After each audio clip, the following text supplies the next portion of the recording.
851 Side Story, Viscount Carindia. Crack. The sound of the door lock being opened was particularly loud at the quiet night. A golden-haired and golden-eyed little boy had been lying on the couch, half asleep, but he sat up the moment he heard the noise and ran to the door in excitement. After the door was opened, a golden-haired woman, wearing a purple court dress, walked in. She was pretty and tall, with a blush that was not so obvious on her face. There was a certain charm in her formal smile. "Edward, you haven't slept yet?" The beautiful and mature lady was obviously surprised when the little boy ran to her. The boy smiled shyly. "Mom, I wanted to wait for you to come back."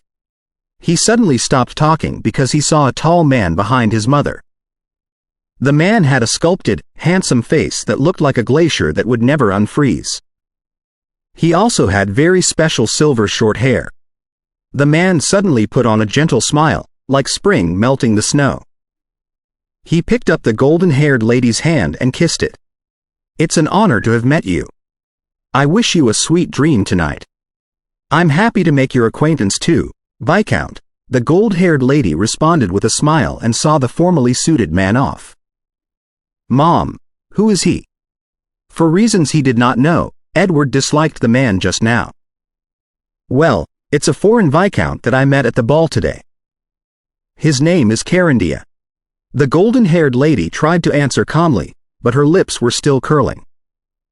Then, she suddenly became solemn. "Edward, it's almost 12 o'clock. You're 2 hours late for bed. Where is Adeline?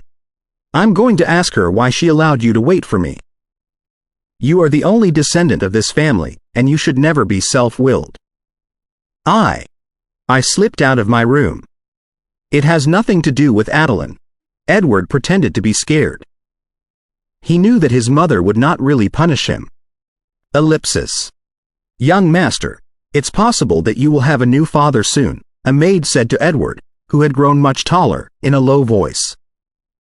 Edward, who was still not old enough, was gloomy and agitated. During the past 2 years, her mother and that Viscount Carindia were closer and closer and were really like a couple now. As a result, he had less time to talk or play with his mother. What an awful man! Although it has been difficult for her ladyship to support the family after his lordship was summoned by the Lord, and she should be blessed for pursuing her own happiness, you must remember that you are the only heir to the title and the heritage. You cannot allow Viscount Carindia to transfer the wealth bit by bit. The maid who was loyal to the family reminded Edward of the potential crisis. Edward, however, blurted out, "He approached my mother for money and the title? No, I have to stop him." After that, the boy ran to the lobby, leaving the maid stunned. It was only a reminder. I certainly did not mean that. Woo, Mom, I was wrong. I shouldn't have been so impolite to the Viscount. Soon enough, Edward's cries came from the living room. He had been pressed down on the couch and spanked hard by his mother, and he wept really hard. The golden-haired lady snorted and said to Viscount Carindia in apologies, "Forgive me for not teaching the child well." "It's nothing.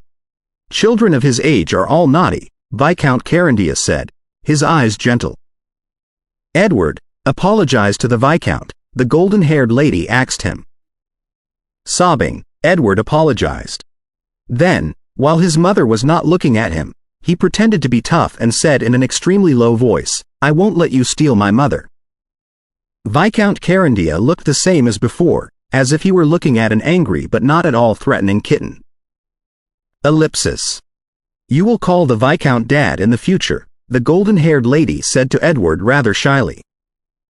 Edward pursed his lips and tried to make himself look normal. "Yes, madam." Viscount Carindia, who sat on the opposite side of the table, cut the blood-stained steak and said to Edward seriously as if he were his real father, "Your current night teacher is not good enough. Starting from tomorrow, I will teach you in person. I will certainly work hard." Edward clenched his fists, swearing to vent his fury on the goddamn man during the training. Ellipsis. Pa. Edward was thrown to the ground and cried in pain. "Why do you need a sword if tears help? Viscount Carindia said without the slightest pitifulness. So, you are only a boy, not a man. A real man sheds blood, not tears. Edward stood up and glared at him. Viscount Carindia waved his wooden sword. Don't you hate me the most? Don't you want to kick me away? Accomplish it with the sword in your hand. Or maybe you are a coward who loves failure? Edward roared brutally and charged at Viscount Carindia with the wooden sword in his hands. He was knocked again and again but stood up every time. He thought, I will not compromise. Ellipsis. In the church square, a cross had been established, and a mature, beautiful golden-haired lady was tied to it. Mom! Mom! Despite the restraint of a few knight squires, Edward struggled to move toward the cross, with tears and panic all over his face. With the saint badge of truth in his hands, the bishop drew a cross on his chest and pointed at the golden-haired lady. She is a noble, but she is corrupted by the darkness and degenerated into a vampire servant, trying to turn the Lord's lambs into the vampire's food. The golden-haired lady seemed to have lost her soul. She stared at the bishop without saying a word, but Edward refuted in a loud voice, No. No. My mother never hurt anyone. The bishop completely ignored Edward and continued, You are evil and filthy, but the Lord is merciful and benevolent. Purge is his grace and your path to paradise. Let me ask you, would you like to repent and kneel before the Lord's feet again? If I repent, will Edward be pardoned? He's just a child. He knows nothing. The golden-haired lady seemed back to life all of a sudden. The bishop kept drawing the cross. The Lord is the fairest of all. As long as Edward survives the fire, it will prove his innocence. The golden-haired lady laughed miserably. Ha ha ha. Then, let me answer you. I would rather fumble in hell than lose myself in paradise. Sinner, go to hell and repent there. Coldly, the bishop let out a holy light and ignited the stand. No! Edward cried ear-splittingly. He seemed to see the gentle eyes that were looking at him through the burning fire. After a long time, Edward passed out in tears. Suddenly, a voice echoed next to his ears, Sorry that I was late. Edward tried to open his eyes. He saw the man who caused his mother to be burnt. He gnashed his teeth and snapped, It was all your fault. If it weren't for you, my mother wouldn't have been burnt at all. I'm sorry. I was late. Viscount Carindia looked as gloomy as a mountain that just had an avalanche. You were late? Edward sighed with a sneer that was beyond his age. What a perfect reason. Then, he spat out, one word after another, You murdered my mother. Viscount Carindia sighed. Whatever you say, I will take good care of you. He lowered his head and approached Edward's neck, his 4 teeth suddenly grew. From today on, you will be Viscount Carindia. Sting came from his neck, and Edward's face was numbed, but his eyes were still full of sparks of hate. Ellipsis. The chilly and dreamy silver moon hung high in the sky, creating silver ripples on the lake that was as smooth as a mirror. Golden-haired and golden-eyed, Viscount Carindia stood before the window with a cup of wine in his hand, appreciating the view. My lord, do you remember your past again? Mead, his old butler, walked in from the outside. Viscount Carindia nodded expressionlessly. You can never forget hate. The old butler did not know what to say. He could only speak from a practical point of view. My lord, you are just a grand knight, and the old Viscount is close to a level 8 radiant knight. What's to be scared of if even death cannot intimidate you? The handsome and muscular Viscount Carindia suddenly smiled. Such an irresponsible man will be killed sooner or later. In the meantime, I will practice myself to be a radiant knight sooner. However, as his descendant, you cannot resist him at all when you are facing him, Mead said again. Viscount Carindia sighed and did not pursue the topic. He turned around and went into a secret chamber. Looking at the silver-haired and silver-eyed man in the painting, he said, Grandpa, although I haven't seen you much, I can sense your love. I hope that I can follow you and receive your instructions." After his prayer, Viscount Carandia's eyes suddenly focused, because he saw another cup on the table. Thick red fluids were floating inside, and countless illusionary symbols were drifting up and down inside. "What's this?" he asked in shock. Need's eyes almost popped out. This is the origin of blood of the first-generation vampires. Was the old Earl here? Grandpa? Viscount Carandia looked around, only to find nothing, but he soon burst into laughter. "As long as I melt this blood, I will no longer be scared of the bloodline suppression from that man." The old butler said helplessly, "The old Earl hasn't changed his hobby and habit one bit. How can such a tragedy be fun? Camore Cuke, did you notice anything?" Viscount Carandia asks. A dull noise hummed, leading the whole castle to shake. "No. It's just that my nose is itchy." Achoo! It sneezed so heavily that the window glass was all ringing. After a brief silence, Viscount Carandia said half-teasingly, "The greatest impression that Grandpa has left on me is that he likes to observe everything in secret. He's like a voyeur." Achoo! Somebody on the mountain far away suddenly sneezed hard. Throne of Magical Arcana Chapter 852, Side Story. Helen 852 Side Story, Helen. In the Allen Magic Tower in the City in the Sky. Berkeley was already used to the magnificent building. No longer amazed by its appearance that was entirely different from other magic towers, he only felt that fondness and appreciation from the bottom of his heart. Also, the moment he saw the magic tower, Berkeley felt firm and steady. He was no longer as scared as he used to be in the past, when he was often woken up in the middle of a dream, fearing that the night watchers would find him, capture him, and send him to the fire. This place is the heaven of the sorcerers. Berkeley closed his eyes and remarked. Then, a fire seemed to be ignited in his heart. Would she still be there today?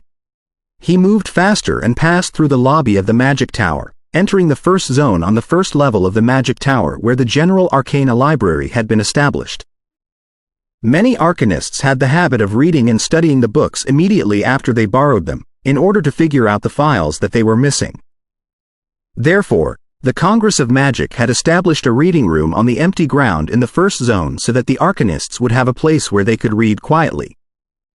Later, many arcanists realized that the environment here was very suitable for them to read books that did not require experiments. Therefore, they came to the place to study as well. Berkeley took out 2 thick books with black covers from his magic pouch. Taking a few deep breaths and pretending that he had come here as a hard-working researcher, he slowly walked into the reading room, although no books were on his mind at all.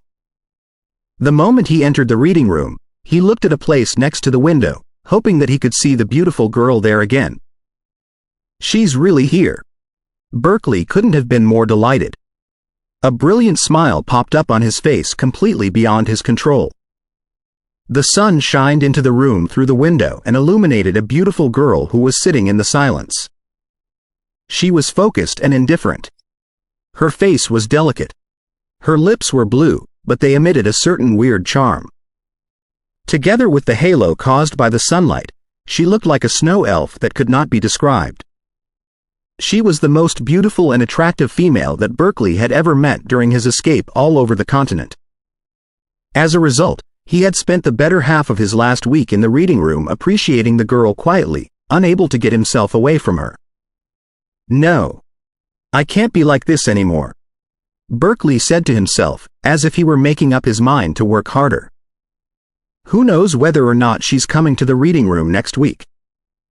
After all, she barely came to this place before. I have to get to know her. This opportunity is too great to be missed out on. Otherwise, I will be regretful for the rest of my life. Encouraging himself and summoning his courage, he finally made up his mind after a minute and walked over to the girl with his books in his hand, hoping to use them as a conversation starter. There's no need to fret. This is just regular friend-making. I am not forbidden from making friends in the Congress of Magic, am I? Bring out the courage when you date with the noble ladies in the past. Don't be a coward. Too many thoughts popped up in Berkeley's head. He felt that his feet were as unsteady and strengthless as his own heart. The girl was too focused on the book in her hand, calculating on the paper now and then, to notice that Berkeley had approached her. Her hair seemed to be made of ice, which was clear and glittering under the sunlight, reflecting vague rainbows. Berkeley was dazzled and completely forgot what he had in mind previously. "Honorable lady, may I sit here?" Berkeley asked, his lips dry. He felt that his voice was shaking beyond his control. The sound of quill running on the paper never stopped. The girl with an unparalleled face did not even bother to raise her head. She was as focused as before. "Honorable lady, may I sit here?" Berkeley held back his cowardliness, which was urging him to turn around and flee, and axe again. Hualala. The pages of the book were turned, but the elf-like girl seemed to have nodded her head, or so Berkeley thought that was what he saw. Was it my illusion? Berkeley thought unconfidently. However, he immediately told himself that he should leave it alone. As long as she did not openly refuse him to sit here, it meant that she was okay with that. He sat on the girl's opposite side carefully and stole a glimpse at her again, only to be astounded by her surreally delicate face again. In the meantime, he noticed that the girl had 2 badges on her magic robe. One of them was a 4-star arcanist's badge, and the other was a sorcerer's badge with 2 black circles. She's already a middle-rank arcanist at such a young age? Berkeley was shocked because he had barely seen any girls with such a remarkable achievement. Then, he thought hard about how to get to know her. "My lady, I've been to the Congress for years, but I've never met anyone whose arcana level is so much higher than their magic level. You are really an arcana genius." Berkeley tried to make his smile elegant and handsome. The girl kept writing with her quill, not even bothering to nod her head or give any reply that indicated her awareness of his remark. Berkeley's face was frozen on his face. Did she not like the subject? So, he went on and said again, "My lady, you seem to be of the bloodline of the snow elves?" That's an extremely rare bloodline. As I recall, it only exists in the Northland. Hardly had he concluded his sentence when the girl suddenly raised her left hand. Berkeley couldn't have been more delighted. There was finally some reaction. The girl's tiny eyebrows were furrowed. She held her cheek with her left hand, and her index finger was extended to her mouth and touched her lips without her realizing it at all. However, she still did not look at Berkeley at all or said anything back to him. Berkeley was attracted by the most beautiful picture at first. Then, immense frustration of failure emerged and bit his heart deeply. I can't give up just like that. If I miss this opportunity, there wouldn't be any in the future. Who knows if she is from the Northland? Who knows if she will return very soon? After several minutes, Berkeley summoned his courage again. Trying to soften his smile that had already been rigidified, he said, "My lady, I'm impressed by your concentration. I can't help but wonder what you are working on." The moment he spoke it out, Berkeley almost slapped himself in the face brutally because he had seen the familiar mathematical symbols all over the book before the girl. It was not difficult for him to guess what category the book belonged to at all. The girl's left forefinger seemed to have already been extended into his lips. Her eyes were fixed on the paper, and the quill in her right hand kept moving, as if the whole world had nothing but herself as well as the book, the paper, and the ink left, and no other people existed in that world at all. Whoever sat on her opposite side would be treated as air equally.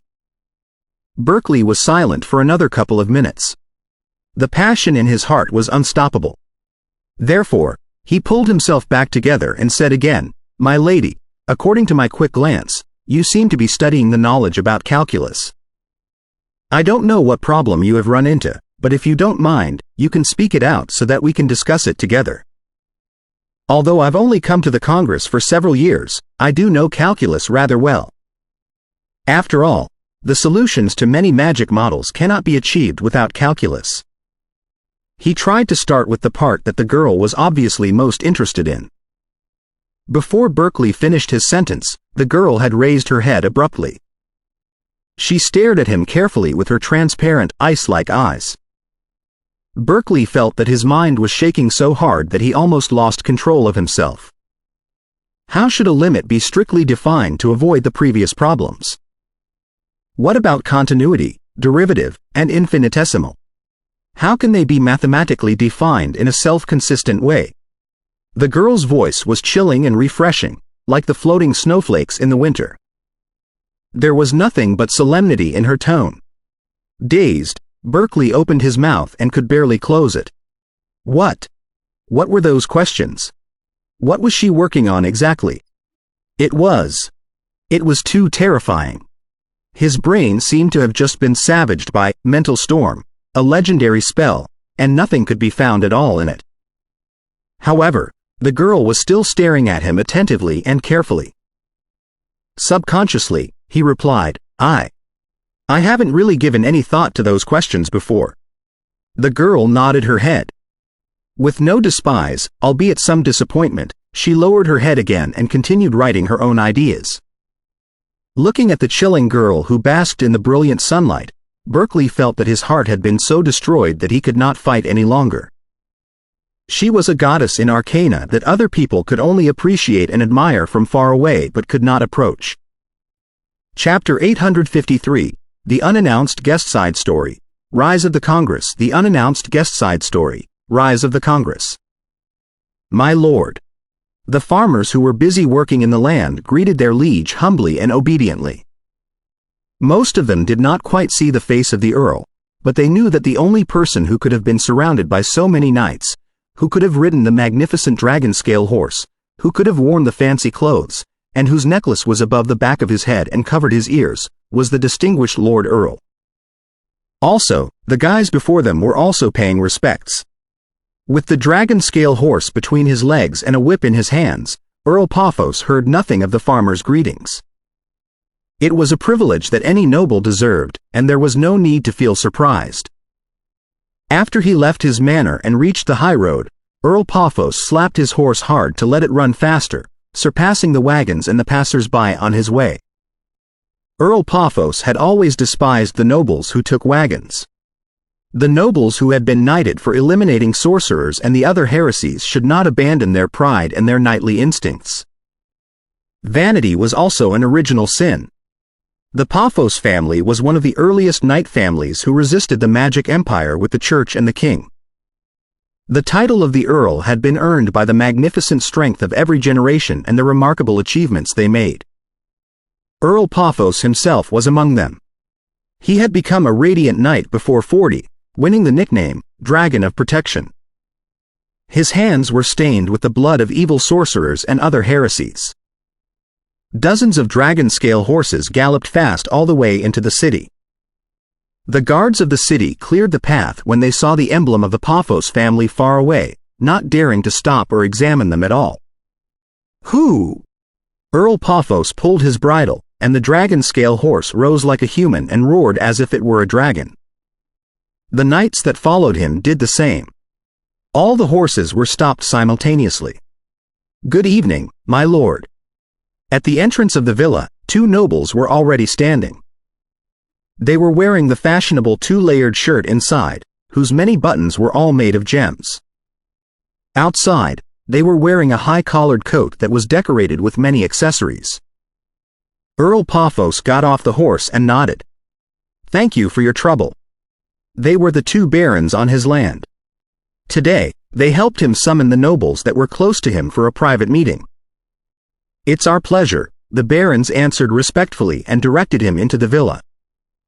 Earl Paphos did not smile or say anything, but he was quite satisfied with the two barons' attitudes, which made him feel the honor and power of a senior noble. Several long tables were placed in the hall, and steaks, roasted chicken, and the likes were on them. Many nobles were already gathered in small groups with their wine cups. Good evening, my lord. All the nobles greeted Earl Paphos as soon as possible. Earl Paphos raised his right hand and waved it. Everyone, good evening. He enjoyed such occasions. Power was always most fascinating at these moments. Handing over his horsewhip to a knight who came with him, Earl Paphos was ready to host the meeting when the guard at the gate led in a cleric who was in a sacred white robe. "Esteemed Earl, the bishop invites you to the church." The young cleric was very polite, but his facial skin was tightened without the slightest smile, giving an arrogant feeling. However, none of the nobles felt inappropriate. He was the Lord's shepherd. Even though they were dissatisfied with his attitude, they could not reveal it, or the night watchers of the Inquisition would come. "Is there anything urgent?" Earl Paphos asked slowly. The cleric seemed to be looking at the ceiling. "I'm not sure about that. You will know it after you come to the church." Earl Paphos was secretly infuriated by the guy's attitude. Did the clerics of the church not have the basic manners now? However, he got his feelings under control and said expressionlessly, "All right." "Right, Earl, it's past 6 in the evening. None is allowed to ride a horse except for the knights on watch," the cleric added in a rough tone. Earl Paphos clenched his fists, feeling that fury was surging into his head. As an earl and the lord of this city, he did not even have the privilege to ride a horse? After delivering the information, the cleric drew a cross on his chest. "I hope that you will come to the church as soon as possible. Only truth lives forever. Only truth lives forever." Earl Paphos drew a cross, his eyes deep and dark. He decided to hold it back. What else could he do? Defy the church? How could he resist one demigod, 50 legendary grand cardinals and divine knights, and seraphs who can arrive at any moment? That was a force even more terrifying than the 3 magic empires in the past. Also, as the remaining forces of the magic empire were gradually cleared, the church was less and less dependent on the nobles, with a worse and worse attitude. The wagon slowly reached the city church. The sky was dark and full of clouds, suggesting an upcoming storm. Boom! Thunders rumbled, and the silver snakes of lightning illuminated the sky. Earl Paphos looked at the sky, got off the wagon, and entered the church. "Good evening, Your Highness. Please allow me to pray to the Lord first," Earl Paphos said politely. The dissatisfaction and fury in his heart were already gone. The city was the capital of the county. It was at an important location and was relatively prosperous. So, the bishop here was Field, a newly promoted red robe. He nodded. "It's very pious of you." After praying before the cross, Earl Paphos smiled. "Why did you summon me, Your Highness?" Field said in a seemingly gentle way. According to the report of the night watchers, sorcerers seem to be active in this area recently. "I hope that you can devote more attention to hunting them." "It's my responsibility," Earl Paphos replied casually, waiting for the bishop to discuss more important things with him. "Very good. Please see that it is done after you are back." Field smiled. "There's nothing else?" Earl Paphos blurted out in shock. Field raised an eyebrow. "Do we need other things?" Fury burst out in Earl Paphos' heart. "You've asked me to come here for such trivia? You could have sent someone to deliver a message. What do you think I am? A dog of the church that you can command freely? Or maybe, you think the issue is not important enough?"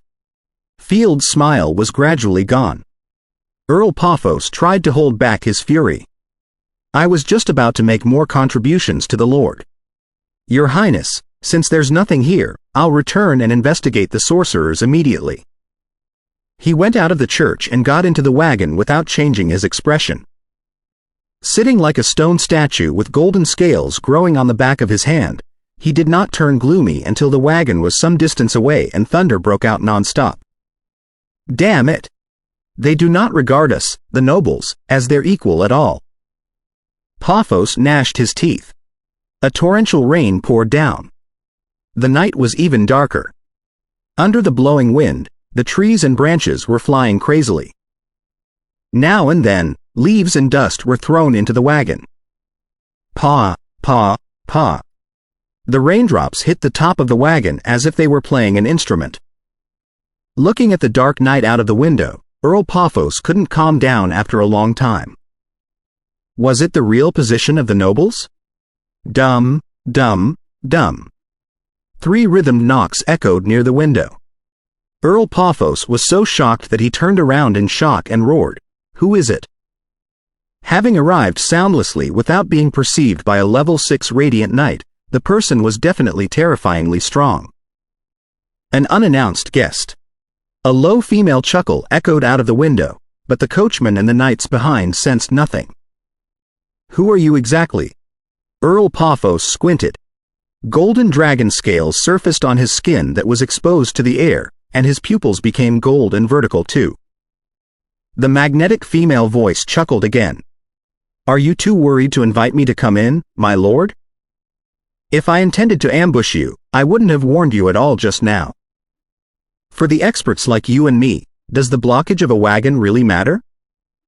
A proud woman who likes to mock other people. Earl Paphos reached a conclusion. Considering for a moment, he opened the window carefully. A red shadow blinked in and sat on Earl Paphos' opposite side. A senior rank sorcerer. Earl Paphos raised his wariness again and was ready to attack. However, his eyes suddenly glittered, because it was a young and beautiful girl who was as bright as fire. She was petite with a blood-red magic robe and a delicate face. Her pupils were as red as blood, making her extremely vigorous. The rumors are true that female sorcerers like to modify their look, but don't they say that the senior rank sorcerers often turn hideous because of their bloodline modifications and the experiment pollutions? Earl Paphos thought subconsciously. Why did he not know such a senior rank sorcerer at all? Was she from a different country? Absent-mindedness won't help solve any problem. The gorgeous beauty on his opposite side seemed rather impatient. She said directly, "My lord, do you not want to change the current situation?" "The current situation?" Earl Paphos repeated in a low voice and then sneered, discussing the current situation with sorcerers who are no better than stray dogs. "My lady, we are not on the same level." "Right, how should I call you?" The pretty girl's expression turned grave. "You may call me Storm. As for the current situation, I believe that even pet dogs have to worry about their position nowadays. Is it the right attitude for communication?" Earl Paphos was rather amused by the lady that the sorcerers sent over. She did not seem willing to give in at all.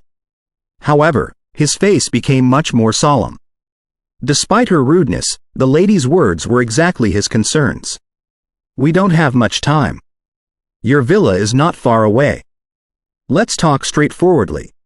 Ms. Storm wasn't bothered by Earl Paphos' attitude change and said quickly, "The responsibility of the nobles is to help the church resist sorcerers, elves, dragons, and other rogues.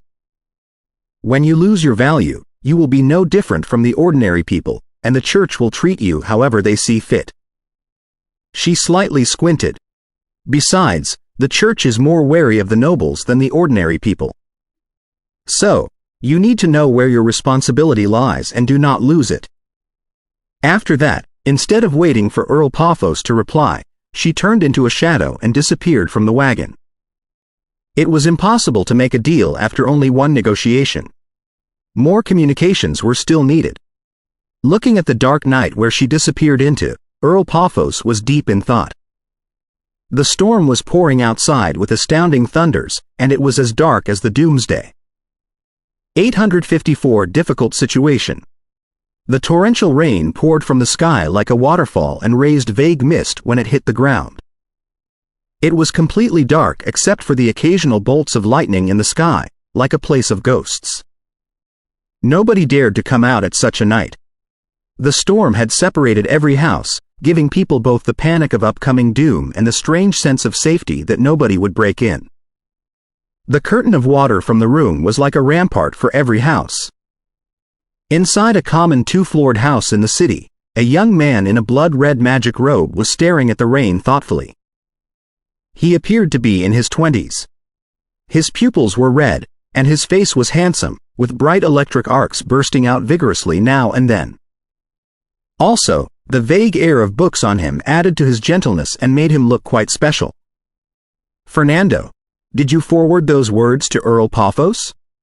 The door of the room was opened, and another young man in fashionable clothes came in. He was wearing a popular black high-collared jacket that reached his head and completely covered his ears.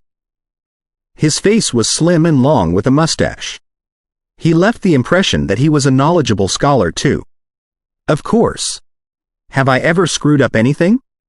The young man who was called Fernando turned around and said, almost roaring.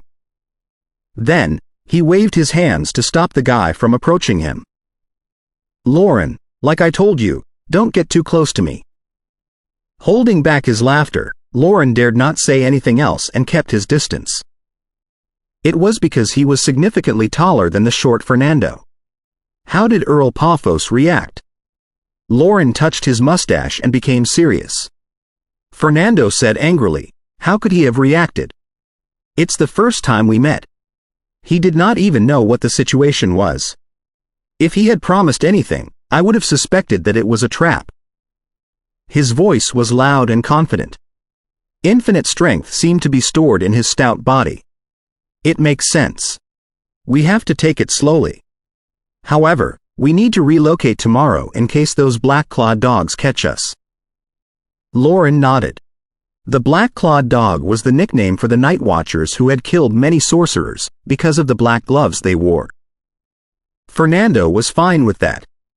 Although he was impatient and strict, and he was even bold enough to argue with his teacher about a certain mistake in the magic knowledge, not considering the rigorous teacher-student relationship in the ancient magic empire at all, he had little arrogance left after being hunted by the night watchers for such a long time. It's best that we hide in the caves outside of the city first, Fernando said calmly. Then, he turned his eyes to the table, where a plain-looking belt was placed. Immediately, he burst into a fury again. Lauren, why did you ask me to meet Paphos in this belt? Is it fun to turn into a female? Lauren lowered his head in case he laughed aloud.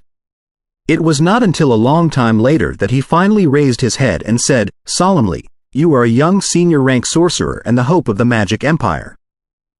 Also, having killed a red robe before, you already caught the attention of the black-clawed dogs and made it to the cleansing list.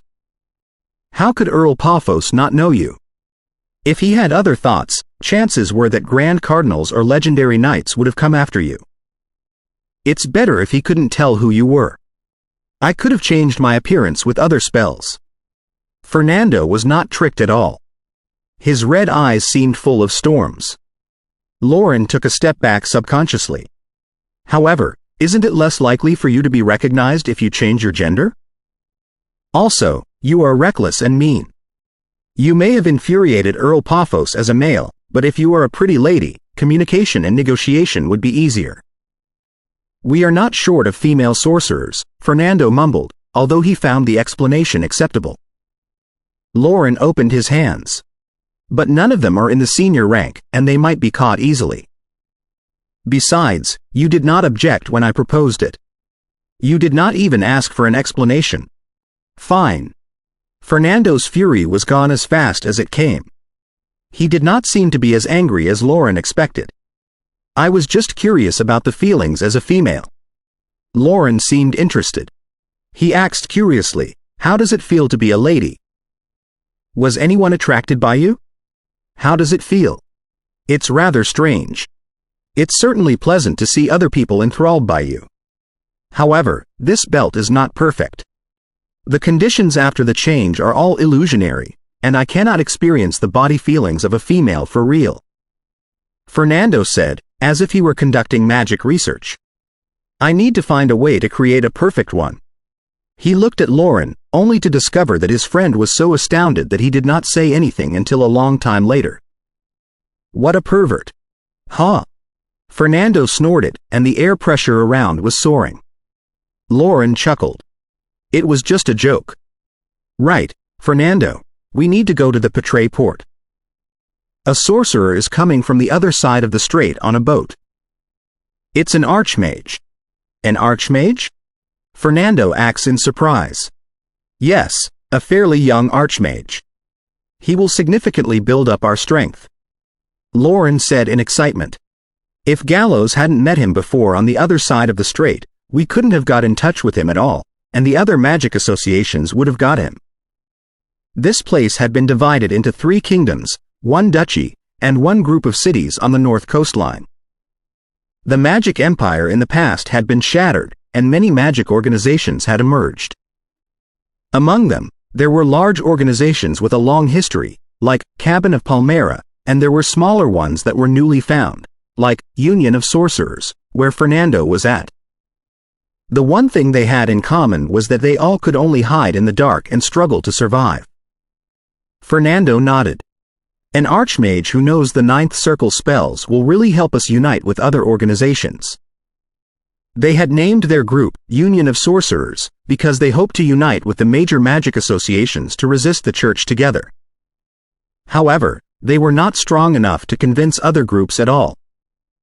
Lauren sighed. Exactly. The legends can hide in their demiplanes and close the entrance, and they can run into the dark mountain range.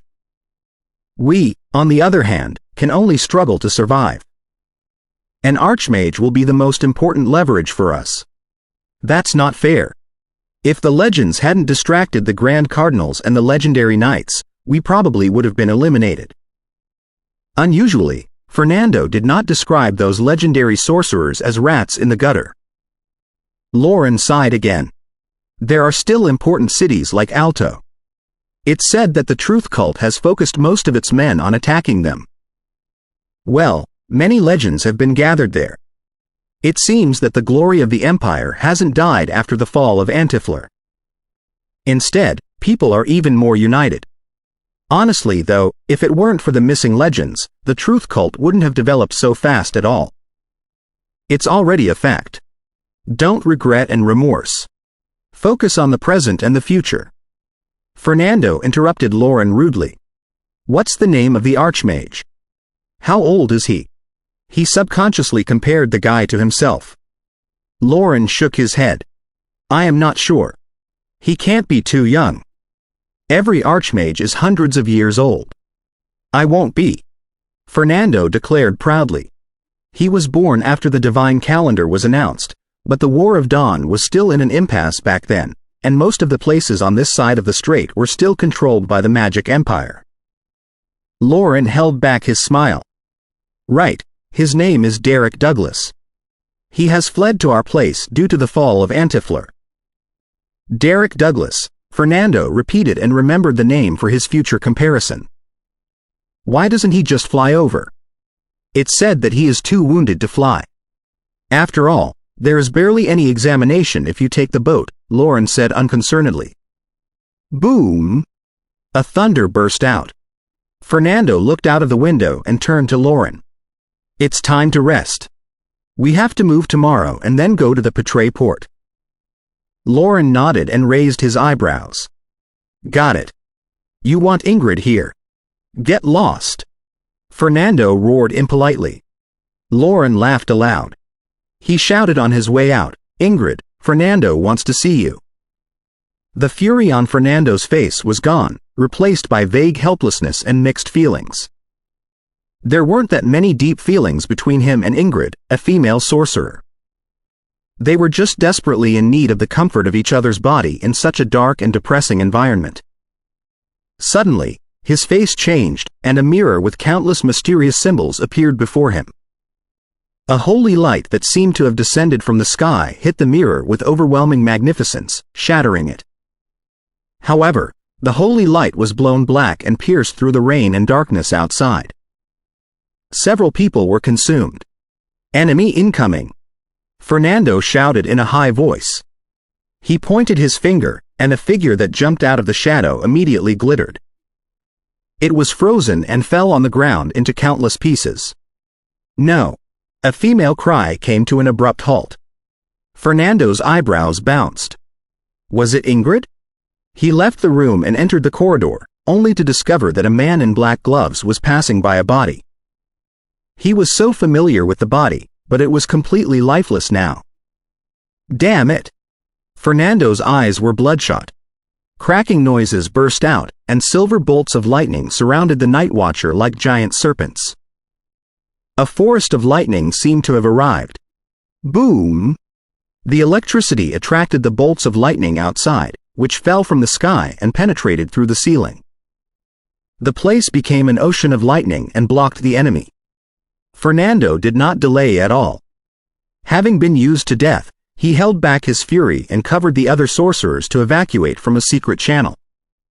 Then, he cast a spell to ignite Ingrid's body as a way of burial. 855 Weirdo. The storm was still pouring, but lightning and thunder were getting rare. So, the night was even darker than before. In the basement of a manor at the suburb, Fernando sat in a corner with a grim face, and Lauren paced back and forth anxiously, sneaking out now and then for investigation. As a matter of fact, even the owner of the manor did not know that the evil sorcerers had turned his basement into their bureau. The night watchers were deceived by our arrangements and chased after the wrong direction. After a while, Lauren re-entered the basement. Avoiding several traps, he told Fernando what he learned. Like how we rehearsed before, the other people went to the other bureaus in different groups. As for the loss of sorcerers and apprentices, we can't calculate until this thing is over. Fernando did not nod or shake his head. What I want to know is why the black-clawed dogs can find the place. A horrifying storm seemed to be brewing in his red eyes. Even Lauren, as a friend who was most familiar with him, couldn't help but step back unconsciously. Lauren said gloomily, "That's exactly my question too." That bureau was very inconspicuous. We had never used it before. Also, we found no sign of being followed by the black-clawed dogs. I think that some of us might have joined the black-clawed dogs. He did not sound shocked at all. Betrayal, slaughter, and escape were the themes at the end of the War of Dawn. Investigate in secret but do not make a fuss. A good traitor might even help us. Also, everybody has been separated to avoid the enemy now. Nobody knows the location of the other groups except us. The traitor cannot cause any greater losses. Fernando was surprisingly calm. Lauren had thought that he would burst into fury and torture the traitor to avenge Ingrid. Lauren nodded. I know what to do. Honestly speaking, Fernando, I thought that you would lose control of your temper. There was no smile on Fernando's face. My fury is waiting to burst out at an appropriate moment. He secretly sighed to himself. Although Lauren and he had known each other for years as old friends, the guy did not really know him. It was true that he was picky, impatient, and downright a roarer, but he could control himself and understand the situation. Although he barely admitted it, he was never stubborn in front of unquestionable facts and reasons. He knew what to do very well at such a moment. His fury would be gradually accumulated until the day it was unleashed. Judging from the signs during the attack, it's Vulture who commanded the squad of night watchers tonight. Lauren shifted the topic to their ambusher. He has been after us for a long time. Vulture was their scornful nickname for a senior rank night watcher. The guy was a level 8 Radiant Knight, ranking top 30 among the night watchers. His codename was Predator. Yes. At the end of our evacuation, he was hit by my shadow arrow, but also broke my defense. Had it not been for Spell Trigger, perhaps I would have needed to find a way to transform into a lich. Fernando confirmed Lauren's speculation before he said with insuppressible anger, "We need to make a plan to secretly kill him so that the night watchers, reverend, and knights who are after us will be scared and work less hard. Assassinating a ranked night watcher will raise the retaliation of the church. Chances are that legends will be deployed to chase us. Are you willing to abandon everything here?" Lauren did not quite agree with Fernando's idea. The union of sorcerers was still too weak. It needed to avoid attention and grew up quietly. Because we are weak, we need to do something big so that the sorcerers will know that it is hopeful to follow us. After all, now that a traitor has appeared, we have to give up most of Paphos County. Also, our next target is very clear, which is to attract the nobles who are dissatisfied with the church and hide behind them, Fernando said, as if he knew what was on his friend's mind. His hair was rather messy, suggesting that the previous battle with the Predator was not so easy. Lauren hesitated. Let me think about it. We should discuss it again after we pick Douglas up. All right, Fernando replied briefly. When he watched Fernando, who fell quiet, Lauren seemed to see a human-shaped storm. Ellipsis. The bright sun, the clear sky, and the vague stink of the sea delivered by the wind filled the Patrae port with a charm that was different from any other places. Fernando and Lauren, pretending to be merchants who had come to fetch their goods, paced back and forth in a fixed area in the port, glancing at where the boats were docked. According to Gallows and Douglas's deal, it was their rendezvous, and the white gloves and the red handkerchiefs marked their identity. A classic boat slowly approached. Both Fernando and Lauren beamed with interest. It was exactly the boat that Douglas was on, but it was 1 day late. However, they were not very surprised, as the weather in the storm strait was terrible, and it was very normal for boats to be late. Black-clawed dogs. Suddenly, Fernando's expression changed.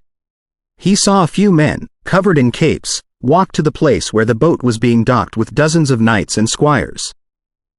Their unique black gloves indicated their identities. Lauren was rather grim. Is it a regular examination, or is it specifically against Douglas? Ever since the fall of Antifler, more and more sorcerers had come to home, and the church paid more attention to the examination of boats.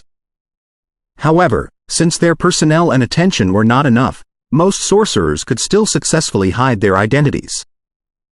As long as it was not specific, an archmage wouldn't fear such examinations at all. How would I know? Fernando roared in a low voice. We have to see how strong the night watchers are. At this moment, a merchant in clean clothes walked in from outside of the port. The two of them immediately stopped talking, pretending that they were waiting for their goods. Good day, sirs, have your goods arrived? The merchant was tall and strong, probably in his 30s. His nose was high, his black hair was thick, and his face was square but not exactly handsome. However, his deep blue eyes gave him a unique vibe that Fernando was quite familiar with. Lauren chuckled. Not yet. Our cargo must have been blocked by the storm. What about yours? He talked as enthusiastically as a real merchant. My goods have arrived. It's right here, the merchant said with a smile. His voice was as comforting as a spring breeze. What? Lauren was dazed. Fernando, however, immediately realized it. He asked in a low voice, Douglas? Lauren looked at the guy, stunned. He finally noticed that the young merchant was also wearing white gloves with a red handkerchief in his pocket. Yes. Are you Gallows' friends? The young merchant admitted his identity frankly and asked warmly, not fearing that they were night watchers at all. Yes. Why? Why did you come from the outside? Lauren was rather confused. Douglas chuckled. I got off the boat in advance and came from the bottom of the ocean. I've waited for you at the port for a day. His smile was as clean as an innocent kid. No wonder he's not afraid of night watchers or ambushes. He must have examined the environment carefully. Lauren was immediately enlightened. Our goods have been delayed. We should come again tomorrow. Let's have some drinks and talk to each other, Fernando said like a businessman, slightly disgusted by Douglas, because the guy was also 1 foot taller than him, and he was not nearly as skinny as Lauren was. When the night watchers examined the boat, the three sorcerers did not attract any attention and left the place like any other merchants on the port. They took a wagon and returned to the capital of Paphos County. After changing a few wagons, they finally had a member of the Union of Sorcerers as the coachman. It was not until this moment that Fernando and Lauren finally formally introduced themselves. I am Fernando Bristar, the leader of the Union's branch in Paphos County. You can call me Fernando. I do not like my last name. Fernando secretly sniffed. Fernando Bristar? Douglas repeated, raising his voice before he smiled. The Dark Storm, ranking the 296th on the cleansing list? Lauren nodded on behalf of Fernando, implying that it was exactly him. You made it to the cleansing list just after you arrived at the senior rank, and you reached the top 300 after you advanced into the 7th circle. Fernando, you must be significantly stronger than the regular senior rank sorcerers, Douglas complimented with a smile. In this period, most of the archmages and senior-rank sorcerers of the Magic Empire still lived. There were almost 800 people on the cleansing list. Fernando chuckled. I've only grasped and modified some spells and killed a red robe. I am certainly not as good as you, a ninth circle archmage. Not bothered by Fernando's subconscious tone of comparison, Douglas said with a peaceful smile, Me? I am not even on the cleansing list. I've been quite curious about that too. You are an archmage. How come you are not on the cleansing list? Lauren had learned the cleansing list from the night watchers they killed, but the name of Derek Douglas was not on it. Douglas chuckled in a low voice. I was always considered a weirdo who did not have any prospect in magic when I was in Antifleur. I became an archmage because of the long-time accumulation, my teacher's heritage, the training in the War of Dawn, the fortuitous incidents, and some of my own little ideas. It's perfectly normal that the church does not pay much attention to me. After all, the sorcerers who joined the church will tell them that Douglas will never become a legend or achieve any ambitions. He will only ask his questions while he waits to die. It is unnecessary to waste time and energy on him. He made fun of himself, not angry at all that other people thought little of him. A weirdo? Lauren and Fernando asked at the same time. In their conversation so far, Douglas had shown no weirdness at all. Instead, he was fun, warm, and attractive. He seemed to have natural-born leadership. In the meantime, Fernando's impression of Douglas was much better after he admitted that he had become an archmage because of the long-time accumulation. Douglas smiled. Yes, I am good at asking questions. What's weird about that? Fernando said in confusion before he went on with his self-introduction. Douglas suddenly interrupted him. You must be good at the spells of storms and lightning in the School of Elements, right? Of course, night watchers rarely give wrong nicknames. Fernando nodded. Caught in silence, Douglas mumbled to himself, Why can lightning kill people? How is lightning generated? Fernando and Lauren looked at him in shock and confusion. Wasn't it natural that lightning could kill people? Was it necessary to ask why? He was really a weirdo. 856 Talk in the Wagon. The atmosphere on the wagon became extremely weird. Douglas seemed to have forgotten the two sorcerers next to him. He kept asking strange questions one after another, and neither Fernando nor Lauren knew how to respond. Weren't they all as matter-of-fact as the sun rising from the east and the fruit falling to the ground after they were ripe? However, Douglas soon came back to himself. He said apologetically, Excuse me. I tend to be absent-minded once in a while. It's nothing. It happens to me when I encounter magic problems, Lauren replied with a smile, as if he were not interested in Douglas's strange questions at all. Fernando opened his mouth but did not say anything in the end. After a brief silence, Fernando and Lauren introduced the situation on this side of the Storm Strait. Both the Sylvanas Magic Empire and the Asso Empire have been dismembered into scattered organizations that do not obey each other. Some of them have even escaped to the boundless ocean. It is safe to say that the situation here is even worse than the other side of the strait. At least, the Western Territory including Alto is still in the hands of sorcerers. Lauren sighed. Fernando added, The territory that used to belong to the Asso Empire has been divided into two parts, the Kingdom of Brienne and the Duchy of Calais. From what used to be the Sylvanas Magic Empire, the Kingdom of Home and the Kingdom of Colette have been born. Our organization is mainly active in Home, which is where we are in right now. Having investigated the situation before he passed the Storm Strait, Douglas was no stranger to the information. With a tranquilizing smile, he said, As a matter of fact, I chose to pass the Storm Strait instead of running to Alto, because I had more hopes in this place. Is that so? Fernando tried to be indifferent and narrowed his eyes, preventing his eyes from betraying himself.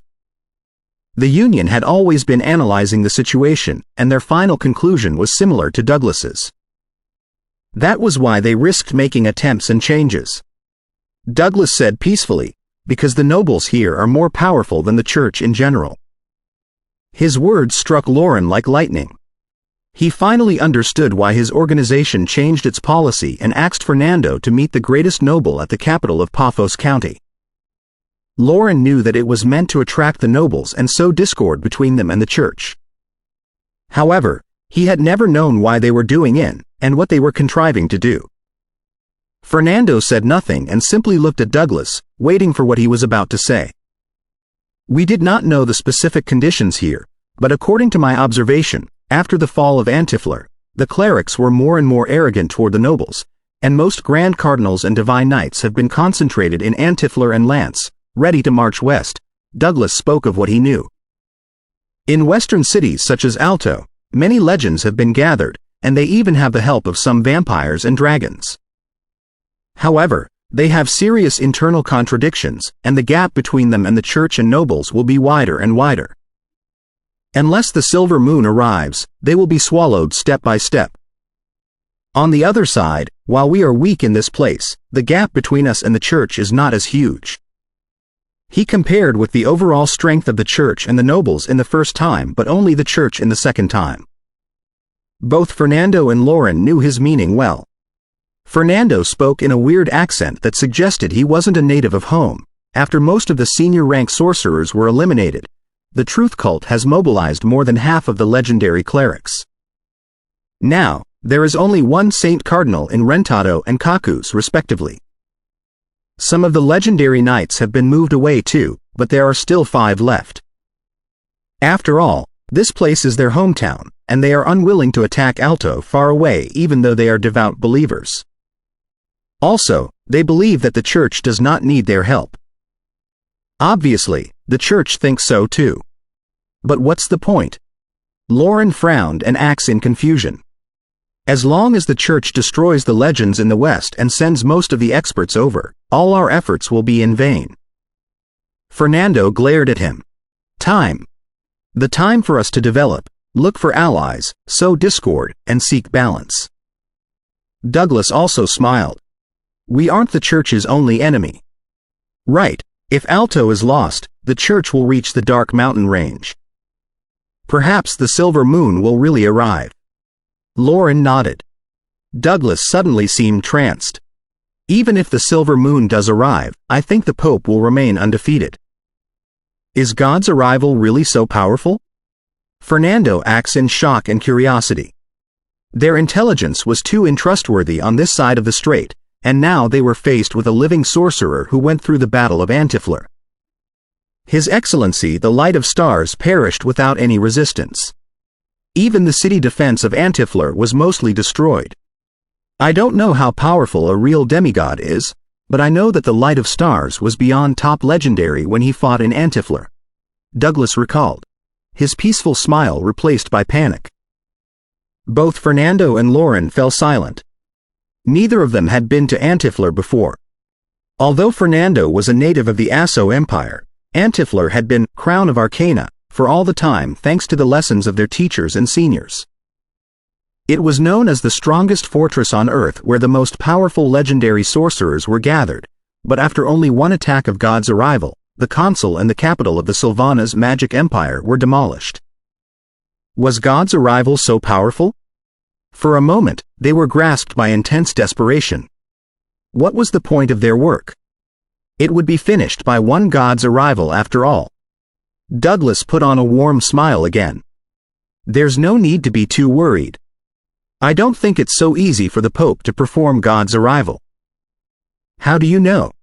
The intelligence was too important and Lauren had never heard it before. He was even suspicious that Douglas was merely comforting him. Douglas did not have any beard, which made him younger than he actually was. He smiled. It's been almost 10 years since the fall of Antiflar, but the church never marched west on a large scale.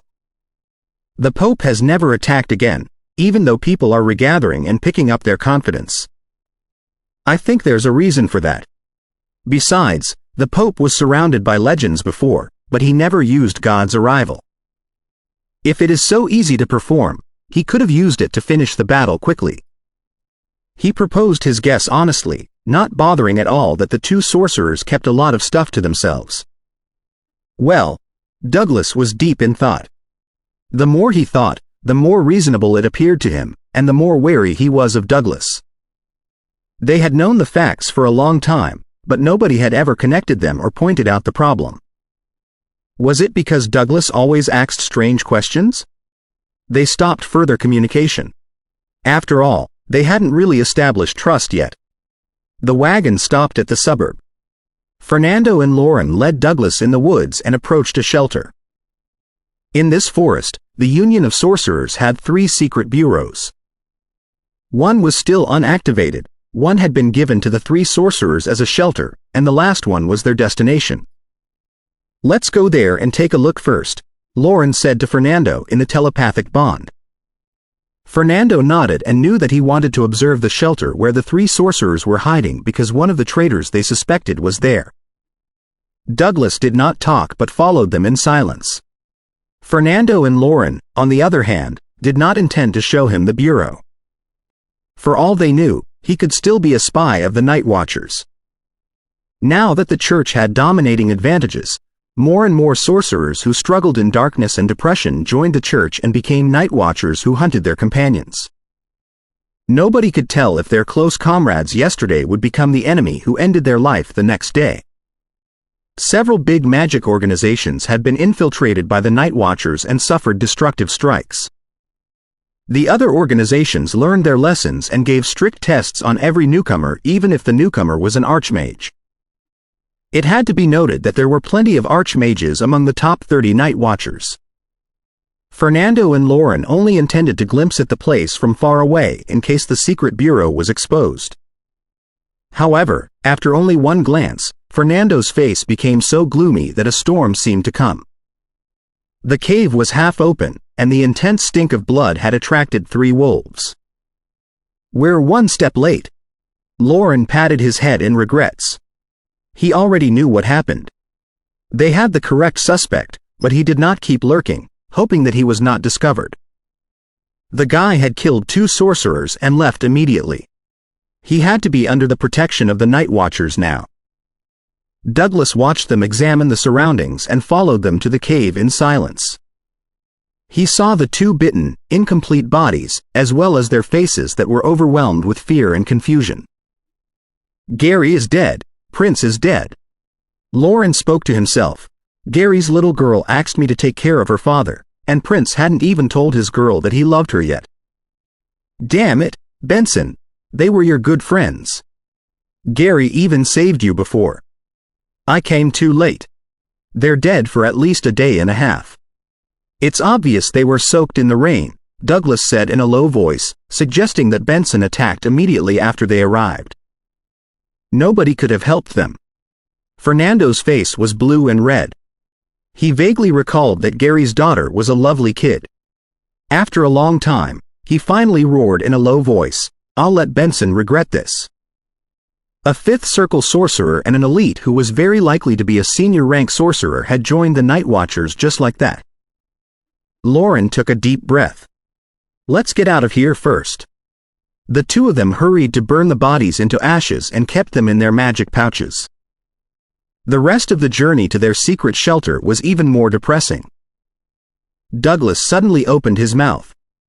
"Actually, I am a sorcerer who prefers figuring out the reasons behind things to killing and fighting."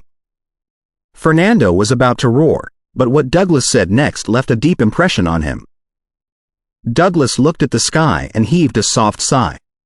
However, only in a safe and steady environment and with the support of other people will it be possible to explore and research.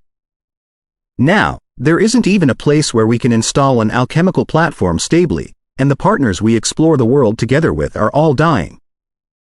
When a person is cornered, it will be time for him to change. 857 days. As they traveled in the forest again, the 3 of them were even quieter. Fernando was like a human-shaped storm that was about to burst out. The more he held himself back, the more terrifying he was.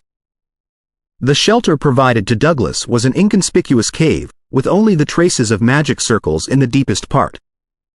The cover was most natural. "Mr. Douglas, you can stay here for a couple of days. We'll find you again after things are sorted out." Even though Douglas had been warm and friendly, Lauren still chose to show him enough respect when they said goodbye to each other. He was an archmage after all. Douglas did not appear to be angered by their treatment.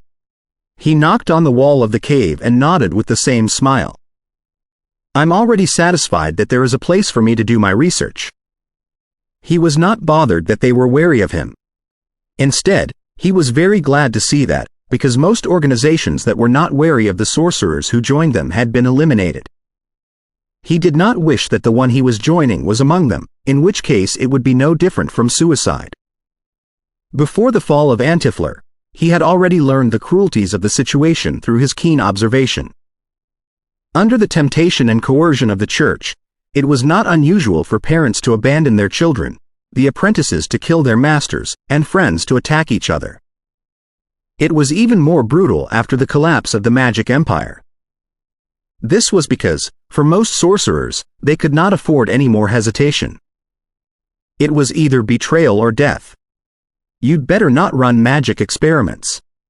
The black-clawed dogs have sharp noses, Fernando reminded him solemnly, fearing that the archmage from Antifler would be overconfident. Douglas took out a thick paper from his magic pouch and put it on a stone table in the cave. Rest assured. I have mathematical studies that are enough to drain me. Mathematical research. Are you from the tower? Fernando was in a better mood now that the subject at hand was magic. The tower geometry was his first frustration when he learned magic. Also, the sorcerers of the tower were as zealous about mathematics as Douglas. The sorcerers of the Magic Empire had attached great importance to mathematics since a long time ago because it was closely related to the construction of magic models. However, they still devoted most of their attention to the studies of spells and blood powers. After all, the results of mathematical studies barely proved useful, and few sorcerers were really interested in it. Most of them were members of the tower. After the War of Dawn broke out and the church was winning, fewer and fewer sorcerers had the leisure to study mathematics. At least, Fernando had never seen any guy who was so passionate about mathematics. Douglas raised his head and said with a self-mocking smile, "As a matter of fact, I would love to join the tower, but they did not want someone as queer as me. After the fall of Antifler, I never saw them again. I'm glad that you are fully aware of your queerness. If you ask fewer questions, you will be a great friend." Fernando had always been fond of striking other people, even if the guy was an archmage. Douglas smiled and did not respond to Fernando. Lauren looked at Fernando and complained to himself. Why do I have to make up for someone else's mistake? Does the guy not know how to talk without sarcasm? His pretty and appealing face is such a waste. He coughed and said, "Mr. Douglas, don't mind Fernando. He is a descendant of the savage empire of Osso, as is evident by his accent." "Right, you can make a list of what you need in the next couple of days. If you need anything urgently, you can tell me right now." "I don't need anything." Douglas shook his head and saw Fernando and Lauren off, knowing well that it would be time for his test when they returned. What would the test be? Ellipsis. When they left the woods in silence, Fernando and Lauren did not talk to each other. However, they both changed their route and walked into the city, reaching Viscount Elrilcan's villa. That was their safest shelter that only the leadership of their organization knew. It was also the last place that the Night Watchers would be suspicious of. The noble reached out to a senior-rank sorcerer of the Union of Sorcerers in a certain operation before he inherited his title. Then, with the sorcerer's help, he eliminated powerful enemies and earned his title. After that, he made many contributions by the intelligence provided by the Union of Sorcerers and was promoted to be a Viscount. He was the first influential noble that the Union of Sorcerers acquired after the new strategy was implemented. Fernando and Lauren had changed their appearances into those of the valets that everybody was familiar with. When they passed the gate, nobody suspected them because of their identities on the surface. The old butler remained silent, not asking anything about the guys who often accepted the Viscount's special orders.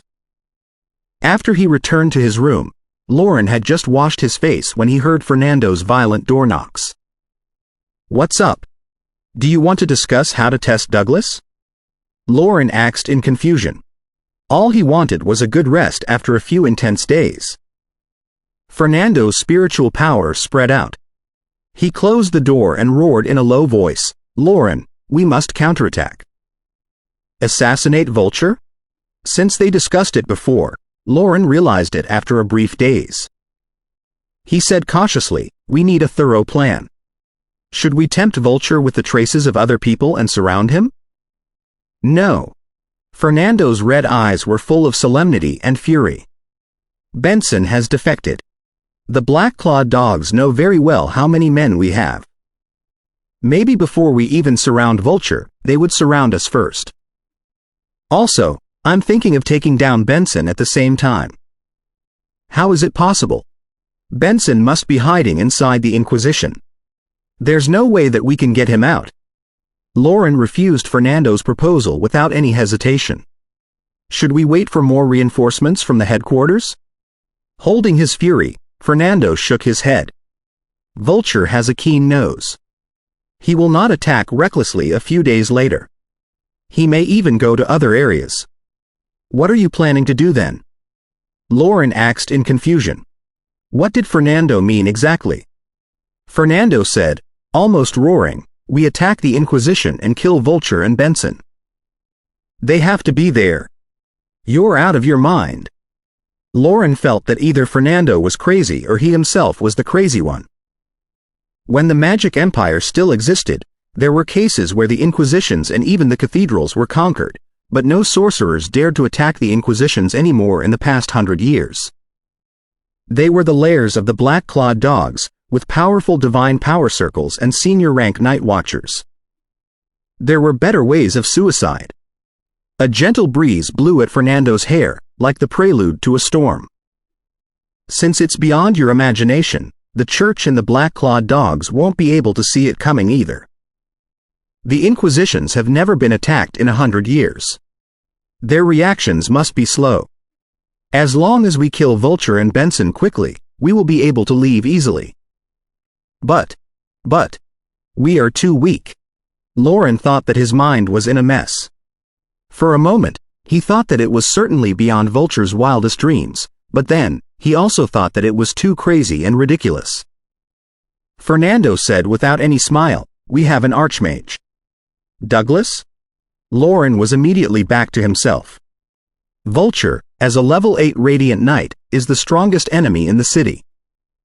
The others are all newly promoted Red Robes or Radiant Knights. Perhaps there will be a few senior-rank sorcerers who have betrayed us, but there can't be any archmage. Otherwise, we couldn't have escaped so easily. He paced back and forth.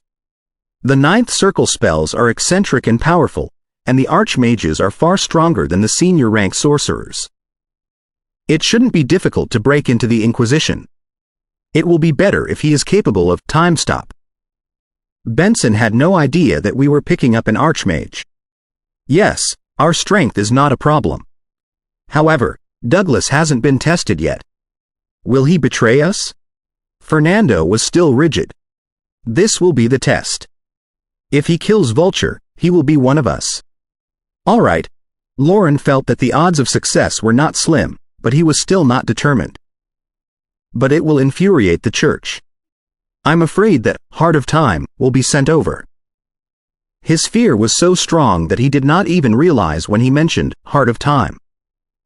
The legendary knight had forged his glory with the corpses and blood of sorcerers. He had even killed a legend. He was the nightmare for countless sorcerers. He suddenly realized that he had been tricked by Fernando. We have Douglas with us. It is totally possible to kill Vulture with distraction. Even if they pretend that they are tricked, they can't see it coming that we have an archmage. Why do we have to attack the Inquisition directly? Fernando, don't be blinded by fury. We can eliminate Benson in the future. Fernando snorted. Ask the other people to evacuate from Paphos County first. You need to leave in advance, too. If the Church wants to retaliate, they need to find us first. He became more solemn. We have to take down the traitor immediately. Only by proving that we are capable of eliminating traitors and causing trouble to the church will the nobles be willing to work with us in secret, support us to create greater trouble, and not betray us easily. Lauren, you know very well how urgent the current situation is. If we are unwilling to take the risks, we will gradually be choked. We have to demonstrate our value in order to get help. Backing off will make us lose all the opportunities for cooperation. Gritting his teeth, Lauren thought for a moment before saying, Fernando, be safe. Pay attention to Douglas in case he's a spy. It was an indirect agreement with Fernando's suggestion.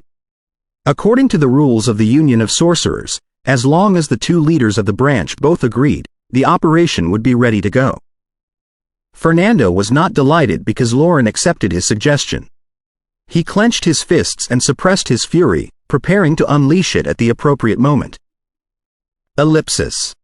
In the forest, near the shelter. I'll keep watch on the outside, Lauren said to Fernando, fearing that the night watchers had already set up an ambush in the place. Fernando nodded and entered the hidden cave. Hardly had he passed the last barrier when he stepped on a piece of paper. Such paper was all over the ground. Looking at Douglas, who was busy writing, and seeing that his well-combed hair was now already a mess, Fernando picked up a piece of paper curiously and read the content on it. Fernando was stunned the moment he started reading.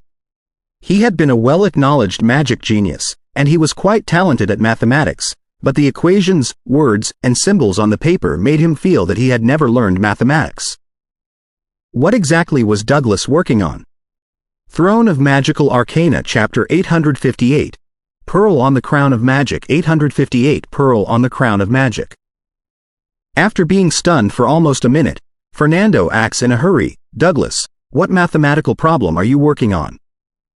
He had never been embarrassed when it came to asking other people what he did not know, and he was most earnest when it came to the things he was interested in. Magic knowledge and mathematical problems were certainly among them. Having set up alarm magic circles around, Douglas had known about it when Fernando entered the place, but instead of greeting the visitor, he continued dwelling in the ocean of mathematics. It was not until Fernando opened his mouth that he finally raised his head and answered, the calculation of the area and volume of irregular objects, as well as the corresponding problems. The quill in his hands did not stop when he answered the question. So, his words were quite literal. Fernando immediately looked shocked after he heard the reply. His red eyes were like two scorching suns. The calculation of the area and volume of irregular objects? Are you studying the curves? It was a fundamental problem in analyzing the complicated magic models that had upset generations of sorcerers. It was the most brilliant pearl on the crown of magic. However, the research so far could only be applied to special conditions but could not be extrapolated. Many sorcerers were so frustrated that they even questioned the possibility of a solution. They stated that it was better to devote their attention to the studies on the improvement of spiritual power. The progress wouldn't be fast either, but at least the returns would be obvious. That was the reason why Fernando was so shocked. From the paper, the strange symbols, and the graphs of curves, he could tell that Douglas went further than anybody else in that regard. If the problem could really be solved, the difficulties in analyzing and engraving magic models for the low rank, the middle rank, and the high rank would all be significantly lowered, and the sorcerers would be much stronger in 20 years. Douglas was woken up from his research and smiled. Yes. Although I've always been mocked for being impractical, I couldn't stop myself from studying it. I feel that it contains the most beautiful view in the world. What's your perspective? Fernando blurted out. He then realized it was inappropriate. If you do not want to answer, you are free not to. I'm just curious. He had always been respectful of other people's secrets and would never snoop on them, which was a serious issue that might cause sorcerers to kill each other. However, please tell me, was clearly written on his face. Douglas chuckled. It's not a big deal. I've been troubled by some problems too, and I need someone to talk to me and inspire me. Well, I'm working from the perspective of infinite division and recombination. Not intending to keep it to himself, he went on eloquently.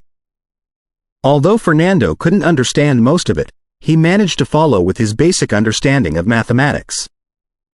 Now and then, he asked about the parts that he did not understand, which made Douglas even more enthused. What does this symbol mean? Fernando had already approached Douglas. He pointed at a certain symbol on the manuscript. His eyes glittering, Douglas said, "It's a symbol that I defined. It denotes infinity." Just like that, the two of them were so dedicated to the discussion of mathematics that they forgot about Lauren, who was outside. It seemed that few people had ever talked with Douglas about the problem that he was most proud of.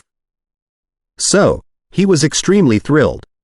His previous warmth and gentleness were replaced by the excitement on his face. He went on talking like the most talkative old man. "What are you doing?" Lauren waited for a long time outside, only to receive nothing, but he did not find any sign of a battle. The secret eye reported that Fernando was alive too. Therefore, he emboldened himself and walked in full of suspicion, only to discover what appeared to be a scene from when he studied in the magic tower before. Douglas's cheeks were particularly red. "We're discussing mathematics. I can see that." Lauren smiled. "But don't we have more important matters to discuss?" "What is it?" Douglas calmed himself down from the heated discussion. After a brief silence, Fernando said, "We are going to attack the Inquisition in this place to kill a high-ranked night watcher and a traitor. However, safety matters most. We should not take any risks. We would evacuate in case of an anomaly." Lauren looked at him in surprise. That was not what Fernando said during their discussion. He did not mention the latter half of the sentence. "I need detailed information including the comparison of our strengths, the distribution of the divine power circles, etc. before I decide to join you or not," Douglas said prudently. Lauren hurried to introduce the situation in the city and spoke of their conclusion. Douglas nodded. "Based on your intelligence, the odds of success are rather high, because the Night Watchers couldn't expect that we are audacious enough to attack them at all. However, it is also very dangerous. If we are slow, and the Church activates the divine power circles and the transmission circles in reaction, we will be in serious trouble." The Church had set up plenty of facilities to defeat the Magic Empire. The churches of such a big city must have transmission circles that led to the capitals of the major countries. Heart of Time, the Sword of Truth, the Grand Cardinals, and the other legendary experts could arrive in several minutes. If they were stopped by the divine power circles, they would be in grave danger.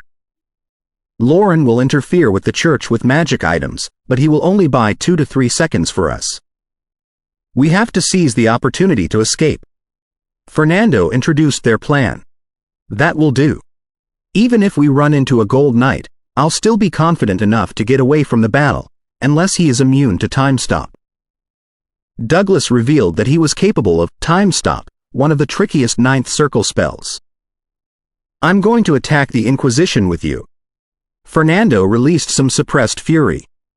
After they made the detailed plans and the backup ways to escape, Lauren asked Fernando in a low voice, "Why did you stress that safety matters most and we should not take risks?" Fernando was very solemn. "Because I believe that Douglas is much more valuable than the Inquisition, this city, and even the whole Union. Of course, that is not including me." Lauren looked at his friend in shock again. The guy had always preferred sarcasm to compliments, but he had given Douglas such a high remark. Even though his compliment at the end exposed his nature, it was still rather unbelievable. Was the sun rising from the west today?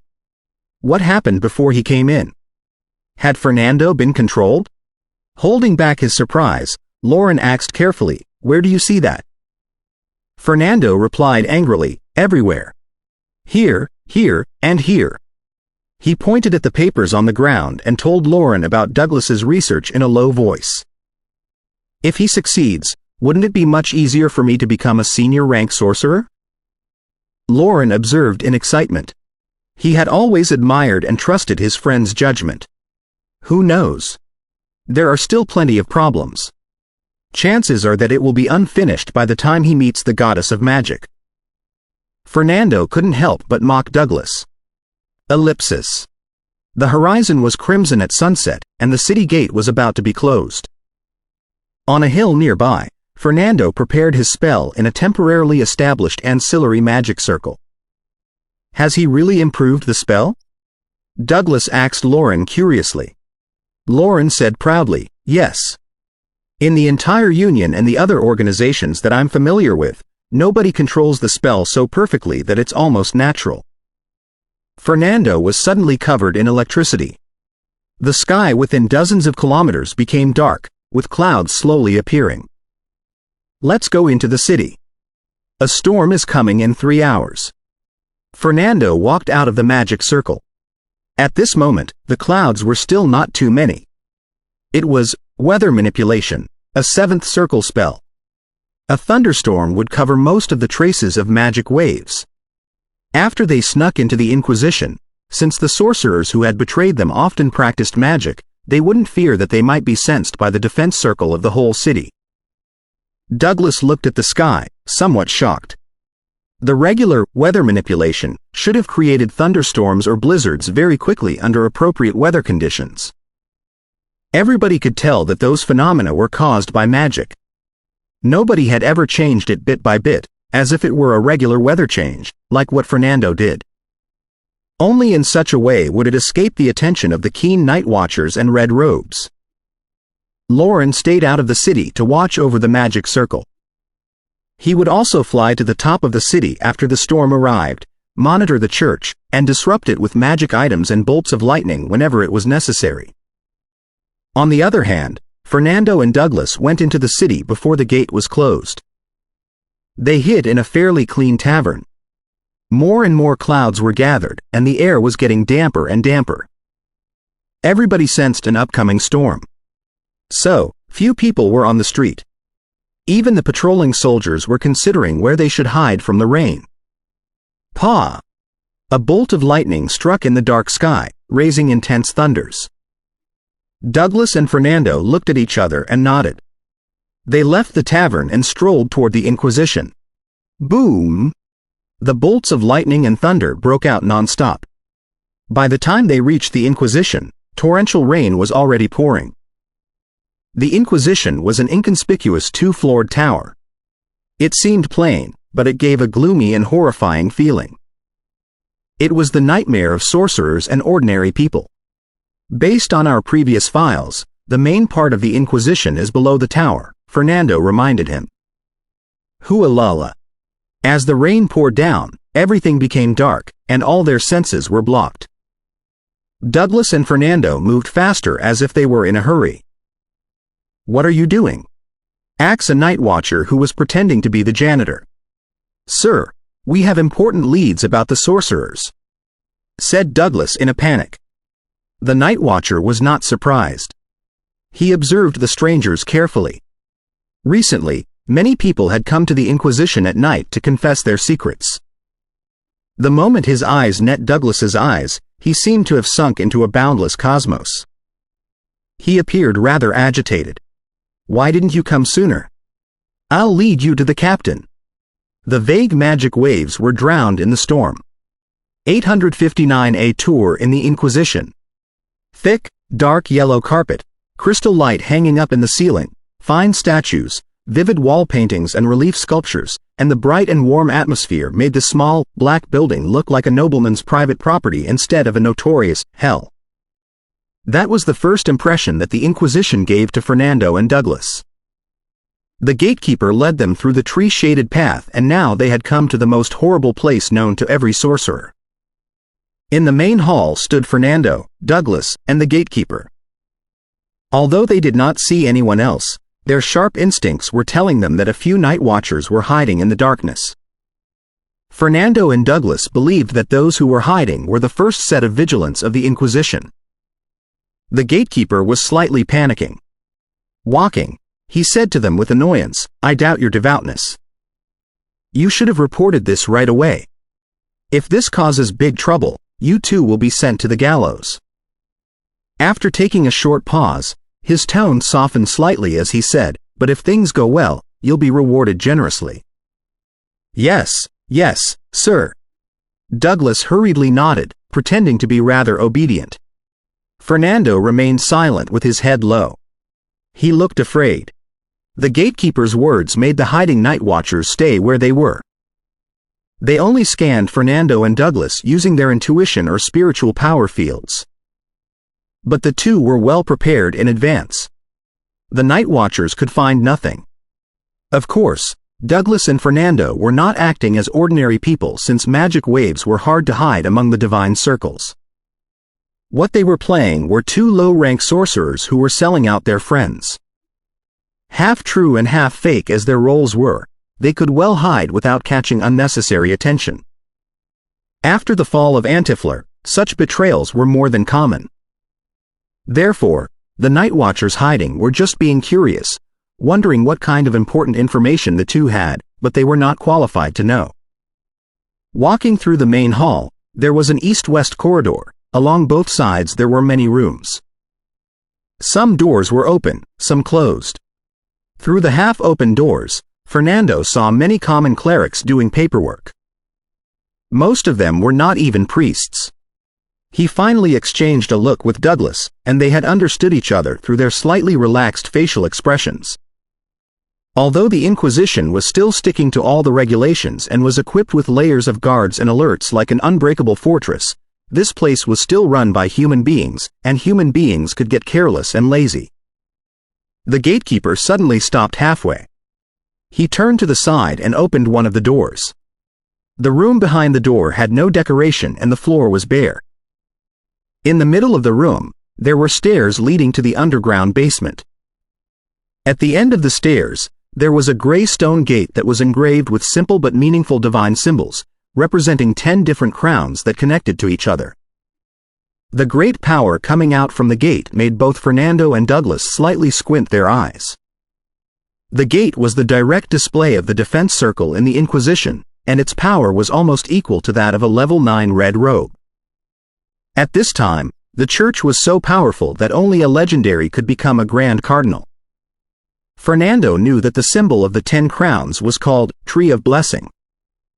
The gatekeeper gently knocked on the 4th crown while following a special pace. Soon, an indifferent voice asks, "Who? What for?" Team number 2. The Hand of Dusk, today's gatekeeper. We have 2 low-rank sorcerers here for some very important information.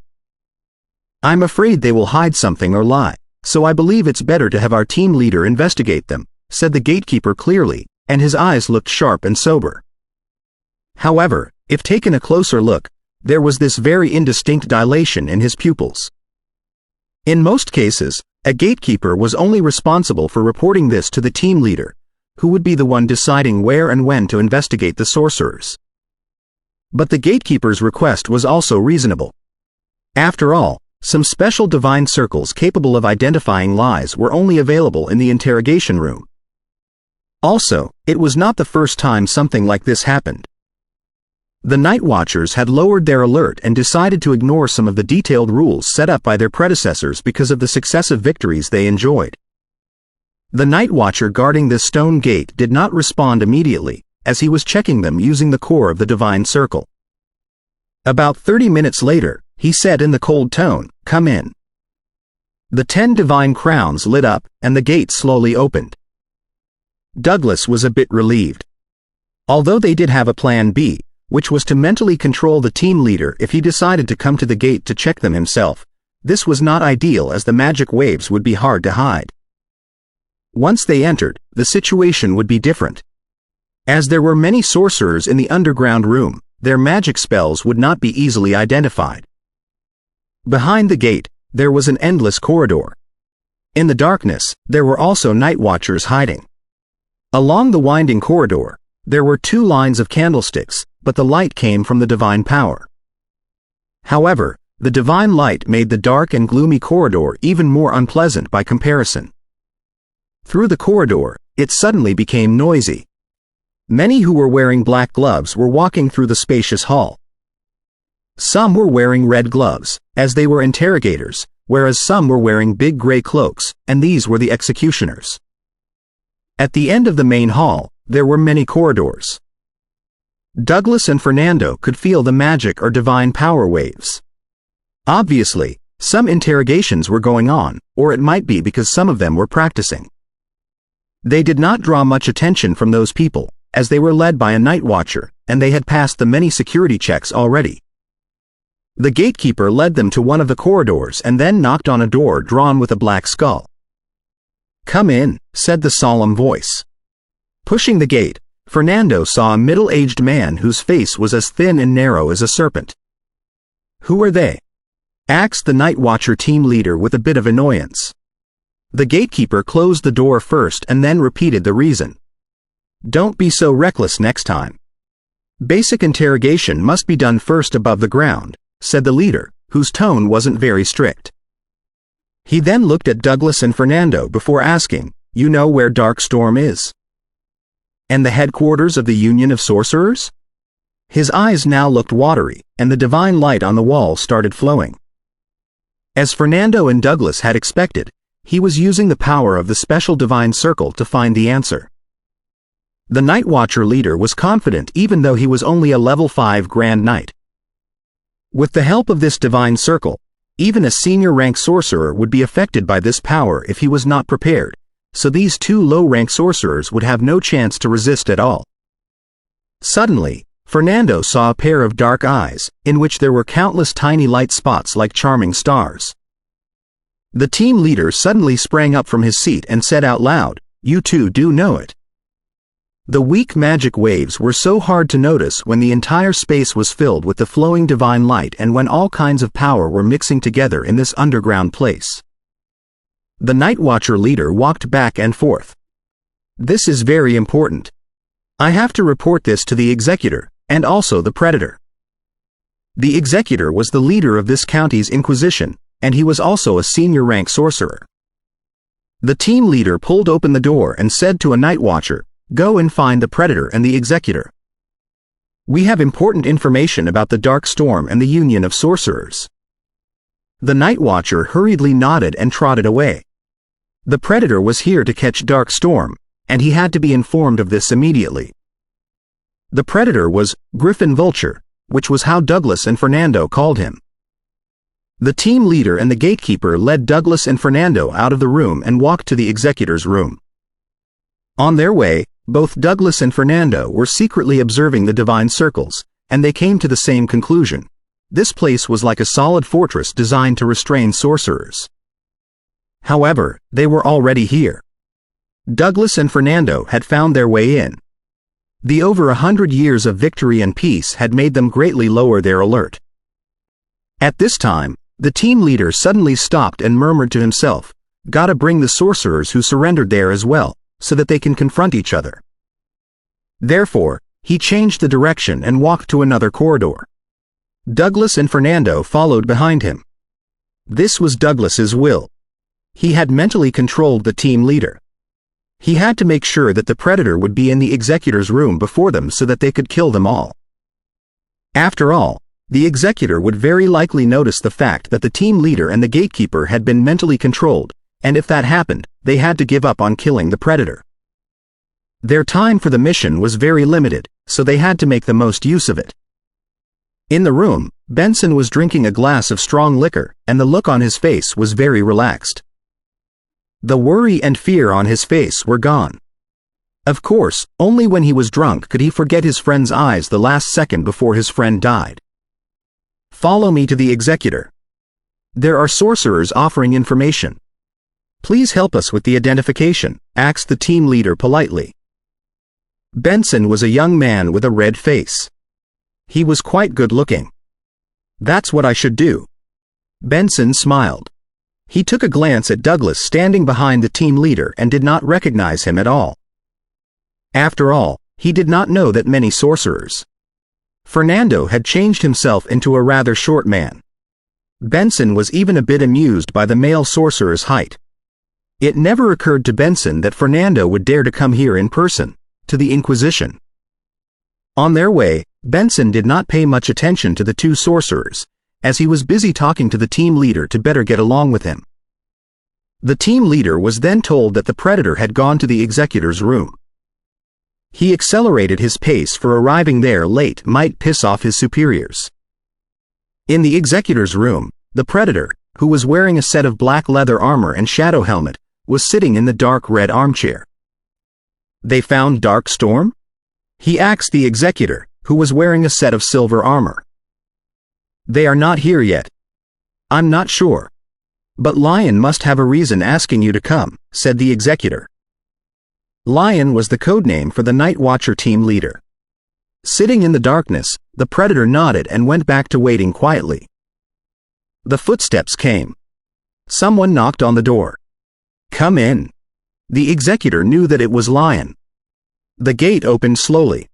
The Predator's heart suddenly started beating very fast. He got his current status from countless slaughters, and he had just sensed the great danger and death coming. "Stop!" The Predator rushed to the door. His rich experience told him that only by interrupting this could he survive. However, all he could see suddenly looked very pale, and the world had been deprived of all sounds. Throne of Magical Arcana Chapter 860. The Outraged Cardinal 860. The Outraged Cardinal. Time stop. It was too late. Before his brain came to a pause, the idea occurred to the Predator. But he had been turned into an insect in a piece of amber in this static world. He was now frozen by time in the air. The whole world looked like an old painting drawn only in the color of gray, black, and white. Then, he saw that the colors were returning: gold, green, black, and red, and his body was able to move again. Move? The Predator could not figure this out. How could he see himself moving? In fact, he thought that he would be lucky to survive the 3 to 4 rounds of attack during the time span of time stop because of the many extraordinary items he had. But why was he now watching his body falling onto the floor heavily? The colorful light burst out, but it failed to prevent his body from hitting the carpet and making the dull, banging sound. How? To his great shock, the Predator looked back and realized that he had turned transparent and was grabbed in the hand of the tall sorcerer. His soul was pulled out? Ninth circle spell? The Predator realized what was going on. Experienced as he was, although he did not understand what kind of spell it was, the Predator once heard about it and knew that it could pull out one's soul. None of his extraordinary items could resist such a creepy spell. That was the end. He knew that he wasn't able to fight back anymore. Douglas showed no mercy and no hesitation. The pale flame in his hand burned the Predator's soul and made him give out a blood-curdling scream. The Predator felt that there were countless fine needles in his body and kept churning. Meanwhile, he saw divine light burst out on the executor and helped him resist a spell. However, the short sorcerer had also gotten rid of time stop and then turned the executor into a stone statue before the executor could do anything with a single pointing. Although Fernando was also affected by time stop, he had prepared in advance. Therefore, he took action much faster than executor. According to their plan, Douglas's time stop was primarily for the executor, who was level 8. Meanwhile, Douglas would destroy one of his extraordinary items to weaken his magic resistance, while Fernando, after he recovered, would focus on attacking the executor. Knights and clerics did not have as abundant methods as sorcerers for keeping themselves alive. Therefore, Fernando was confident that he could kill the executor within 2 to 3 spells. The most challenging thing in the plan was that Douglas and Fernando had to trust each other without any reservation and had confidence in each other that they could both do their tasks. So far, they worked pretty well with each other, and Fernando started believing that Douglas was quite trustworthy. Crack! Crack! Crack! 5 silver-black magic missiles flew out of Fernando's hand and hit the executor, which was now a stone statue. The stone statue then cracked and the gaps extended inward. Soon, the statue had collapsed to the ground, stirring and raising lots of dust. It had only been 2 to 3 seconds since the door was pushed open, and 2 senior ranks had been killed. One of them had his soul pulled out, and the other had been turned into a pile of rubble. When sorcerers were prepared, they could be extremely horrific.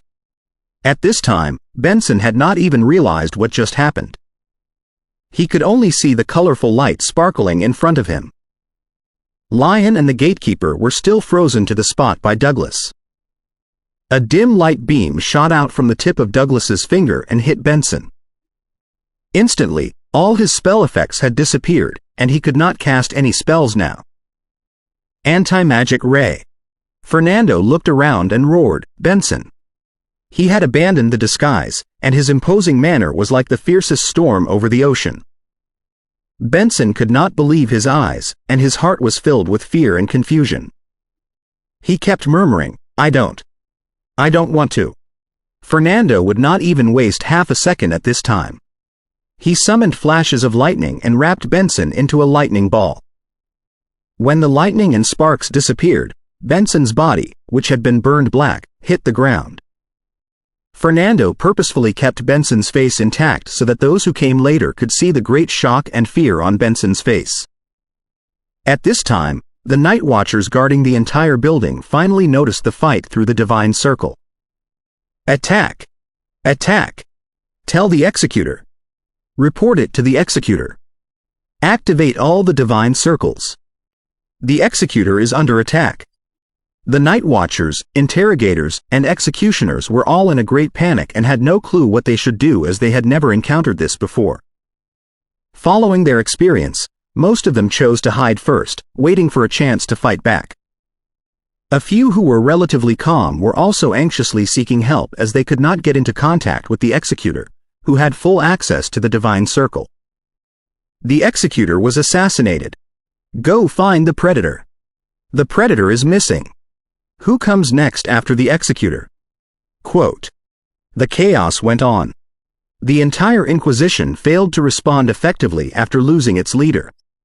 After a while, the executor's assistant finally recalled that it was he who had the access.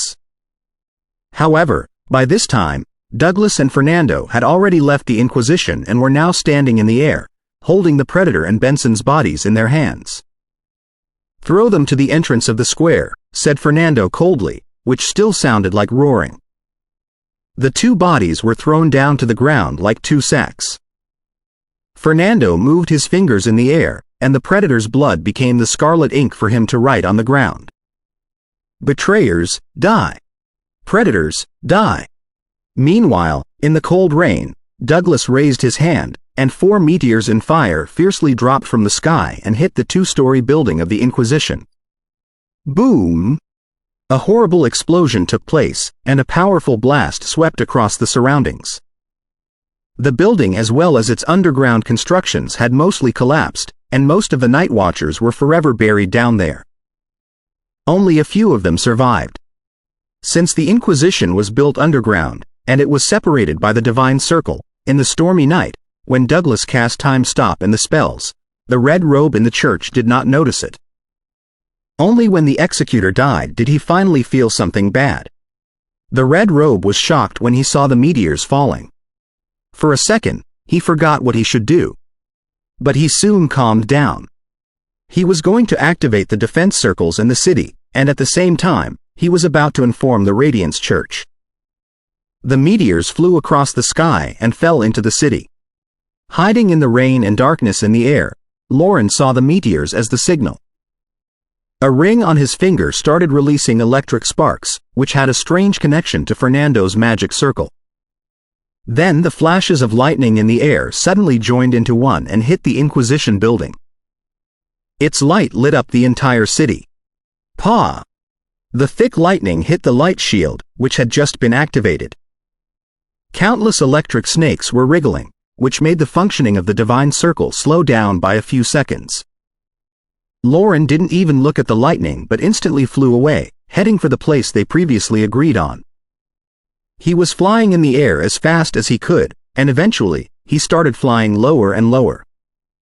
In the end, he disappeared in the forest.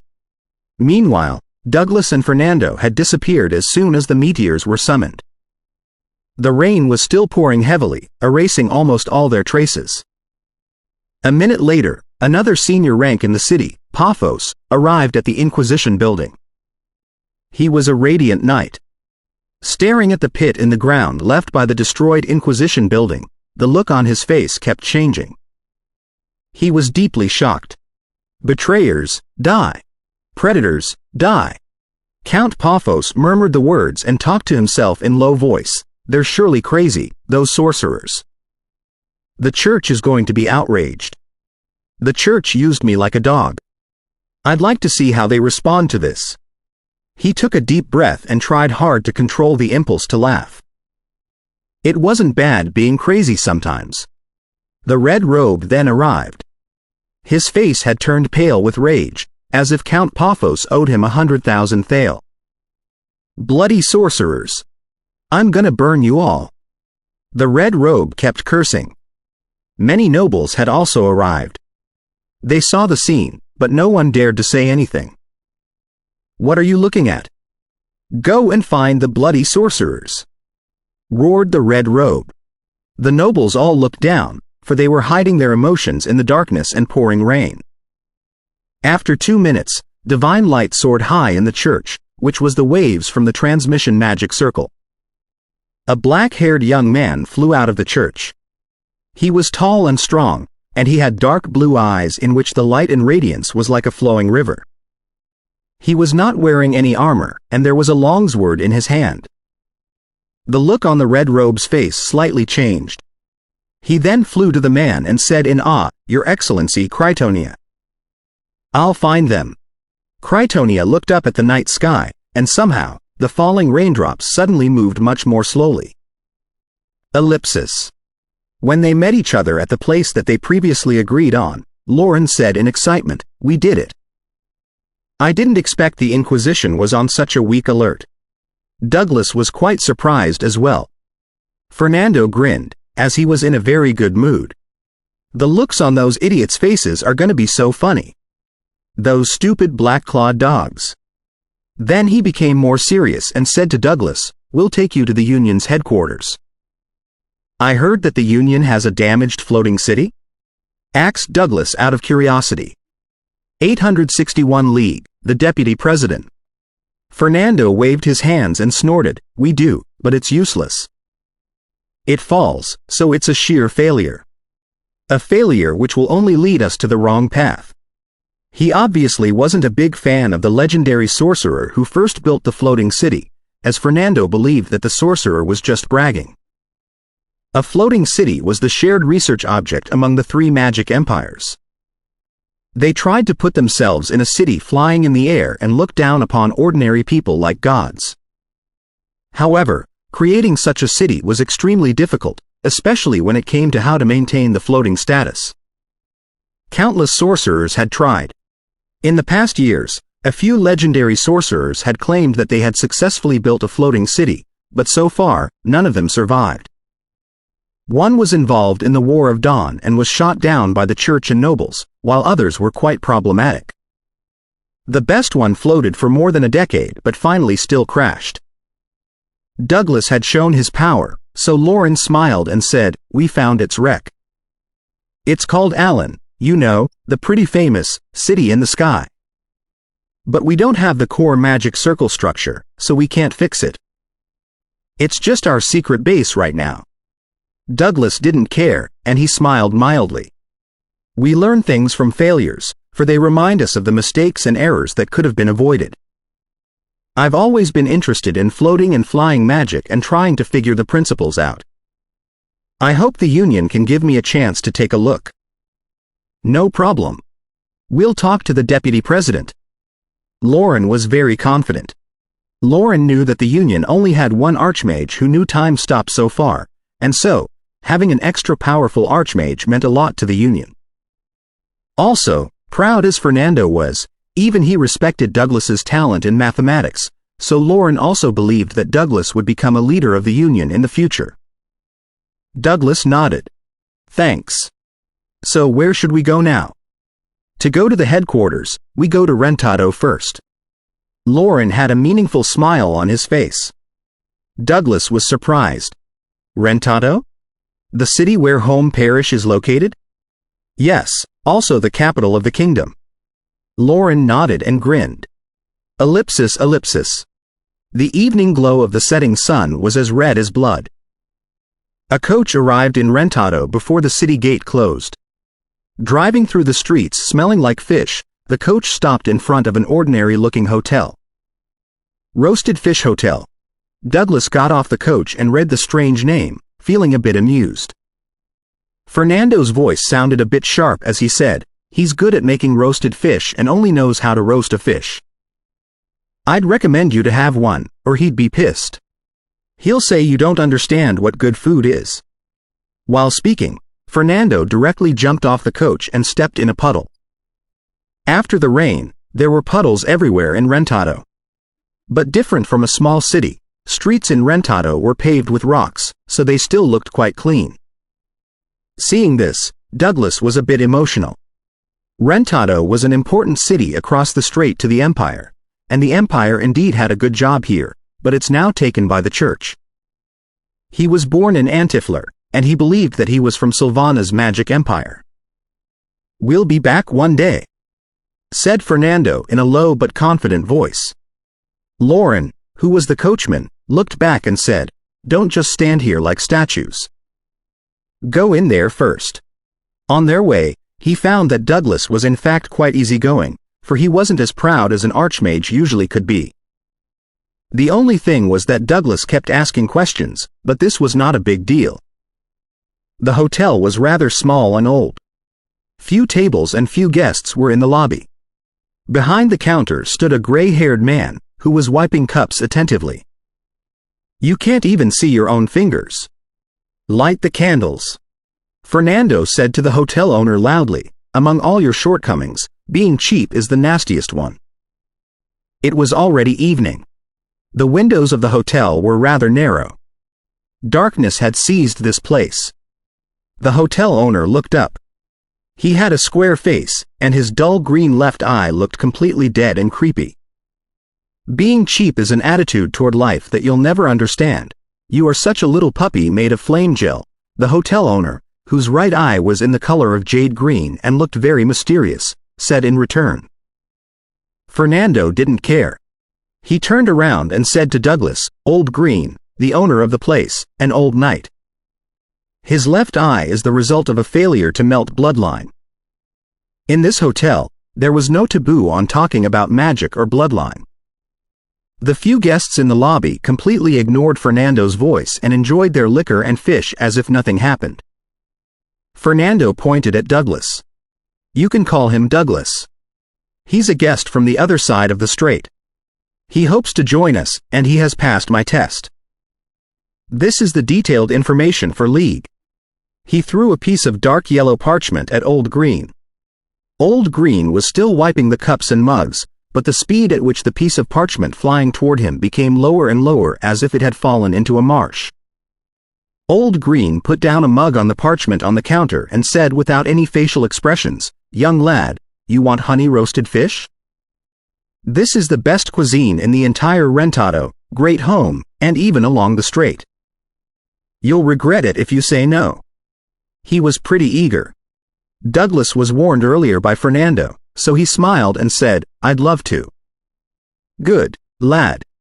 Not many young men know how to appreciate good food now," said Old Green meaningfully before he walked to the kitchen. He's a knight from an experiment previously conducted by Fernando's teacher. He has a close relationship with the Hoffenberg family. After the fall of his teacher, Old Green didn't want to surrender to the church, so he opened this hotel in Rentado as a secret station for the Union. Lauren hurriedly came and added the information for Douglas after he pulled the horses into the stable. "Old Green is going to report the mission to Lead, our deputy president. They have to discuss it before you enter the headquarters. But don't worry. There's no way that they will reject you. You'll hear the good news tomorrow." "Thanks." Douglas smiled and nodded. "I'm actually not in a hurry.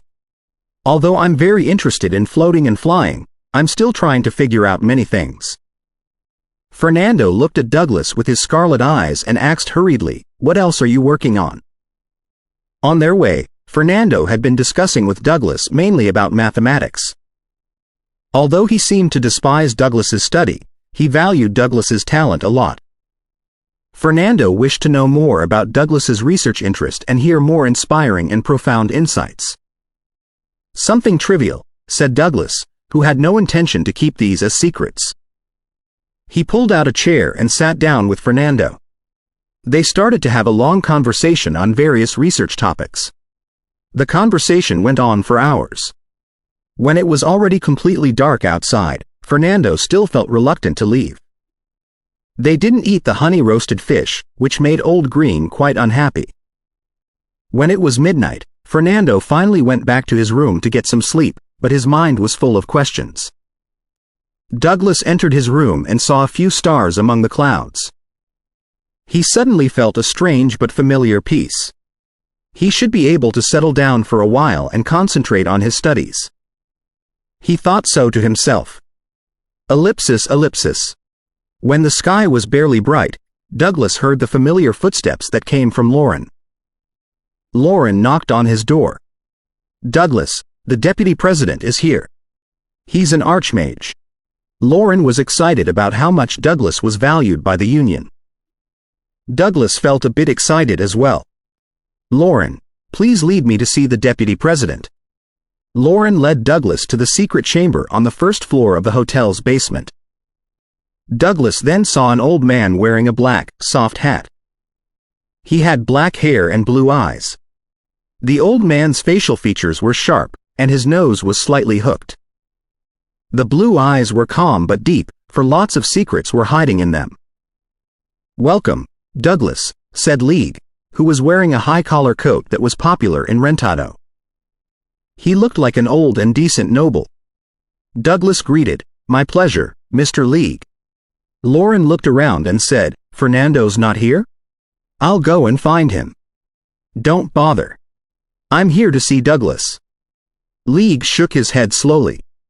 "Douglas, you've proved yourself by what you did to the Inquisition with Fernando.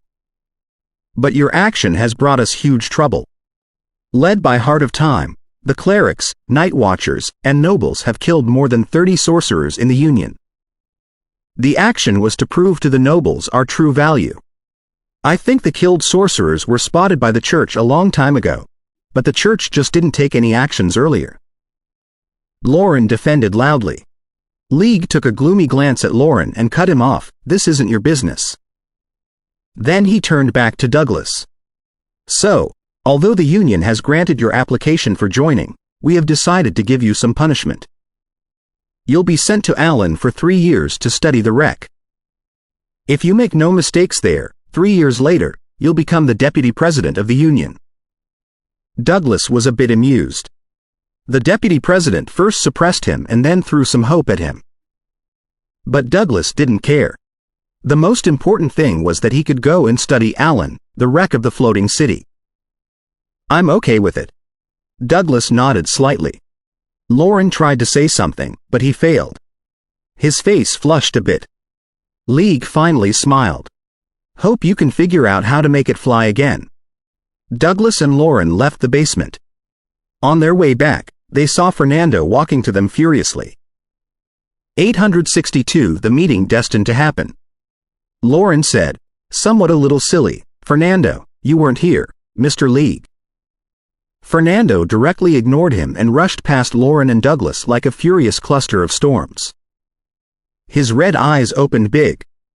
Obviously, he was outraged. Douglas slightly frowned but soon unknotted his eyebrows. He watched Fernando rushing downstairs to the secret chamber. "Fernando!" Lauren finally realized, and he hurriedly yelled, "Don't argue with Mr. League." Bang! Fernando slammed the door of the secret chamber shut and kept the conversation within. "What shall we do? Fernando will piss off Mr. League." Lauren asked Douglas for help. Only Douglas, who carried both good manners and power, could stop this argument right now. Douglas nodded. "If anything goes wrong, I'll stop it." But expressing himself is Fernando's right. But he's challenging the deputy president. Lauren could not understand Douglas's attitude. In Lauren's eyes, Douglas was very powerful, knowledgeable, and especially talented in mathematics, but Douglas's way of thinking could be quite strange. Douglas was a big fan of asking why, and some of his opinions were quite hard for him to accept.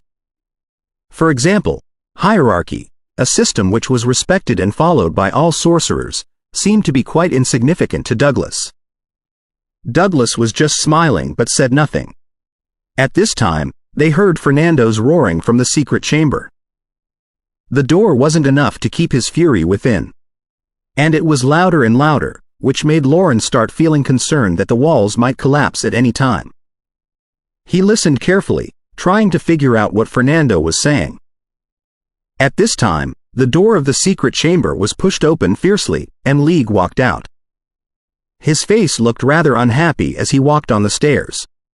"I'm the branch president in Paphos County, so I have the right. I don't need you, old man." Fernando chased League out and yelled. League stopped walking and turned around. His voice was as cold as ice as he said, "You're no more." "So what? When I made the decision, I still was." Fernando looked right into League's eyes angrily. "Crazy dog," League murmured and then kept walking. Fernando waved his arms and yelled, "You old antique. Even if I'm wrong, this has nothing to do with Douglas. He was only obeying my words. He knew nothing from the headquarters." Lauren was shocked as he watched them arguing. Although he knew Fernando's bad temper, it never occurred to him that Fernando would yell at the deputy president. There were only 3 deputy presidents in the union, and even the president had to act quite politely to them. He was about to stop them, but as they kept arguing, Lauren realized Fernando's intention. He wasn't arguing with League for himself, as he had already been mentally prepared for the punishment when he proposed. Instead, he was arguing for Douglas, for he did not understand why Douglas should be responsible for this. At this time, League walked past Douglas. He caught his breath and then said, "Douglas, I forgot to tell you. As a 9th Circle Archmage, you're qualified to attend the core meeting that is to be held 5 days later. So you won't be heading for Allen until next week." "Sure," Douglas said. He did not ask anything else and just nodded politely. "You old thing. If you have guts, you just kick Douglas out right now. Tons of organizations want to have an archmage." Fernando wouldn't stop. Those legendary sorcerers were busy protecting themselves, so a 9th Circle Archmage should be considered as a top force for every organization, except for Cabin of Palmyra, which was a legendary group. So far, the entire union of sorcerers only had 2 9th Circles. One of them was the president, Arnold, and the other was League. The 2 deputy presidents were only senior ranks working on hitting the 8th Circle. League snorted, unwilling to argue with Fernando. He hurriedly walked past Lauren and headed for Old Green's room. "You old man. You're still thinking about your power and resources when facing such great danger. I joined the union because of the concept you promoted, to push aside suspicion and bias and accept all groups and sorcerers. Shame on you. A senior rank sorcerer can go anywhere." Fernando roared at League's back. Lauren had cold sweat on his back. He wondered if Fernando had ever worried about a possible vengeance on himself in the future if he kept acting like this. He would pretend that he never heard such words from Fernando. League paused a bit, and then he accelerated his pace and disappeared around the corner. "Fernando, how could you talk like that?" Lauren was rather anxious. "He can just give you a seemingly simple but actually dangerous mission. Unless he can kill me with one strike, or I'll let him know how dangerous a storm can be." Fernando snorted. Also, he doesn't get along that well with the president. Lauren was shocked. He didn't expect that there was a reason behind his friend's angry roaring. Then was the roaring real? Or he was just pretending? "No wonder you're not afraid of Mr. League," Lauren murmured. Fernando paused a bit and said, "This has nothing to do with fear. If it had been the president standing in front of me, I'd have done the same." All right, he was still that Fernando Lauren knew. Lauren felt a bit relaxed, but also a bit sad. Fernando took a deep breath and combed his hair with his hand. "In such an era, we might die any time because of the black-clawed dogs or clerics. So we mustn't be afraid of death, as death is our destiny and doomed ending. And if we are not afraid of death, why should we be afraid of a president or deputy president?" Douglas had been listening to their conversation quietly. At this time, he smiled and said, "Thanks. I just don't like how they treat people unfairly. Fernando looked up at the mottled ceiling. Ellipsis, ellipsis. In the next 3 days, while Lauren was busy with the tasks allocated to him as a liaison, Douglas and Fernando stayed idle. Douglas and Fernando, however, didn't mind it. They even enjoyed themselves in the 3 days that they kept talking and exchanging ideas. And they both agreed that the current magic system did have its fatal problems, which were impossible to be fixed. Although Fernando spent most of the time listening to and learning from Douglas, his talent in mathematics and magic made his comments rather inspiring to Douglas. Therefore, Douglas was not only teaching Fernando. Together, they had a pretty good time. Even though it was almost evening, they were still working on a math problem. It was already very dim in the hotel lobby. However, both of them had cast a spell on their eyes so that they could see through complete darkness. They had a honey-roasted fish beside them, but the fish was not their focus at all. A middle-rank sorcerer stayed beside them to listen to their conversation out of curiosity, but the sorcerer soon walked away, feeling rather dizzy. At this time, the half-closed gate of the hotel was pushed open, and the cool evening breeze had instantly driven away the humid and warm air in the lobby. Green, 2 roasted fish. The hoarse and deep voice came in first before the person showed himself. Coming back after finishing his mission, Lauren just sat down. He believed that Fernando now finally had a competitor in terms of roaring. Douglas and Fernando looked up at the same time because they had sensed that the man was a knight. Was he Green's friend? Because of Green, many knights liked coming here, which made the sorcerers here feel quite insecure, but this had also effectively helped them hide from the church's search. Also, Green would pick his guests. If a knight was rather hostile to sorcerers or sensitive to topics related to magic, he would find an excuse to get angry and kick the knight out of the hotel forever. If there was a knight in the hotel, Old Green would put a secret sign outside of the hotel so that the sorcerers coming in could be prepared. When Fernando and Douglas arrived, there was no knight in the hotel. No one would ever expect that a gathering place for knights was in fact a secret liaison station for sorcerers. Bang! Hearing the voice, the wood mug that Green was wiping fell from his hands onto the counter. He stared at the entrance, and his dead green eye released circles of waves that could affect the physical surroundings. What brings you here? Asked Old Green. Meanwhile, he took a warning glance at Douglas and Fernando. They understood immediately and hid their draft paper sheets. You want neither title nor treasure. All you want is such a hotel selling honey-roasted fish? Are you going to give up your title as a knight, Fatal Left Eye? A tall and strong man, who was wearing a tight gray night suit, walked in. His eyebrows were thick, and his nose was rather high. He looked quite young, but if one took a closer look, the fine wrinkles would be spotted. Only his blue eyes were full of energy, like a teenage boy's cheerful eyes. Following him was a young girl, about 11 or 12 years old. She had a pretty face but pretended to be rather serious. She had a tidy fringe of hair on her forehead, which made her look like a delicate doll. The heavy sword she was carrying was even taller than herself. Right now, she was struggling with dragging the sword with her. Her eyes were also very impressive. She had silver gray eyes, and they were cold and sharp. So, she is? Asked Old Green confusedly. The man whose blue eyes looked rather young smiled. I'm her teacher now, training her to be a knight. The little girl squared her shoulder a bit. But her right foot tripped over her left foot, and she then had a bad fall. Haha, she can't even walk. How can she be a squire? Fernando grinned and commented. The girl was still dragging the heavy sword. On the ground, she looked up, and her nice-looking eyebrows furrowed angrily. No one knows how to walk before they learn it. Fernando didn't get it immediately. So she is the descendant of... The look on Old Green's face had become quite strange. It looked both serious and funny. The man with beautiful eyes smiled. Yes, I didn't expect this at all.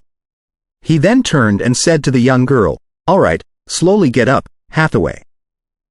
You'll become strong one day.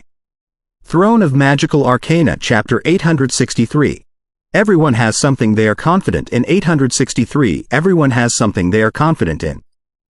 Yes. The little girl named Hathaway wriggled and tried to get back on her feet, but she still did not let go of the giant sword in her hands, as if it were the most important thing for her today. Therefore, it was impossible for her to stand up with only her elbows. After she finally lifted herself from the ground, she fell down again.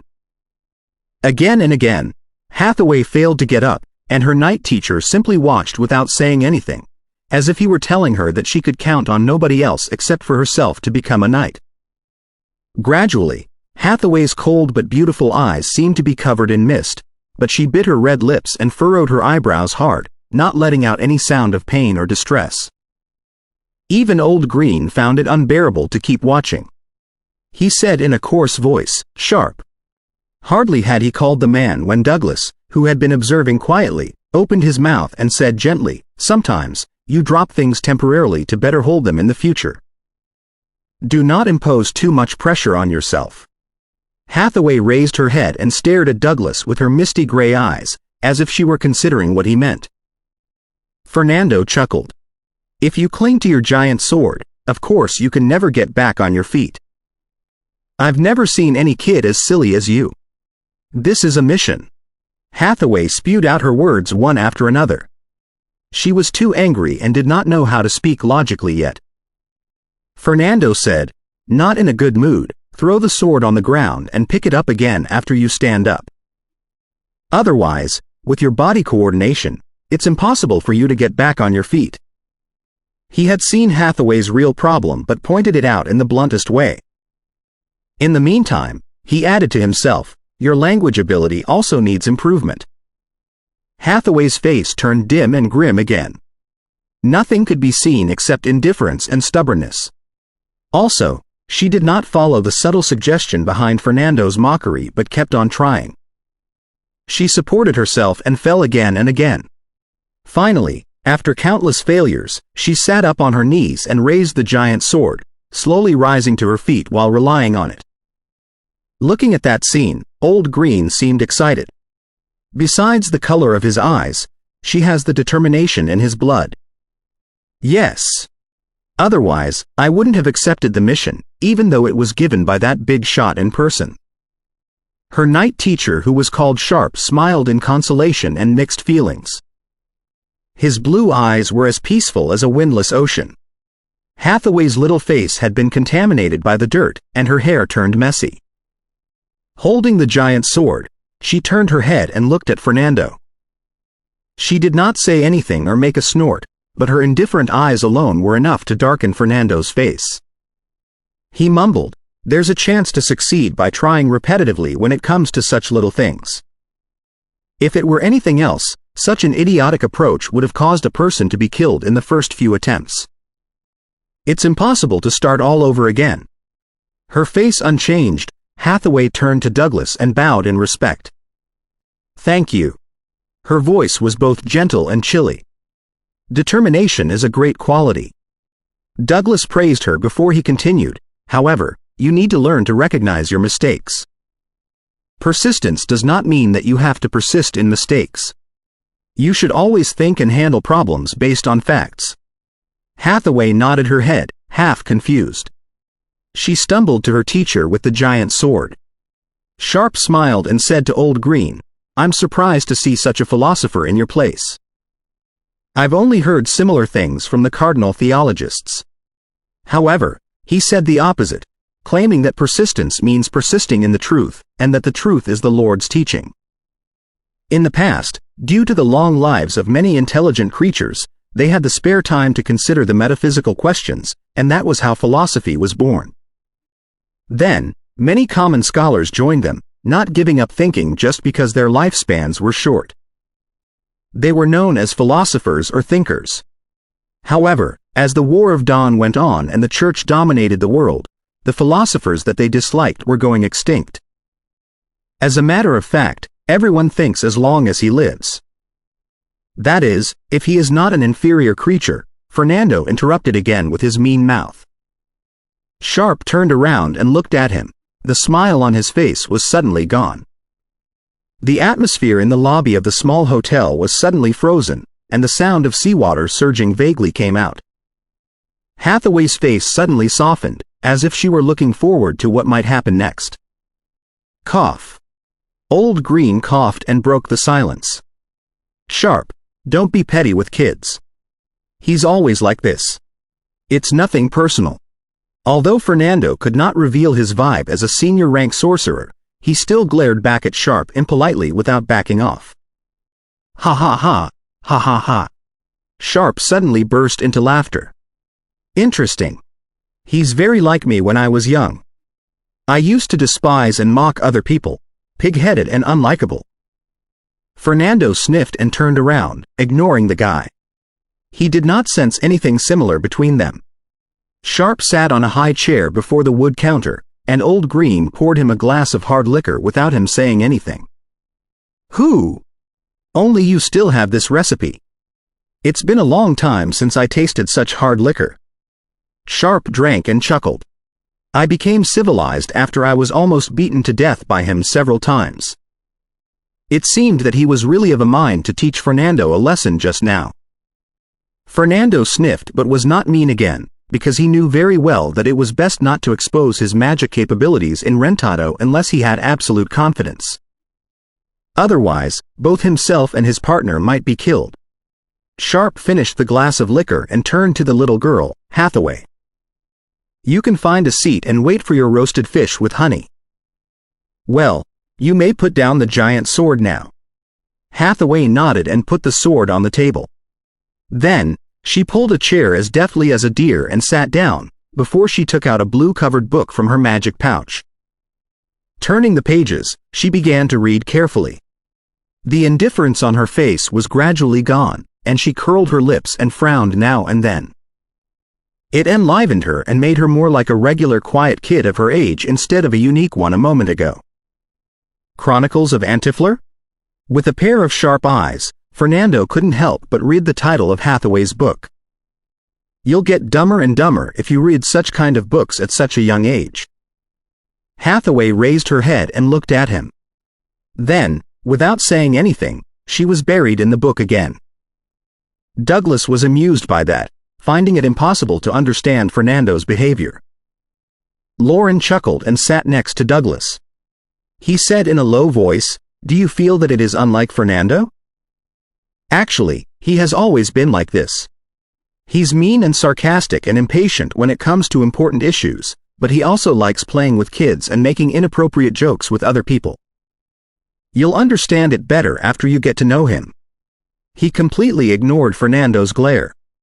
It means that he has a young state of mind. Douglas chuckled. However, I think kids are better to be encouraged. Lauren went on to say with a low voice, Fernando used to have a sister who accidentally died at 12. So, he has always been fond of little kids, although he never admits it and would rather tease them. Pa. Fernando patted the table hard and interrupted Lauren's betrayal. He. Sharp seemed to have perfect hearing although he was drinking non-stop. He chuckled in time, suggesting that he heard everything. Hathaway turned the pages much more slowly, as if she heard Lauren's words too. Her tightened face was greatly relaxed. Lauren smiled in satisfaction. It was exactly what he hoped. He hoped that the two parties wouldn't burst into a fight, and their identities as sorcerers would not be exposed. Fernando stared at Lauren without blinking, as if he were considering how to deal with the guy tonight.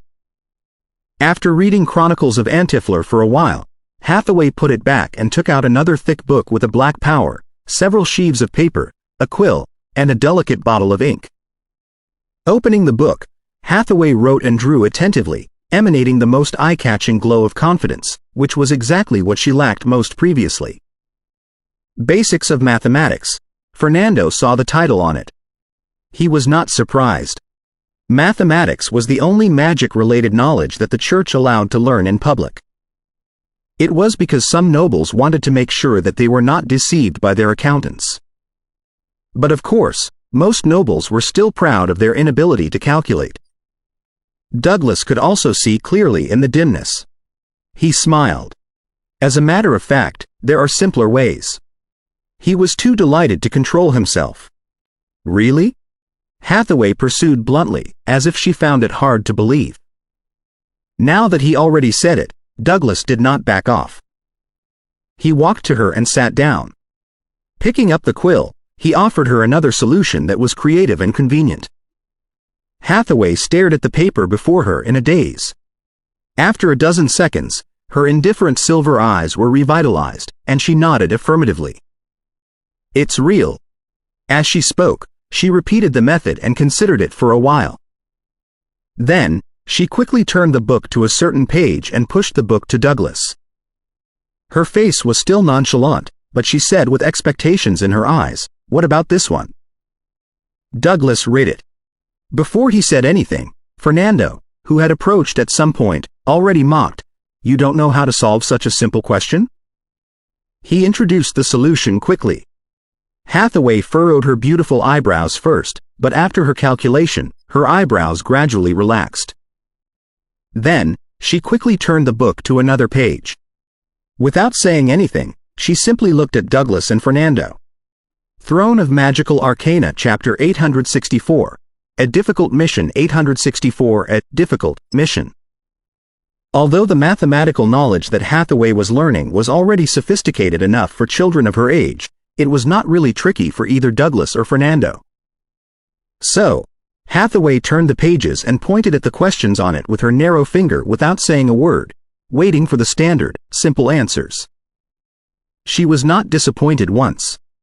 Sharp, her night teacher who was enjoying the roasted fish with honey and the hard liquor, was gradually attracted by the situation on this side. He forgot to chat with Old Green anymore. Frowning, he observed Douglas and Fernando carefully. Perhaps because of her excitement, Hathaway's face was redder than before. After a long time, she finally closed her books and said in a low voice, "Thank you." Fernando was about to mock her when Sharp suddenly put down his glass and stood up from the high chair. He chuckled. "Old Green, I did not know that your guest was not only a philosopher but also a mathematician. I think he is even more knowledgeable than the court teachers." His words were directed at Old Green, but his blue eyes were focused on Douglas and Fernando. Old Green picked up Sharp's glass and washed it in the sink while he mumbled, "What's wrong with that? Most guys who are good at mathematics are philosophers to some extent." "Yes. Mathematics is the ultimate representation of philosophy." Douglas agreed with Old Green. Fernando, on the other hand, sniffed and turned his head, showing that he was unwilling to talk to the barbarian. Sharp chuckled. Instead of staring at Douglas and Fernando, he strolled to Hathaway and watched her eat the roasted fish, which was getting cold. "Hathaway, how does the roast fish taste?" "Not bad." Hathaway was taciturn even though he was her night teacher. "We need to leave after you taste it. You have to have dinner at home." "I cannot let them know that I allow you to eat random food," Sharp said with a smile. Hathaway took off the handkerchief on the left side of her night suit and wiped her lips gently. Then, she nodded her head. "All right. Hold your sword well and never drop it easily, but remember not to let it affect you. The life of a knight lies in their creed, their spirit, and their will, not in their sword." Sharp finally taught Hathaway something about what happened earlier. Holding the enormous sword that was even taller than herself, Hathaway frowned, as if she still did not agree with the theory. However, instead of arguing, she simply followed Sharp out of the hotel thoughtfully. The moment she got out of the door, she suddenly turned around. Her face was still expressionless, but her silver eyes seemed gentler than before. Then, she nodded at Douglas and Fernando, as if she was thanking them for their mathematical guidance again. After they were far away, Fernando said, "Silver pupils and cold eyes.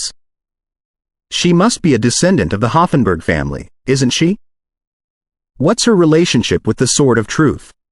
He looked at Old Green, waiting for his answer. The Sword of Truth was the title for Williamson Hoffenberg, who was a legend even more powerful than Heart of Time, Krytonia, and a knight who rose against the tyranny of the magic empire earliest with the Saint Truth. Therefore, The God of Truth had blessed him with a legendary longsword that matched his blood power. It was known as the Sword of Truth. "You don't need to know," Old Green replied without raising his eyes. Fernando sniffed. "It's very easy to investigate. Not everybody thinks that it is a secret like you do." Old Green turned a deaf ear to his mockery and focused on wiping the glass. Ellipsis. The next morning, Fernando knocked on Douglas's door. He had new ideas about a certain magic problem after he woke up and came to talk with Douglas in excitement. "I admit that there were some minor mistakes in my opinion yesterday." The moment the door was opened, Fernando said sincerely, but he saw somebody else other than Douglas in the room. "Deputy, why are you here?" Seated in the chair before the desk was Deputy President League, who had been pissed off by him and stormed off a few days ago. "Am I not allowed to be here?" League touched his hawk nose and axed gloomily. Fernando chuckled. He was about to mock League's thick face when Douglas said, "League is here to give me a mission." "A mission? What mission requires a ninth circle archmage?" "Study Allen?" Fernando looked serious. Douglas said peacefully, "I'm asked to become Hathaway's mathematics teacher in private and measure her magic gifts. If possible, I will direct her to embark on the path of magic." "Is her place high in the Hoffenberg family?" Fernando knew the Union's strategy to attract nobles. Her father was Ludwig, the youngest and most loved child of the Sword of Truth, as well as the knight who was likely to become the second legend of the Hoffenberg family. It's a pity that he died by accident in a certain relic. So, the Sword of Truth has shifted his love to Ludwig's only daughter, Hathaway. He loves her so much that he doesn't care that she lacks knight talents at all. League introduced the situation roughly. After all, Fernando was involved in the lesson yesterday too. Fernando sniffed. "Why didn't you ask me to do that? I think I'll be a great teacher." He was just saying it. He never really thought of teaching any student right now. "You?" "Hee," League replied without a smile. Douglas also shook his head faintly. He did not think that the impatient and mean Fernando could be a good teacher. Fernando snorted. Dissatisfied with their attitudes, he said, "Sharp may be the Gold Knight.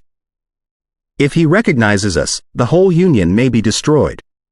Also, the Sword of Truth is a devout believer.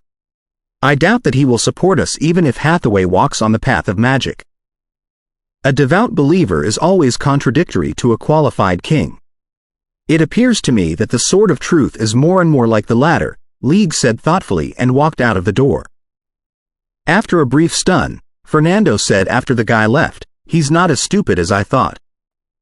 Ellipsis. The best breakfast of the Roasted Fish Hotel was a piece of white bread, a cluster of butter, and a roasted fish. Fernando complained that the menu never changed, but he still devoured the food in the meantime. He always had a great appetite.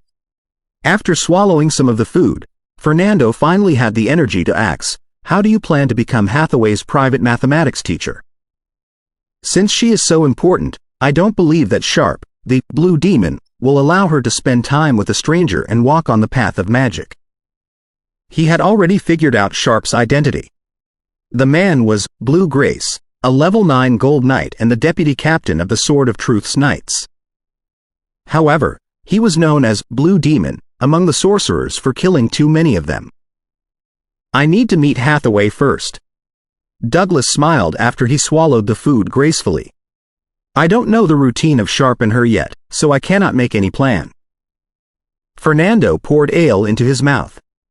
"You are not as reckless as I thought." At this moment, the half-closed hotel door was knocked on, and Hathaway, dressed like a little princess, walked in with a blue-covered book. Behind her, Sharp followed with a vague smile. Hathaway ran to Douglas and Fernando's table quickly. Same hand and foot. Fernando was as mean as before. Hathaway subconsciously slowed down. She reached them, put the book on the table, and turned to a page that she folded before. She pointed at one of the questions and stared at Douglas and Fernando with her silver eyes, not saying a word. "About this question," Fernando opened his mouth first and exchanged a glance with Douglas.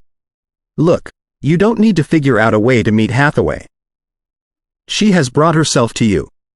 Sharp asked for a glass of hard liquor from Old Green. Enjoying the drink, he watched the teaching and learning. The whole morning, Douglas and Fernando answered Hathaway's questions dutifully. She was no longer restrained by the book but dug much deeper. Of course, those questions were not enough to puzzle Douglas and Fernando. When it was almost noon, Hathaway put back her book, paper, quill, and ink bottle. She thanked them courteously as if they were her real teachers. "I'll stay here for another month. Feel free to ask questions if you have any. I've rarely seen any child so passionate about mathematics." When they bid each other farewell, Douglas said intentionally. Hathaway nodded, indicating that she got it. Sharp, on the other hand, laughed. "Why don't you work as Hathaway's home teacher? I think it will be better than any of your previous jobs." Instead of waiting for Douglas to answer, he turned around and left as if it were a joke. After seeing them off, Fernando chuckled. "It's easier than I think. She truly loves mathematics." Douglas looked at the corner where Sharp and Hathaway disappeared, deep in thought, not responding to Fernando's comment. Then, the two of them returned to Douglas's room to continue their communication and learning. They never left the room again except for lunch and dinner. Fernando did not say goodbye until it was late at night. Douglas finally rubbed his temples in exhaustion and looked at the starry sky out of the window. Even though he was already an archmage, the thinking and communication of such a high intensity were still too much for him. Looking at the glittering stars in the night sky, Douglas said in a low voice, "It seems that tomorrow will be another sunny day." Suddenly, all the stars were covered in hazy blueness as if they were the reflections in an ocean. Then, the noise of a surging tide came from the sky. The ocean was poured over, and a flood descended from the sky. Douglas reacted quickly enough. An enormous transparent palm suddenly appeared before him and blocked the tide. Then, rings of silver lightning rose from the surface of his body and rushed into the raging ocean. In the meantime, Douglas had disappeared. Suddenly, the blue ocean ebbed like an illusion, and Sharp's chuckle came from all directions. "You are indeed a sorcerer." 865 A lesson. The voice was distant and unpredictable, making it impossible to locate Sharp. In the hotel, Fernando and the other sorcerers who had been alarmed by the collision just now flashed and disappeared. "Find a way to escape. We'll meet in Lake Ramrouge." The moment Douglas appeared in a corner, Fernando's telepathic bond already stretched over carefully and quickly and informed him of the rendezvous after they split up. It was not because he was scared of Blue Grace, Sharp. Now that Douglas, a Ninth Circle Archmage, was here, he believed that it was possible for them to kill the enemy if they joined their hands. After all, Douglas knew Time Stop and was an excellent Archmage, and he was capable of many senior-rank unusual spells himself, which could weaken and limit the enemy. However, they were in Rentado, which was watched over by many experts. Any great noise would have caught attention. If either of the two persons in the Nexo Palace or the Radiance Church came, they wouldn't make it out alive at all. The Sword of Truth, Williamson Hoffenberg, had gone to the front line in Alto at the behest of the church, and it was Krytonia, the Heart of Time, who was guarding the Nexo Palace. It was a name that caused the legendary sorcerers to tremble. Ever since he distinguished himself, he had followed Williamson Hoffenberg as a young, strong, and vigorous man, killing powerful sorcerers, elves, vampires, demons, and devils one after another and paving a path to legendary with their bodies and blood. Later, he even killed Osiris, a legendary sorcerer known as Master of Shadows, and the Faceless, a dark legendary knight. He rose to level 2 of legendary on their skulls, intimidating all his enemies. One of the battles happened no more than 10 years after he became a legendary knight. In a regular operation, he happened upon Osiris, the Master of Shadows and the Sylvanas Magic Empire's governor in Home. He was a powerful sorcerer who had lived at least 4,000 years. He was so close to level 3 of Legendary but never made the breakthrough. As a result, he was forced to leave Antiflor and replace Viken, the King of Calamities, as the Governor of Home. Later, he was ambushed by Hoffenberg, the Sword of Truth and a saint in the War of Dawn. He was heavily wounded and went missing. Therefore, the Sylvanas Magic Empire's territory on this side of the Storm Strait lost the leadership. The few lesser legendary sorcerers did not obey each other. Separated and attacked by the Church and the Noble Knights, they were killed one after another and contributed to the glory of the Sword of Truth, making him one of the 9 level 3 legendary knights. However, after Home fell apart and the new generation Noble Knights grew up, Osiris was back to life and ran into Krytonia. The aftermath of the battle destroyed most eyewitnesses. According to the few survivors, after the Heart of Time destroyed the phylactery of the Master of Shadows, he announced proudly, "You are too old. Both your soul and your magic are rotten." It also answered the confusion of some sorcerers. Generally speaking, sorcerers could suppress knights of the same level. It had never been known that a legendary knight could kill a legendary sorcerer that was above their level in a duel. At first, the sorcerers suspected that it was because the Master of Shadows hadn't completely recovered from the fatal wounds. Right now, they had an even more convincing reason. Yes, Osiris was simply too old. He was close to the limits of his life. Even his soul had started to decay. Of course, the intensity of his spiritual power had plummeted. Although it made the sorcerers feel better, they were forced to take the problem seriously, which was that not only was the Master of Shadows old, but even the Magic Empire seemed antiquated and decayed. During the hundreds of years of war, many young Grand Cardinals and legendary knights had been born. Many of them were as excellent as Heart of Time, such as Rudolph, the ruling angel, and the few Grand Cardinals before they became the Pope. In the Magic Empire, a few new legendary sorcerers had appeared. The air of aging and decaying could be clearly sensed. As a matter of fact, the speed of advancement was the same as before the War of Dawn. However, nobody cared about the slow advancement during peacetime since legendary sorcerers lived long enough. Right now, many people compared the situation to the sunset, which would inevitably disappear and sink into the darkness despite its lingering splendor at present. Many old sorcerers even sighed. The old will eventually be replaced by the young. That is the destiny that cannot be reversed. In front of the young and vigorous Saint Truth and Nobles, the sorcerers and the magic empires are like rotten bodies that will collapse under the first poke. For some reason, the thoughts flashed in Douglas's heart quickly, making him feel unusually sad. Then, he controlled his feelings and planned to jump away from Sharp's aim with the shadow and help other sorcerers to escape. "You go first. Don't mind them." Old Green suddenly floated in midair and blocked the falling water drops. His frozen and lifeless left eye became deep, as if a bottomless hole that could absorb all lives was hidden inside. Douglas knew exactly what Old Green meant.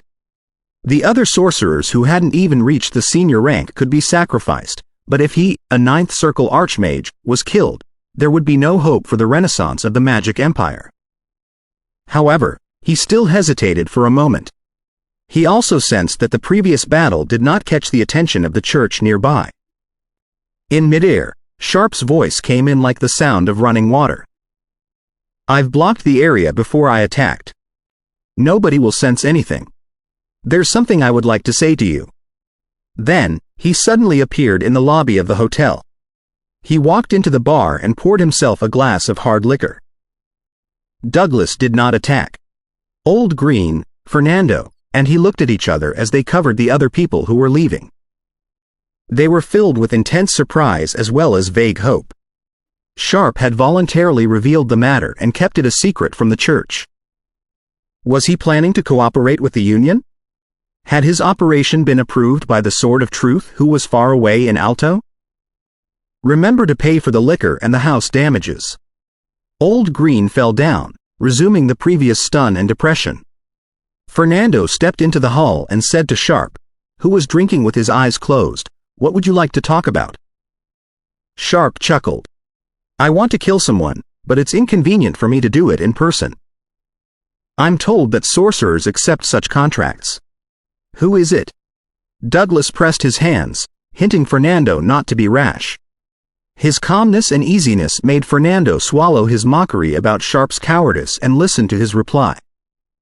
Sharp had another mouthful of his drink and smiled again. Alfonso. The person I want dead is Alfonso. Alfonso? There were plenty of people with such a name, but most of them lived in the countries near the Holy City.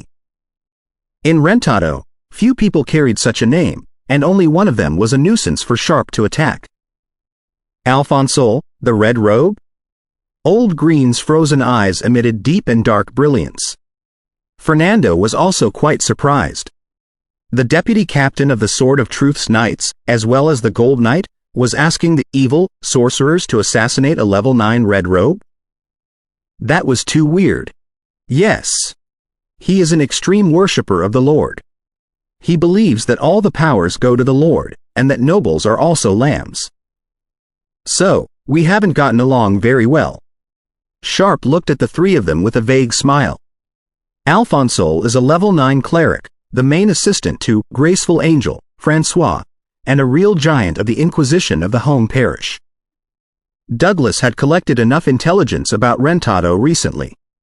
Graceful Angel, Francois was one of the 2 Saint Cardinals who was left by the Saint Truth to defend the territory on this side of the Storm Strait. He was an expert whose name could be prefixed with Saint. Old Green lowered his eyes. Alfonso barely leaves Rentado. Who can assassinate him under Francois' protection? Unless they do not want to survive. The previous attack on the Inquisition had raised too much turmoil. Critonia had taken over the investigation in person. If they allured Alfonso to leave Rentado by exposing their tracks, Heart of Time would possibly come. He wasn't any easier to deal with than Graceful Angel was. Critonia was known as the legendary knight who was closest to level 3. Even a man as proud and impatient as Fernando dared not accept the contract outrightly. The mission might not be accomplishable even if the whole Union was devoted to it. Ha ha! Sharp raised his head and laughed aloud, as if he were very delighted. Then, he lowered his head and looked at Douglas and Fernando without the slightest smile in his eyes. Why? Are you scared? He rose and looked down at them. Your strategy is not bad to attract the nobles to resist the church. However, you've forgotten one thing.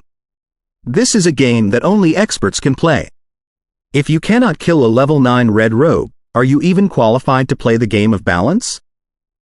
How many legendary sorcerers do you have? How capable are you to resist the church?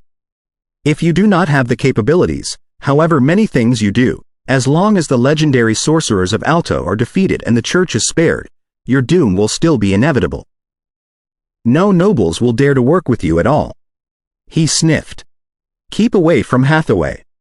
If Green weren't hanging around with you, I would have.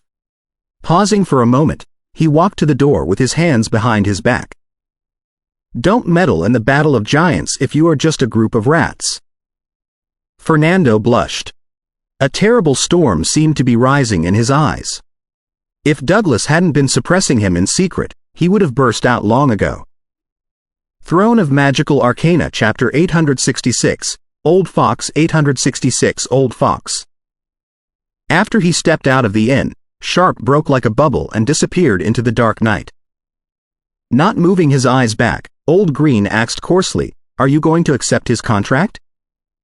Whether we accept it or not, the most important issue right now is that this place is no longer safe. We have to transfer immediately. Douglas looked rather solemn. Fernando was also back to himself.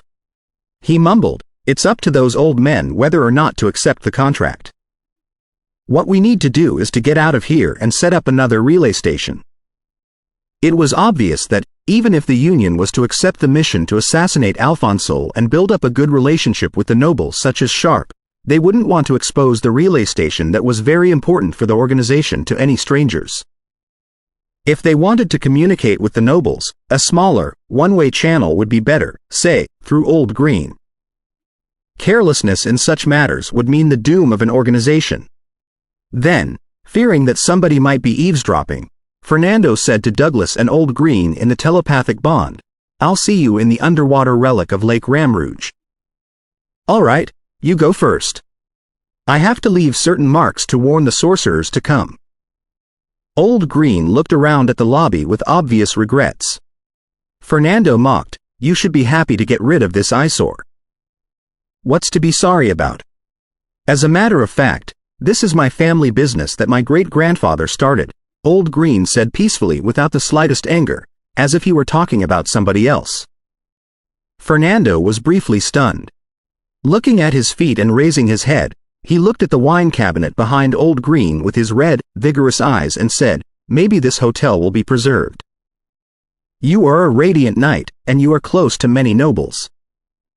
It may be put into good use, except that not many sorcerers would frequent this place anymore." He rambled on without a theme. "Get lost already, boy. I do not need your sympathy." Old Green suddenly lashed out and interrupted Fernando. Fernando blushed and snorted, "I'll sympathize with the black-clawed dogs before I sympathize with a half-dead old man like you." He left immediately after that. Old Green raised his jaw, hinting Douglas to follow him. He then chuckled. "Don't the necromancers always say that your life begins when you are dead? What do those smelly, rotten bodies know about life?" Fernando said without looking back. "Even my hair is older than you, boy. What do you know about life?" Old Green did not give in at all. Helpless, Douglas watched the two of them fight until Fernando was out of the gate and into the darkness of the night. Ellipsis. Under the starlight, the lakes were glimmering peacefully. Since there were many such lakes, they were scattered on the ground like pearls and connected into dreamy necklaces. This place deserves to be called Land of Thousand Lakes. Douglas complimented while he floated above the lake and took a deep breath of the fresh air. Fernando acts in surprise. "You know, Land of Thousand Lakes?" "Of course, its fame has been brought to Antifler by the traveling sorcerers," Douglas replied. "Is it beautiful at all?" Fernando murmured in a low voice. Then, he said, "This is Lake Ramrouge. Follow me." Douglas looked at the lake, only to discover that it wasn't huge. One might have thought that it was just a swamp. Could there be any underwater relic in it? The two of them cast spells and jump into the water, sinking to the bottom of the lake quickly. Noticing Douglas's surprise, Fernando explained in a telepathic bond, "Some idiotic sorcerer built this. Perhaps he intended to connect all the Land of Thousand Lakes. However, it is thanks to his idiocy that this relic hasn't been discovered. The church would never imagine that such a small and unresourceful lake has a relic." A cave was hidden below the cave. It did not seem to be established for human beings but was more like the nest of certain aquatic creatures. Fernando vaporized his body and crawled in. Douglas followed him without any hesitation. After passing through a zigzagging tunnel, Douglas found himself in the middle of a palace that was crowded with sorcerers. They were quite alarmed about the newcomers, but after they saw Fernando's familiar face, they turned around and focused on their own business again. One of the senior-rank sorcerers performed magic to examine whether or not Fernando was authentic. In that aspect, sorcerers, known as rats in the gutter, were much more vigilant than the Inquisition, because those who were not vigilant enough were already dead. Now, this is more like a place where sorcerers gather, Douglas said in both relief and comfort. "Douglas, Fernando, you've come at the perfect moment. The president has learned what happened just now and wants you to meet him." Lauren, who escaped early under Fernando's cover, came to them. "Is this the headquarters of the Union?" Douglas found it odd. Fernando did not mention it before. Fernando also found it odd. "Is the president here?" "Yes." Lauren nodded and observed Fernando up and down. "It's good that you are fine. Mr. President planned to meet Douglas here and hold a meeting if it weren't for the accident in the Roasted Fish Hotel. It seems that they are still wary of me and were reluctant to let me know their headquarters so soon." Douglas thought. However, he was not bothered and simply nodded his head. "Lauren, Please lead us to Mr. President. It's only because the mission they gave was too dumb. Following Douglas, Fernando cursed. After they passed a channel made of stone bricks, they reached a palace that was decorated with weird patterns. An old man whose hair was all white but whose spirits were high strode out and greeted them. Welcome to the Union of Sorcerers, Douglas. You are a distinguished sorcerer, and your studies on curves and irregular shapes are better than ours. I hope I can learn from you sometime. Douglas was slightly stunned. Did Arnold, the president of the Union of Sorcerers, also know that he was studying fluxion? Fluxion was the name that he gave to the mathematical problems he worked on, although he was thinking to change the name at some point. Douglas was soon back to himself from his surprise. Arnold must have been paying attention to his communication with Fernando. The guy postponed the meeting perhaps to give himself enough time for observation. As a leader of a fairly large magic organization, he was certainly not a simple person. The research of many great sorcerers in the past inspired me, Douglas said modestly.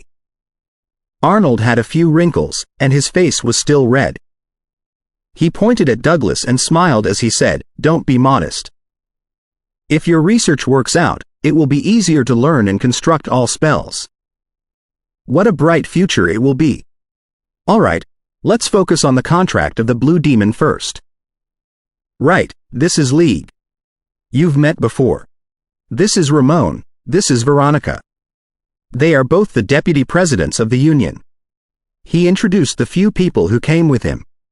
League had plenty of wrinkles and a hawk nose. Ramon was tall and slender with a long face, and Veronica had green eyes that looked like emeralds. They were all in the classic robes of the Magic Empire. Douglas greeted them and smiled at a brown-haired young man next to Arnold. "Gallows, it's been a long time." With a playful smile, the young man replied, "I did not expect you to do something like attacking the Inquisition. It's more like Fernando's style." Gallows was the person who introduced Douglas to the Union of Sorcerers. He was Fernando and Lauren's friend, Arnold's student, and a Sixth Circle senior rank sorcerer. He. Do you envy me? Fernando certainly would not give in. Gallows chuckled and looked at his feet without continuing the conversation, but President Arnold asks a question, "What's your opinion on the Blue Demon's contract?" Lauren, who led them here, quietly exited the palace and closed the gate. League said gloomily, "He's only warning us with the mission. There's no need to take it seriously. What if we accomplish it for real? Will he see our value and decide to work with us?" Ramon pulled a long face and objected to League. "First of all, we need to be capable of accomplishing it." League and Veronica said at the same time. The meeting immediately fell silent. Even Fernando did not dare to brag that Alfonso was not difficult to kill. After all, Krytonia had his eyes on the Union. Arnold seemed satisfied with the situation. With his smile unchanged, he coughed for a moment and said, "It's not entirely impossible for us to accomplish the mission." "President, you must be kidding." League said seriously. "It's indeed impossible if we count on only our own strength, but what if the other magic organizations cooperate with us? They do not have the attention of the Heart of Time." Arnold smiled. He was in a good temper. Then, before anyone opened their mouth, he went on and said, "I've been busy contacting the other magic associations. As it happens, I've invited many magic organizations to visit Arnold and discuss cooperation. That's why I set the meeting in this place instead of our headquarters, because Alan is also near Rentado." He sort of explained why they did not bring Douglas to the headquarters. "President, are you confident to convince those organizations to cooperate with us?" Veronica brought up the key issue. Arnold smiled as cunningly as an old fox. "If they know that we are working with the Blue Demon, deputy captain of the Sword of Truth's Knights, they will be glad to cooperate with us in the mission. It's not just our strategy to attract the nobles to resist the church." "Since when have we been working with the Blue Demon?" Even Ramon was confused. Arnold chuckled. "Since after we accomplish the mission to assassinate Arnold with other groups, when he attaches more importance to our strength." Fernando's lips twitched. The president was too sleazy. Which organizations will come to Allen? League thought for a moment and asked cautiously.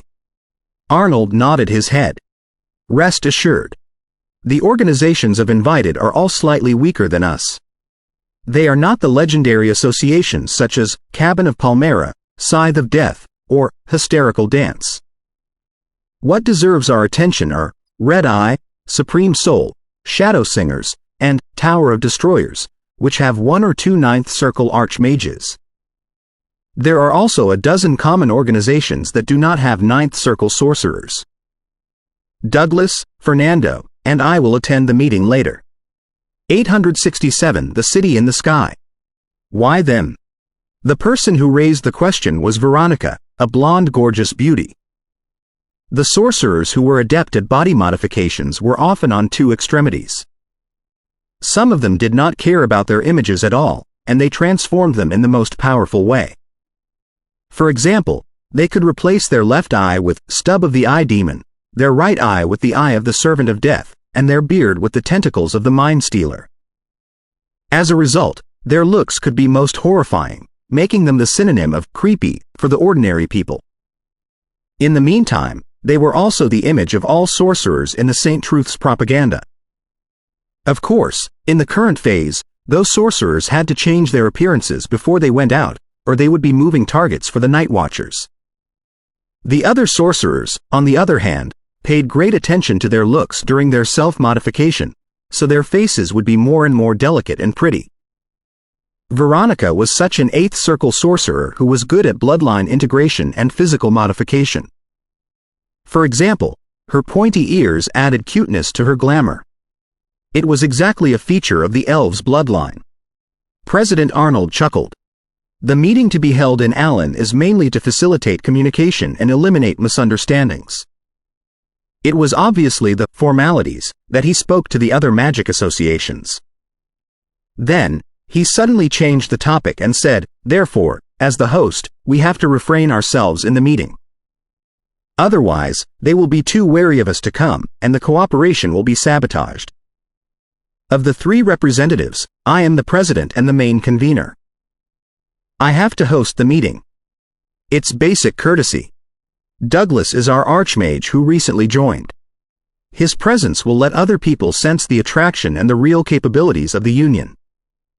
Fernando is our most distinguished young sorcerer and the most hopeful candidate to become an archmage. He will show the other groups the bright prospects of the Union. Unlike the usual, Fernando did not throw out mockery. The other groups would be awed by the simple, refrained demonstration of strength. The president had completely justified himself. He truly deserved to be the president. League and Veronica both accepted the explanation. Without any argument, they asked about the details of Red Eye, Supreme Soul, and the other groups. Although they knew a lot of things about such groups from before, Arnold, who had just visited their leaders, certainly knew better. Arnold seized the opportunity to introduce those organizations to Douglas. The greatest feature of the people of the Asso Empire is their red eyes, as can be seen on Fernando. Of course, the redness of his pupils is rare even in the Asso Empire. Red Eye is an organization set up by some surviving sorcerers of the Asso Empire, who hope that they can restore their country. Supreme Soul is an organization of necromancers. It is said that it has something to do with Scythe of Death. Shadow Singers is a secret organization that Osiris, the Master of Shadows, prepared for his return. However, it has been too badly struck by the Heart of Time and is not even as strong as us. Tower of Destroyers is mostly made of sorcerers of the School of Elements. It's one of the few major branches of the Will of Elements left after it was destroyed by the Sword of Truth and the clerics 100 years ago. Douglas was no stranger to the Will of Elements. After the Master of Shadows was heavily wounded and went missing, the legendary sorcerers in Home were divided and fought on their own. Some of them founded their own organizations. The Will of Elements was a legendary group that was very active in the period. In its heyday, it could be compared to the Cabin of Palmyra, which had a long history. However, it was still destroyed in the end. Most of the sorcerers were killed, and the valuable files and items were carved up by the Hoffenberg family and the Saint Truth. Arnold explained the history, members, and leaders of the 4 magic organizations in detail. In the end, he sighed and said, "I hope that the cooperation will go well. As long as we kill Alphonsole and intimidate the Blue Demon, I will be able to establish a partnership with the few excellencies." He looked at Douglas solemnly. "The Blue Demon is quite right that we are not strong enough to join a battle of giants. However, this side of the strait is not entirely devoid of legends." He did not mention the possibility that the church would burst into a fury after Alphonsole was killed and that Sharp would work harder to strike the magic organizations instead of softening his attitude, a possibility that he, League, Ramon, and Veronica knew very well. However, in such a situation, they could only take risks. If they waited until they were confident, there would be no chance for them to take risks. "Mr. President, how many legends are on this side of the strait?" As a native of Antifleur, Douglas did not know the situation in home very well. Arnold smiled. "Other than those who went to Alto to join the defense, there are only 3 legendary sorcerers on this side of the strait. Of course, the legends all have strange ways to preserve their lives. Perhaps some of them were not really killed by the Saint Truth but have only been hiding somewhere. There are 2 legends in Cabin of Palmyra, namely the Witch of Iceland and the Lord of Frigidity. Between them, the Lord of Frigidity is stronger, so he went to reinforce Alto, and the Witch of Iceland, who is younger, is left to defend the organization. Scythe of Death has a terrible Liege of Death. He's a seasoned legend of the Asso Empire, but he is not close to the legends of Alto, so he did not reinforce them. The legends of Hysterical Dance had mostly perished, but decades ago, a remarkable 9th Circle sorcerer among them made an advancement successfully. His legendary class is Eye of Curse, and his name is Atlant Foreman. He's very young." Douglas listened carefully and repeated the things that he should pay special attention to in a low voice. Witch of Iceland. Liege of Death. Eye of Curse. That's basically everything. Douglas, Fernando, prepare yourselves. We'll go to Allen tomorrow. Arnold nodded his head. Ellipsis. The sky seemed to have been burnt up by a fire, and the earth was red but dim. Arnold, Douglas, and Fernando had transformed into fat rats that were common on this plain, running among plants and rocks. This was a plain northwest of Rentado. It was surrounded by mountains, with a lot of villages scattered on it. It did not look like a place where the stealthy sorcerers would hide at all. When the city in the sky collapsed, it caused a huge hole at the foot of the mountain and an earthquake that buried itself. Therefore, it's actually below the ground at the edge of the plain. Arnold introduced the location of Allen to Douglas. Douglas, who was currently a chubby gray-haired mouse, said through the telepathic bond, "It must have been badly ruined, hasn't it?" "Yes. The central alchemical lives are all gone. There is no intact building in it right now." Fernando spoke instead of Arnold. He was now a red-eyed delicate mouse. The 3 rats went deep into the ground along with the real mouse nests. Surpassing many obstacles, they reached the underground channel that the Union of Sorcerers established earlier. Thereafter, they turned back into human beings and walked down the road that was made of giant stones. There were no commonly seen murals and patterns on the wall but only uneven rocks. As he walked, Douglas came to a sudden stop and looked ahead in fascination. He saw something magnificent that was squeezed by mud and rocks. It was very enormous and made up an upside-down mountain, with a pointy bottom and a flat top. Many symbols were embedded in it in the most astounding way. However, the magic towers above its surface had all collapsed. Even the best preserved ones had only 3 to 4 floors left. Also, deep cracks could be found on the main body, almost penetrating through it. "Is this the city in the sky?" His eyes full of passion, Douglas remarked in mixed feelings. Arnold allowed him to watch for a while and said, "I'll talk to the leaders of the other magic organizations first and try to reach a common understanding before the meeting." You can go around and make acquaintance with the sorcerers of other groups. At this moment, the members of the other magic organizations had come, which kept the sorcerers of the Union and their families who lived in this base rather busy.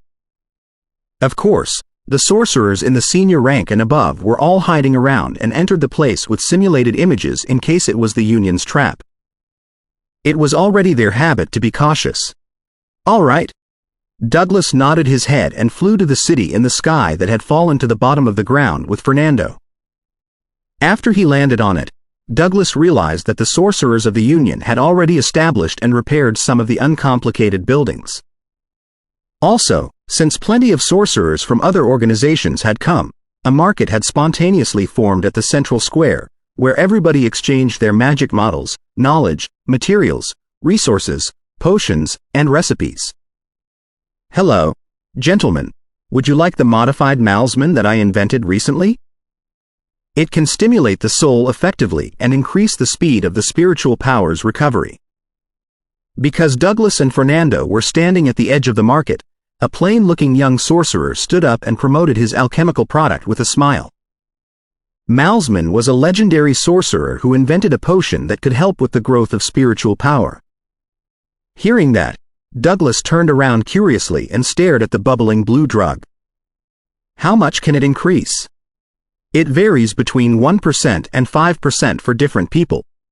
I'd tried hundreds of different ratios before I finally came up with this improved recipe by accident, the young sorcerer said proudly. Nodding his head, Douglas asked cautiously, then why is your modification able to improve the effect? What's the mechanism behind it? The young sorcerer's expression immediately darkened. Only real customers are welcome here. Throne of Magical Arcana Chapter 868, Quarrel 868 Quarrel. I'm not being unreasonable. If you don't figure out those questions, you will be relying on nothing but experience, instincts, and luck when you modify your drug. It was already fortunate of you to have found out a beneficial change after several hundred tries, but what about later? Are you going to try every possibility and every combination? In such a case, you will never succeed without thousands of experiments. Douglas replied very carefully. Solemnly, the young sorcerer pointed at his product and said, the magic book says that the crimson grass plus the fish eye fruit plus the stem of the soul wood can stimulate one's spiritual power. My product is a combination of their natural effects, a summary of the sorcerer's generations of research, a law of nature, and a truth that is beyond any doubts. I won't sell my drug to you. Please go somewhere else. Perhaps because he was just freed from teachers and magic books, the young sorcerer told him the mechanism of his recipe even though he hated the unreasonable guy. Of course, the specific ratio of the ingredients was his business secret. Douglas nodded. Right when the young sorcerer held his head high again, he suddenly said, I know that the crimson grass plus the fish eye fruit plus the stem of the soul wood can stimulate the spiritual power. It's an empirical law, but why? Fernando tried to hold back his smile and almost blew a whistle. It was very fun for him to watch other people be driven crazy by Douglas's whys. The young sorcerer's face was the best example of astounded. Uttering some meaningless sounds, he turned around at the sorcerers nearby and murmured, "What a freak." Actually, the sorcerers had summarized the synergy among most materials and gave explanations of different schools. For example, some claimed that it was a representative of the four-element theory, and some said that it was because of the cycle of life. The young sorcerer knew quite a lot, and he was more inclined to the four-element explanation. However, he did not want to talk to the weirdo at all, fearing that he would be faced with a bunch more whys. It reminded him of the feeling when he could not provide satisfactory answers to a rigorous teacher. The sorcerers around watched in either gloom or amusement. None of them were interested in meddling with someone they were not familiar with. Not caring at all that he was called a freak, Douglas said sincerely, "Have you ever read Elemental Crown of Magic Potions?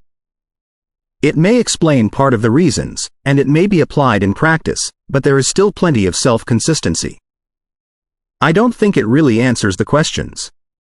Gritting his teeth, the young sorcerer murmured, "Ignore him. Ignore him. He had the feeling that he was surrounded by hundreds of mosquitoes, which made him rather agitated.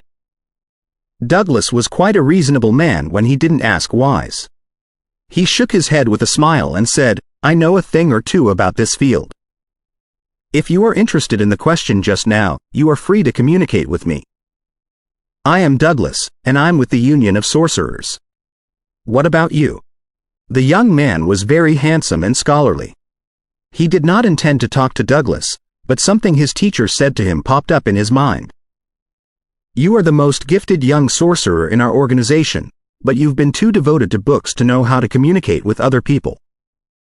We represent the Shadow Singers in the meeting in Allen. So, I must remind you that you must not be too weak or too arrogant. Courtesy is very important. Courtesy, courtesy." The young sorcerer struggled to reply. He said, "I am Owen, from the Shadow Singers. I just took a look. Your potion must be very good." Douglas knew better than continuing to pester Owen and left his stand. Owen was greatly relieved. You can totally develop a spell named Douglas Wise. It will definitely stun the enemy. Fernando followed him and made fun of him. Douglas smiled and did not say anything. He carefully observed the sorcerers who had been gathered in the square. They were from different organizations, and their strengths, genders, looks, and personalities varied. The only thing they had in common was that they were all slightly depressed and overwhelmed. It was not because something bad was happening, but because their living conditions had brought irreversible psychological changes that had been reflected in their aura. Skin of the Blue Dragon. It contains the patterns of dozens of spells and can significantly improve the corresponding magic. On their way, they suddenly heard a girl peddling Skin of the Blue Dragon. The Blue Dragons were most famous for their supernatural abilities in lightning and water. Their skin was not only an alchemical material but an important focus of the sorcerer's studies. Therefore, when Douglas and Fernando looked over, the girl's stand had been crowded by sorcerers, who were all observing the incomplete skin of the Blue Dragon in silence. For Fernando, who was good at lightning and storms, the skin of the Blue Dragon was most precious. So, he walked to the girl's stand. After confirming the authenticity of the material, he asks, "What do you want in exchange for the skin of the Blue Dragon?" The other sorcerers were angry about Fernando, who squeezed through the crowd, but nobody said anything. They all wanted to hear the girl's needs. The girl had flaxen hair and pupils in a similar color.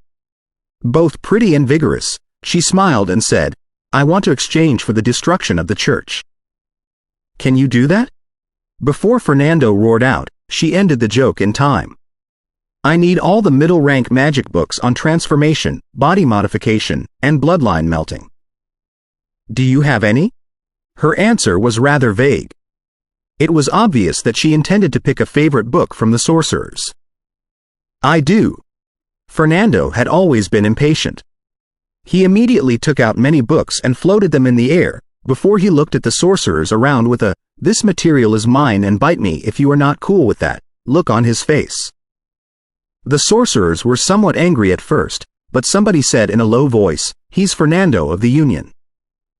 The Fernando who attacked the Inquisition. The Fernando who took down the Predator. The sorcerers immediately whispered among themselves. Many people who planned to compete with Fernando backed off. That was a brutal and strong man. Fernando did not realize that he was so famous. He wasn't even as respected as now when he made it to the cleansing list. He was rather puzzled. "How about it?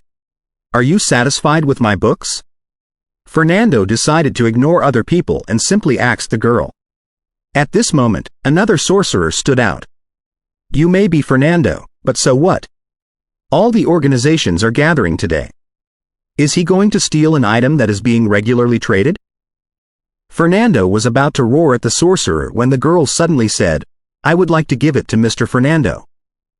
He's my hero. Over the past century, he is the first sorcerer who has the courage to attack the Inquisition and kill the traitors." Fernando was stunned. Since when could reputation contribute to business making? Was the girl still so innocent? The competitive sorcerer dared not argue anymore and left in a hurry. As a matter of fact, it was Douglas, the ninth circle archmage next to me, who killed the predator. Fernando would never steal other people's credit. An archmage? The sorcerers around looked at Douglas, feeling even luckier that they did not conflict with Fernando. You're both my heroes. I am Erica. I am a third circle sorcerer from a small organization, the girl said with a sweet smile, which was soon replaced by melancholy. It's a shame that there are fewer and fewer heroes like you. Everybody is too used to failure and hiding to dream for a victory. Her bluntness made all the sorcerers fall into silence. They thought of the immense pressure and the boundless darkness before their eyes. What can we do? The church has so many legendary experts, and the Pope is well beyond the peak of legendary. What can we do? In the crowd, someone said angrily and desperately, if only Mr. Viken, Mr. Masculine, and the rest of them hadn't gone missing. With so many level 3 legends, the church wouldn't have developed at all. I hardly think so. Somebody argued loudly, the Pope is as strong as a demigod. The Light of Stars was killed by him, and the Liege of Death was reincarnated, with a strength less than level 3. Even the two top legends could not stop the Pope. Why do you think Masculine and Viken could? The words that praised the church immediately invoked curses. People of Red Eye cursed the Sylvanas magic empire for being too devoted to internal conflicts at the critical moment, which caused the destruction of the Asso Empire first. The Liege of Death only returned through the forbidden approach, but he was so weakened that he dared not even challenge the Sword of Truth. The people of Shadow Singers also cursed other sorcerers for not being united. Otherwise, the church wouldn't have developed at all, and the Pope wouldn't have become so strong. The necromancers of the Supreme Soul were not good at quarreling, but their gloomy eyes were nonetheless chilly. They seemed to believe that the main reason for their failure was that so many sorcerers were unwilling to offer their soul and body. Otherwise, they would have raised an enormous and tough army of servants that would sweep across the church. The divine power of the church was most effective on the necromancers, so they hated and were scared of the church the most. The elementalists of Tower of Destroyers joined the fight, maintaining that the three magic empires made too many mistakes at the beginning and gave too much room for the church to develop. Otherwise, the situation today would have been different. Perhaps our magic has already fallen behind. In the middle of their argument, a desperate sorcerer blurted out without thinking, how many legendary experts have emerged in the church in the past 300 years? What about our side? Perhaps the divine power is the future. They all fell silent as the moment poked everyone's wound. Then, curses broke out. Traitor! You are a traitor! Our magic is much more abundant and mysterious than the divine power. Does the divine power have so many ways to save your life? Erica, who was selling the skin of the blue dragon, did not say anything under the noises. She backed off and heaved a sigh before saying to Fernando and Douglas, how devastating. It's great that we have heroes like you. Desperation calls for changes. Looking at the remains of the magic towers at the center of Allen, Douglas's eyes were deep and thoughtful. Clang! A bell was knocked, appeasing the fight in the square, because the joint meeting of dozens of magic organizations was about to begin. Throne of Magical Arcana Chapter 869, Cooperators 869 Cooperators. It had been many years since the Union of Sorcerers started to dig the city in the sky. The central area had been cleaned, and a lot of magic towers and houses had been set up. If it weren't for the research value of the other debris, the first scene Douglas saw would have definitely not been as dilapidated as this. Right now, a magic tower near the relic of the central magic tower sent out the sound of a bell being hit. According to the deal, it marked the beginning of the meeting. The sorcerers who were having a huge fight in the square reluctantly shut their mouths, unsatisfied that the rare opportunity to unleash their complaints was over. They slowly surged to the 5-story tall magic tower. Those old men must have exchanged their opinions in private. Fernando mumbled. The real agreements had almost always been reached before the meeting, and the meeting was only an occasion for announcements. Douglas watched the sorcerers come from all directions, his eyes deep and thoughtful. It was not until the square was cleared that he finally sighed. "Let's go in. Do you feel helpless about their argument?" In such a time of peril and despair, they still refuse to let go of their biases and selfishness. To be honest, I have zero confidence in their future after seeing the fight just now. Fernando moved forward while complaining. Douglas shook his head and said in a low voice, "Everybody is selfish." So, a sincere cooperation is not based on the complete abandonment of selfishness, but on the demonstration of your strength, so that everybody understands that it is in their best interest to fight by your side. I don't mean the strength in the regular sense. It means so much more. For example, even if we are not strong enough yet, as long as we can convince other people that our path is hopeful and we can lead them on it, it will also be our strength. He was solemn and did not have the slightest desperation or anger. Isn't it the process to build up their confidence in us through various approaches? It's a sophisticated skill in the school of illusion. Fernando derided Douglas out of habit. Douglas turned around to look at Fernando. You know the school of illusion very well? Personally, he was not good at the theories of the school of illusion. He was capable of a lot of illusions, but he never studied them deeply. My teacher was a great scholar. Before he was killed, he had been in touch with many archmages of the school of illusion. So, I know a lot of sorcerers who specialize in that. Fernando mentioned his teacher but did not seem to be close to him. Douglas did not keep asking because they had reached the magic tower. A middle-aged man who was wearing the arcana badge of the Union of Sorcerers was waiting by the door. Are you Mr. Douglas? Mr. President asked you to go to the living room in the wing on arrival. He recognized Douglas through Fernando. All right, Douglas replied politely. It slightly surprised the middle-aged man, because archmages were mostly very arrogant in his impression, even including someone as kind and amiable as President Arnold. Many stone chairs had been raised in the hall.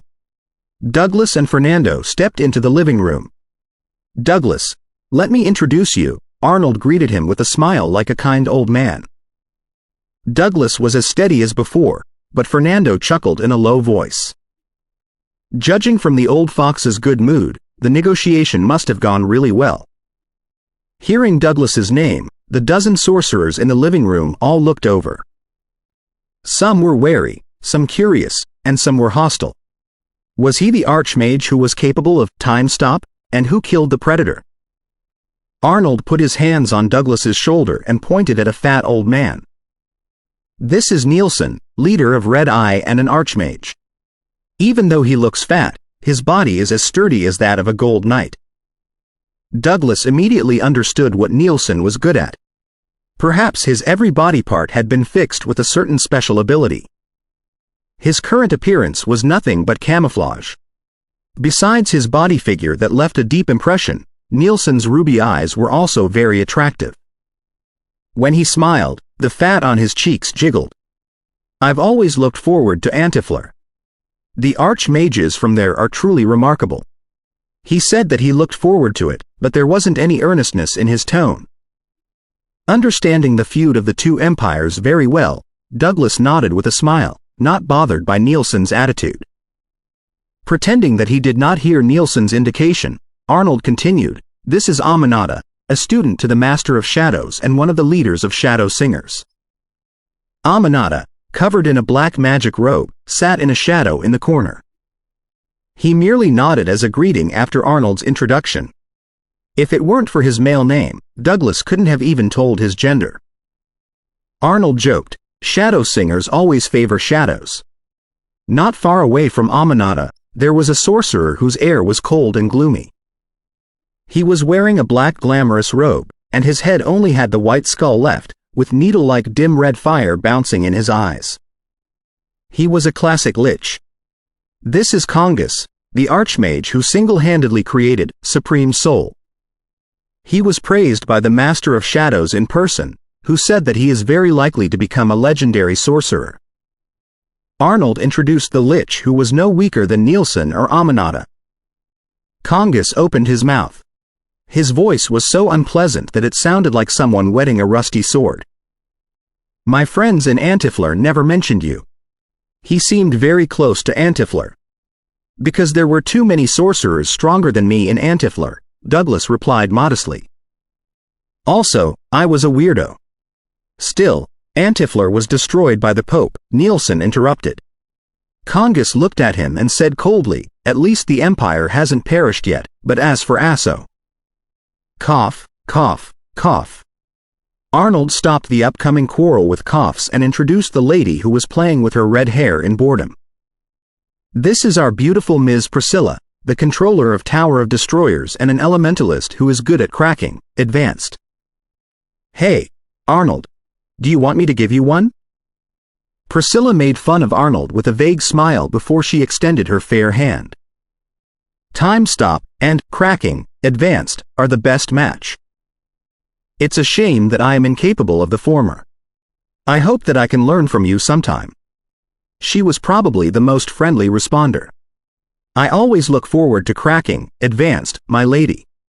Naturally, Douglas shook her hands courteously. Fernando followed him and murmured to himself, is it really possible to work with those guys who were all minding their own business?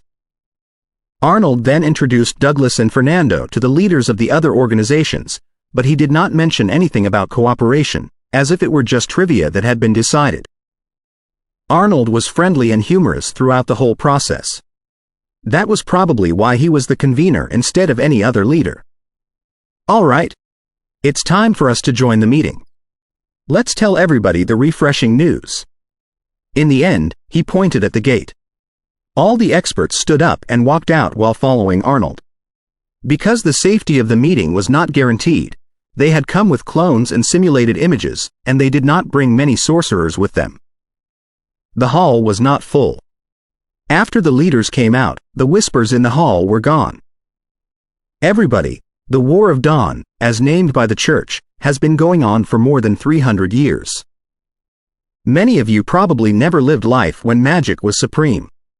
You were born in panic and depression, you grew in darkness and desperation, and you will probably die in the fire. After the leaders sat down, Arnold began his speech. His heavy opening further silenced the hall. The older sorcerers remembered the last glory of the Empire, and the younger sorcerers remembered their own experiences, but they shared the common dread against the nightmarish Church. After a brief pause, Arnold went on and said, the power of individuals is so weak in the darkness. Only if we help each other can we cut the thorns and embrace the dawn.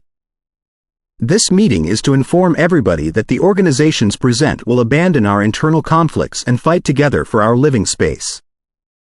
In such a devastating environment, any good news could be pictured into a wonderful future.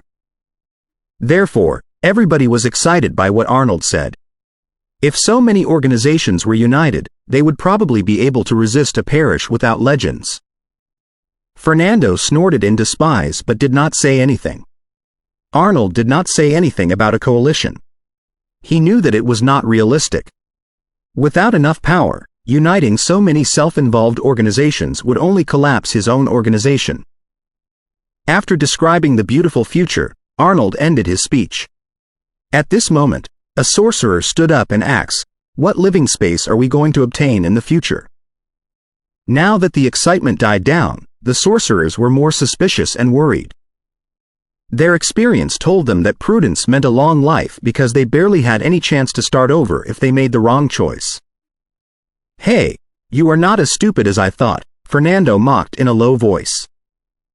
It was impossible for Arnold to speak of the terms of cooperation. So, he merely said, our successful cooperation will be an example for other people. More and more sorcerers will join us, even the legendary ones. The Church is definitely not invincible. Many legends have been gathered in Alto. Also, the Church's enemies include vampires, dragons, sea clans, elves, demons, and devils. The audience's hope dwarfed their suspicion for now.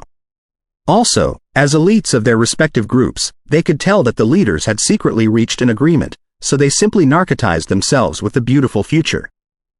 Yes, we can cooperate with the supernatural creatures and absorb magic elements from them. But can magic really compare to the divine power? At least when it comes to yielding legendary experts. After Arnold's speech, the sorcerers had a lot of random thoughts. Some remembered the benefits of working with supernatural creatures and the development of magic, and some remembered the frustration of magic since the beginning of the War of Dawn. Hope, fear, desperation, and expectation overwhelmed them. Nielsen, Congus, Priscilla, Aminata, and the rest of them gave a brief speech to show support, but none of them revealed the terms of cooperation. Since we are partners, allow me to introduce the sorcerer next to me, Douglas from Antifleur.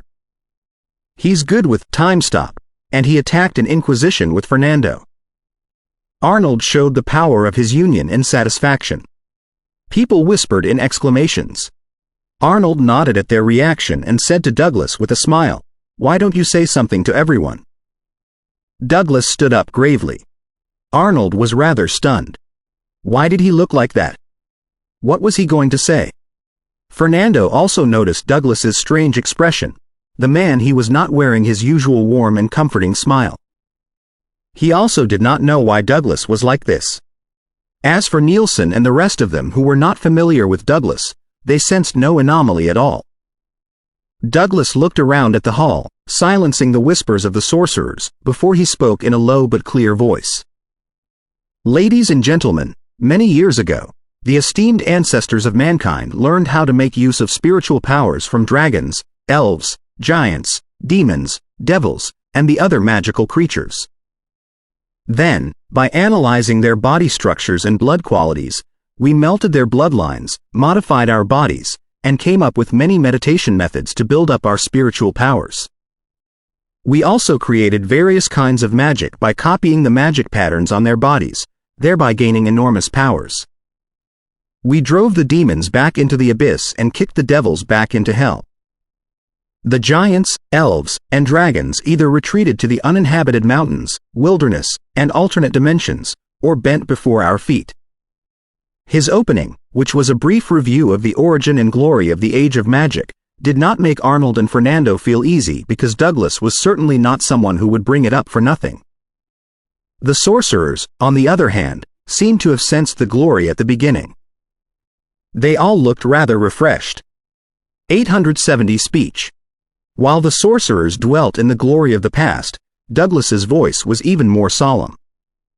The glorious triumphs made the ancient sorcerers even more determined to pursue power.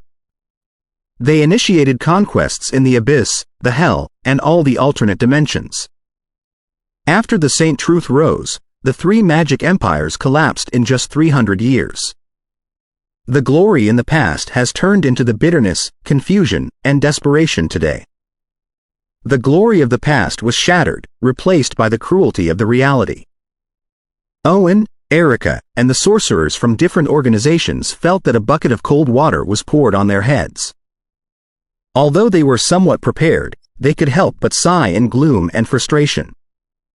They speculated that Douglas meant the same as Arnold and the other archmages by drawing a comparison of the splendid past and the miserable reality so that all the sorcerers would be more hopeful about the cooperation and a bright future.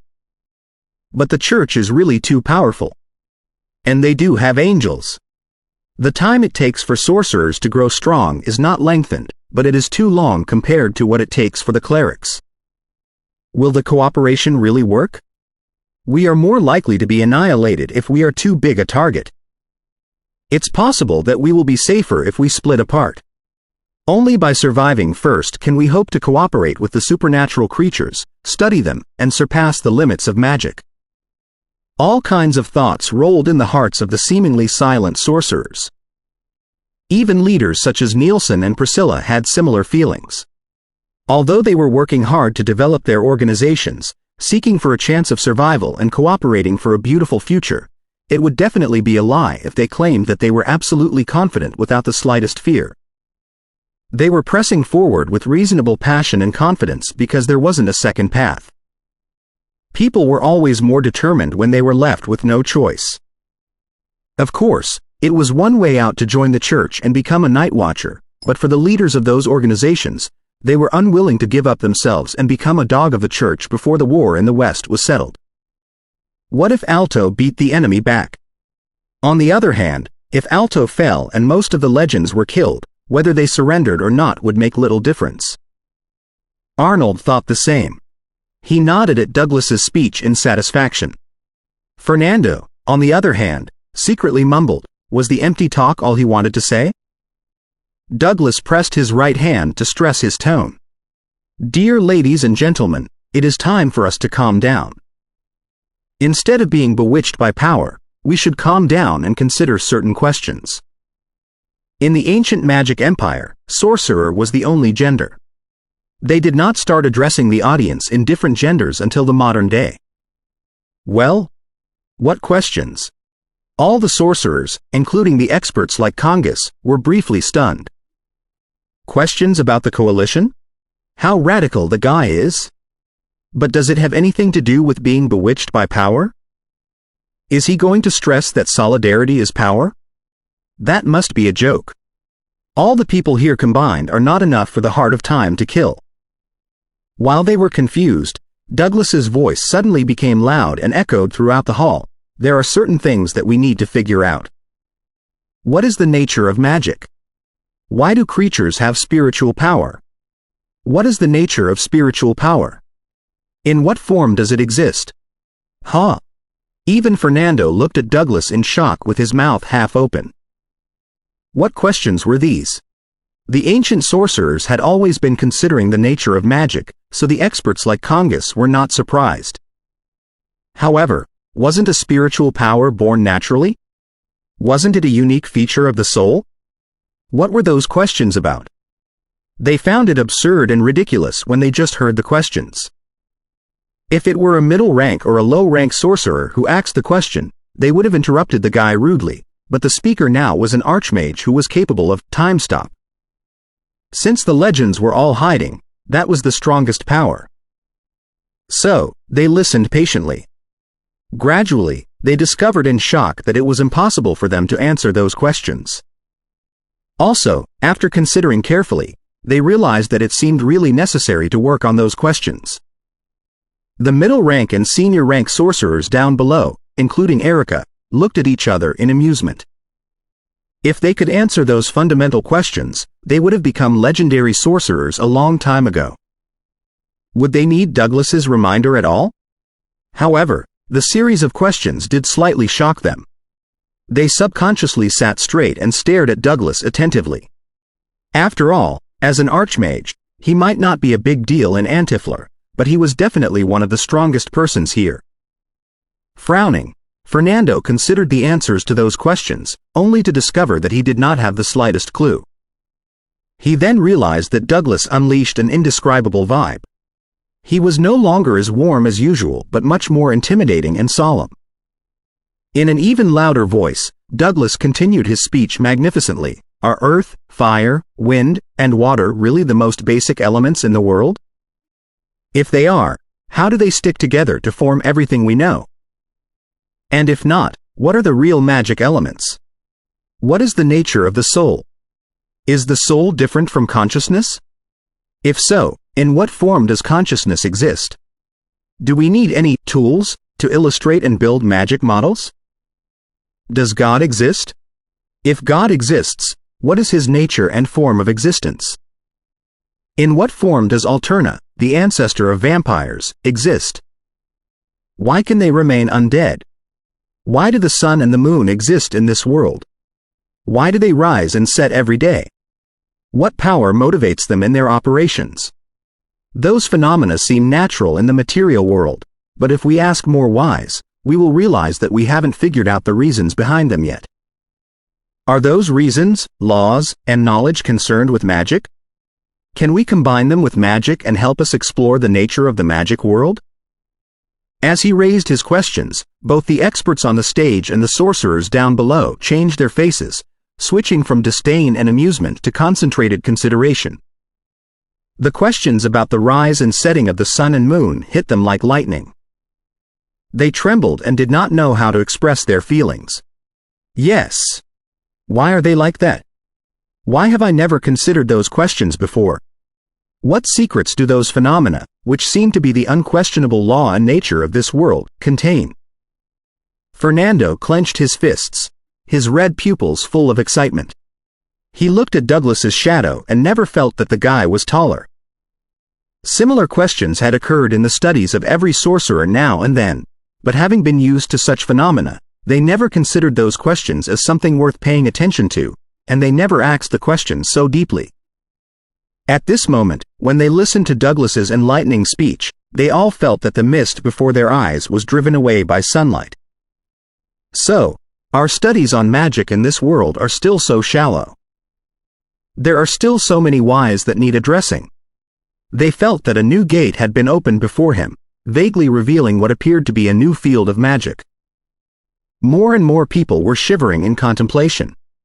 Even Owen, who had been angry about Douglas earlier, no longer found the guy nefarious anymore. He felt that the guy's whys were extremely charming. More and more questions popped up in his head. What is lightning? Why can't metal stop it when wood can? Why is mankind divided into different genders? Why can't human beings float in the sky instead of being stuck to the ground? Erica covered her mouth, believing that Mr. Douglas had surpassed Mr. Fernando and become the greatest hero in her mind. So, the magic research beyond battles could also be so attractive and astounding. What is up? What is down? Why is the sky? What is the earth? Fernando murmured, full of doubts about the things that he thought he had understood perfectly. Holding his forehead, Douglas slightly bowed. As long as we can figure out those questions, I believe that magic will develop much faster. The mysteries that we figure out will work on us and fortify us. Perhaps our development will be no slower than the church is. After he backed off, the hall was still in utter silence. It was not until 1 minute later that the warmest welcome that never appeared even when the leaders of the magic organizations spoke burst out. Douglas could see clearly that the sorcerers down below were excited, if not demented. The ubiquitous despair and depression just now were dissolved. He could only sigh about that. It was the first time he had introduced his opinions publicly and systematically and raised the questions that he had considered for a long time. Back when he was in Antifler, even his teacher and his classmates were unwilling to pay attention to his thoughts in that aspect, much less other people. It seems not bad. As a regular human being, Douglas felt delighted. Owen, Erica, and the other sorcerers started to feel that the darkness around them was fading. They were desperate earlier because they thought that magic had been developed to the maximum but still could not compare to the divine power and the church. They were hopeless because they could not see the light. Now, Mr. Douglas's questions had opened a boundless world. The development of magic had just begun and was far away from the limits. The future was not entirely hopeless. Arnold and the rest of them had placed their hope on the Silver Moon, the vampires, the dragons, and the other exterior forces, which more or less boosted the morale, but it was not nearly as inspiring as giving the future to themselves. However, was it really possible to answer those questions? After the excitement, worries and suspicions surged in the hearts of the sorcerers, as could be seen from their faces. Douglas was not surprised at them. He never thought that everybody could be gathered after a speech. That would have been a fantasy. The meeting ended in such an atmosphere. Aminata, Congus, Nielsen, Priscilla, and the other archmages looked at Douglas in a slightly different way now. Douglas rose with a smile and said to Arnold, "Mr. President, I would like to take part in the mission to assassinate Alfonso. After that, I hope that I can spend some time in Allen." Throne of Magical Arcana Chapter 871, Arrangement 871 Arrangement. That's not a problem. You are free to do what you want. Arnold observed Douglas up and down again, not covering his surprise. He seemed to have never known the Archmage who was hundreds of years younger than him until now. At this moment, Priscilla walked over as attractively as a blooming tulip. She said to Douglas with a smile, How should I put it? You have an amazing perspective in the way you think. It's true that we are as used to certain phenomena in our life as we are to our hands and eyes, to the extent that we forget to ask why. After 500 years, I've sensed the shock when I first touched magic again. Douglas could not nod at the warm lady's praise. One can never cease to explore magic or the world. All right, let's not delay. Without further ado, Priscilla looked at everybody else with a smile. The most important thing right now is to kill Alfonso. Let's stick to our plan after we are back. Plan? Fernando's lips twitched. Those old guys already made a plan when they talked in private? Nielsen, who was morbidly fat, looked at Douglas with his ruby eyes and sniffed. Are those the questions that the sorcerers of Antifler have been working on? No wonder the church vanquished you. Douglas did not argue with him. He remembered clearly that the remnant of the Asso Empire was best at bloodline melting and body modification. Sometimes, I wonder what the power of shadows is, and where it is from. Aminata said in an unpredictable voice, before he vanished in the shadow of the room. Congus, on the other hand, stared at Arnold and spoke in his usual creepy and coarse tone. Old fox, I'll do what you ax, but if anything goes wrong with your plan, hee.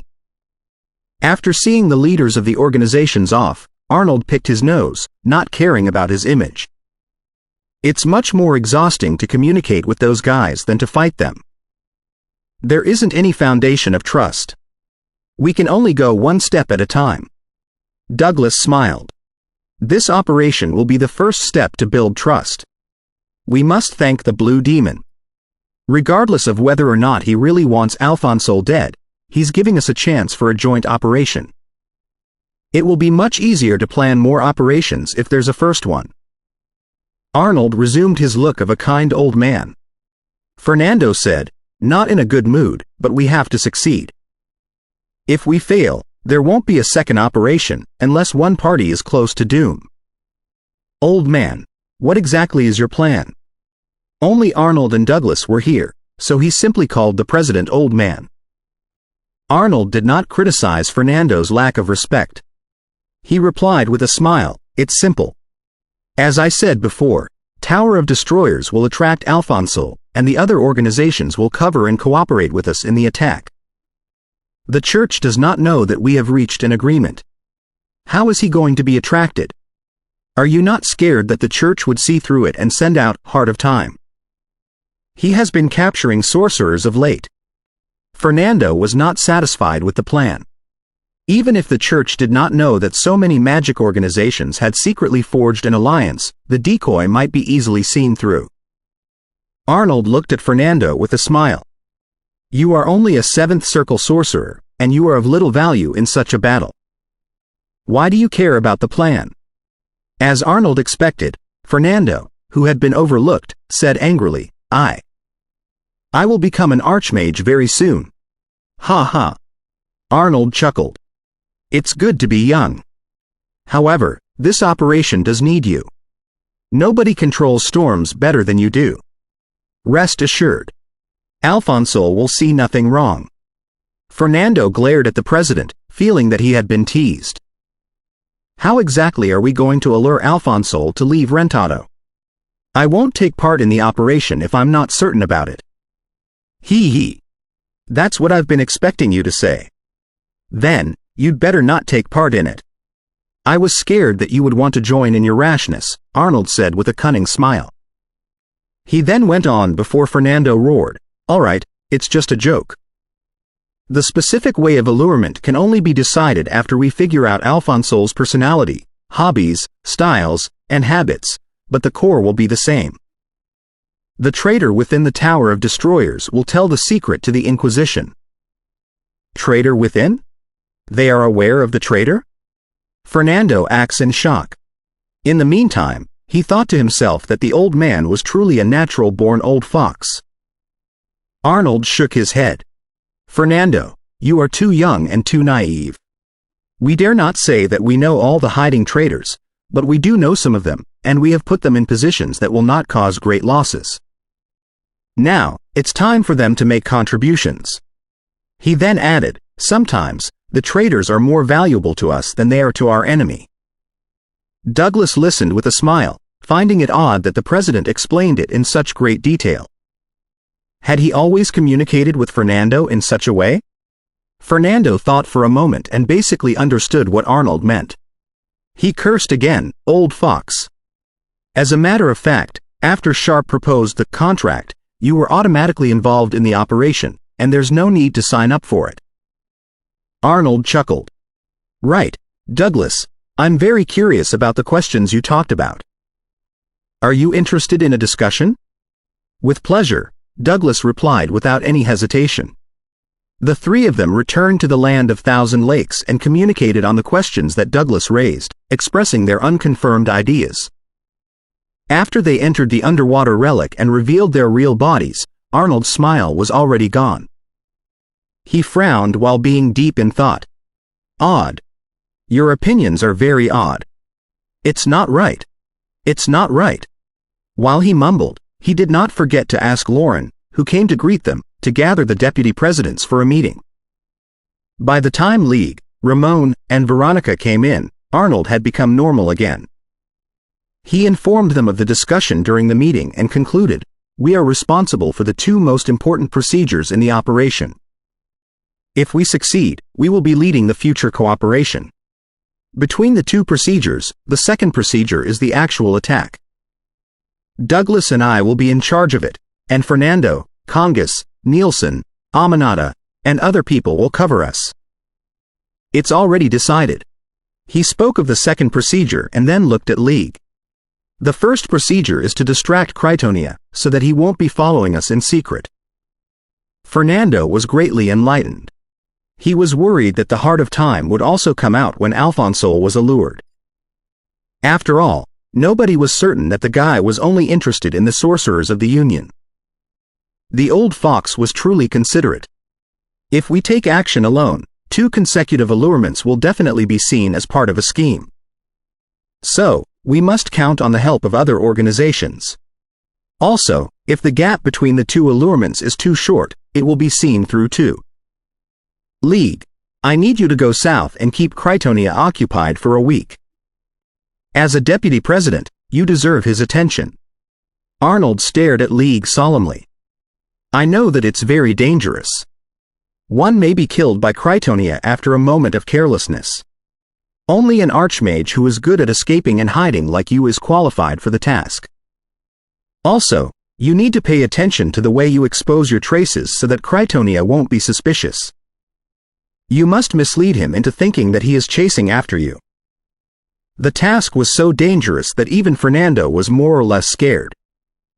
He suspected that League would refuse it, but League simply said calmly, "That's not a problem. It's my responsibility." Douglas knew League too little to feel anything, but Fernando suddenly widened his eyes. This old guy had always been mean and obsessed with power, but he turned out to be reliable and trustworthy at such a critical moment. For a moment, even League's hawk nose was not as hideous as before. Arnold sighed. We can only march in danger. League, do you want to switch our roles so that I'll distract Krytonia and you will work together with Douglas to kill Alphonsole? As the president, I should take the most dangerous task. League put on a smile. I don't think so. Your procedure is even more dangerous. If anything happens, it will be barely possible for you to escape. As for my task, at least everything will be under my control. It's decided then. Arnold turned around and looked at Fernando. Fernando, you have one other mission.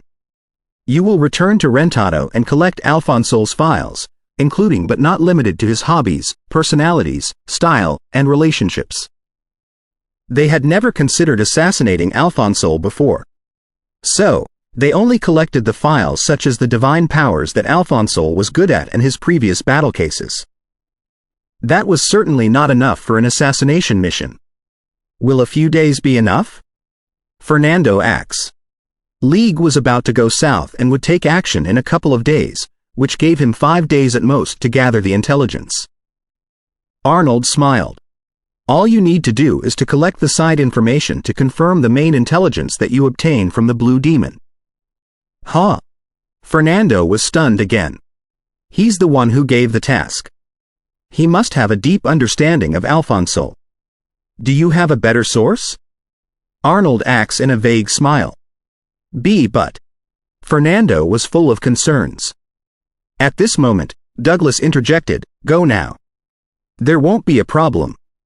He seems to understand the president's meaning between the lines." Fernando looked at Douglas and then at President Arnold. But why did he not understand? Suddenly, he felt that he was somewhat silly before the two of them. Before he left, Douglas went to Fernando with a few black books and notebooks. A kid so interested in mathematics is hard to come by. Here are some files of mine from the past. Please give them to Sharp and ask him to forward them to Hathaway. There isn't anything about magic in them. Fernando nodded. Right, I need to offer her a few mathematical books too. 872 Intelligence. The Roasted Fish Hotel was as old and unpopulated as before in the late night. It seemed unchanged, but Fernando did not have the courage to approach. After leaving a mark in the agreed-upon area, he went into a slum not far away and hid on a tree, staring at the ragged houses down below. When the moon rose to the apex, a person approached the ragged houses by stepping on the silver brilliance on the ground. Confirming that nobody followed the guy, Fernando drifted down from the tree and said with a low voice, "Old man, you are not dead yet. I'll be alive even after you are dead." The newcomer was Old Green. As per President Arnold's order, he stayed in the Roasted Fish Hotel and kept in touch with Blue Grace, Sharp, but he was no longer involved in the relay and communication of the sorcerers within the Union. Fernando snorted.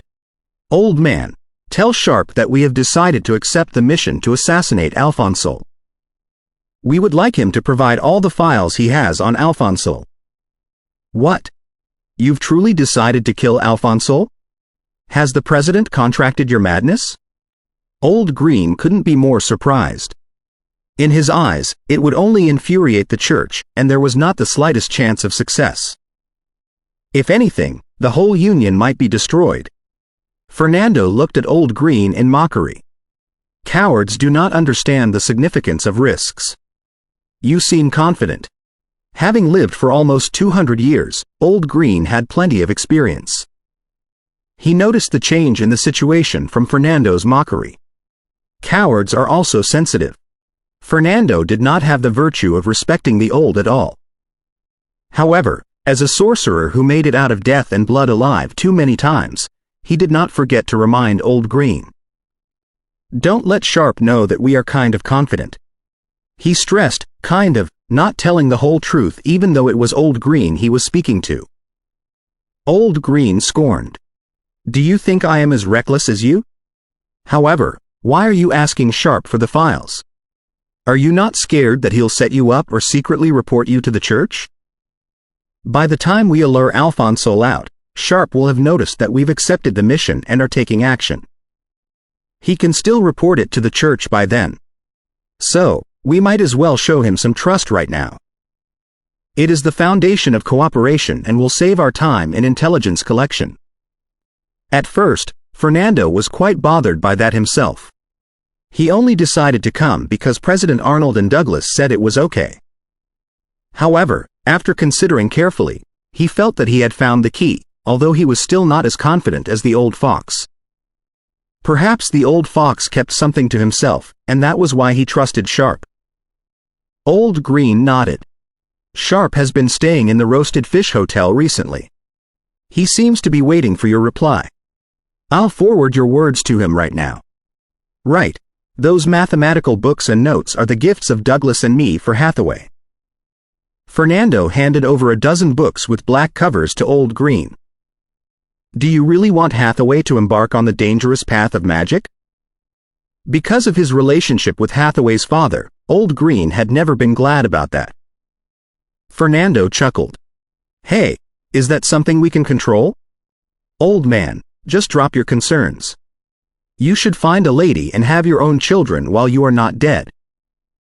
Don't devote your redundant love to someone who doesn't need it." He hid his vague caring in mockery. Old Green was silent at first. He then heaved a long sigh. I remember that you were such a lovely, vigorous, and stubborn kid when you just came to the magic tower. You even secretly cried when your teacher criticized you. Why is your tongue so rotten nowadays? Fernando blushed when his dark history was revealed. A terrible storm brewed in his eyes, but before he roared, Old Green had already vanished into the dark and returned to the Roasted Fish Hotel. What a wretched old man! Eventually, Fernando could only curse in a low voice, fearing that somebody in the neighborhood would be woken up. About 10 minutes later, Old Green returned and said to Fernando solemnly, Sharp agreed to provide Alfonso's files. They will be given to you tomorrow at this hour. What's his reaction when he learns that we've accepted the task? Fernando asked cautiously. Old Green couldn't have neglected such details. He answered quickly without thinking. He was a little bit surprised, but then he kept a smile of relief. Well, he also cursed, what a bunch of arrogant rats who do not know how weak you are. I'll watch how you get yourselves killed. Quote. Fernando pictured the scene in his mind and noticed no anomaly in Sharp. So, he nodded his head. I'll hide in your hotel and secretly observe how he delivers the files. One couldn't be more careful at such a moment. Fernando was not an inexperienced young man. Right. Here's a letter from Hathaway to you and Douglas. It must have been written a couple of days ago. Sharp has been carrying it. Old Green took out a thick envelope from his pocket. A letter to us? What did she write?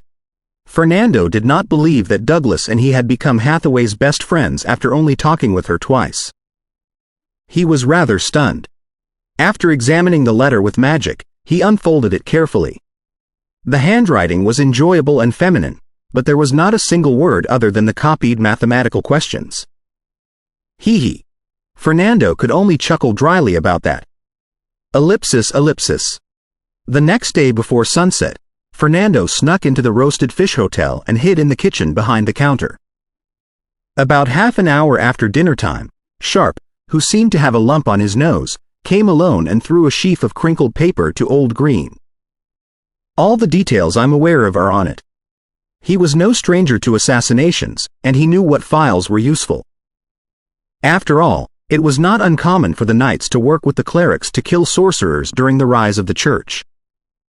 He snorted heavily when Old Green stared at him without saying anything. If you question the veracity of the files, you can test them yourself. I am a customer, not a servant. Then, he opened his hand. Where's the letter? What letter? Old Green was briefly stunned. The letter to Hathaway. The odds that they fail are very high. If I don't get a letter back from him one of these days, I will never get a letter from him. Sharp despised Fernando and his colleagues' capabilities just like before. Fernando, who was peeping from the kitchen, clenched his fists in fury. Old Green took out the letter that was full of answers and gave it to Sharp solemnly. You really want to kill Alfonso? He keenly sensed the earnestness and the pretended I don't care in Sharp's attitude because they had known each other for years.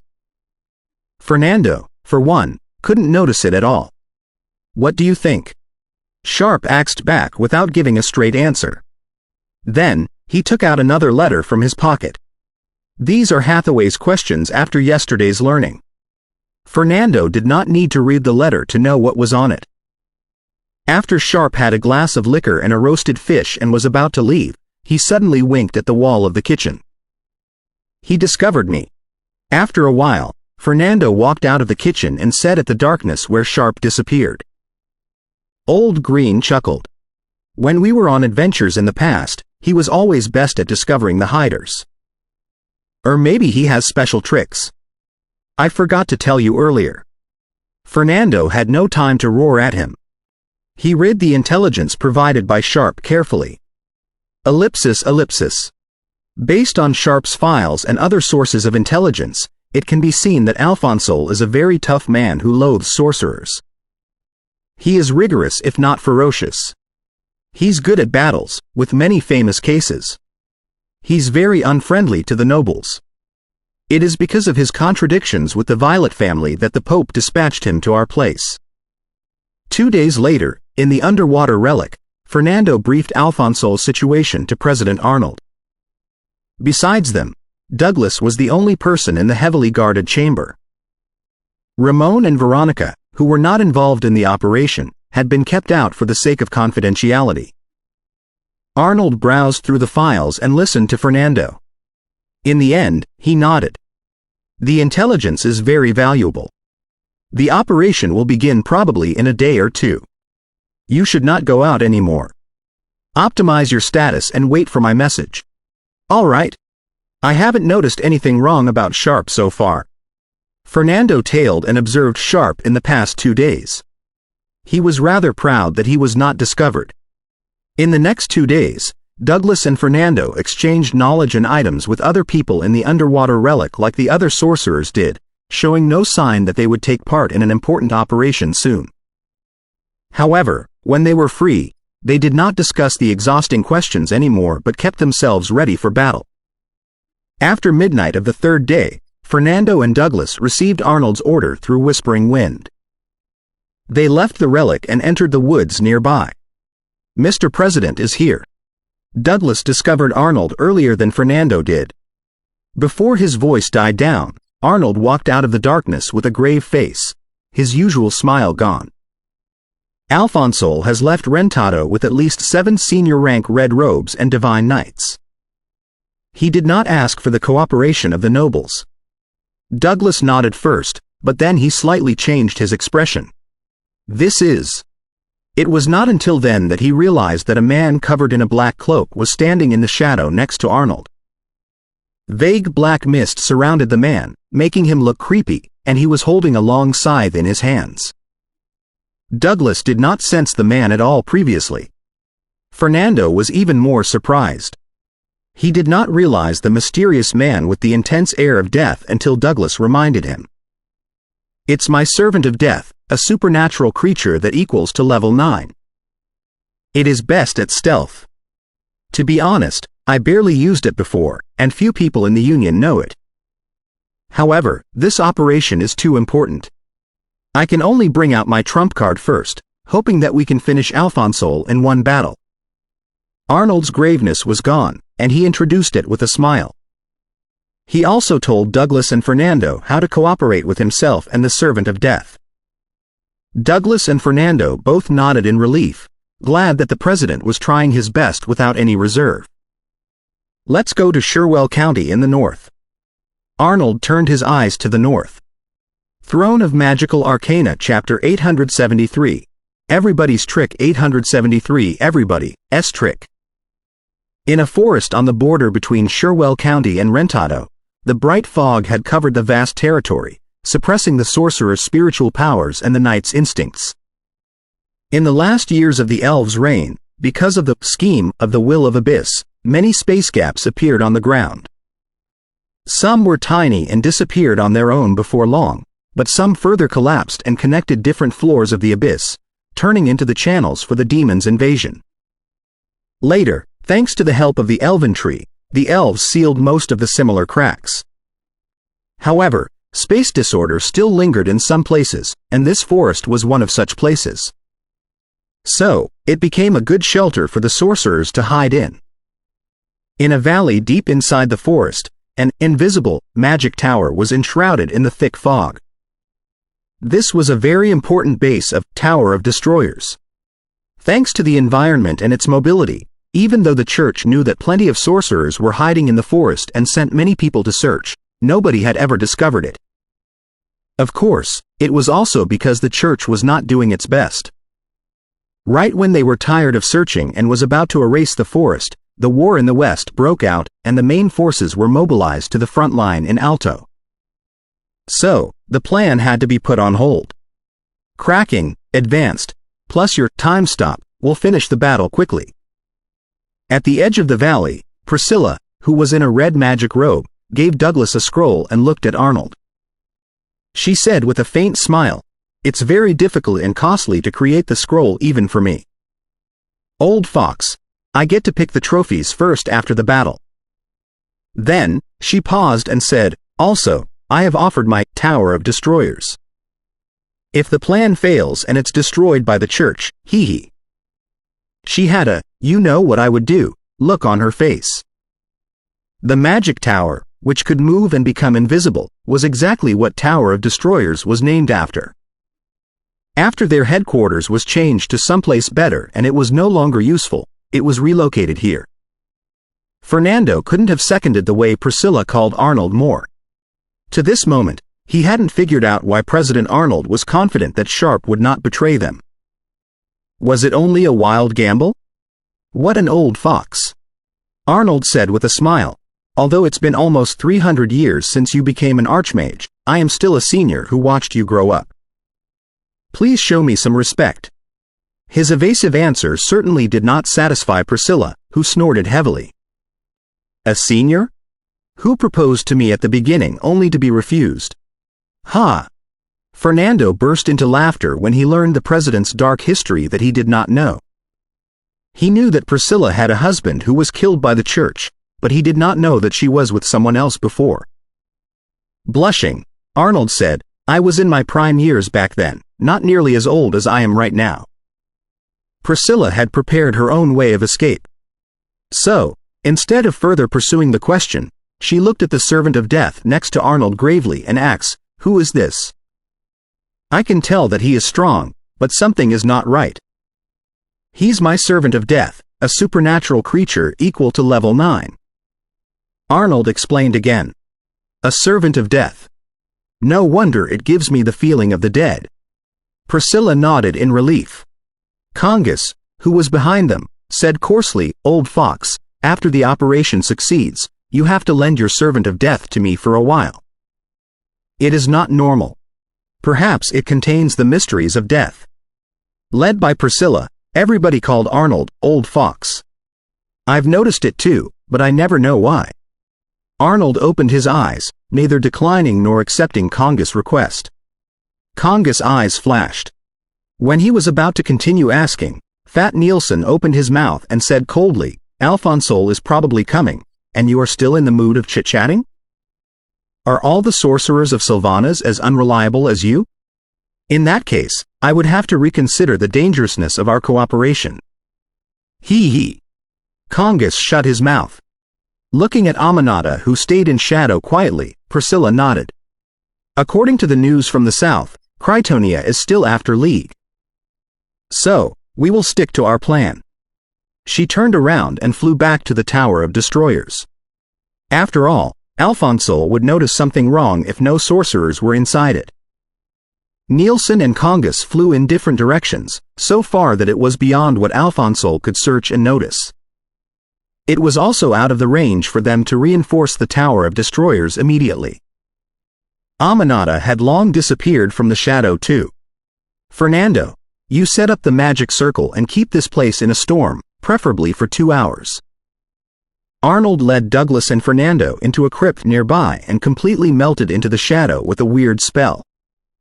He speculated that Alphonsole would arrive in 1 hour because the traitor was given a wrong location, which would mislead the enemy but eventually bring them to this place. Boom!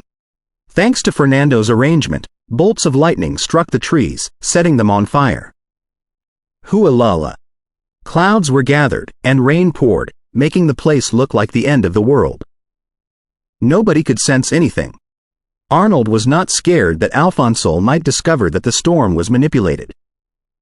After all, this place was an important base of the Tower of Destroyers. It was perfectly normal that such stealth and interference circles had been established. Time went by 1 second after another. The Tower of Destroyers, in the storm and the darkness, was more and more like a monster that was about to swallow the world. Arnold and Douglas both remained absolutely calm with the spells such as mechanized mind. Fernando, who did not need to attack, looked at the dark forest anxiously. If anything went wrong in the operation, half of the magic organizations in Home would be paralyzed.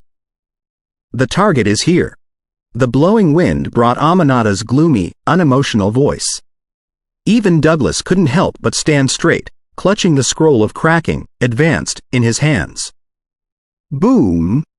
Several minutes later, A pillar of light enshrouded in fire descended from the sky, illuminated the darkness, and hit the Tower of Destroyers overwhelmingly. Symbols and patterns glittered around the transparent magic tower, constructing defense magic circles that blocked the pillar of light. At this moment, an old man in a red robe appeared in the sky. His wrinkled face was full of hate and satisfaction. Around him, several red robes and divine knights were providing protection and battle formation. In the forest nearby, bishops, reverends, and night watchers in black gloves emerged, blocking the way and killing the hiding sorcerers. Arnold and Douglas did not attack immediately but waited for the feedback of the other archmages. Hiding gold knights detected. Congus' voice came first from the storm. Nielsen gave a feedback very soon too. Several senior rank night watchers have set up a divine power circle and are ready to activate it at critical moments. There are enemies in the shadow. Aminata said simply. Alphonsole is rather cautious. He has brought more men than we thought. He must have planned to counter-ambush the enemy in case of an accident, Arnold said to Douglas in the telepathic bond. Let's do it. Far away, Congus, in his glamorous black robe, suddenly flew out from below the ground. The skull glistened in coldness under the bolts of lightning, and his teeth opened, letting out invisible howls. Woo!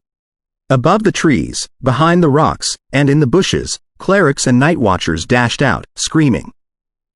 Their skin began to fester, and their eyes were flashing in redness.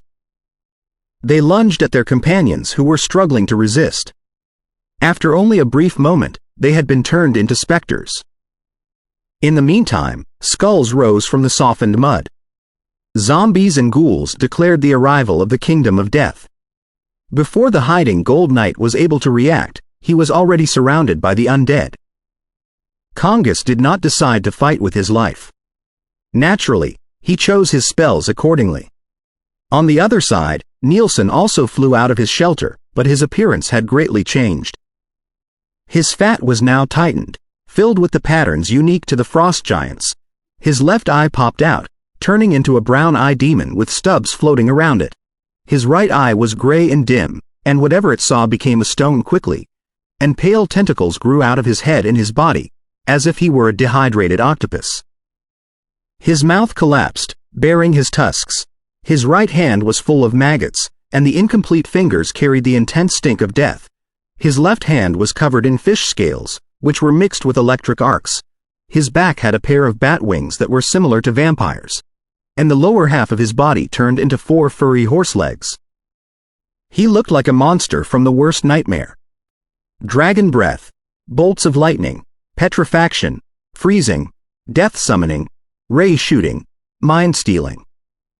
Even though he was by himself, Nielsen charged like a whole army of sorcerers, bringing unimaginable trouble to the night watchers, reverends, bishops, and divine knights.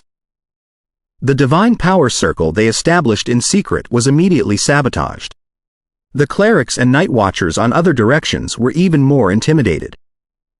They heard their companions scream and saw them disappearing into the darkness, but they could not find any enemy.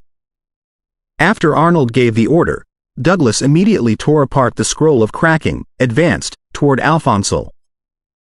Generally speaking, cracking, advanced, should be performed after time stop.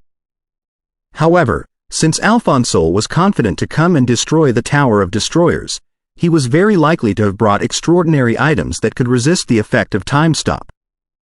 Therefore, Douglas intentionally changed the order. Crack, crack, crack. Under the sudden attack, different lights burst out of Alphonsole's body, as splendid as fireworks. He does have items that can resist time stop. Douglas keenly sensed it. At this moment, an enormous shadow appeared before Alphonsole. Arnold's servant of death, dragging the long scythe, slashed at Alphonsole, forcing him to defend himself with divine power. The intense fog of death around the servant of death blocked the subconscious attacks of the other red robes and divine knights. Without any delay, Douglas cast time stop after the cooldown. The spell was cast successfully. However, he discovered, to his surprise, that it was not anxiety or panic on Alphonsole's face, but a casual smile. 874 Unexpected. Time stop took effect.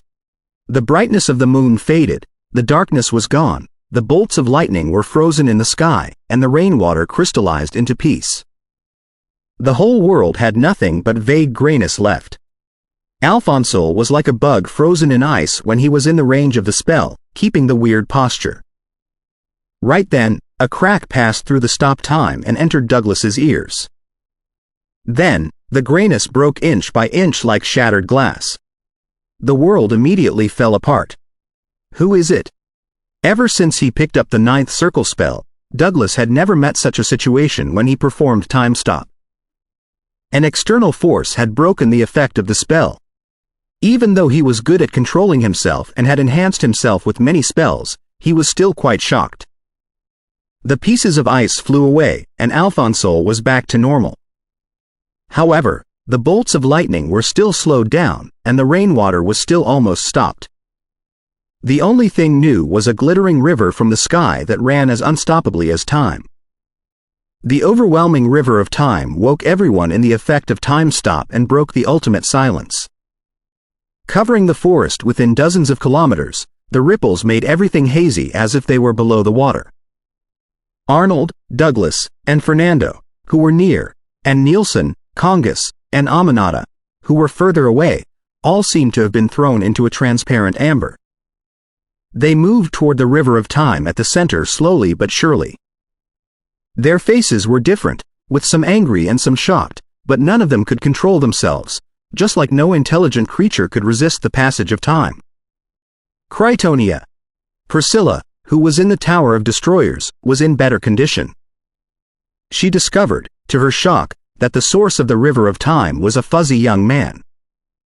His black hair danced crazily, his hands and his longsword were all watery, and he was looking down below with his blue eyes in mockery and pride. It was exactly Heart of Time, Critonia. But according to the intelligence, Critonia was still being distracted in the south. After his sword slashed, the servant of death ahead of the river of time was cut from the middle without a sound, and the rotten pieces of flesh turned into ashes. His skull, hands, and ribs fell apart. One attack of his sword was already so intimidating. Heart of Time? Critonia. How could this happen? How could he be here? Congus, Nielsen, Douglas, and the rest of them all looked at Arnold. Hadn't he sent League to distract the man in the south? Wasn't he confirmed to be in the south from various sources?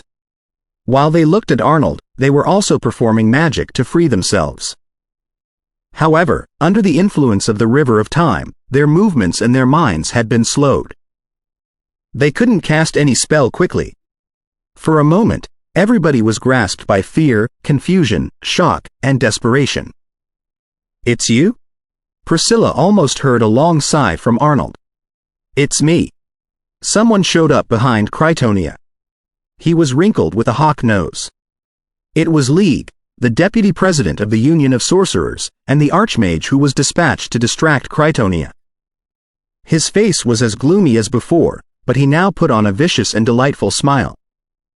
His voice echoed inside every soul. "I only sold some intelligence for my benefits, and I never thought to destroy the organization. However, you sent me on such a dangerous mission. You are to blame for your situation right now. Ha ha. Thanks to League's intelligence, there's finally a chance to completely destroy your organizations." Alfonso laughed cruelly and gloatingly. The red robes and divine knights nearby quickly approached and protected him. Goddamn traitor.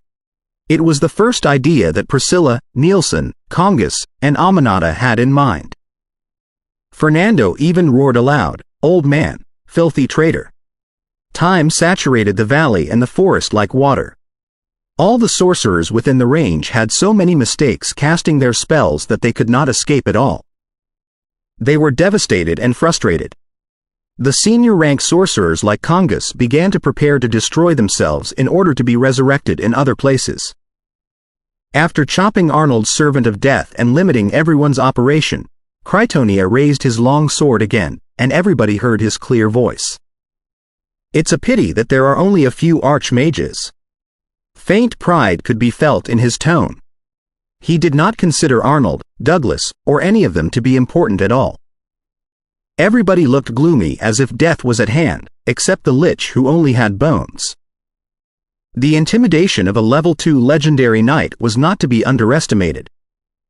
Hardly had Critonia finished his remark when a face suddenly erupted from the darkness behind him. The face was enormous and covered in a black hood. His eyes were two pale fires, and he opened his mouth letting out syllables that nobody else could hear, as if he were the god of death reincarnated. A black swirl emerged from the bottom of Critonia's feet and enshrouded him and League. The swirl was as blurry as smoke. Dozens of clerics and night watchers below the senior rank did nothing except to watch it, but their bodies quickly decayed into skeletons at a loss. The bones of the servant of death that Critonia minced just now exploded and released pale smoke that instantly consumed the forest and the valley. The skull, on the other hand, sprang and fell at the center of the enormous face, forcing a tall, slim figure with a long black robe behind in midair. The faces of souls surrounded him and cried miserably, as if they were praising and singing for him. The figure was very similar to the servant of death just now, except that the black scythe had been raised, as if it was ready to reap lives. "Ah!" Quote. In the pale smoke, a red robe suddenly screamed. His soul was extracted from his shell and melted into the smoke. The souls of many other reverends, bishops, night watchers, and divine knights also flew out and joined the carnival of spirits in the smoke. Trees withered, and creatures decayed. Except for the sorcerers and few clerics, the place was already a lifeless realm of the dead. The pale smoke began to constrict, and the fuzzy faces of pain and fear drifted in it, constructing a cage that trapped the black swirl. A crack suddenly appeared on the black swirl, and the watery ripples spread out. In the meantime, a red robe and a divine knight behind Alphonsol suddenly went on a rampage. One of them summoned a firestorm, and the other destroyed himself. Alphonsol, caught unprepared, was shattered into pieces. "You?" Alphonsol, who was still gloating, did not see it coming at all. Vague shock was left behind even though he was dead. Critonia, with the longsword of time, broke out of the black swirl and happened to catch the scene. League, however, had been transformed into a dry corpse that did not have any water.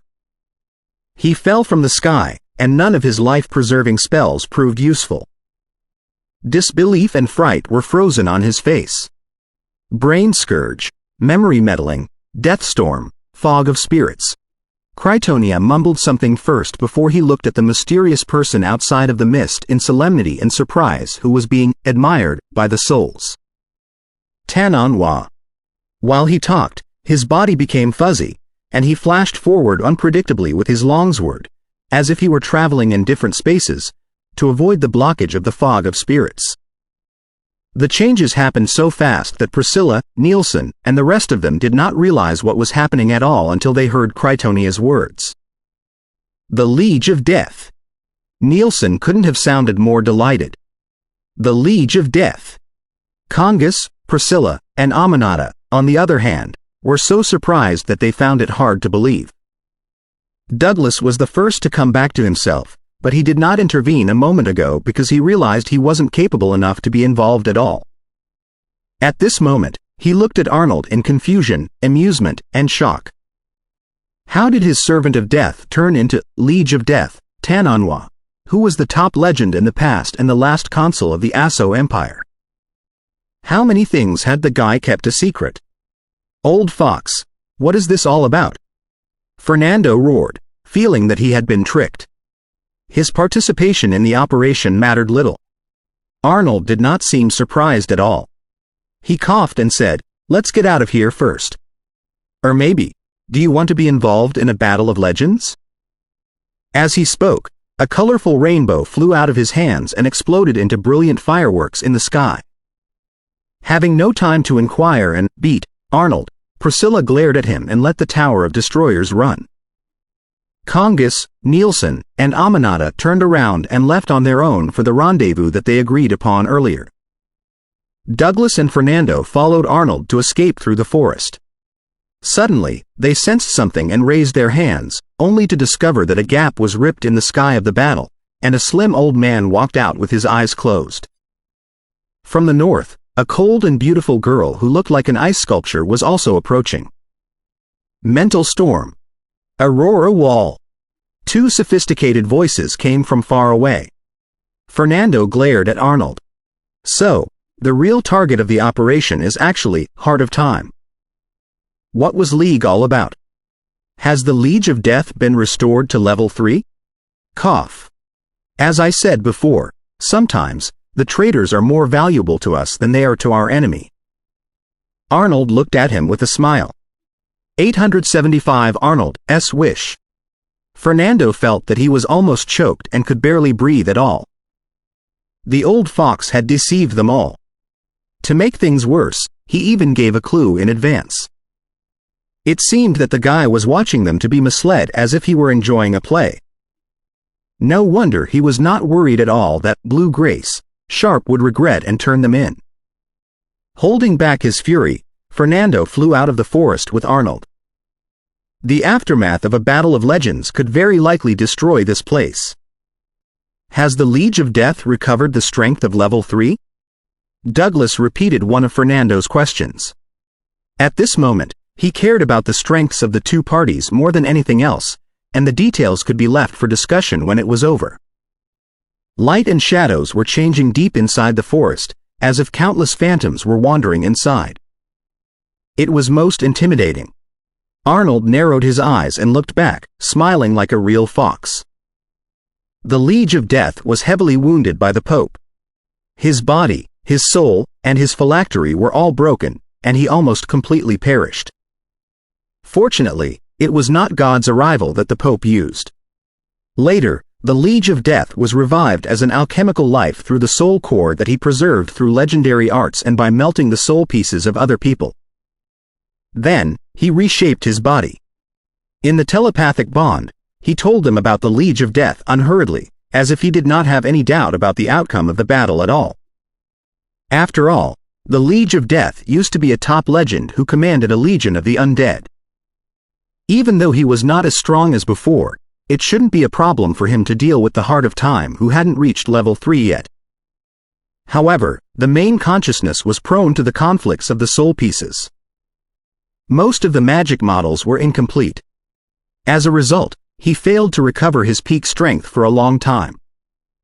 A dozen years ago, based on his research and understanding of the soul, Tananwa finally absorbed the other pieces and regained the strength of level 3 legendary. Perhaps he will return to the peak in a few decades. Then the battle shouldn't be a problem. Fernando said subconsciously. The conclusion was based on reality.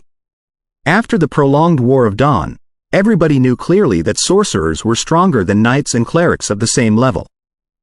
However, the time it took for sorcerers to grow was much longer. That was why they were left behind. Also, necromancers, who represented death, resurrection, and life, were among the sorcerers with the highest combat abilities thanks to their profound understanding of the soul.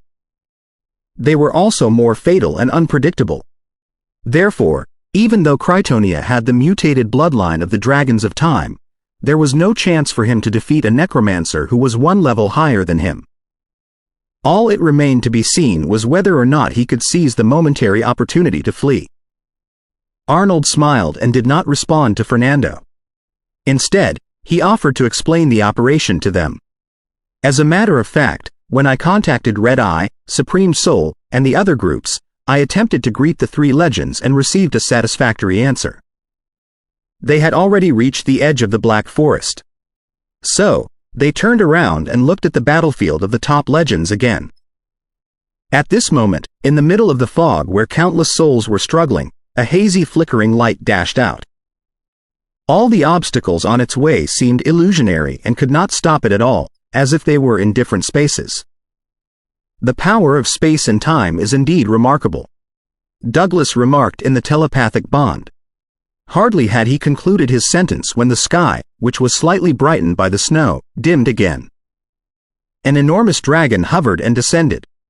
All its muscles were rotten, and pus was flowing everywhere. He was also breathing pale fire. It was a dragon lich, a legendary undead creature. The dragon of death unfolded its wings and covered half of the forest in absolute darkness.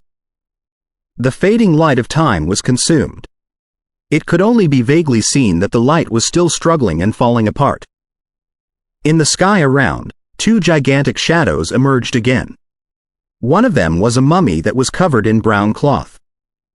It was so strong that Douglas and Fernando could perceive it clearly from far away.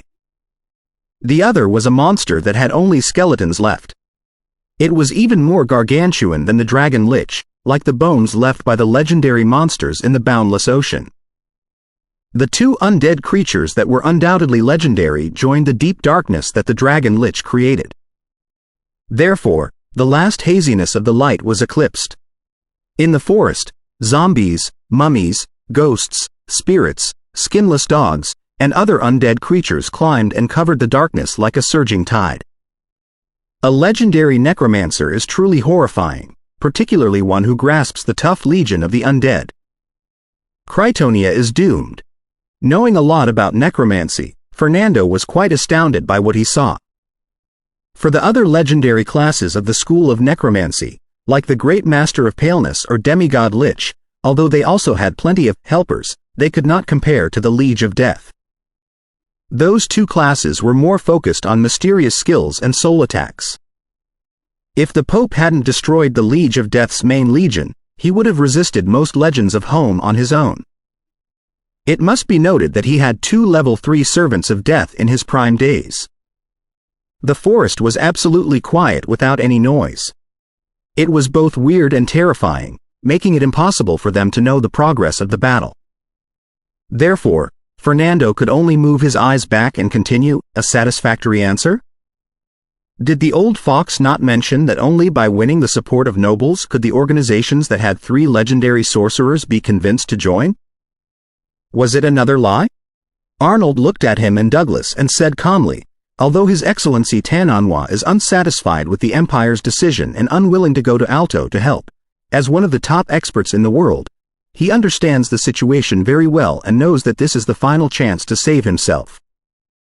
While the main force of the Church is stalled by Abel, Dracula, Dionysos, and the other legends in the West, he has to save himself. After everything is settled, he will be no better than a rat in the gutter.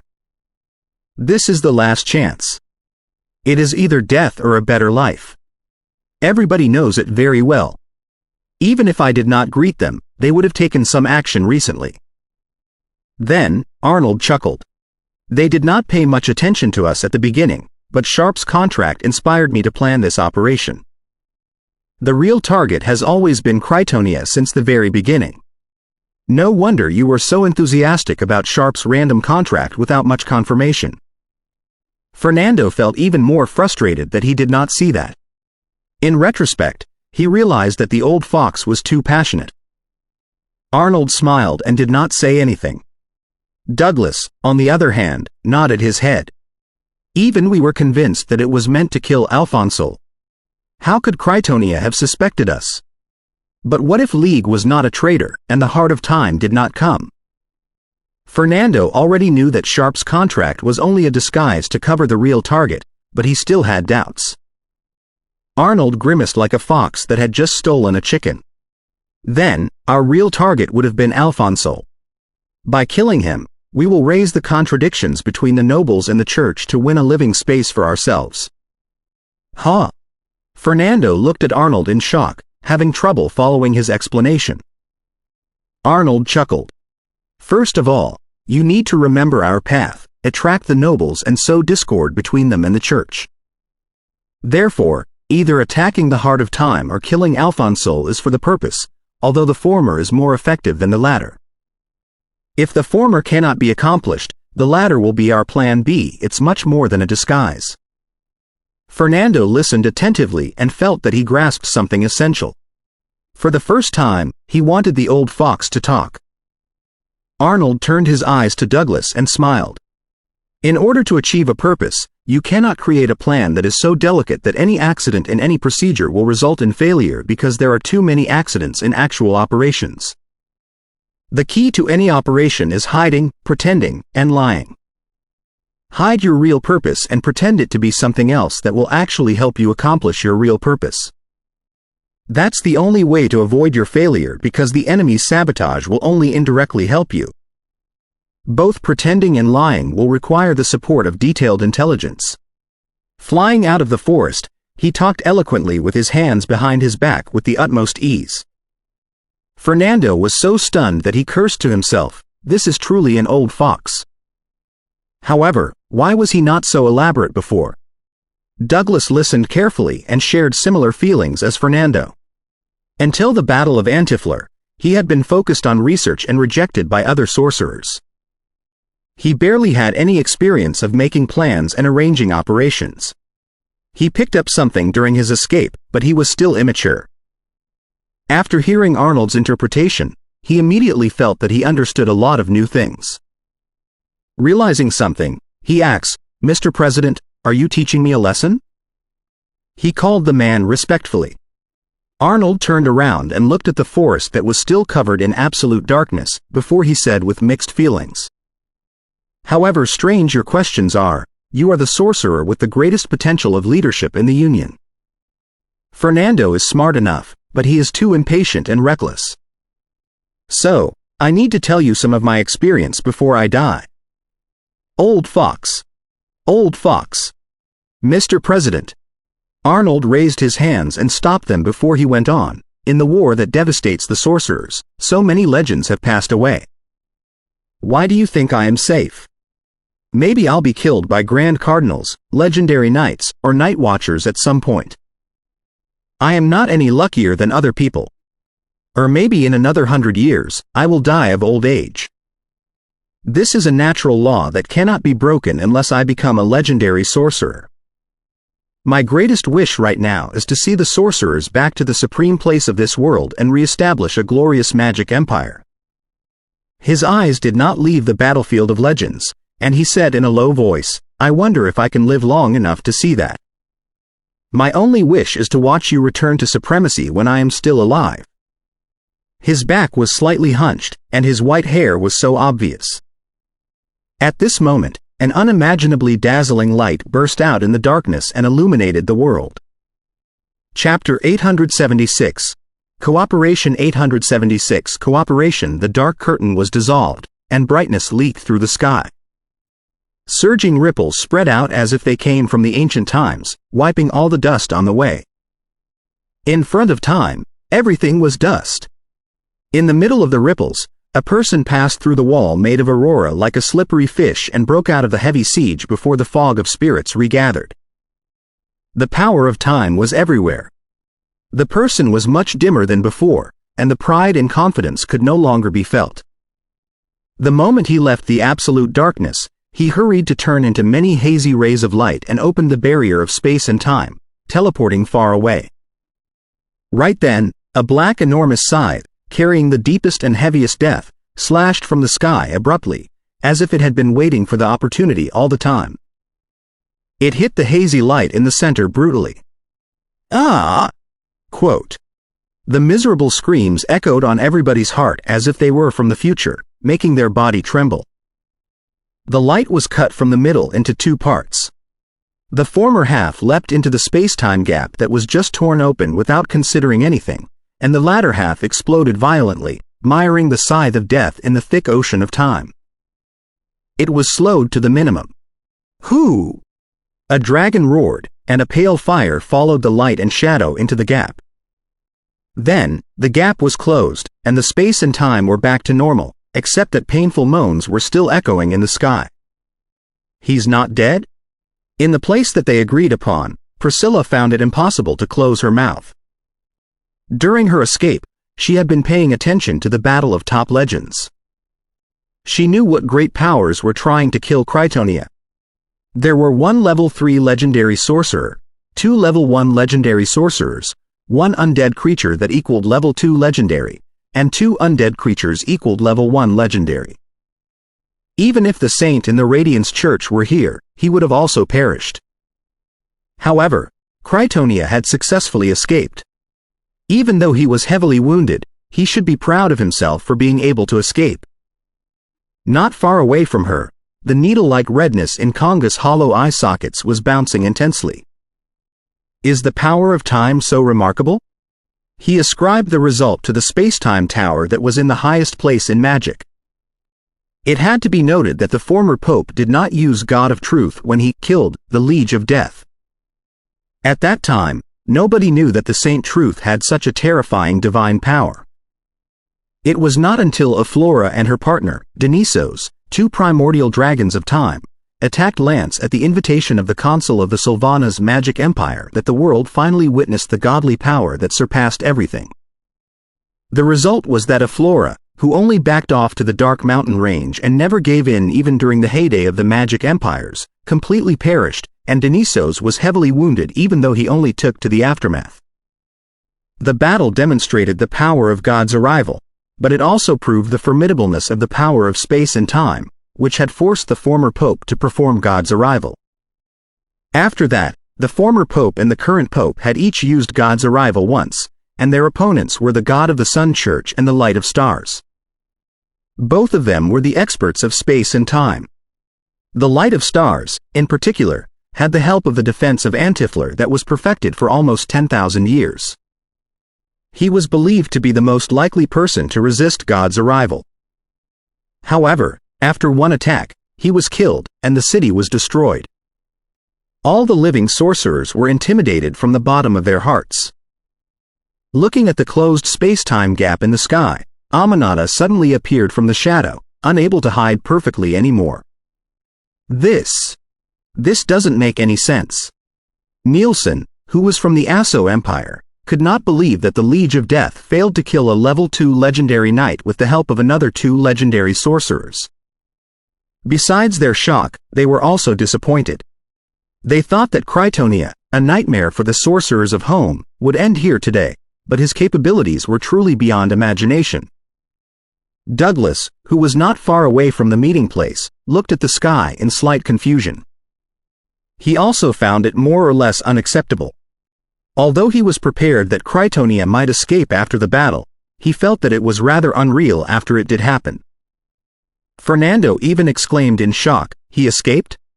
Which legend started the research on the space-time bloodline? He couldn't have admired the legend more for developing such a cheating blood power. It's said to be Vicon, the King of Calamities. He was definitely among the top 3 legendary sorcerers who studied bloodline melting. Of course, rumors have it that he was not very good at the power of space and time, and it was co-developed by him and Masculine. However, the space-time bloodline never distinguished itself until the mutations in Krytonia, which let people know the preciousness of the space-time blood power. Arnold explained. He was as casual as before. He was not surprised at all that Krytonia broke out of the siege. So, it was Vicon and Masculine, Fernando repeated. Before he invoked their titles, he looked at Arnold suspiciously. "Old fox, you don't seem nervous and disappointed, right?" "I am very disappointed and nervous," Arnold replied with a smile. "I don't see it." Fernando glared at Arnold and speculated, "Actually, you intentionally let go of him, didn't you? Or maybe, did something else happen in the darkness?" "Ha ha. How would I know?" "I wasn't there," Arnold said with an innocent look on his face. Douglas nodded, deep in thought. In any case, Krytonia also belongs to the nobles, and killing him will raise the panic and counterattack of nobles. It may be better to. He. Arnold smiled but did not say anything. Pointing at Priscilla, who was at the entrance of the cave far away, he said, "Let's go and talk to them first." At this moment, Priscilla also saw Arnold. Immediately, scorching fireballs emerged and flew around her before she grimaced. "Old fox, come here and explain what happened. I promise I won't beat you. We can already talk well over such a distance." Arnold scratched his beard and took a step back. "You owe us an explanation." Congus flew over. Since he only had bones, it was difficult to tell what was on his mind. Arnold's smile was gone. He told everybody what he said to Douglas and Fernando earlier solemnly and sincerely. Do you mean that the few legends are willing to work with us? To what extent? As the leader of an organization, Priscilla had already recovered from the fury of being deceived and began to consider the situation carefully. Arnold looked at them. It depends on our negotiation and the countermeasures of the church. However, it shouldn't be a problem to reach a preliminary agreement. Yes. Now that a level 9 bishop is killed, the church will definitely hunt harder. The 2 grand cardinals and the few legendary knights will all be deployed. We have to stay away for now. For the first time since he came to the party in Allen, Nielsen spoke in a rather friendly tone and attitude. Since even the Liege of Death was willing to cooperate and forget the unpleasant experience in the past for now, it seemed unnecessary for him to cling to it. The moment he finished his sentence, the darkness around suddenly split, and a necromancer with an enormous black scythe floating on his head walked out. He was entirely covered in a black robe. The only thing that could be seen was the 2 red spots in the shadow of his hood. Behind him, fuzzy souls were screaming, moaning, and crying around him, as if they were expressing fear and submission. You are the dominator of death and the will of immortality. Arnold, Nielsen, Priscilla, Douglas, and the other sorcerers all held their chests and their foreheads while they recited the tributes for the Liege of Death. Remembering the tributes for every legendary sorcerer was a mandatory subject for every magic apprentice. Thankfully, there weren't too many legendary sorcerers. Escape is better than death. The voice of the Liege of Death sounded like from a distant past, weary, gloomy, and lifeless. However, before he finished his sentence, he raised his head abruptly and looked at the sky before he vaguely said, "It has begun." It has begun? Including old Fox Arnold, all the sorcerers looked at the sky after him.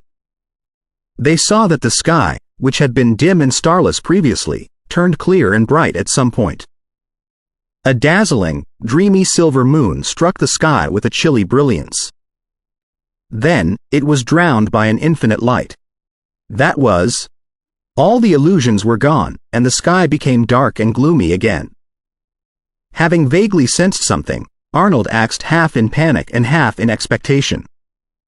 Douglas seemed to have returned to the nightmare in the past. He asked at a loss, God's arrival? As far as he knew, God's arrival couldn't be seen by people in other places unless it attacked a target who was at very high altitudes. According to the records, the demigods such as the Lord of Hell and the Will of Abyss could not attack across the continent. However, there was one exception. The battle with the demigod could be seen wherever the silver moon could be seen. That was Alterna, the god of silver moon. Have the demigods finally been involved? Priscilla felt that so many things had happened tonight that they did not seem like a coincidence at all. Fat Nielsen asked in a hurry, Mr. Tananois, has the silver moon blocked God's arrival? The Liege of Death heaved a long and soft sigh. The moon has fallen. Chapter 877 Reaction. The moon has fallen? Both Arnold and Douglas were greatly surprised by the Liege of Death's sigh. They both raised their heads and looked at the dark sky. Their eyes glittered in different colors with magic, which allowed them to see through the clouds and catch the chilly, hazy moon. The moon hadn't really fallen. The sorcerers were greatly relieved and cancelled the vision effect provided by magic. If demigod Alterna, who allegedly would never die as long as the moon was high, was killed by God's arrival, they would not stand a chance at all. However, according to what the Liege of Death said just now, even the silver moon failed to block God's arrival. Even a demigod could not resist an attack of God's arrival? After feeling lucky briefly, they were grasped by intense disappointment and confusion. Priscilla, Nielsen, Congus, and the other sorcerers were very frustrated. Was the Pope so powerful? Was it possible at all to defeat him? Did the Liege of Death feel frustrated too? In his prime years, the Pope never bothered to perform God's arrival on him, not to mention right now. Let's go back now and discuss other things after the Church's counterattack is over. A hazy mist rose before the Liege of Death. After the mist faded, he vanished. Arnold calmed down and resumed his smile. Whatever the Pope does, we have to do what we have to do. Maybe he has to pay a high price to use God's arrival. Doesn't he? We must lie low and do not take any action for a while. However, we must pay attention to the relationship changes between the nobles and the church. We aren't that stupid, although we have indeed been fooled once, Priscilla snorted. You said that the grand nobles such as the Blue Demon would be inclined to help us. I hope that we can see something soon. She was bewildered by the beautiful prospect before. Looking at the other people who obviously wanted to beat him up, Arnold smiled dryly. Rest assured. There won't be a problem. We will observe and contact Sharp closely. We will be on our way. Priscilla held herself back from throwing a giant fireball at the man. She raised her head and looked at the sky while sighing gloomily. I don't know when we can see the dawn. After the dawn, there will be a surging tide. Nielsen's ruby eyes carried vague depression and sadness. His tone was different from Priscilla's, as he was concerned about the church's retaliation. Arnold chuckled. Even Mr. Tananwa is not anxious. Why should we be? He will be the primary target for the church after all this. The Liege of Death's attitude just now made him feel that things might change, and the church's counterattack might not be too strong. I hope you are not lying this time, Priscilla said casually and flew back into the tower of destroyers that had already turned transparent. After the other sorcerers left, Douglas finally opened his mouth. Could League have revealed the place where Alan is buried? No. Arnold replied without any hesitation, as if he had been following League and knew everything. Sensing his confidence, Fernando was greatly enlightened. Brain scourge and memory meddling. Since a long time ago, League has, old fox, you lied to me again. He was too young and inexperienced, and his smartness could not make up for his personality flaws yet. So, he could not help but feel he was too naive to believe the old fox's explanation. If you still get tricked by me more often now, few people will be able to trick you in the future. Arnold looked at him gently. Look at Douglas. He sensed something earlier, but he pretended that he did not know it because it did not affect him at all. Instead of unveiling me, he asked questions when he needed to. After Fernando's teacher passed away, he had been learning on his own, but he also received a lot of guidance from his teacher's good friend, President Arnold. Otherwise, he wouldn't have become a seventh circle sorcerer at such a young age at all. Of course, he was only young compared to other senior rank sorcerers. The day will come when I listen to your lies and enjoy them as jokes. Fernando admitted that the old fox had a point, but he was reluctant to openly acknowledge it. Douglas smiled warmly. I'm relieved after confirming that. Mr. President, I will stay in Allen for the time being. If you have magic questions or any experience in plan making that you would like to teach me, please come to Allen. Of course, if I have questions, I will also write to you. He had basically figured out Arnold's personalities. Not as restrained as before, he made fun of the guy. The youngsters nowadays have fewer and fewer manners. I have to come to Allen in person? Arnold intentionally sighed. Although Douglas was rather old, he was still a young man compared to Arnold, who had lived almost 1,000 years. Fine. Just don't tear Allen down. I'm planning to study it when I have time. Then, he turned around and looked at Fernando. You keep in touch with Old Green and watch over Sharp. Whether the church kills him or not, the situation will still be in our favor. Hee, Fernando, if there's a chance, you should turn into a girl with that belt and work as Hathaway's governess.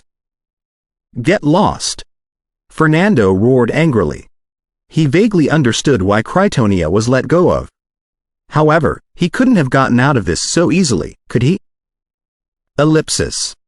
In the forest where the fog was lingering, the Liege of Death roamed with the black scythe floating above his head. He had returned to the place.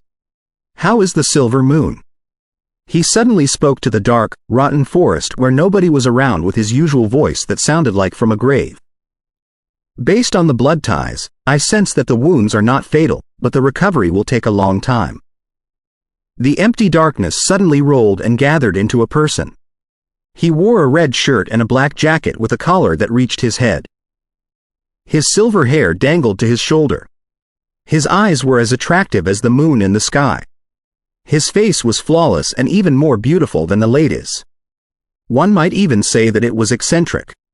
He looked at the Liege of Death with a smile and said regretfully, "Why does every legendary sorcerer of the school of necromancy make themselves so creepy and hideous?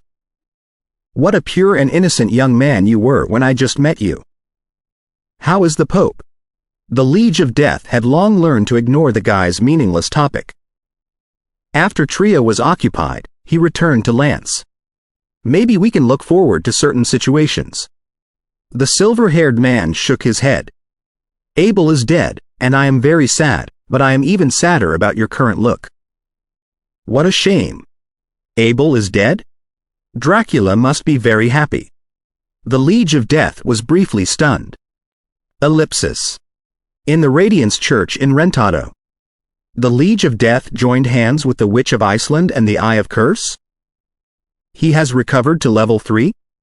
Same as all the other men of the Gusta Empire, graceful angel, Francois had a thick beard.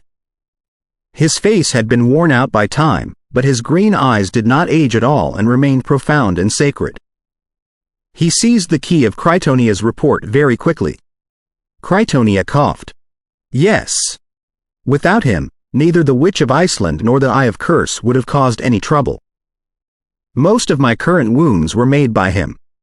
His body had been cut from the waist, with only half left. The flesh was wriggling and growing, trying to recuperate, but it only decayed into stinky, yellowish pus non-stop." Francois performed God's healing, while he asked about the details of the battle. In the end, he nodded his head. "You were the only one who could have escaped by bursting out the power of space and time. If it were me, I must have died already." The red robes who were summoned were astounded first and then infuriated. The sorcerers, who were being chased after like stray dogs, were bold enough to set up Alphonsole and attack the Heart of Time? They were outraged now that their sense of superiority was broken. They shouted, "Lord Francois, we must let the sorcerers know that the world belongs to the Lord now. My lord, order the legendary knights in all countries to take action. All the sorcerers involved in this must be judged. Let's restore the previous rules. Nobles or not, all the suspects should be captured and burnt. Sharp must be sentenced for betraying the Lord and conspiring with the sorcerers to kill Alphonsole. Lord Francois, please send me to capture Sharp." They urged, trying to vent their fury and judge the blasphemous nobles and sorcerers. Looking at them calmly, Francois did not open his mouth until they all calmed down. It was only Sharp's random contract. He hoped that the sorcerers would leave after realizing the gap between them and us. There's no evidence that he was directly involved in the operation to assassinate Alphonsole. But in any case, it was blasphemy and betrayal that he did not kill the sorcerers on the spot. He deserves to be burnt. A giant of the Inquisition shouted. He's a noble and one of the Sword of Truth's most trusted subordinates, Francois said at ease. Another red robe said regretfully, "So what? Without us, they would have been the sorcerers' dogs. It is the Lord who gives them a new life and their current position, and this is how they are repaying the Lord. We must let the nobles know that the Lord is supreme and that they have no privileges before the Lord. Lord Francois, ask for the help of His Holiness. Since some of the nobles are untrustworthy, we should purge them at the same time." He also knew that they were short of hands to accomplish the mission, so he encouraged Francois to ask for the reinforcement of saints from the Pope. "I can absolutely understand your fury. I want to judge the Liege of Death and Sharp as much as you do," Francois said peacefully before he suddenly changed the topic. "However, there is something that I have to tell you. Last night, Abel and Dracula, two top legendary vampires, attacked the Pope together, and the Silver Moon took action, too." Huh? Everybody was shocked. They looked at Francois in confusion. Had His Holiness died? His face unchanged, Francois said, having no choice. His Holiness used God's arrival twice in a row. He killed Abel and heavily wounded the Silver Moon. However, due to his poor conditions, he has returned to Lance, and the war westwards has been stuck in Tria. Then, he sighed. It's possible that we will have a new pope very soon. Chapter 878 The Change of the Nobles, Attitude. Rentado's night was no different from any other cities. Except for the cathedrals and the district of nobles that were illuminated by the everlasting light, the other places only had the light of the moon or the stars. Therefore, at such a pitch-dark night, Rentado was particularly cold and gloomy. The only thing that could be seen was the occasional lanterns. Blue Grace. Sharp stood next to the window in his bedroom and looked at the darkness outside attentively, as if the darkness that had nothing worth appreciating was the greatest significance of his life. He raised his right hand and touched the lump on his nose. His vigorous blue eyes carried slight uneasiness. Other people might not know that Alfonso, a giant of the Inquisition, had already left to hunt the sorcerers of the Tower of Destroyers. However, as the deputy captain of the Sword of Truth's Knights and one of the king's most trusted subordinates, he had enough sources for him to learn the fact. Therefore, he was waiting for an outcome. Dum, dum, dum. Somebody rushed close fast, with the thudding noises of iron boots and the clinking noises of his armor. Captain. The knight who came to deliver the message breathed heavily. It took him only 1 minute to reach Lord Sharp's villa. The Heart of Time is back, heavily wounded. Alfonso and all the clerics and night watchers he brought were killed. The Heart of Time? Unusually, Sharp failed to control his face. He was puzzled why Critonia was involved in all this. The message is from the Radiance Church, but the details are unknown. The knight said in a hurry, Captain, Critonia accuses you of conspiring with the sorcerers to kill Alfonso. He said that he came late and could only save his own life. He apparently wants you dead. The royal family had bribed a lot of bishops of the home parish, who were not strong or prominent but could deliver intelligence at the critical moments. Alfonso saw through it. Or maybe somebody sold the operation plan to Critonia. However, if he was involved, why is Alfonso still dead, and why was he heavily wounded? Sharp was in such confusion that he forgot he was in danger himself. He could not figure out the reason at all. The knight suddenly fell on his knees, his armor bashing into the floor heavily. He cried, Captain, you should run. The church won't let go of you. They need a scapegoat for their failure. They will set you on fire. As long as you hide until His Majesty is back, you will be innocent again. After a brief silence, Sharp held back his confusion and worries and said to his subordinate with his usual leadership, If I run, it will mean that I admit my crimes. I don't believe that the church will sentence a duke to death with no evidence except for the jibber-jabber of the sorcerers, which would chill and terrify all the nobles. It was one of the scenarios he had in mind in case the operation failed and a sorcerer confessed after being captured. He had been prepared for that and believed nothing would happen to him under the king's protection. The only thing that bothered him was that the accusation was from Critonia, another duke and a legendary knight. It was much more powerful than he imagined. Clang! The window quivered, and a cluster of fire penetrated through, turning into a brawny, tough-looking man in short hair. Captain, run now. Some red rogue proposed to capture you. He was Demon Igniter, Gorkif.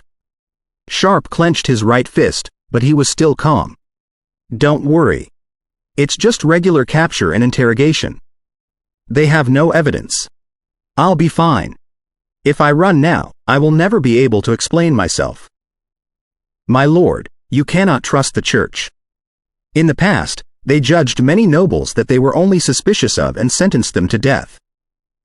While Gorkif admired the deputy captain for being so calm and steady in such a dangerous moment, he was still quite anxious because Francois might be on his way. Sharp shook his head and grabbed the hilt of his longsword. They are all nobles below the rank of an earl, and I am a duke accoladed by His Majesty in person. My lord. Gorkif almost decided to drag the deputy captain to flee, but Sharp's determined attitude made him hesitate. Why don't you hide in the Nexo Palace for now? I don't think the church dares to break in. You can wait until His Majesty returns. About that. Sharp was tempted. At this moment, a bolt of lightning struck in the sky, and a young man who had few strands of hair, which were all standing, appeared in his bedroom. He was surrounded by silver electric arcs, and his pupils and his skin were in the unusual silver colors. My lord, the Radiance Church has decided not to capture you. Instead, a red robe is sent to appease you. He was another one of Sharp's deputies, Argent Punishment, Sesk. What? It was Gorkif and the knight who came earliest who exclaimed in shock. Did something happen? Sharp, as their leader, was equally astonished, but he still pretended to be cool on the surface. Sesk shrugged. I don't know. We haven't received any updates yet. Maybe they just decided to respect the nobles. His words were full of intense sarcasm. Very soon, a red robe indeed came and forwarded Francois Comfort to Sharp. He was told that the Liege of Death set up a trap, heavily wounding Critonia and killing the clerics including Alphonsol, and that the evil sorcerer intentionally disseminated that the two of them were in cooperation. It was an attempt to sabotage the relationship between the church and the nobles, but the graceful angel was a saint favored by the Lord. Smart and righteous, he was not affected by the rumors at all. Sharp was asked to trust the justice of the Lord. After seeing the red robe off with a smile, Sharp went into the bedroom, his face graver than ever. He said to his subordinates, something else must have happened. Find out what it is. He had basically understood that the operation was the sorcerer's trap and that their target was not Alphonsol at all but the Heart of Time. Even the Liege of Death, a top legend in the past, was involved. It was dozens of times more serious than he anticipated. So, he couldn't have passed it so easily without the other factors. There must have been something great that was much more important than what happened here last night.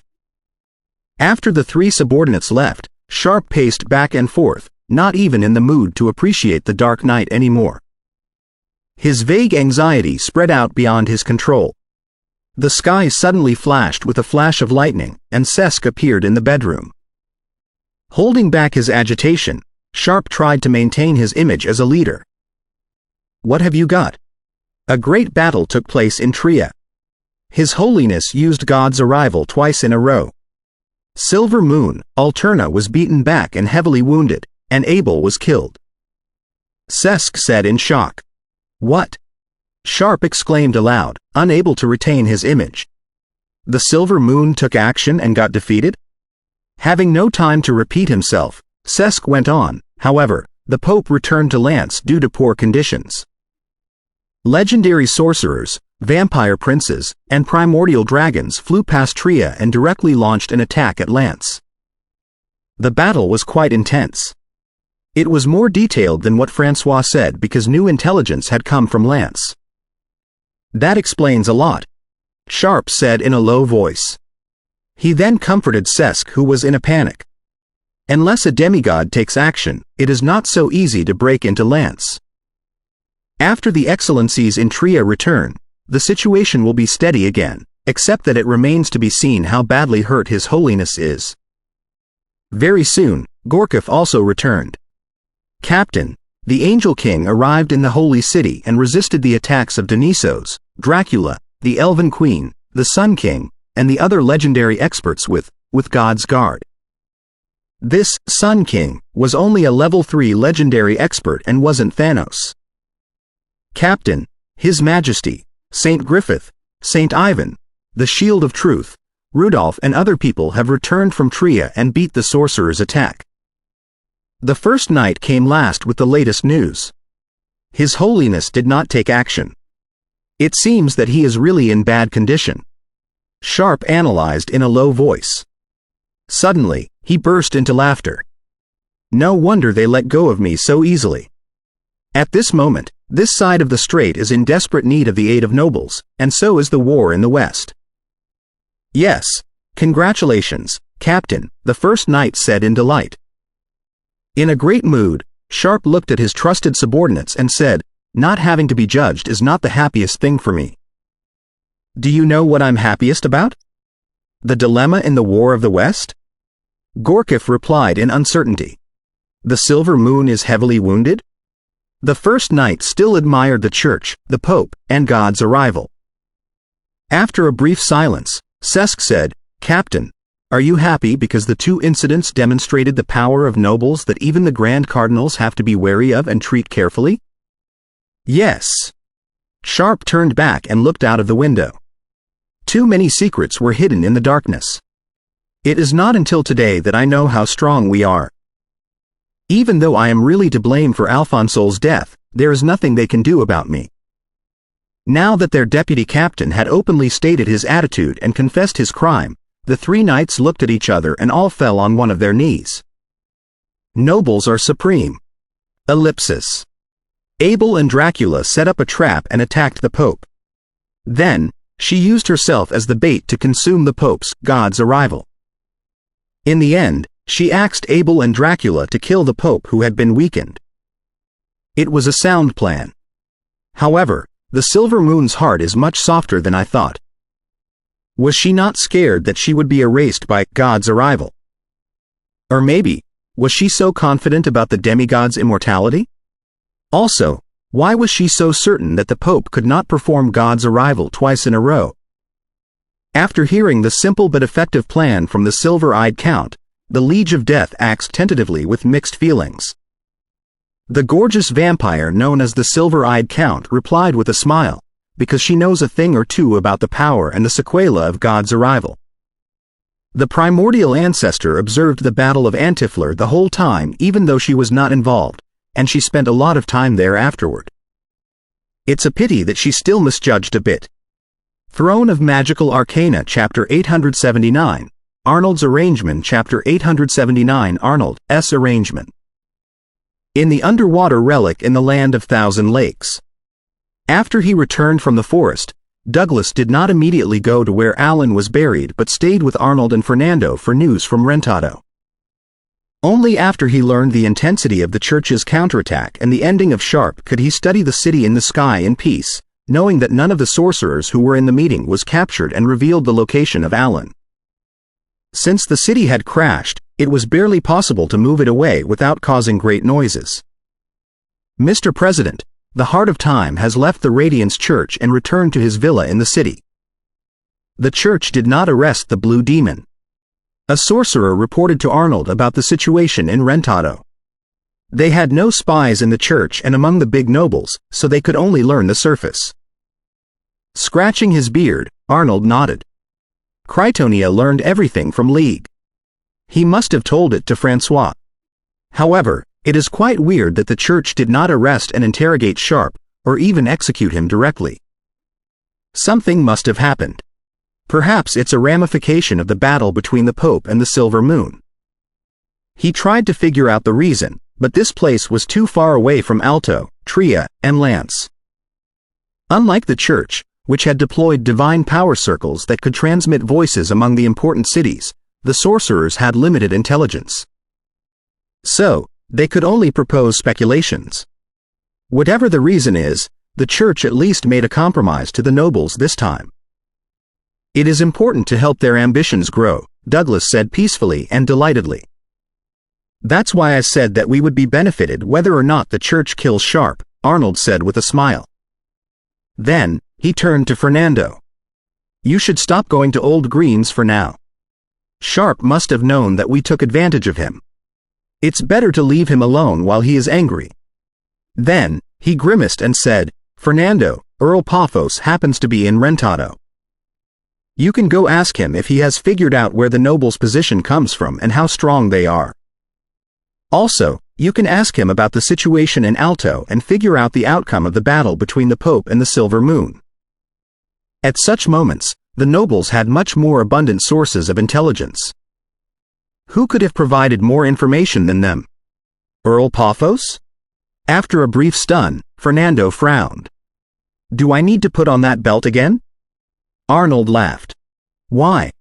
You don't like it? I think you were quite interested in it before. You were even studying how to improve the belt. Fernando cackled dryly. Life is so short compared to death.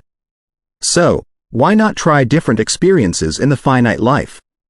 However, even the most interesting experiences will become boring in the end. Only the mysteries of the world and magic are always attractive. Douglas did not know anything about the gender transitioning belt and therefore simply offered his view. Arnold laughed aloud and did not say anything else. Ellipsis, ellipsis. It was the middle of a night, but Earl Paphos' villa was as lively as during the day. Many knights came and left, taking advantage of the darkness of the night. They exchanged their intelligence and confirmed each other's attitude, not resting at all. It was only because what happened tonight was too appalling for them to take any break. Who could have thought that Duke Sharp would assassinate Alphonsole with sorcerers? Who could have known that Critonia learned it in advance and attempted to kill all the sorcerers? And who could have foreseen that the formidable Heart of Time would be caught in a trap and suffered the most brutal failure since he distinguished himself? A tornado would definitely be raised after such an incident, and the common nobles like them risked losing everything. So, how could they not be panicked and ask for the attitudes of their lieges and higher nobles? That was the reason why Earl Paphos' house was so lively. Fatigue appeared on Earl Paphos' face as he watched a few subordinate nobles leave. For a radiant knight like him, it was nothing to deal with a few sleepless nights. What exhausted him was his mind. He had to adjust his stance according to the latest intelligence, the church's attitude, and the other grand nobles' response, in case things went bad in the emergency. My lord, since the church sent a red robe to appease Lord Sharp, I don't think anything bad will happen. This is the grace of the Lord. The scheme of the evils won't work out. The last noble in the living room bowed and was ready to leave. He was Earl Paphos' trusted subordinate. Earl Paphos did not hide his exhaustion before his subordinate. The outcome would have been different if it weren't for the battles in Tria and Lance. We are strong, but we are also weak. The noble, who felt exactly the same, sighed. Yes, my lord. The church's compromise makes us feel strong, but the real reason for their compromise only makes us feel weak. If His Majesty and the rest of them indeed crush the army of sorcerers, vampires, dragons, and elves, He stopped, fearing that night watchers might be hiding around, and bid his farewell. Looking at the slowly closed gate, Earl Paphos had a lot of mixed feelings. Without the enemies such as sorcerers and vampires, was it necessary for the church to respect or keep the nobles? The changed attitude of the clerics in the past 100 years had proved everything. It was just like what the hot, beautiful sorceress said. Sorcerers were the nobles' enemy, but the noble status also boiled down to sorcerers. Suddenly, he turned around and looked at the darkness out of the window. Come in now that you are here. I can't without the host's permission. A magnetic female voice echoed, and the glass on the window protruded inward, as if someone invisible were crawling out of the bubble. But very soon, a petite girl in a red magic robe walked out, and the glass was back to normal. Earl Paphos was not in a great mood, but the girl was as bright as fire. He said solemnly, "Why are you here?" "Hey, do you not know why I am here?" "I don't remember that you are such an idiot, are you?" Fernando felt that his sarcasm had turned milder after he transformed into a female. "We talked before. Now, I would like to know if you have figured out the source of the noble status and how strong you are." Earl Paphos' eyes had the unique gold vertical pupils resembling those of dragons. He looked at Fernando and said slowly, "My answer is not important. What matters is that you are too weak. Even though the Liege of Death recovers, you will still be weak. I will not go after anything that will inevitably fail." What happened today completely showed him the position and power of the nobles. However, although he had realized it, he was unwilling to share his answer with the sorcerers, and he pointed out the central issue straightforwardly. Fernando was quite satisfied with his attitude. It at least showed the Earl Paphos was willing to communicate with him, which was a good sign for cooperation. He smiled. "We are weak, but the coalition army of sorcerers, vampires, dragons, and elves is not. If the nobles drift away, the church will only be able to preserve itself. Of course, we do not need you to risk working with us for now. We only hope to get a bit of help so that we will have time to grow until you realize that we are not too weak to cooperate with you. It takes much more time for sorcerers to grow than it does for clerics, Earl Paphos said without giving an answer. Sensing Earl Paphos' concerns, Fernando did not pursue the topic further but asks, I'm told that battles took place in Tria and Lance? Yes, the Silver Moon, Abel, and Dracula attacked the Pope together.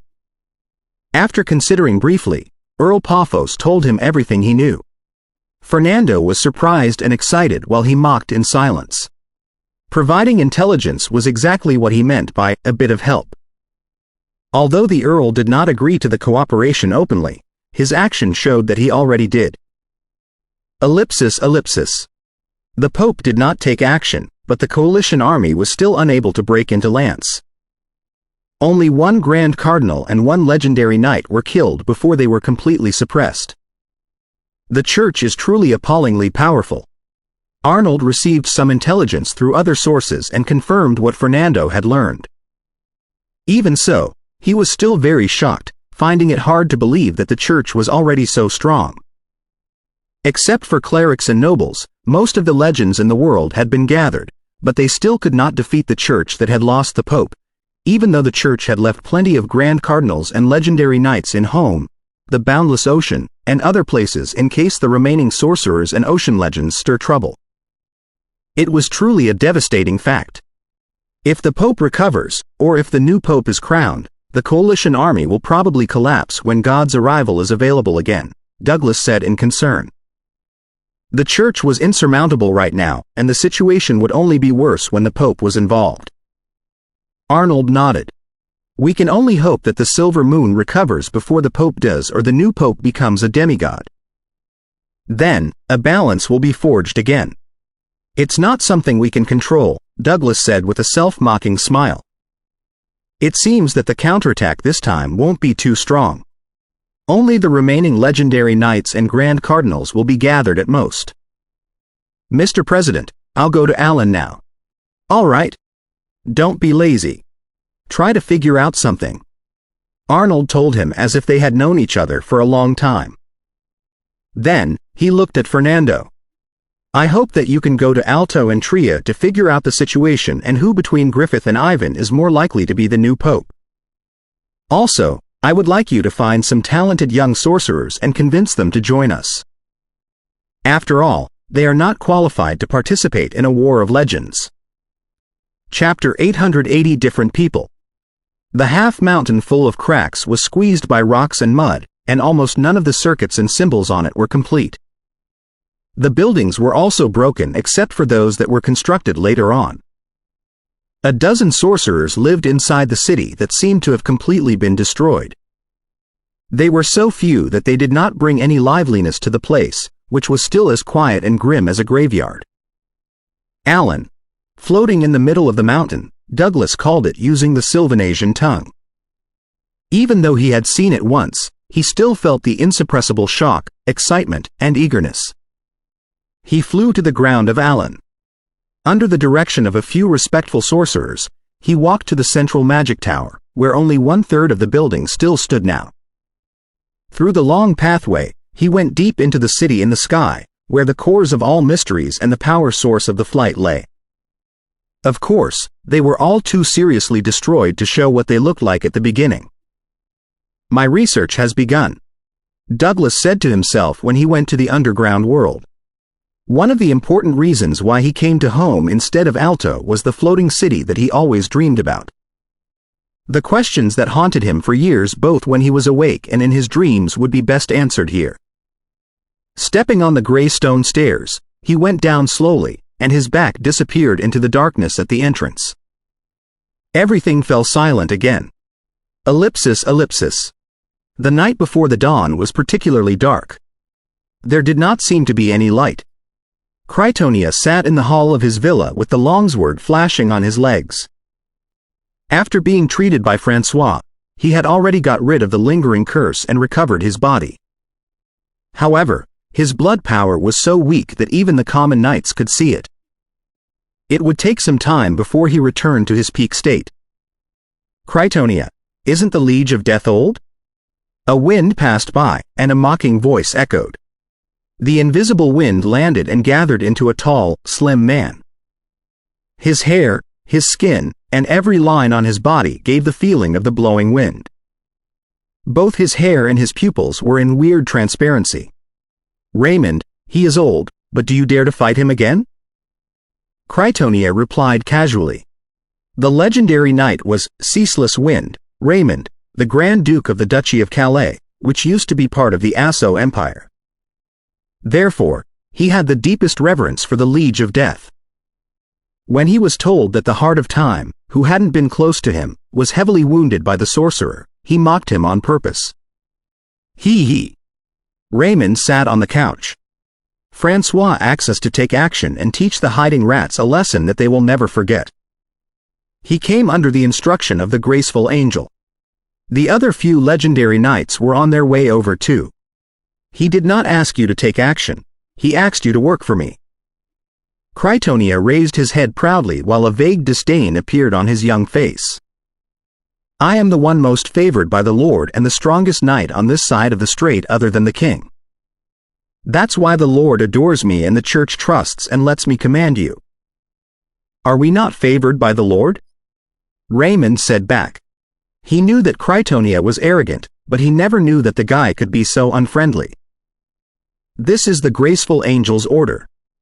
You have no choice except to obey. Critonia was completely on the church's side, treating the other legendary knights as his subordinates. Raymond always considered himself a knight of manners, but he still said angrily, "Who do you think we are? Puppies under your command? Not puppies, but lambs of the Lord. We, the servants, will reign you however we see fit," Critonia responded as arrogantly as before. Good, very good. Don't forget that you are a noble knight too. Enraged, Raymond almost wanted to kill the jackass. Critonia scorned at him. I can become a divine knight at any moment. You. Raymond decided to defend his dignity and honor with battle. At this moment, the gate was opened again, and a cluster of darkness that seemed to contain infinite disasters surged in. He. Raymond held back the urge to fight again. Ellipsis. Inside the Radiance Church where the transmission circle was deployed. Francois had been staying in the place to get the messages from Lance as soon as possible. He was also ready to return to the Holy City. They will definitely hide after they kill Alphonsole and heavily wound Critonia. Therefore, as long as we don't mess up, the situation will be steady for the time being, Francois said to Canunel, the red robe who took over the Inquisition recently. Canunel lowered his head and said respectfully, "Yes, your prediction is very accurate. I just received the intelligence from someone important. The order from the Liege of Death to the Union of Sorcerers, the Tower of Destroyers, the Supreme Soul, and the other magic organizations is to lie low until the counterattack of the Church is over." Very good. Francois nodded his head and kept looking at the transmission circle where holy light was surging out. Ellipsis. Amid a tall magic tower was the black fog where transparent, hideous faces were emerging. The magic tower was pitch black like a tombstone. There was only shimmering light on the top floor. The light came from a silver candlestick. Tananois, the Liege of Death who was covered in a cloak, looked at the unopened book before him quietly. The words on the cover suggested that it might be from the Meshkate Empire. The secret research of previous sorcerers on the original body. Ellipsis. After a long journey, Fernando finally landed. He was close to Tria in the northwest of the Holy City. It was the area with the most legendary experts. Therefore, he dared not fly in the sky carelessly. This was a narrow, long territory. The Holy City lay in the southeast, the north province of the Holy Hiles Empire lay in the northeast, Alto, the last camp of the Magic Empire, lay in the southwest, the battlefield of Tria lay in the northwest, and the heresies who worshipped the mother god of the earth lay in the north. Further north, it was the Chakran Empire that was completely controlled by the Saint Truth. The Angel King, Griffith, Ivan, and Rudolph are four top legends. plus the Sword of Truth and the Shield of Truth that are as good as top legends, as well as 5 seraphs and more than 8 level 3 saints, the church is terrifyingly powerful to resist all the other forces combined, not to mention that they have the aid of the allies. Fernando traveled in the area in the form of a mouse and recalled the intelligence he obtained recently, both frustrated and somewhat angry. He didn't even count the saints, the Grand Cardinals, and the legendary knights that did not participate in the war. Is it impossible to defeat the church without letting in the devils from hell and the demons from the abyss? Fernando thought. His heart was in a mess. Suddenly, he discovered that the tallest building in the city up ahead was trembling violently. In the places governed by the church, the tallest building could only be the cathedral. What's going on? Have the legends launched another attack? The coalition army had been driven back to Tria by the forces of the church after they were gathered. That was why Fernando speculated as such. Ellipsis. You have the intelligence on the headquarters of Red Eye? Critonia looked at the Night Watcher before him solemnly. The Night Watcher lowered his head. Yes. It's from reliable sources. He knew that the legendary knight before him had just been trapped. So, he introduced his sources and the specific content carefully. Critonia picked up his longsword and said in a hurry, "They must be evacuating. I'll go and block them now. Inform Raymond to come with me." "Yes, Your Excellency," the Night Watcher replied, not surprised at all. The hazy light moved among the clouds and soon reached a plain-looking city. Critonia shouted, "Evil sorcerers, die now!" He turned into an overwhelming river of time and fell at the center of the city. Nielsen, who had yet to evacuate, thought that he was doomed when he saw the light. However, after the time washed him like water, he was still living in this world, and so were the senior-rank sorcerers next to him. Only an 8th Circle sorcerer was killed. Of course, the Red-Eye sorcerers further away from him had all collapsed to the ground. They seemed to have been dead for years. Has the Heart of Time been weakened into a non-legend now? It was Nielsen's first thought, but very soon, he saw that Critonia turned around and shouted at the outside of the city, "You can never run away." What? Nielsen suddenly realized what was going on. He dragged the senior-rank sorcerers next to him to escape in a different direction. That was the plan B of their evacuation. Soon after they left, Raymond and the other legendary knights arrived. Critonia said to them expressionlessly, "We're late. The leaders have run away. Only the dozens or so low-rank sorcerers failed to escape." Ellipsis. The Liege of Death put down the thick book in his hands and took out a mirror that was covered in deep darkness from his magic pouch. He touched the mirror, and it gradually became clear. The scene on it was a room that had a cross. In the Radiance Church, where Critonia was treated, the shadow in the corner was suddenly enlivened. It was dark and twisted, just like the curse on Critonia's wounds back then. The Liege of Death extended his right hand and pressed the mirror. His body blurred and melted into it. The shadow wriggled and stood up. It became the Liege of Death that was fully covered in the cloak. Red lights flashed on his fuzzy face, and he locked onto Francois, who was near the transmission circle. Ellipsis. After the end of a session of research, Douglas returned to the ground and sat on a rock while watching the sky turn dark. The sun rises in the east and sets in the west, but why? Douglas was still murmuring. He was too fascinated by everything. In the west, the setting sun dyed the horizon red. Throne of Magical Arcana Chapter 881, Hades' Right Hand Chapter 881 Hades, Right Hand. Inside the Radiance Church. The Liege of Death, having turned into a shadow, did not attack immediately. After finding out Francois' location, he backed off to a dark corner outside of the room while waiting for the shift of night to day and the moment when the gate of the cathedral was opened. That would be the moment when Francois was most relaxed and careless. If he were to cast a spell right now, Francois could possibly sense danger and defense in time. Since they were going to fight in a cathedral, he was not confident that he could defeat Francois when he hadn't recovered to his peak status yet. Even though the cathedral was protected by the God of Truth, and lights were on all night, there was still darkness where the lights could not reach. The Liege of Death stood in it as if it had been melted into the darkness.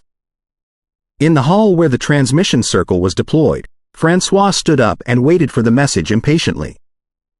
Other people might be unaware of it, but he knew very clearly that a result concerning his future, if not the situation of the world, would take place tonight. Holy light suddenly surged and glowed in the circle, illuminating the whole room and making it as bright as day. The air of divine power covered everything. Is there a result? Francois immediately stared at the circle. At this moment, 2 red spots suddenly emerged in the darkness. The Liege of Death had sensed the best opportunity to attack. The waves created by the transmission circle could cover all the traces before a spell was cast, particularly when Francois' attention was fixed on the message. He raised his right hand, and the black long sleeve of his magic robe moved backward naturally, revealing a pale hand that was completely dry. Every inch of skin and every streak on the hand was different and brimming with death. As they gathered into the runes of immortality, vague black air popped up, and intense desolation was manifested. It seemed that the realm of the dead had been recreated by the palm. Tananwa curled 4 fingers and left only the index finger. The withered fingernail glittered in the mysterious black and gray. As he let out the rough sounds that other people could not hear, spiritual faces appeared around him, writhing and raging, but they were all thrown into the desolate darkness at the tip of the index finger, dyeing it pale. The Liege of Death's body gradually turned transparent and was no different from the spiritual faces. Then, he was absorbed by his own index finger, leaving nothing but a pale and gray finger on the spot. Ah! Quote. A miserable cry suddenly burst out, and a fuzzy face flew out of the tip of the finger with its mouth wide open. It covered the distance instantly and lunged at Francois back. Assassination? Francois looked at the transmission circle in confusion. He did not understand why he would suffer an assassination in the heavily guarded Radiance Church. Brilliant light burst out of his body. Extraordinary items were triggered and tried to stop the face from leaking in. However, the finger, which had already turned black, white, and gray, suddenly emerged before Francois. Passing through the defense that was almost broken, it tapped his forehead softly. The initial attack was the Liege of Death's most powerful and unique spell that he had named Death Resonance. The other sorcerers had given it a nickname, God of Death's Call. His finger, in the second wave of attack, was the only legendary item the Liege of Death had, Hades' right hand, which could only be used once. Francois' confused and shocked face was frozen, and his body quickly turned black and gray. Ellipsis. Fernando quietly flew to midair, only to discover that the cathedral in the city trembled violently as if it had an earthquake. After only 1 moment, the earth cracked, and a gap where red magma was flowing consumed the cathedral like the mouth of a monster. The air of a legendary divine power burst out in the cathedral, and a holy light rose to the sky. However, it was enshrouded in a black ball and pulled downward. Flying more and more slowly, it began to descend instead of rising after only 3 seconds, falling right into the boiling magma. Then, the crack of the earth closed, and there was no sign of an earthquake except for the missing cathedral as well as the clerics inside. The earth control of such an extent. Fernando felt that it was the most unbelievable superpower of the earth class he had seen. Of course, the best he had seen was only the similar spells of the Ninth Circle sorcerers. Also, the attack is directed at the church. From that, he concluded that it was done by a friend instead of an enemy. So, he slowly landed and waited for dawn so that he could sneak into the city and find out what happened. Ellipsis. In the bright hall in Lance, the holy city. The old pope's beard and hair were entirely white, and his wrinkles seemed to be falling from his face. He was too old to be a living human being. Wearing a sacred crown and holding the platinum staff, he looked at the grand cardinals and the divine knights down below with eyes that were as clear as before. Except for the members who are obliged to watch over the fortresses, all the grand cardinals are here. His voice was solemn but benevolent. After a pause, he raised the platinum staff and announced seriously, "The Lord has appointed a new pope in an oracle. As for me, I will return to the Lord's arms in mountain paradise tonight." All the grand cardinals lowered their head and said respectfully, "That is the Lord's grace. Your contributions to the church are as vast as the boundless ocean." The old pope nodded softly. "Our contributions are exactly our gains. I hereby announce the Lord's oracle. The new pope will be." His eyes passed on the faces of a few grand cardinals. Satisfied with their tranquility and devotion, he raised his voice and said, "Griffith, your kingdom come, your will be done, on earth as it is in heaven." A middle-aged man in a clean robe walked out and fell on his knees piously. His skin was dark, and his face was plain. The only thing that differed him from peasants was that he did not have as many wrinkles, and his every movement was full of charm. Only truth lives forever. All the other grand cardinals fell on their knees and drew crosses on their chests. Then, everybody stood up and watched Griffith walk on the 7 stairs. As Griffith took each step, the holy and everlasting songs, the ivory and sacred light, and the sand-like angels appeared one after another, making Griffith seem to be walking in the realm of the God of truth. Lance was covered in overwhelming holy light. All the clerics and believers knelt and prayed. The projection of mountain paradise appeared in mid-air, casting a streak of holy light on Griffith, which looked like a halo. Griffith walked up to the last stair and took over the platinum staff from the old pope solemnly and respectfully. Then, he turned around to the grand cardinals and raised the staff high. At this moment, a sacred and intimidating voice descended from the infinite heights. "Your holy name will be Gregory." The old pope smiled. His body suddenly turned transparent, as if he were the purest Holy Spirit. Then, he crumbled into countless holy spots of light that flew into the projection of mountain paradise. Griffith drew a cross on his chest and declared with a voice that echoed throughout Lance as all popes did when they were crowned, "From today on, I will be Gregory." All the grand cardinals fell on their knees again. Only truth lives forever. At the front of the grand cardinals was a golden-haired man in a white robe. His face was chiseled, and he was tall and handsome, except that his rising nose was a bit intimidating. At this moment, he was more focused and devoted than any other grand cardinals on the spot. Behind him, some of the grand cardinals further lowered their heads, preventing other people from seeing their faces. Ellipsis. What? This place has been taken over by the mother god of the earth? Fernando had pictured a new scenario where he might run into some powerful sorcerers, or someone had summoned a devil duke, or the primordial gold dragon attacked unexpectedly. Little did he expect that the place would become the territory of the Church of the Mother God of the Earth. He did not need to investigate at all. After he snuck into the city, many priests of the Mother God of the Earth were delivering the fact to the believers. It was the Mother God of the Earth who killed the Grand Cardinal last time? That makes sense. Only the top legend who is best at spells of the Earth class could have killed a Grand Cardinal who was under the protection of the cathedral so easily. Fernando was greatly enlightened. As a matter of fact, Douglas, Arnold, and he had all speculated that the heretic religion, which rose against the magic empire with the Saint Truth since the War of Dawn began, would eventually turn against them after the Saint Truth grew too powerful. The previous cases had proved that, like the sun god who was killed by God's arrival. However, he did not expect the Mother God of the Earth to revolt so suddenly. The outcome might have been different if the Mother God of the Earth betrayed during the attack of Lance. Fernando soon accepted the fact that the Mother God of the Earth had betrayed the Saint Truth, but he did feel sorry that it happened too late. He thought to himself, maybe because of the suppression of the Saint Truth without the Pope, the coalition army finally decided to make significant compromises to the Mother God of the Earth. Standing outside of the Church of the Mother God of the Earth that had just been established, Fernando hesitated for a moment but decided not to come in. After all, there were many sorcerers among the Night Watchers, and the priests of the Mother God of the Earth must be too sensitive right now to trust him. He might as well go to Alto as soon as possible and look for friends he was familiar with.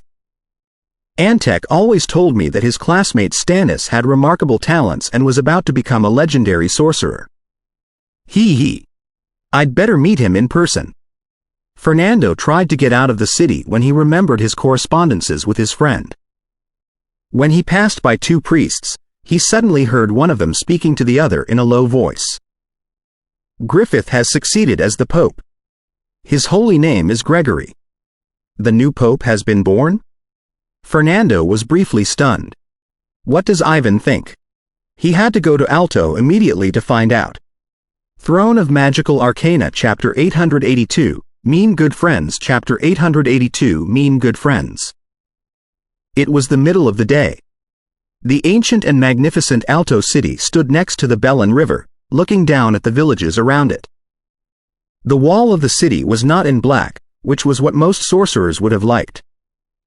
It was in dark yellow because it was as old as the everlasting sky. Although Fernando dared not to fly, he still reached the central city of the empire a couple of days later since he did not rest at night. He cleaned his clothes and walked to the city gate, which was defended by a dozen sorcerers. Their leader revealed the unmistakable air that he was an archmage. It was the scorching noon, but peasants, dealers, and citizens going in and out of the city were not reduced at all. One could not help but sense the liveliness and exuberance of Alto. Stop! A middle-rank sorcerer stopped Fernando in wariness. In such an eventful period, nobody wanted to be killed by the night watchers. Because Fernando was wearing a red magic robe, all the sorcerers shifted their attention to him. All of them looked grave except the archmage, as if they would attack him relentlessly if anything went wrong. Fernando said loudly, I am from home. I'm here to look for my good friend Antek. He's a student of the King of Nightmare. Antek was merely a senior rank who just made it to the 6th circle. He couldn't have been known by a lot of people. So, in case of an accident, Fernando simply brought up the name of his teacher, the legendary sorcerer, King of Nightmare. The destination of their class was exactly King of Nightmare, like Masculine, who used to rule the city in the past. His Book of Astrology and Elements had only 2 legendary classes, Prophet and Lord of Elements. To obtain more legendary classes, one would have to make enough contributions to the Empire to enter the Tower of Gods, the library of the Empire in Antiflor, to study them. In the heyday of the Sylvanas magic empire, the sorcerers were so confident that they believed that legendary experts were mortal gods and that different classes were the gods of different realms. So, the library of the empire was named Tower of Gods. However, the rise of the Saint Truth made the gods fall into dust. The King of Nightmare? Now that the name of a legendary sorcerer was mentioned, the archmage at the gate was much more serious and friendly. Fernando nodded. Yes, but I do not know him. I'm only familiar with his student Antek. He was too proud to fake connections with a legendary sorcerer. An oddly honest fellow. The sorcerers could not understand Fernando's pride and only presumed that he was silly because he had been too devoted to his research. The archmage at the gate smiled. I know Stannis, another student of the King of Nightmare. I heard the name Antek from him before. So, you may come in. Huh? Fernando was surprised at his privilege. He was let in so easily? They did not even ask his name. The archmage mistook Fernando's stun for not remembering Stannis or believing what he said. So, he said in a low voice, Stannis is the King of Nightmare's best student. Antek must have mentioned him before, right? His cognitive world has half solidified since half a year ago, and he is considered a half-legend. Perhaps we'll see 2 Kings of Nightmare in one city someday. His cognitive world has half solidified? Fernando had thought that he, who almost reached the 8th circle, was the best of the young sorcerers in his generation. He did not know Stannis, who was not much older than him, had already reached such a level. Yes. He might try to make a breakthrough before long. He's a real genius at illusions and dreams. The archmage's envy was obvious. The boundary between the ninth circle and legendary was slim, but the differences were too huge. Instead of nodding, Fernando said eagerly, "I know a thing or two about illusions too." He was implying that he could communicate with Stannis and see if this real genius deserved his name. He would never praise, envy, or look up to anyone. The Archmage, however, thought that a sorcerer who was good at illusions had come to ask for the guidance of Stannis and the King of Nightmare. That was not rare, particularly when he was familiar with the King of Nightmare's student. "How should I call you?" After Fernando mentioned the King of Nightmare, he felt that it was necessary to make acquaintance with this senior-rank sorcerer. "I am Rhys Brown. You can call me Rhys." That's the right protocol, Fernando thought. "I am Fernando Bristar. I prefer to be called Fernando." Rhys paused and asked in hesitation, "Your last name suggests that you are from the Asso Empire, aren't you?" Fernando nodded. "Yes, but my teacher is a sorcerer of the Empire." Rhys did not further confirm his identity, as if he were certain about Fernando's truthfulness. He said with a smile, "Fernando, come on in. Antek is already waiting for you. We should talk about magic knowledge sometimes." "What? Antek is waiting for me? I'm already allowed to go in? You don't need to examine my identity? Are you not afraid that I have surrendered to the church and become a night watcher?" Fernando felt that he had more and more questions after he knew Douglas. With a weird smile, Rhys said, "Rest assured. There are no night watchers in Alto. Look, isn't Antek over there?" Following his finger, Fernando saw a young man in a monocle. He was slim and pale, with messy hair, rising cheekbones, and an untrimmed beard. The disgusting smell from him suggested that he hadn't been out of the meditation room or the laboratory for a long time. "You look as terrible as before," Fernando mocked Antek straightforwardly. "And you don't know how to sort yourself out at all." With a bitter expression, Antek said, "Whether or not I sort myself out, no beautiful sorceresses will ever like me. Only someone as handsome as you is worth sorting out." There were hints of envy and jealousy in his tone. "Have you considered modifying your face?" Fernando did not consider Antek's feelings at all. Antek, however, thought about it carefully and said, "Few people in our magic tower are good at physical modification, and I don't trust other people, fearing that I will become even uglier." He. "You are still a coward who doesn't dare to try and trust. You shouldn't have studied after the King of Nightmare, and you should have gone to the Tower of Misfortunes." Fernando was particularly mean today. The Tower of Misfortunes was the demiplane of Lord of Misfortunes, a legendary sorcerer who had already perished in Antifleur. Antek was not so cowardly in front of his friend whom he had known for years. He said proudly, "My teacher said that I am very gifted at dreams, and I'm most suitable to hide in someplace safe and manipulate dreams." "Yes. It's indeed suitable for cowards," Fernando said. Antek suddenly smiled. "Fernando, let me tell you a story." "Huh? A story?" Fernando failed to follow Antek. He suddenly felt that his friend had something he could not understand since they last met 10 years before. Antek led Fernando through the gate into the crowded market area. The vampires under their parasols, the elves who embraced the sunlight, the dragons who stopped on the roofs, and the human beings who were coming and going made the place diverse and charming. The Lord of Abyss, my teacher's good friend, is one of the best experts in bloodline melting and body modification. When he was young, he was often mocked by his good friend for being too hideous. However, he has plenty of mistresses right now, Antek said in a calm tone. Fernando was not envious at all. He's a legendary. Nobody can refuse him. In the Magic Empire, legendary sorcerers had great privileges. As long as they did not kill anyone too important, they would only be fined for murder. Then, he chuckled. "So, that's what you use to encourage yourself. How inspiring." "That's not important. The important thing is that when the Lord of Abyss was only in the 7th circle and not as strong as his friend, he ambushed and killed his friend after having enough mockery, before turning his friend into a demon dog." Antec suddenly sounded delighted. Fernando was stunned for the first time during his interaction with Antec. He said with his face frozen, "Do you want me to thank you for not killing me?" "Yes, but I dare not do so," Antec replied with a smile. He was already satisfied to see the look on Fernando's face. Fernando was about to roar when he saw a vampire fighting an elf in the avenue up ahead. The blast of the senior rank supernatural powers had demolished a lot of buildings. Nobody is going to stop them? Was Alto so unregulated?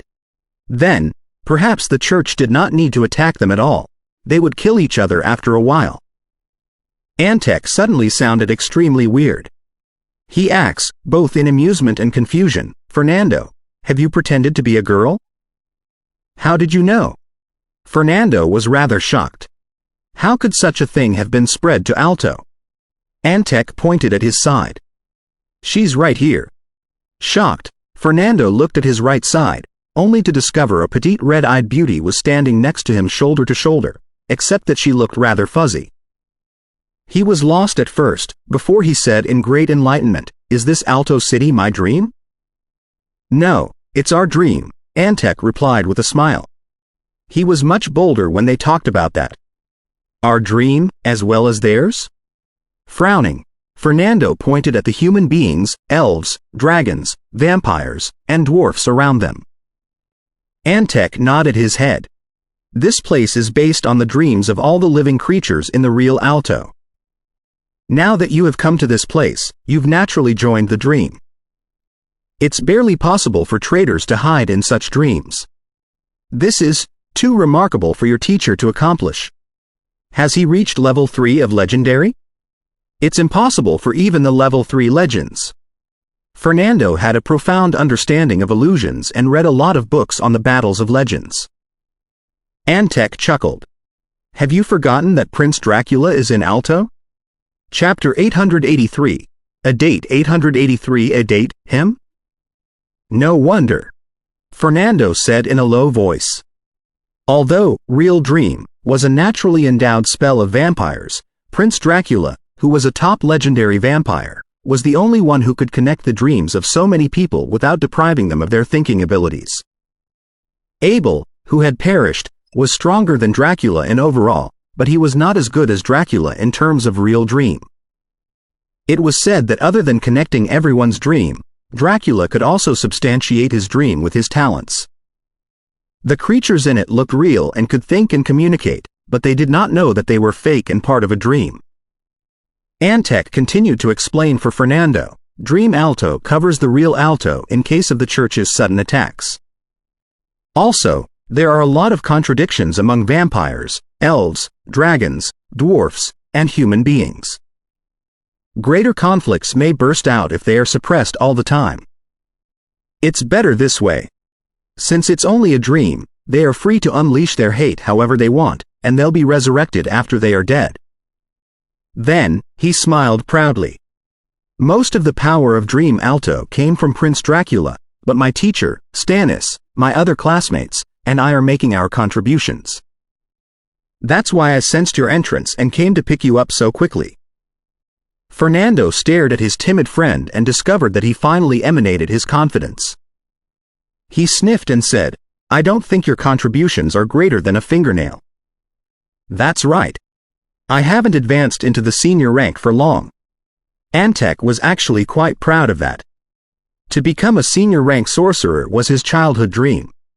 As for the higher ranks, he did not even dare to dream about it back then. Fernando clicked his tongue and focused his attention on the battle. The more he watched, the more shocked he was. He could not tell that the talents, abilities, and weapons of the vampire and the elf were fake at all. Even the aftermath of their battle was so real. This real dream is not half as bad as I imagine, he admitted unwillingly. Antec knew his friend's personality very well. He simply opened his mouth and chuckled. Fernando was not angry about that. He suddenly remembered something else. Dracula is in Alto? Shouldn't he be in Tria or somewhere near Lance right now? Had the coalition army's counterattack been completely suppressed? A couple of days ago, Griffith became the new pope and was renamed Gregory. The same day, the 5 top legends, namely Prince Dracula, the primordial dragon of time, the Elven Queen, the Mother God of Earth, and the Master of the Boundless Ocean, as well as the Sun King, the Stellar Mentor, the Lord of Elements, the Tower Scholars, the Master of Summoning, the Master of Transformation, the King of Devils, the Demigod Lich, the Primordial Red Dragon, and Prince Sat and more than 10 level 3 experts, attacked Lance again. They were the greatest forces in the main plane except for the Mastermind in the Dark Mountain range. Antek was gloomy all of a sudden as he introduced the situation of the coalition army to his friend. Same as the Sun King, the Stellar Mentor was no longer the legend who created the school of astrology. Was the Master of the Boundless Ocean involved too? And it still failed? Fernando asked solemnly. Antek nodded. The Master of the Boundless Ocean had to take part in the battle. If the Church won, the ocean would never be in peace. So, the 9 sea generals as well as other sea forces attacked the Church's coast cities at the same time, stalling the saints, grand cardinals, and legendary knights. As for himself, he came to Lance in secret for the battle. After a pause, he said rather sadly, the Church was prepared for that. Also, Gregory showed the capabilities of a real demigod. Together with the help of the Angel King, Ivan, Rudolph, Felix, Hoffenberg, and Orvaret, they defeated us without any loss. If we had not retreated in time, many of us would have perished. As strong as a demigod immediately after the succession. It seems that the new pope is a demigod whether or not the old pope died in advance because of God's arrival, Fernando mumbled. It was certainly a harrowing fact. Then, he asked earnestly, did any top legend perish? Was God's arrival used? Antek was in a better mood. Well, the new pope did not perform God's arrival. It seems that he has to get used to it before he can grasp God's arrival. Otherwise, he could have crushed the confidence of the coalition army by killing a top legend with God's arrival. Fernando had always despised all the clerics, including the pope, believing that they could lose their strength as easily as they got it. Not necessarily, Antek argued subconsciously. If the pope kills another top legend with God's arrival, the rest of them will definitely be scared and work even harder to wipe out the threat. How many more times of God's arrival could the pope perform? If they were all sorcerers of the empire, that's a possibility, but Dracula, Dionysos, the Elven Queen, the Mother God of the Earth, and the Master of the Boundless Ocean had their own conflicts. Some of them were even mortal enemies. Who would have sacrificed themselves to take the Pope's second God's arrival, so that other people could kill the Pope when he was weakened? Fernando pointed out Antek's illusion quickly. Antek stuck to his opinion. It's not up to them who was to be sacrificed, but the Pope. If they were to back off, they would only be killed by the Pope one after another in the future. They could only take their chances. Hee. How naive. The Pope is still a demigod without God's arrival, Fernando mocked before he looked at the sky. Unless the silver moon recovers before the Pope can use God's arrival again. Yes. That's the best scenario, Antek said hopefully. If there's no choice, we'll just... Then, he suddenly paused and looked ahead, as if he were attracted to the battle that was about to end. You'll just what? Fernando pursued in confusion. He realized that the sorcerers must have had their own plans too. Antek chuckled. We will retreat into the Dark Mountain range. The environment is complicated there, and we won't fear the Church anymore. Hee. A lying coward, Fernando remarked briefly. Really? That's really what I think, Antek said sincerely. Fernando revealed the fact mercilessly. I don't think other people think the same as you do. However complicated the Dark Mountain range is, the Church will leave no place for you to hide in after it presses forward bit by bit. Hee. You will know it by then. Antek kept it confidential. All right, I'll lead you into the real Alto, although it would be great to live in such dreams. Don't be addicted. The illusionists captivated by their own dreams will lose their minds sooner or later, Fernando reminded him. Antec nodded and did not say anything. He put his hand on Fernando's shoulder as waves spread out of his body. The scene before Fernando's eyes suddenly shivered and blurred before it fell apart. Darkness faded away, and Fernando saw sunlight again. The ancient Alto city was right before his eyes. As it turned out, he hadn't entered the gate yet. Next to him, Antec surfaced, talking to him and leading him through the heavily guarded gate, which was meant to prevent the special night watchers who were immune to dreams from entering the real Alto. The real Alto was empty, without a single soul or any noise. It looked like a pale land of ghosts. Most people are sleeping. Antec pointed at his head. The food they eat in their dreams is from Prince Dracula's power.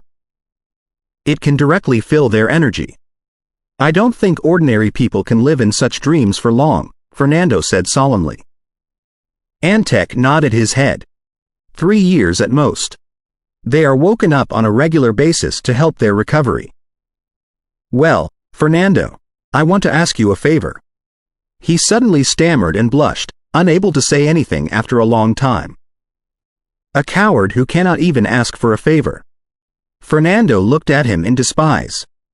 As if he had been stimulated by that, Antec suddenly spoke fast. Your transformation belt seems to be very effective. I cannot notice anything wrong at all. I'm hoping that you can pretend to be my date at a dinner. Those guys always laugh at me for not bringing a date. He said without any pause, almost unable to catch his breath. Poor lad. Fernando eyed him up and down and finally observed with mixed feelings. Antec was much more at ease after he proposed his request.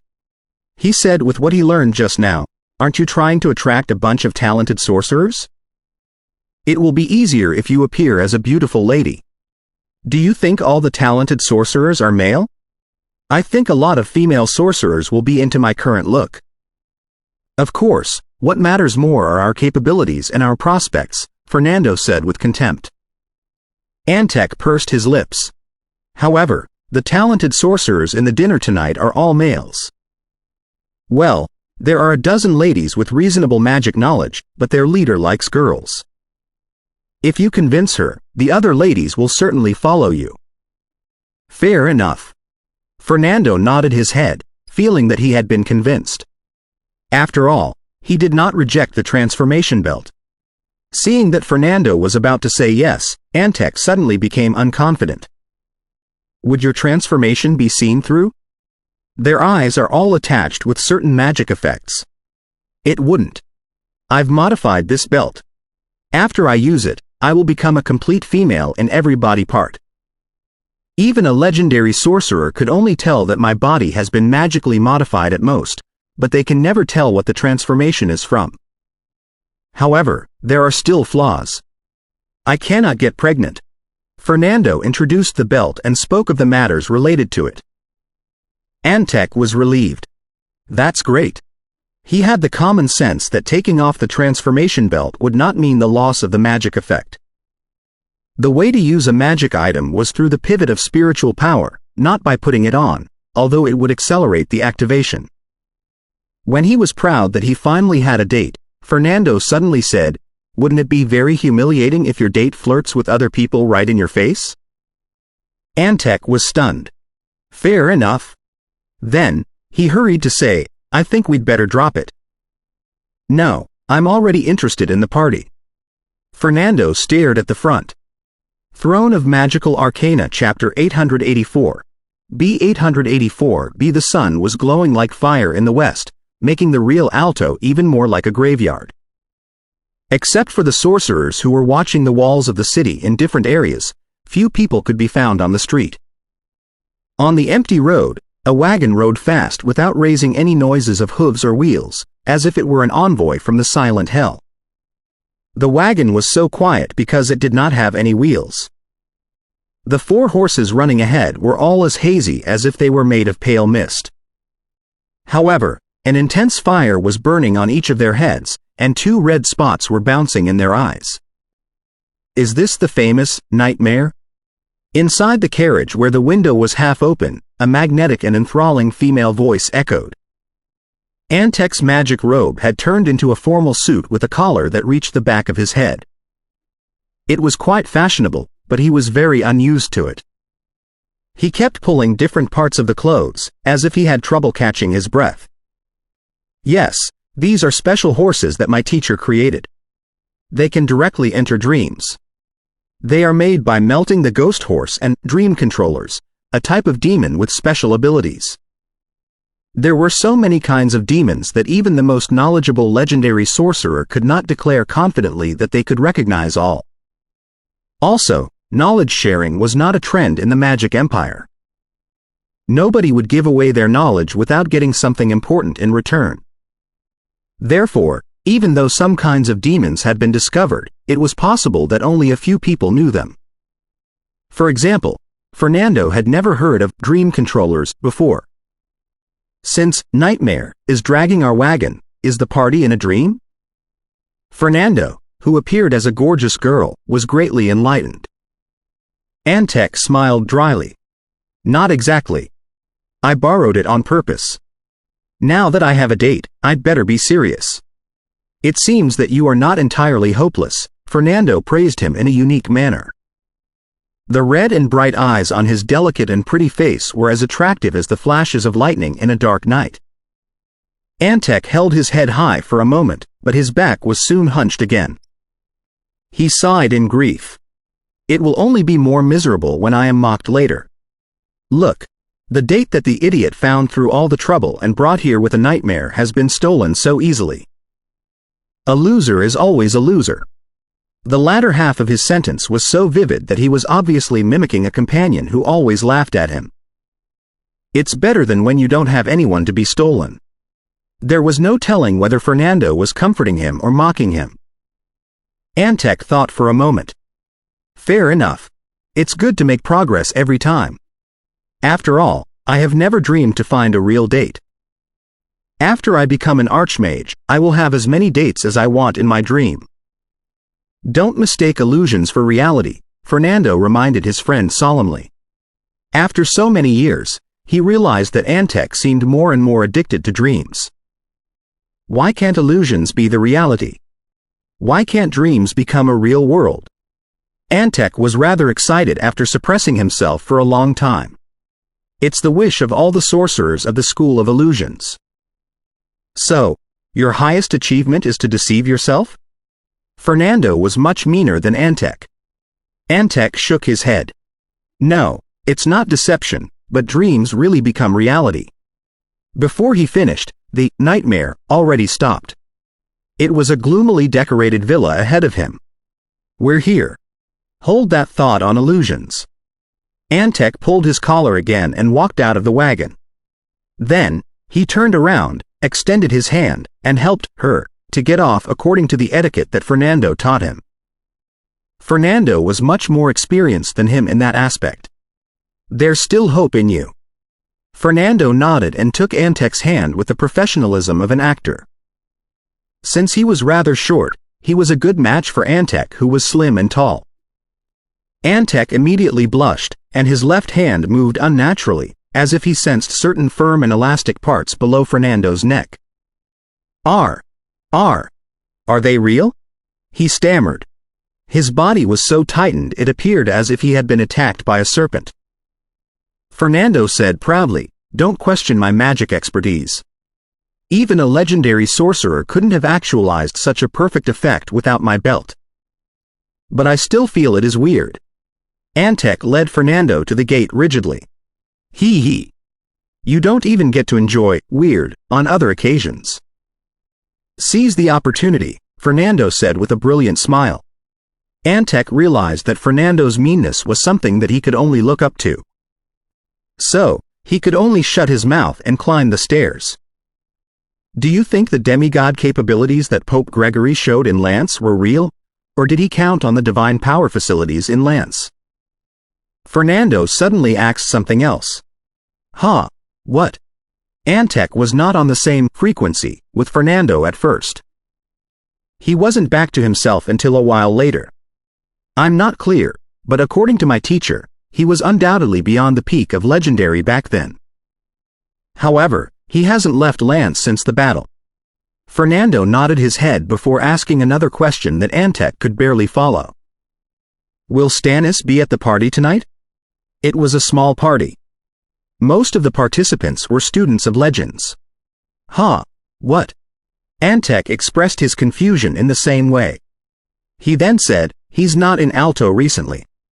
He's out searching for materials. Many sorcerers had been gathered in the cities like Alto, but materials would not follow them without a reason. So, sorcerers had been taking turns to leave the cities for forests and the Dark Mountain Range to collect resources. Some of them even went further into the north where gems were more abundant. That gave the Night Watchers and the clerics an opportunity. Assassinations and sieges happened many times. The sorcerers, unwilling to swallow it, also set up traps and killed the personnel of the church instead. So, although the cities were in peace, the areas around them had already become hot spots. Some of them were traps trying to attract the legends to attack, but neither party secured great achievements. Therefore, Stannis' journey might be really meant for material collection, or it might just be a trap. Fernando had learned a lot about the situation. He nodded. I'll talk about illusions and dreams with him after he's back. All right. You can spend a few more days in Alto so that you can look for the sorcerers who are talented and willing to go to home, Antec said delightedly as Fernando was one of the only 3 real friends in his life. Fernando grimaced. Then, my nickname will become Antec's Humiliation.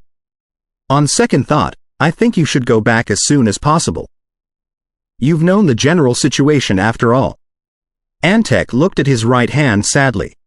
Hee. I need to know more about the details and collect the files of Grand Cardinals and Legendary Knights for future battles.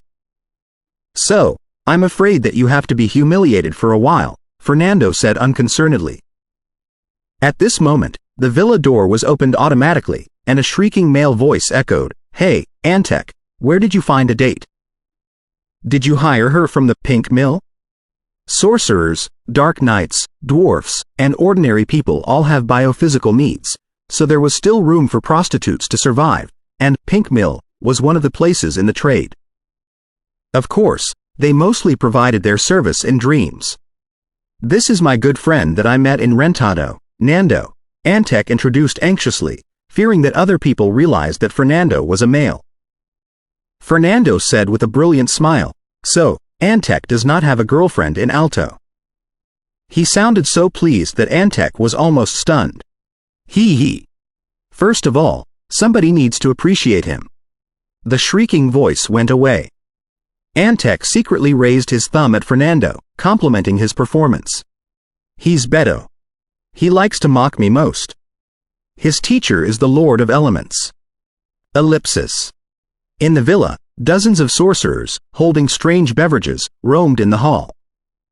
They were vaguely around 4 men and a woman. Before the 4 men and the woman, a water curtain was floating and displaying the scene before the gate. Hee. Antec turns out to have a female friend that he knows since childhood. The shrieking voice was made by a man who had a mustache. He seemed angry at being embarrassed. Well, isn't she pretty? The woman, who was holding a strange drink, clicked her tongue. Red eyes and red dress, bright and passionate, how appealing. She was tall and looked like a proper lady, but her words were unbelievably rude. However, those around her seemed to have already been used to it. Beto sniffed. Furin, it's just a cheesy woman from the countryside, rude and stupid. He tried to speak evil of Fernando. For the sorcerers of Antifleur, home was exactly a barbaric, underdeveloped village. However, you cannot deny that the countryside girls who are not corrupted by the luxuries of Antifleur and Tria are innocent and shy. Furin, the beautiful girl, chuckled. A gloomy, golden-haired man next to her snorted. Are you planning to embarrass Antec? He's also a legend student, and he is close to Stannis. It's all about our feelings toward one another. Why is it an embarrassment? Hey, just because you like me doesn't mean you get to interfere with my life. Furin scorned. She was just saying it randomly just now, but now that she was stopped, she was tempted to try in her anger. The gloomy man closed his mouth, hoping that he could forget the pervert as quickly as possible. Sensing something, Beto intentionally said, "That countryside girl has known Antek since childhood. Their bond must be strong. Furin, you wouldn't succeed even if you try. Is that so?" Furin knew that Beto was deliberately provoking her, but after seeing Fernando's face on the water curtain, she still said, "Should we have a bet?" Throne of Magical Arcana Chapter 885. Who's the prey? 885. Who's the prey? What do you want to bet on? Beto was very talented in magic and had always been his teacher's favorite. However, he was also snarky and competitive for the same reason, and his social skills were no better than those of Antek, who only liked to hide in dark corners and manipulate dreams. So, he asked Furin, showing no lack of confidence. Furin touched the sapphire brooch on her chest, and her white dress was dyed in dreamy colors by the hazy brightness. "Don't you always like my mermaid's tear? If I lose the bet, it will be yours." It was a level 8 senior rank item. Even though Beto was a legend student, he couldn't help but swallow hard. Really? His teacher, the Lord of Elements, was good at alchemy, but he certainly did not create items for the students often. Beto indeed had several senior rank items, but none of them could compare to the brooch, Mermaid's Tear. Not only did it boast powerful spells, but it could also significantly improve the effects of meditation and the performance of water element users. Beto had been yearning for the brooch for a long time. However, Furin's teacher was the famous Stellar Mentor. It was barely possible for him to steal it. Have I ever not fulfilled my words? Furin was peaceful and beautiful, but she talked like a man. What if I lose? Although he was delighted, as a sorcerer, Beto still asked cautiously. Furin snorted. You're like a chick. So petty. You. Because of an accident in body modification, Beto's voice was high and did not sound like a regular male. There was no way to heal it for now. So, he hated it most when other people mocked him for not being a man. Furin combed her hair. She couldn't have been more beautiful and charming when her ice fingers brushed on her soft black hair. She looked at the front and said, "If you lose, you will announce in the next meeting of our teachers that you love me." The legendary sorcerers who were close to each other had been meeting often to discuss the situation and exchange magic knowledge. Sometimes, they also brought their favorite students, both to show off and to broaden the students' horizons. Beto gasped hard. It would be very humiliating to announce that he loved Furin in front of so many legends.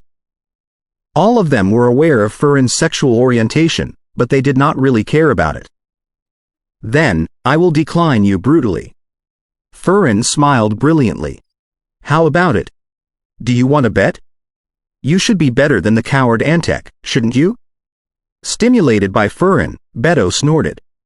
My humiliation in exchange for a level 8 item. The bet seems in my favor. Furin, are you so confident in yourself? It's just a countryside chick who hasn't seen anything. She's easy to be captured. Furin sipped the strange beverage. She was glowing now that she found a target. Dewey, a student of the Lord of Abyss, who had a crush on Furin, turned around and talked to a pair of twins, turning a blind eye to his two self-willed companions. At this moment, the gate was opened, and Fernando walked in holding Antek's arm. Antek's face was red, and his back was straight, perhaps due to his excitement, or maybe because it had been rigidified. In Beto's eyes, he was just being cocky. For the first time, Antek enjoyed the introduction part. This is Beto, you've already met him. This is Furin. She's the Stellar Mentor student, and she's good at divinity. He was hinting Fernando to not cross the line in case Furin noticed anything. This is Dewey, the Lord of Abyss student. His body has been completely modified into an amalgamation of demons. Johnny and Cavins are twins. They are both the demigod Lish's students. Antek introduced the central persons in the group. Johnny and Cavins looked very familiar. They seemed to be only teenagers.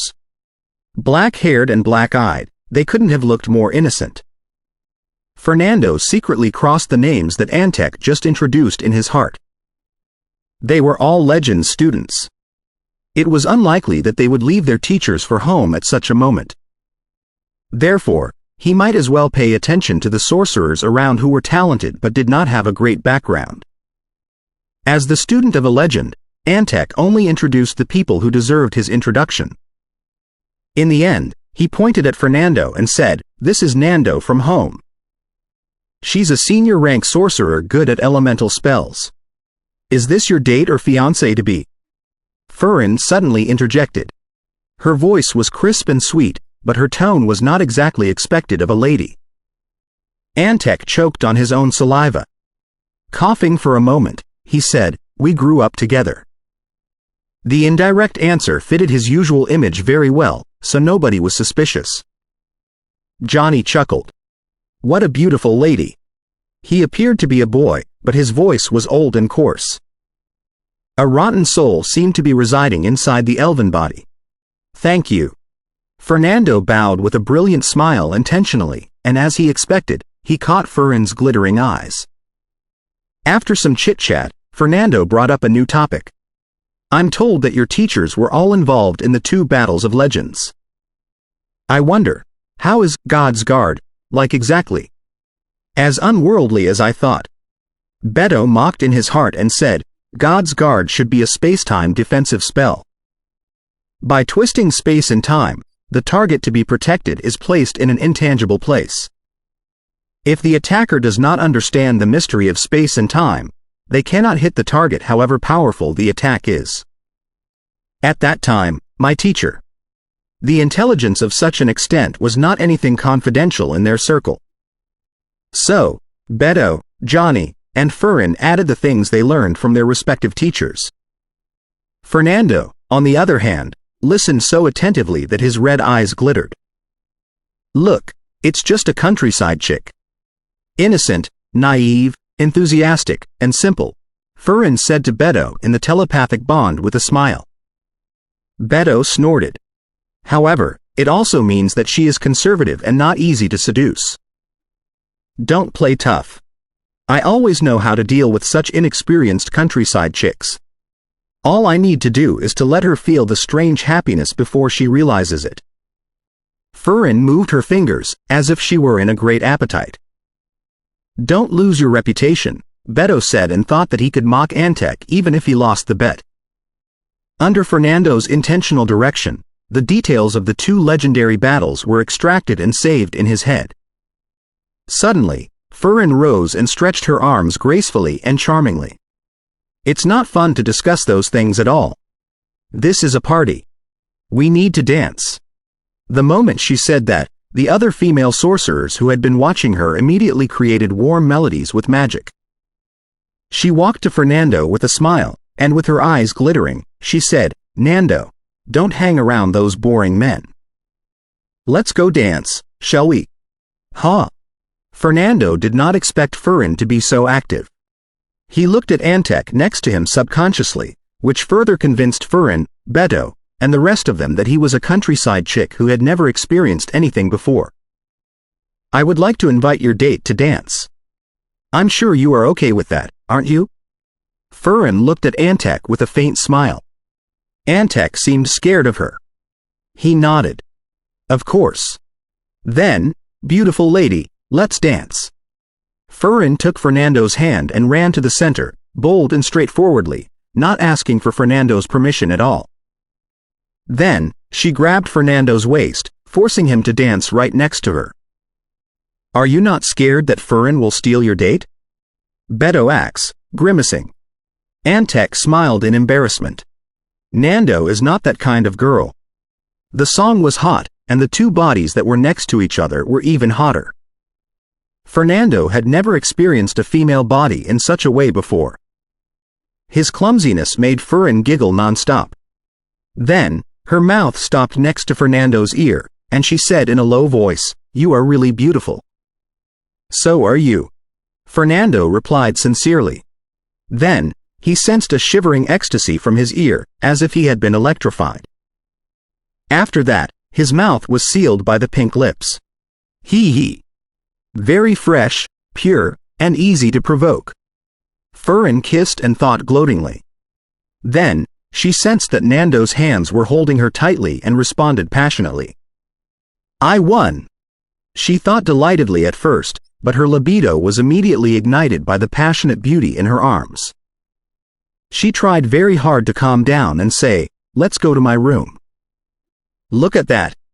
Beto almost whistled. Nando is not that kind of girl.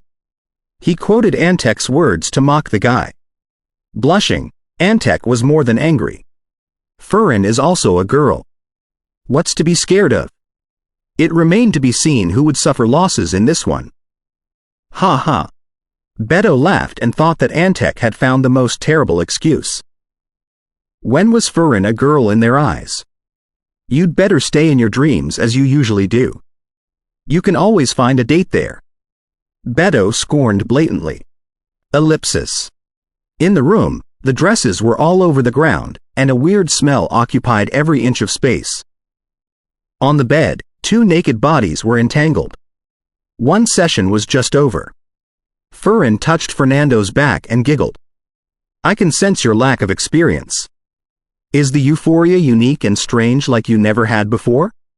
She was referring to Fernando's pureness. Yes, I did not expect it to feel like this, Fernando admitted honestly. That was what a girl's body felt like. It was truly different from a guy's. Furin smiled in satisfaction. The ecstasy of victory filled her with desires again. Nando, did you mention that you came to Alto to look for talented sorcerers? Yes. Fernando's hands began to move subconsciously too. Ha ha. It's useless. If we fail here, home will not end well either. Why bother taking risks there? Furin said ambiguously. Let's continue our happiness. Ellipsis. On their way back, Antek looked at Fernando angrily. Didn't you score a bit too easily? It was a great humiliation for him. The feeling was great and fresh. I couldn't stop. Fernando had no intention to apologize. She'll come again tomorrow. She said that she would introduce to me a few sorcerers whose lives here haven't been very good. Furin is only into girls. If she learns of your real identity. Antek tried to scare him. Before he finished his sentence, he suddenly raised his head, sensing that Furin was approaching quickly. Are you serious? I was only talking. Furin stopped by the window. There was no lust on her innocent face anymore. She looked at Fernando very solemnly. Has the Liege of Death recovered his capabilities? Huh? Fernando did not understand what she meant at all.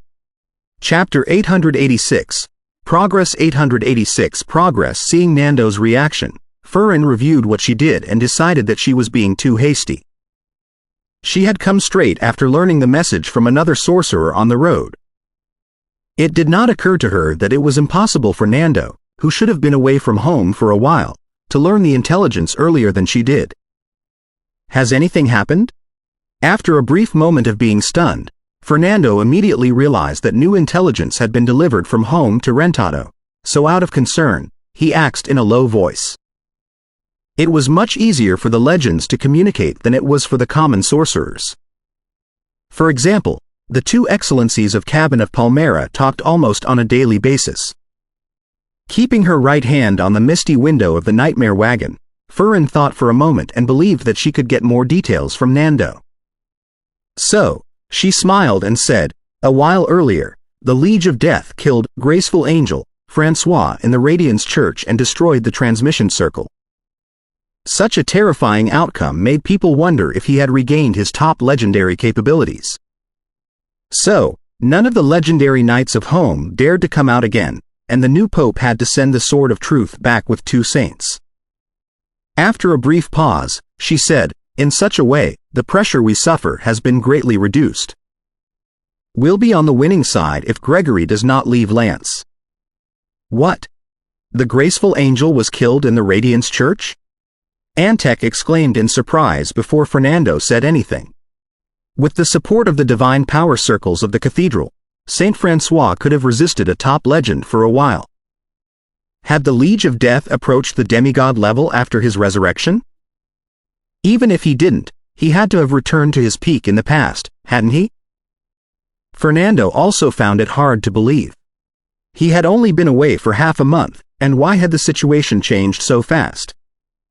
The organization was keeping a low profile after attacking Critonia and Alfonso, but how was the highest leader of the church and home killed all of a sudden? Suddenly, he realized that a secret agreement had to have been reached in the battle against Critonia.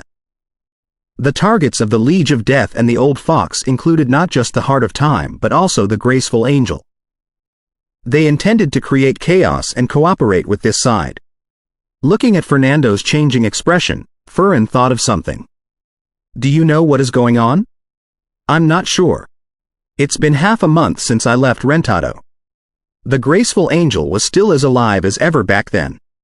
Fernando did not propose his speculation. Furin also did not think that a seventh circle sorcerer who did not have a notable background could know that. So, she nodded. Do you know anything else about the Liege of Death? Earlier, our union attacked the Heart of Time together with the Liege of Death. Fernando felt that it was necessary for him to raise some valuable intelligence in case he was underestimated. Furin chuckled. Wasn't it the Witch of Iceland and the Eye of Curse? Yours is just a wretched group without even a legend. Stop overselling yourself. I was there. Not in a good mood, Fernando said straightforwardly. What? Antec was even more surprised than Furin.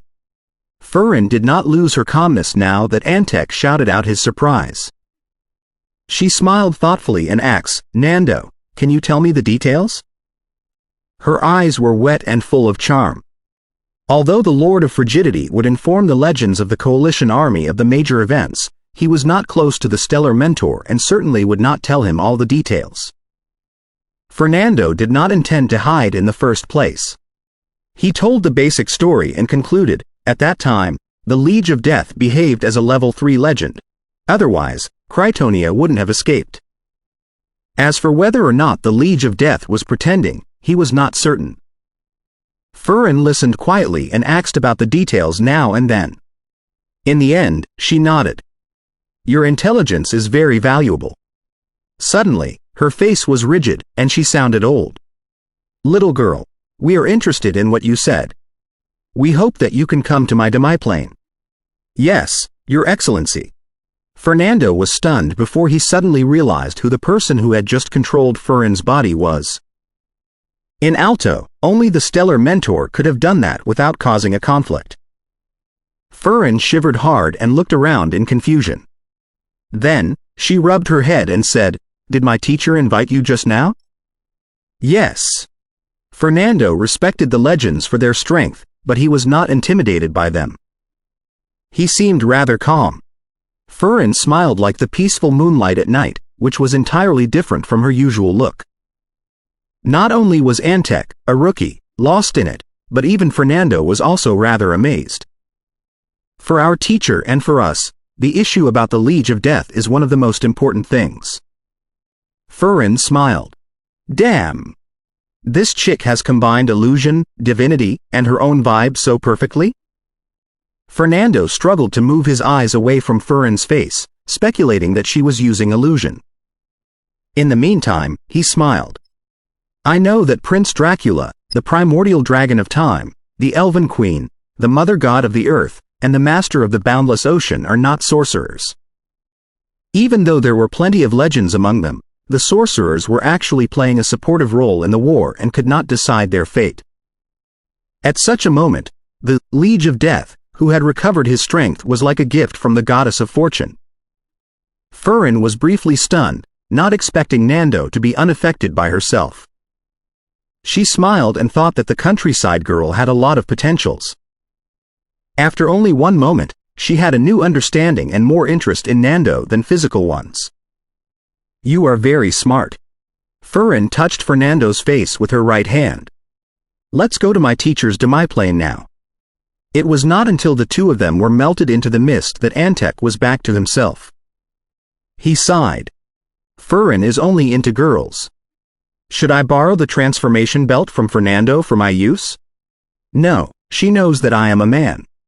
He turned to the mist and said enviously, Fernando was involved in such an important matter.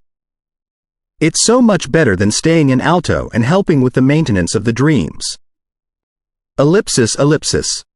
In the demiplane of Starry Ocean, none of the legendary sorcerers revealed their real appearances, but only affected the space and showed unusual phenomena. For example, on Fernando's left side was a scorching fireball that felt like the sun, and on his right was a weird pattern made of the four main elements. In their eyes, Fernando, who was not even an archmage, was not qualified to meet them at all. They wouldn't have bothered to talk to him had it not been for the Liege of Death. That was the pride of legends of the Magic Empire. That's all I know. Fernando described the event in greater detail and stressed the old fox's role, but he did not mention Douglas's whys and his current research. Right before him, the brilliant stars swirled and constituted into a fateful nebula. From the nebula, an old but clear voice said, "It's much more valuable than I imagined." The stellar mentor was much more polite than the other legends, but he did not mention what the specific value was. "I know why you've come to Alto. We won't stop you from taking sorcerers away with you. There are indeed too many people here." The stellar mentor showed their attitude on behalf of other people. Fernando was secretly relieved. That was the purpose of his intentional leakage. Although it was not important for the legends that he was persuading the talented sorcerers to leave, it was still possible that some of them would turn him into an experimental material someday when they were in a foul mood. Now that he had the endorsement of the stellar mentor, there would be no problem. His divinity told him that the stellar mentor would have accepted his request, but he did not expect that the guy would mention it before he acts. Although he was impatient and mean, Fernando was not a reckless man. He had thought of and perfected most of the details. After Fernando left, the nebula asked the twisting darkness nearby, "Did you notice anything?" The darkness was vaguely showing the scenery of the abyss. There are signs of body modification, and she lacks the unique feminine qualities. Nitrevos, the Lord of Abyss, was one of the best experts in body modification, only slightly secondary to Viken, the King of Calamities who once stood at the cutting edge of the field. "Do you mean that she might not be a female?" The stellar mentor asks. "It's a possibility." Nitrevos grinned hideously. "If you don't mind, I can give her a test. Such a violent girl fits my appetite very well." "Forget it. We cannot afford any accidents right now. She's a red-eye noble of the Asso Empire, and she may be related to the Liege of Death." The stellar mentor shook his head and thought of his student. However, he soon forgot about such trivia. The Sun King said loudly, "Does she deserve any attention? Are you too idle? There are so many important things to do." Therefore, the starry ocean regained the everlasting peace, and the minds of the legends communicated and sparkled. Ellipsis. In the days that followed, Fernando and Furin had a great time on the bed. Also, thanks to her introduction and Antec's, he made friends with quite a lot of sorcerers who had potentials but could not improve in cities like Alto due to the insufficiency of resources. The few female sorcerers that Furin introduced were particularly remarkable. Those sorcerers were not very happy to leave at first. After all, many companions had been gathered here, and it was easy for them to exchange knowledge here as they were in Antifleur. However, after learning that the Liege of Death had regained his capabilities and did something great, they began to feel that the prospects of home were promising and changed their mind. One day, Furin told Fernando that there was an elemental sorcerer in Holsava, a city to the north of Alto, who hadn't been doing very well. His name was Tuck. His talents were rather impressive, but he had been ostracized after pissing off Beto and was forced to live in Holsava City instead of Alto. Fernando immediately went there. Furin, however, was delayed by something else and was not with him for a couple of days.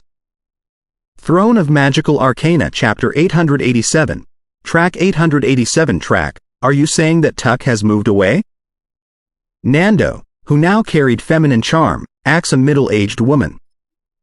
Because it was near the mines, the sky of Holsava city was covered by dust all year around, which made it dim and gray.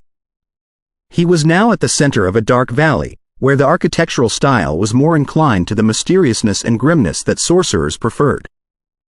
The middle-aged woman that Fernando asked was an ordinary person. She wavered and replied, "Yes, Mr. Sorcerer. Tuck moved away a month ago." The reverence and fear for sorcerers had been etched to the blood of the civilians of the Magic Empire. Fernando looked around. The buildings here were mottled and heavy, with the traces of aging everywhere. Realizing that Tuck did not seem to have enjoyed his life in this place, he went on to ask, "Do you know where he moved to? Exactly how many years ago did he move out?" The middle-aged woman thought in fear for a moment before replying, "Mr. Sorcerer, I remember clearly that it rained hard that day. It was exactly the middle of the last month. As a matter of fact, the sorcerers had a detailed and complicated regulation on years, months, and days, such as the year of winter, the month of bronze, and day Thanos. However, it was impossible for ordinary people to remember those things. They mostly still referred to the months with their original names in the common tongue." Fernando nodded. The magic he secretly performed told him that her words were trustworthy and without interference. The middle-aged woman was also not secretly a senior-rank sorcerer, which he had already confirmed. The middle-aged woman was more or less relieved seeing the beautiful girl before him nodding her head. She was much more smooth when she said, "Mr. Tuck is a sorcerer who does not like talking. He mostly hid in his room for experiments every day. However, a few days before he moved out, when I ran into him in the lobby, I heard him talking about Kufure, my new life will begin there, etc." She had been a civilian in the neighborhood until she was hired by Tuck as his servant. Kufure. Fernando repeated the name and soon found the corresponding place in the map in his memories. It was a city to the northwest of Alto on the border between the territory of sorcerers and that of a dozen heretic churches that were against the Saint Truth. There weren't abundant mines and unique resources in the city. Why did Tuck go to that city? Fernando was puzzled. Then, he performed divinity, and after making sure that there were no obvious dangers, he decided to go there and take a look. He could also observe the heretic churches by the way. He had always been curious about the gods' forms of existence and the reason why the church was preaching about faith. It was a pity that the Saint Truth was too powerful in home for him to observe and study. Now that he had come to Alto, he might as well take a look at it by the way. After his wish was fulfilled, he would return to Alto and go back to home with the newly recruited sorcerers. Furin is one hot chick. It's a shame that I can't spend more time with her, Fernando thought regretfully before he chuckled to himself. However, she will definitely go crazy if she learns my real identity. It's not bad to leave as soon as possible. Now that the Liege of Death had raised the attention of the legends, their communication with home would definitely be more frequent. So, it would be a disaster if the old fox accidentally revealed that the envoy he sent was a guy named Fernando. Ellipsis. Kufure City was a business city in the Magic Empire.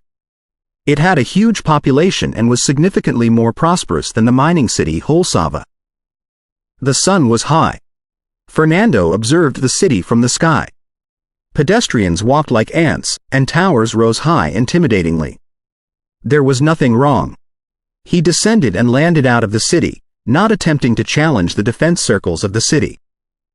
Then, with the credentials that Furin gave him, he passed the gate. The moment he entered the city, Fernando felt that the bright sunlight was dimmed, as if he had come to a cold and obscure forest. The magic circles of this city have been kept running at such a level? Fernando speculated. On the street, the residents of Kufure seemed familiar with each other. Fernando saw many people in groups of 10 discussing something in a low voice. What's happening? Fernando thought warily. He cast a spell of distraction and approached them. Don't forget to go to the priest tonight. He will pray for us. I will. I have to repent. Ellipsis. Similar words entered Fernando's ears. There was nothing that deserved his attention. Fernando sniffed. It seems that the heretic churches have developed new followers here. Hee. It's better than believing in the saint truth. He listened to another few groups and found nothing strange. So, he went to the office of sorcerers at the center of the city and asked about Tuck.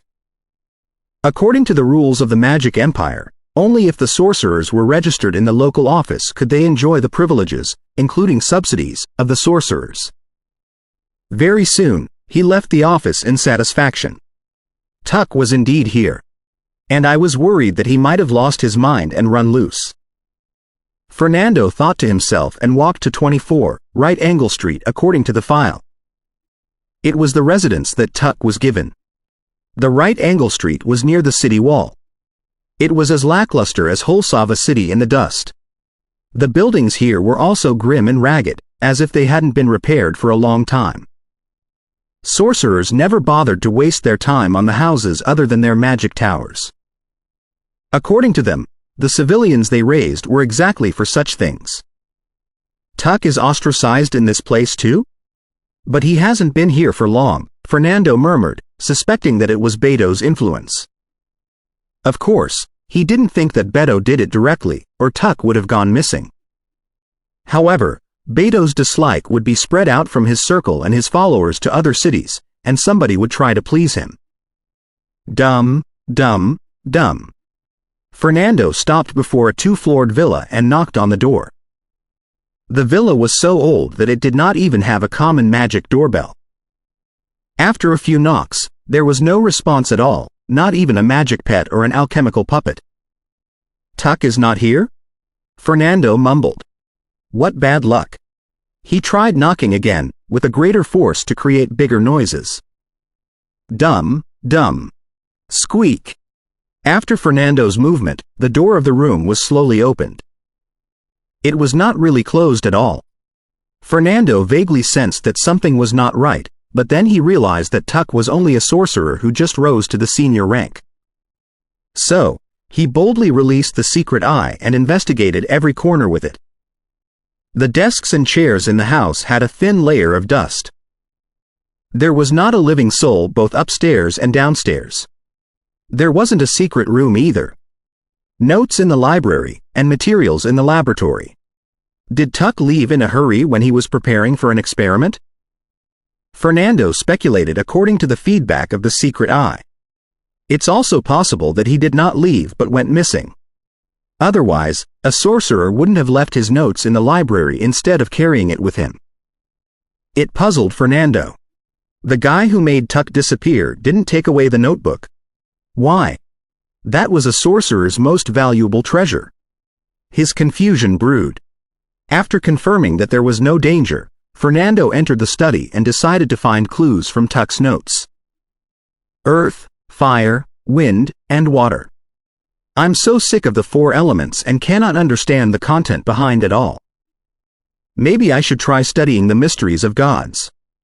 All the churches have so many experts and fake gods. It means that the secrets of power and immortality must be behind it. The thing that I accidentally obtained seems related to the mysteries of gods. However, I cannot study it due to the lack of materials. I'm told that some heretic churches are preaching in Kufure City, which still belongs to the sorcerers. This is truly a gift from the goddess of fortune. My new life will begin here. It was more like Tuck's journal than a real magic notebook. Fernando was less puzzled. If the guy had left in a hurry, it was not entirely necessary to bring the notebook. Something is not right. Suddenly, a few words that were obviously written in a haste entered Fernando's eyes. He could almost sense the fear in them. What did Tuck find? Fernando's relief was gone. At this moment, he heard footsteps coming from the gate. Ellipsis. Where are you hiding, Nando? She's supposed to be back the day before yesterday. Furin came and questioned Antek. Antek couldn't be more innocent. How would I know? I don't even know where you sent her. Hee. If I know you've done anything bad because of jealousy, I'll feed you to the nightmare in person. Furin observed carefully and felt that Antek was not lying.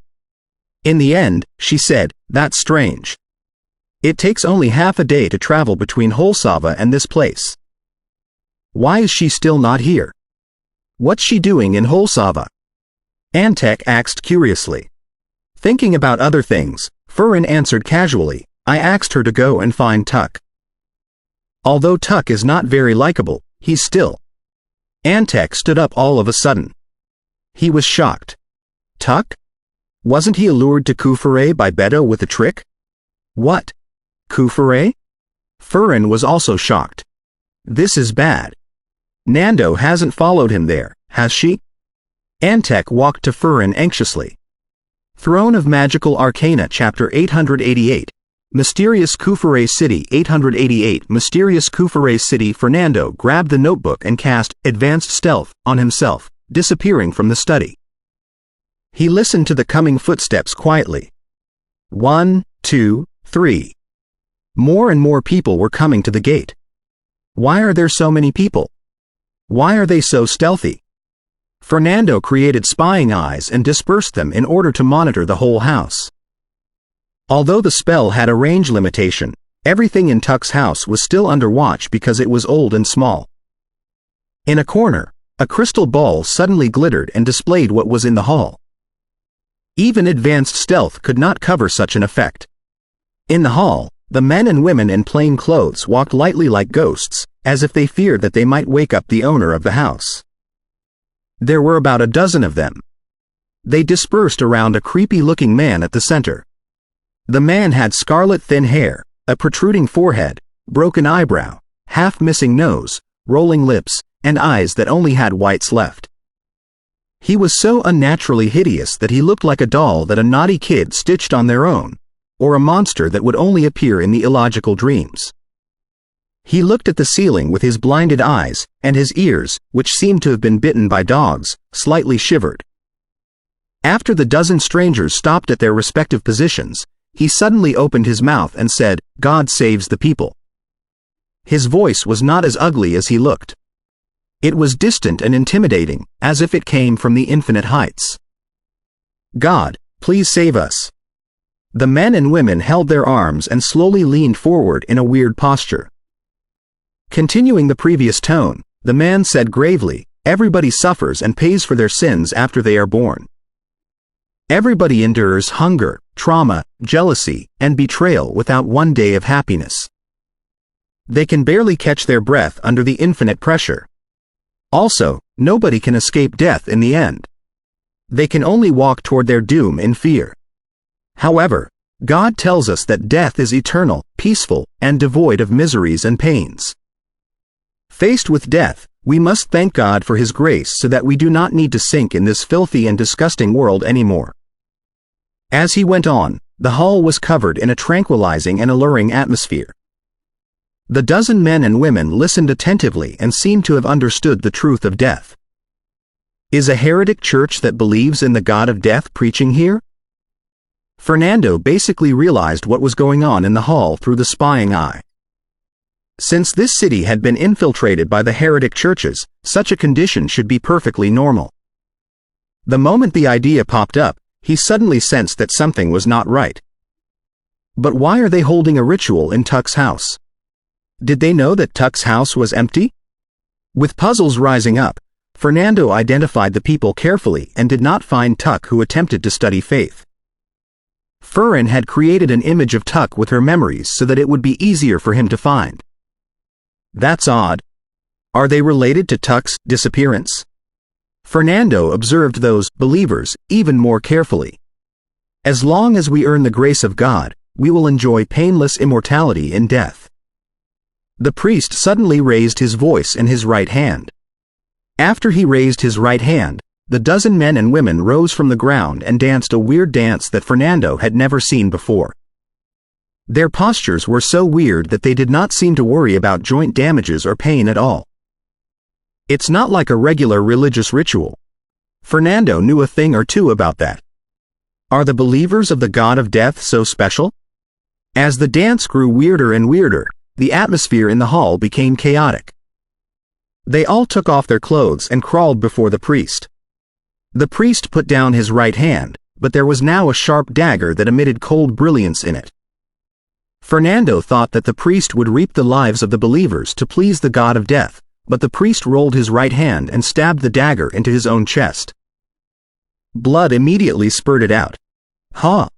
Fernando was completely stunned. He knew a lot of sacrificial rituals, but none of them required the suicide of the host first. Blood dripped on the filthy floor. A man on the ground, as if summoned by God, suddenly extended his tongue and licked the blood. Then, with obscure noises from his throat, he lunged at the collapsing priest like a wolf and bit the priest's neck brutally, tearing off a cluster of flesh and swallowing it in a hurry. The rest of the followers also went crazy. They jumped at the priest, gnawed at his flesh, and chewed it in the most reverential way. Fernando felt uncontrollably nauseated as he watched the blood, skin, and broken flesh on the believers' mouths. He had studied necromancy before, but he had never seen such a disgusting scene before. A lot of blood was wasted when they crazily competed for food. It was gathered below the corpse into a pool. The blood in the pool was suddenly vaporized, creating a hazy mist of blood everywhere. In the mist of blood, a face was crawling out crazily. The redness was fixed to the face tightly as if it were a veil. Only the rising parts, such as eyeballs, nose, and mouth, could be seen, which made the face unbelievably creepy. The man shouted hoarsely, "Help me!" Startled by the voice, Fernando shivered hard, and the drowsiness that came into being at some point left his body. It was not until this moment that he realized that the priest was still reciting the prayer and the believers were still dancing in the crystal ball. What happened to me just now? Fernando asked himself subconsciously. He soon realized that he was affected by illusions and entered a dream without him realizing it. He looked around warily and thought to himself, "It's at least a senior-rank sorcerer, if not an archmage, who put me into a dream through the previous scene. What exactly does he want?" Then, he thought in shock, was the archmage who created the dream the one who cried for help? He created the dream just to send a distress call? Fernando did not rush out to investigate the dozen heretic believers. The caller asked for help in such a way was obviously to avoid certain surveillance. If he were to take action recklessly, something might happen to him. Is the man in trouble caged? No, if he is caged, his leaking strength couldn't have affected me at all unless he is above legendary, in which case whoever cages him is too much for me to deal with. If he is not caged but hiding somewhere in the city, it must be at least a level 9 expert who has put an archmage into such difficulties. The guy may be around. Such a method is obviously sorcery. Then, why doesn't he just ask for help from the Office of Sorcerers, which can reach out to Alto? Maybe the Office of Sorcerers is secretly monitored by the expert, or maybe the people in the Office of Sorcerers have betrayed or been replaced. So, will the expert in the dark allow people to leave Kufure City and get help for the sorcerer? Fernando shook his head firmly. It couldn't happen. Maybe he would be captured and killed as long as he attempted to leave the city. At this moment, the dancing and praying believers slowed down. The ritual tonight seemed to have come to an end. Fernando looked at the scene, his eyes unfocused. One thought suddenly flashed in his mind. Is the guy in need doing this on purpose so that I'll be too intimidated to leave Kufure and can only disappear like Tuck? He was very smart and therefore came up with a lot of possibilities. Hesitating, he did not know which one he should believe. However, since he remembered Tuck, he brought out the notebook and read the following records. The ritual here is too weird. It is very different from what I know. The more I study the church that secretly develops in this place, the more scared I am. What are they exactly? No. Why have I never seen anyone leave the city?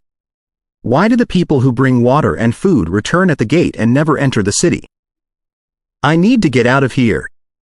After the scribble was hopeless blankness. Does everybody know that it is impossible to leave the city? Fernando was even more perplexed. Inside the crystal ball, the believers stopped praying and were ready to leave under the priest's instruction. Having a eureka, Fernando blinked to the hall and shouted, Who are you? Why are you trespassing on Tuck's house? Since he was here for Tuck, he had to behave like he was searching for Tuck. That was the best way for him to buy himself more time without raising attention and doubts. The priest, who was as hideous as a monster, replied solemnly and honestly, "We have been invited by Tuck."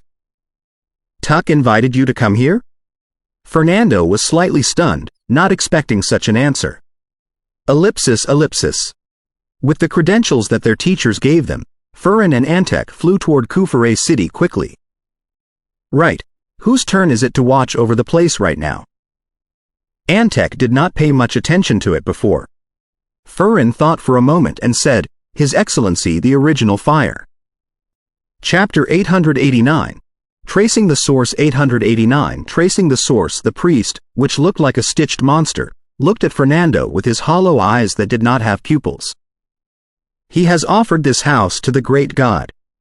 Where is he now?" Fernando asked solemnly, feeling that it was getting weirder and weirder. Wasn't Tuck planning to escape this place? How did he become the believer of an evil god all of a sudden? Had he been completely twisted by the evil god's priest, or even the evil god himself, into a selfless contributor? The priest sounded as calm as before as he said, "He's in the temple. I'm his friend. I'm here for him. I would like you to bring me to meet him in the temple."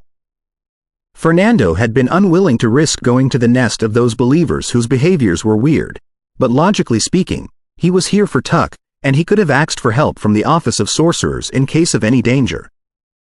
If he did not go, it was very possible that the mysterious hunter would notice some anomaly. Of course, Fernando knew very well in his heart that this city might not be under the control of sorcerers anymore. He inferred it based on the cry for help. The priest slowly moved forward and circumvented Fernando as if he could see. "Follow me, paranoid sorcerer. You will sense the almightiness of God after you come to the temple. You will know that Tuck has chosen a better path with his heart." "He's not stopping me?" Having no time to think, Fernando walked out of the villa with the priest. It was already late at night. The silver moon was hazy, and darkness was everywhere in the city. Few lights could be seen. Following the priest unhurriedly, Fernando analyzed the whole thing. A sorcerer somehow became an evil god's believer after leaving such notes. The whole city has been blocked, and someone delivers water and food regularly.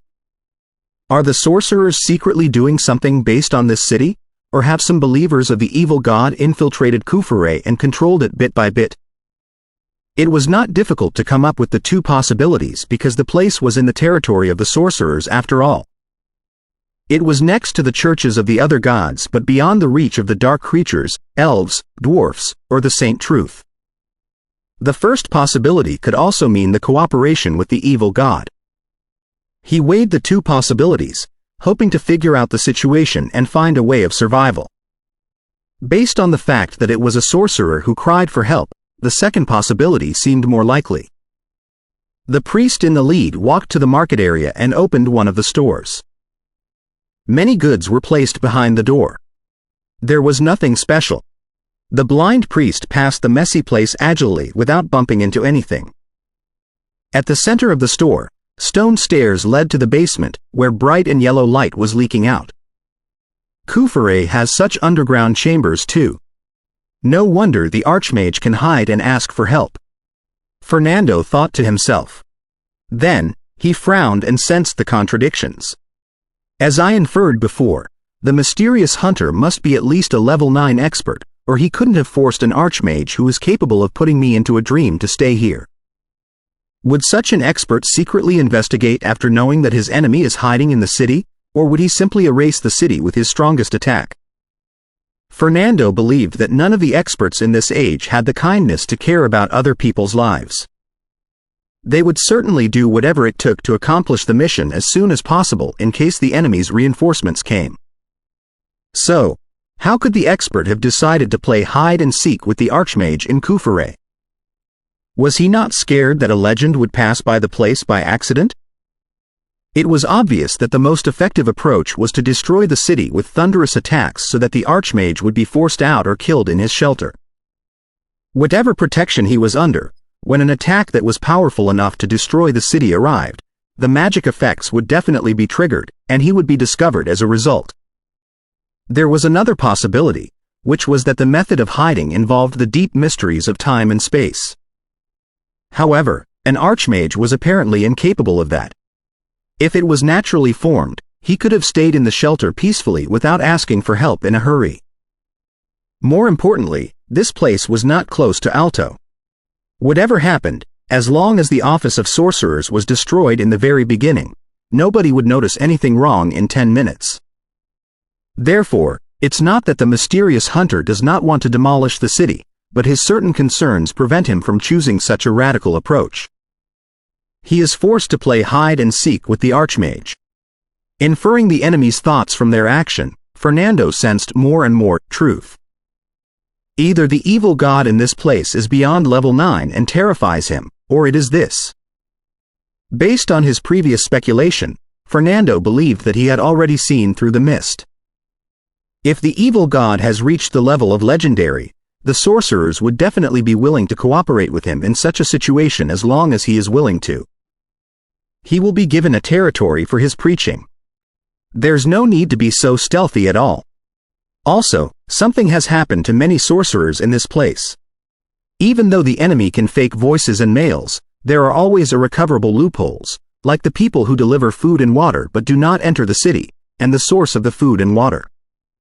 In such an intense situation, it can hardly escape the attention of the sorcerers in Alto.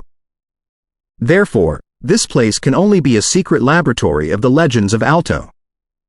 Only they can separate a city within their territory from the outside world without causing any suspicion.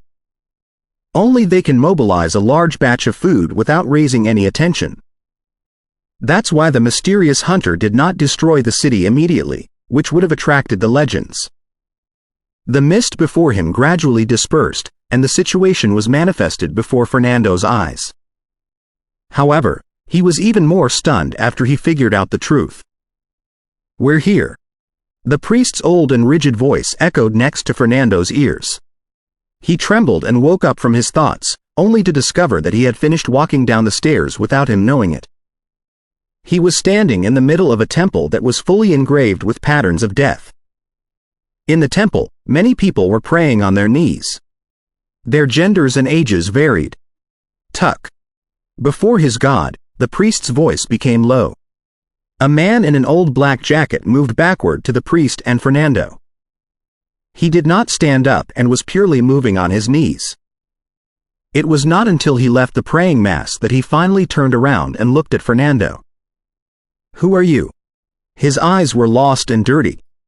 Fernando identified that it was the real Tuck. He said solemnly, "I'm hiring a batch of talented sorcerers, and Furin recommended you."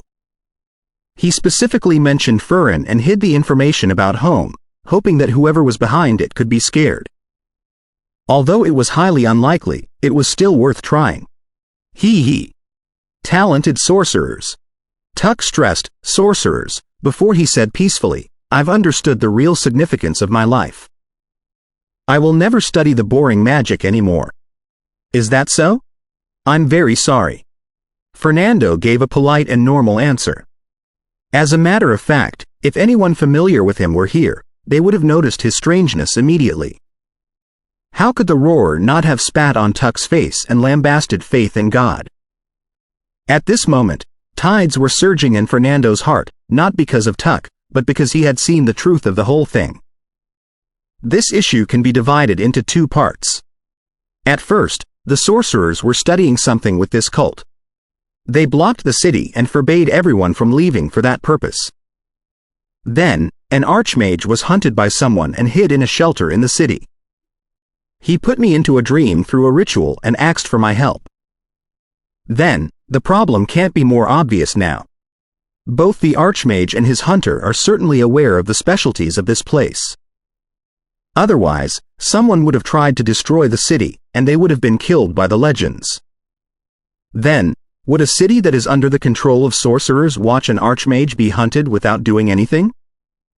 Even though the archmage felt that the sorcerers in this place had been controlled by the mysterious hunter, he could have caused trouble and attracted the legend who monitored this place. But he didn't do that. Also, can a secret research base of sorcerers, which has blocked a city with great resources, be controlled so easily? It's only possible if the legend who monitors this place is on the same side with the mysterious hunter. Or rather, the legend may be the mysterious hunter. That's why the Archmage, who sensed something wrong from a certain channel, did not ask for help. That's why places like the Office of Sorcerers were easily controlled, because they had been under control in the first place. The legend hasn't resorted to any powerful approaches, probably because many other legends are still watching over this place. He doesn't dare to cause too much noise. Although he did not understand the reason behind the situation, or whether he had been involved in an internal strife, Fernando had no time to think about that right now. He only felt that his blood was freezing. Did he have to challenge a legend now? He did not wait for Antek and Furin to look for himself who had gone missing, because the legend would definitely kill him before they did. After all, it was the rule that many legends made up together. Entering Kufure was allowed, but exiting it was not. Tuck nodded and returned to the praying team. Fernando thanked the priest mechanically and walked out. How can I save myself? Fernando thought hard but could not come up with a way to escape a legend. When he walked on the street under the chilling moonlight, Fernando felt refreshed and decided to consider the problem from the perspective of the caged Archmage. Since the issue here has something to do with the legendary supervisor, it was a rather risky move that the Archmage put me into a dream. Also, there wasn't any clue in Tuck's notes at all. It means that he asked for my help because he believed it was hopeful. It was not a random or desperate choice. Then, where does the hope lie exactly? Is it my wisdom, my magic abilities, or something else? Throne of Magical Arcana Chapter 890, Risk 890 Risk. Under the moonlight, Fernando walked to Tuck's ragged house, trying to consider from the perspective of the trapped Archmage. First of all, he has to choose his rescuer cautiously. If he asks for the help of a random sorcerer in the city, it's very likely that he will expose his traces. After all, not everybody can figure out the real situation as I can. One moment of carelessness, and he will be discovered by the mysterious hunter or the supervising legend. It was something that Fernando confirmed at the beginning.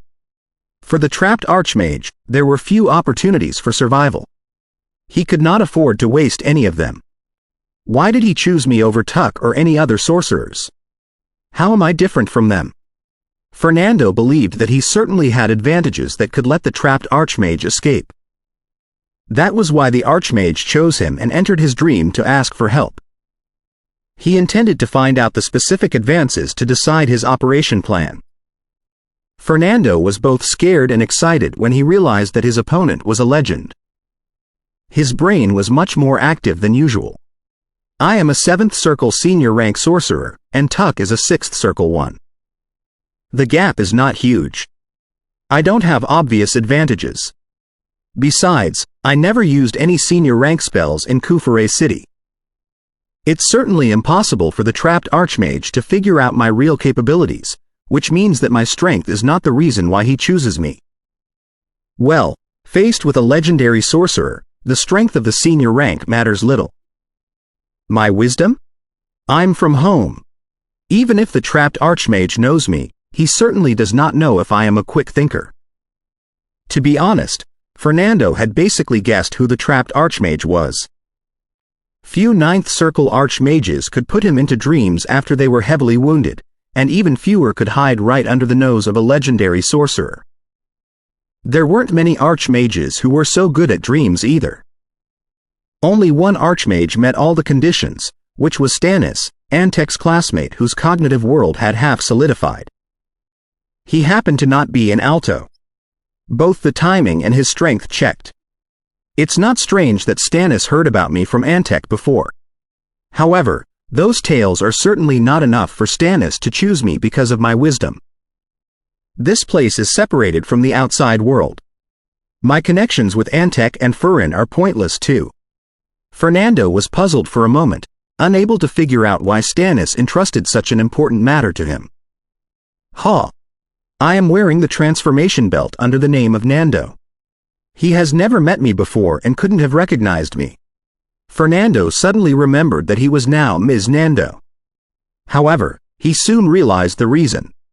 When he was in the office of sorcerers, he had registered himself in order to ask about Tuck's whereabouts.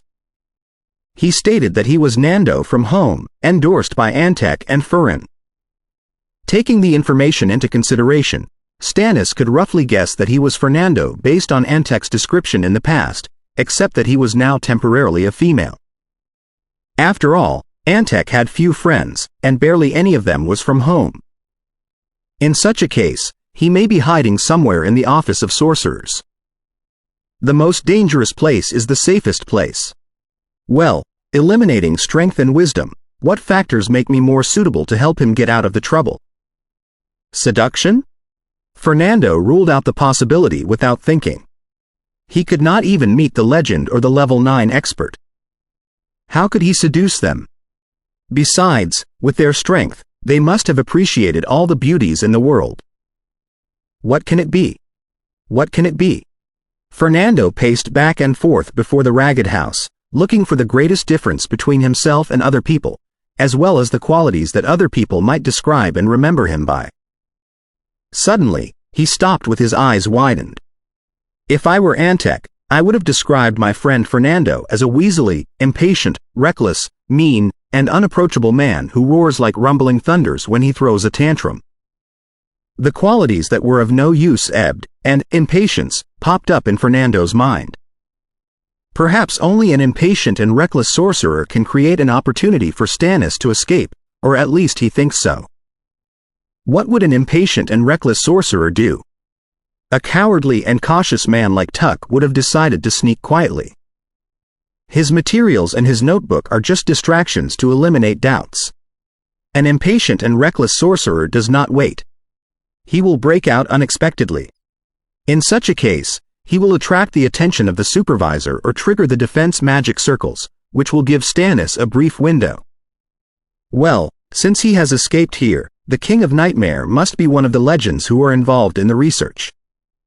It is possible that Stannis can reach out to the King of Nightmare during the brief window. For a moment, Fernando felt that he was Stannis. It was almost like they knew what was on each other's mind even though they had never met before. However, in such a case, it's very possible that they will vent their fury on me.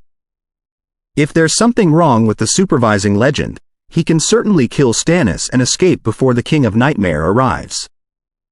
Why is he confident to take the risk? Fernando couldn't figure out the reason.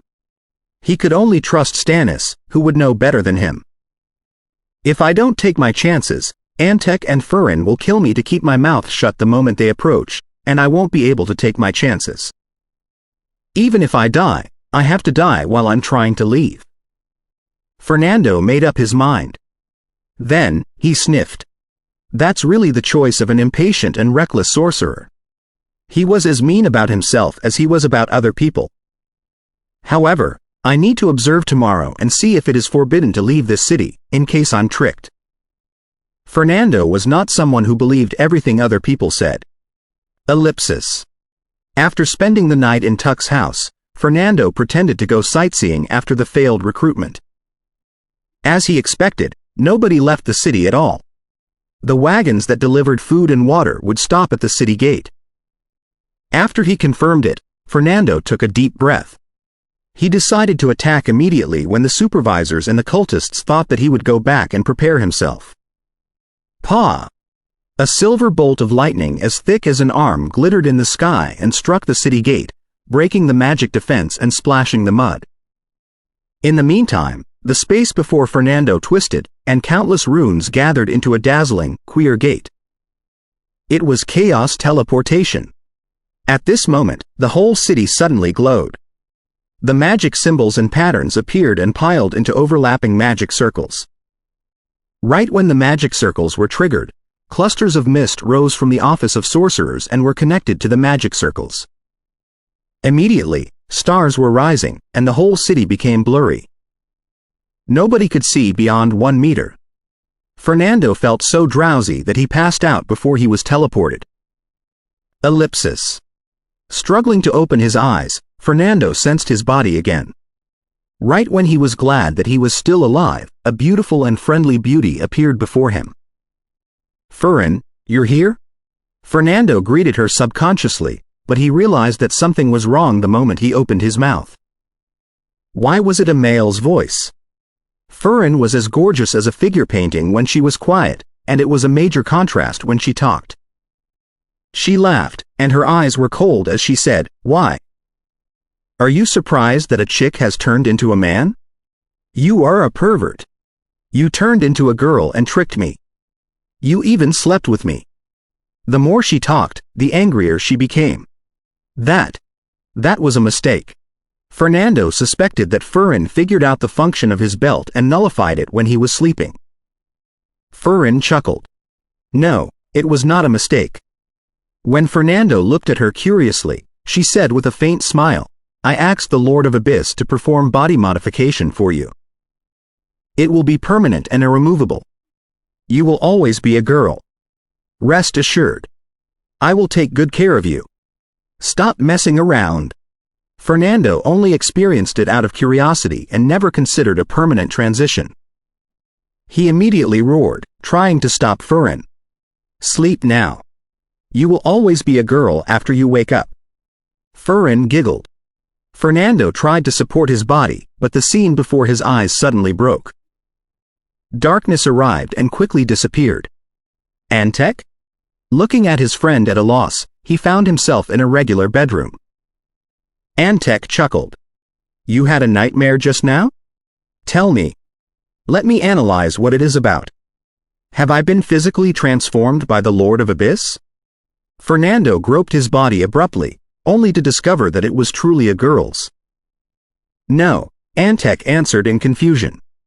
Seeing that the belt was still there, Fernando was immediately relieved. "Just now, I dreamed." Antec couldn't stop laughing when he heard Fernando's story. "That was the deeply hidden fear in your subconscious. To be honest, I'm scared of her too. I stole you back as soon as possible because I feared that she might notice something.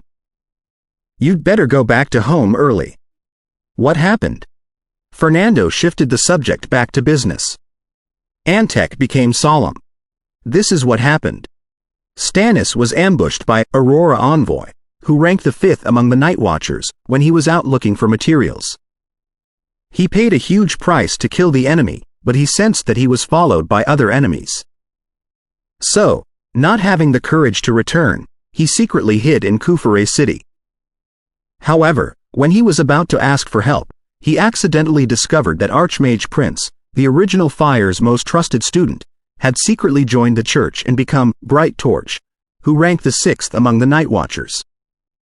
Also, the original Fire was engaged in an experiment and could not be distracted, and the whole city was watched by Prince. You know what happened later.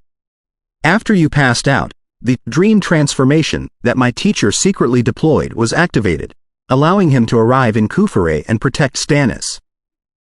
The original Fire, who came later, tried to capture Prince, but was one step late. The guy blew himself up, and even his phylactery was shattered." Fernando frowned. "Do you mean that something was wrong with Prince instead of the original Fire?" That could explain why Stannis was willing to take the risk. Chapter 891. 10 years later 891 10 years later, that's right. After learning Fernando's question, Antec made fun of him. "You were suspicious that a legend surrendered to the church? What can they gain from that? The common archmages can receive safety and the materials provided by the church. What can a legendary sorcerer get? After the external problems are eliminated, they will be the first guys to be thrown away." Such a smooth and convincing explanation did not sound like something that a guy as cowardly as Antec could have thought of so quickly. He must have remembered it when the King of Nightmare and Stannis discussed it. Fernando mocked Antec in his heart and said solemnly, "What exactly are the legends researching in Kufure City?" "The mysteries of faith, the deification of gods," Antec said frankly. Fernando stared at him with his red eyes, until it was impossible for him to remain calm. He moved his shoulder back and asked, "What are you suspecting?" "I don't know, but I'm certain that it is definitely not the answer," at least not the most fundamental answer, Fernando said solemnly. Antec was obviously relieved. He looked at Fernando sincerely. It is an answer nonetheless. Got it. I won't pursue it any further. Asking a coward to bear too much pressure will make him too scared to go to sleep. Fernando heard Antec's meaning between the lines. If he asked further, it was possible that his safety could not be guaranteed. Antec was not angry after being mocked. He patted Fernando's shoulder with a smile. The more scared I am, the better I will sleep. The smooth feeling on his fingers made him move his hand back quickly. He blushed again because Fernando was still Nando. Fernando sniffed. Feeling that his body had already recovered, he said, I should get out of here as soon as possible. The rotten secrets buried below the ground disgust me. I have goosebumps all over my body. In short, he felt that the secrets were dangerous. I have brought over the sorcerers you hired. They're out of the city. Antec was very scared that Furin would see through Fernando's identity, in which case he would definitely become collateral damage. So, he had been trying to persuade Fernando to leave as soon as possible. Fernando looked at Antec in surprise. It's rare to see you so prepared. He. Antec enjoyed Fernando's praise. Fernando talked with Antec for a while. After making deals about future reunions, he walked to the door and turned the knob. At this moment, a man who appeared to be in his 30s walked in. He was so plain-looking that he would have been unrecognizable in any crowd. He eyed Fernando up and down and said in a low voice, although you are a pervert, you have the vision and analysis abilities that are better than other people's. That's not bad. Am I supposed to be happy for your compliment? You idiot who cannot distinguish between dream and reality? Fernando was as mean as usual. The man was Stannis, whom Antec had described and painted for Fernando before, and the future king of Nightmare. Words cannot bring you any benefits, but magic can, Stannis said coldly. According to Antec, you have some different opinions on illusions and dreams. I hope that they are not too shabby, or it will be a waste of my time. Fernando chuckled. I also hope that you won't waste my time. The two of them communicated their opinions on illusions and dreams in the ward. Although it did not involve the detailed magic symbols and structures, they both benefited a lot from the brainstorming.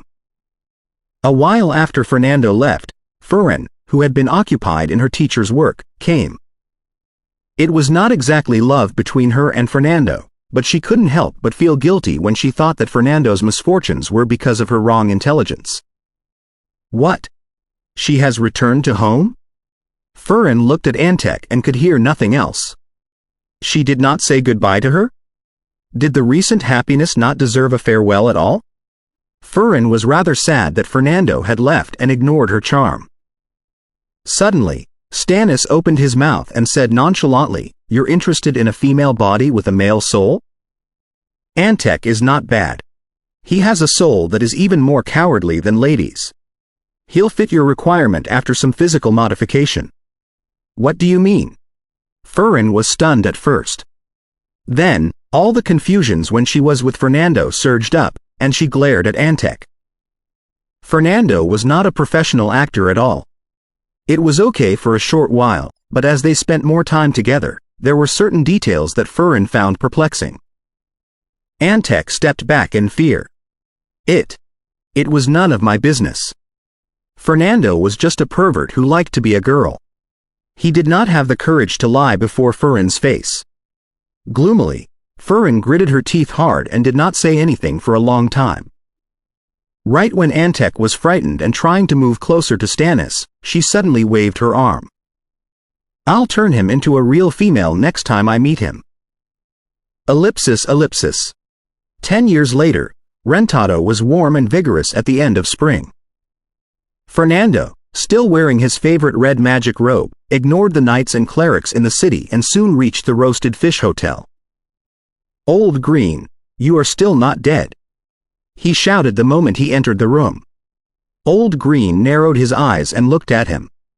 I'll still be alive even after you are dead. Today's letters. He threw a thick pile of letters to Fernando. 10 years ago, after the Sword of Truth was sent back by the church along with 2 saints, the situation was stabilized. However, as time went by, since the church was caught in an impasse with the coalition army in Alto and Tria, and the legends of the church were distracted by the legendary sea monsters in the boundless ocean, the nobles in Home began to have second thoughts and did not work as hard anymore. The new situation reached an apex 2 years ago when the Liege of Death fully recovered and killed a Grand Cardinal in a head-on clash. Later on, the nobles would turn a blind eye to those in magic robes on the street as long as they were not with clerics. Also, more and more of them were secretly working with sorcerers, hoping that the church could be struck out and a balance among the nobles, the sorcerers, and the church could be forged. An invisible hand appeared before Fernando before grabbing the letters and tearing them open. As per his expectation, he found Hathaway's handwriting to be even more elegant now. On the letters were mathematical questions so complicated that even Fernando felt dazzled, having the illusion that he was not as good at mathematics as Hathaway. 10 years might be too short to make a breakthrough in magic, but it was enough for a mathematical master with enough talents to rise. "This girl is not too bad at mathematics," Fernando remarked with his symbolic tone. Green scorned.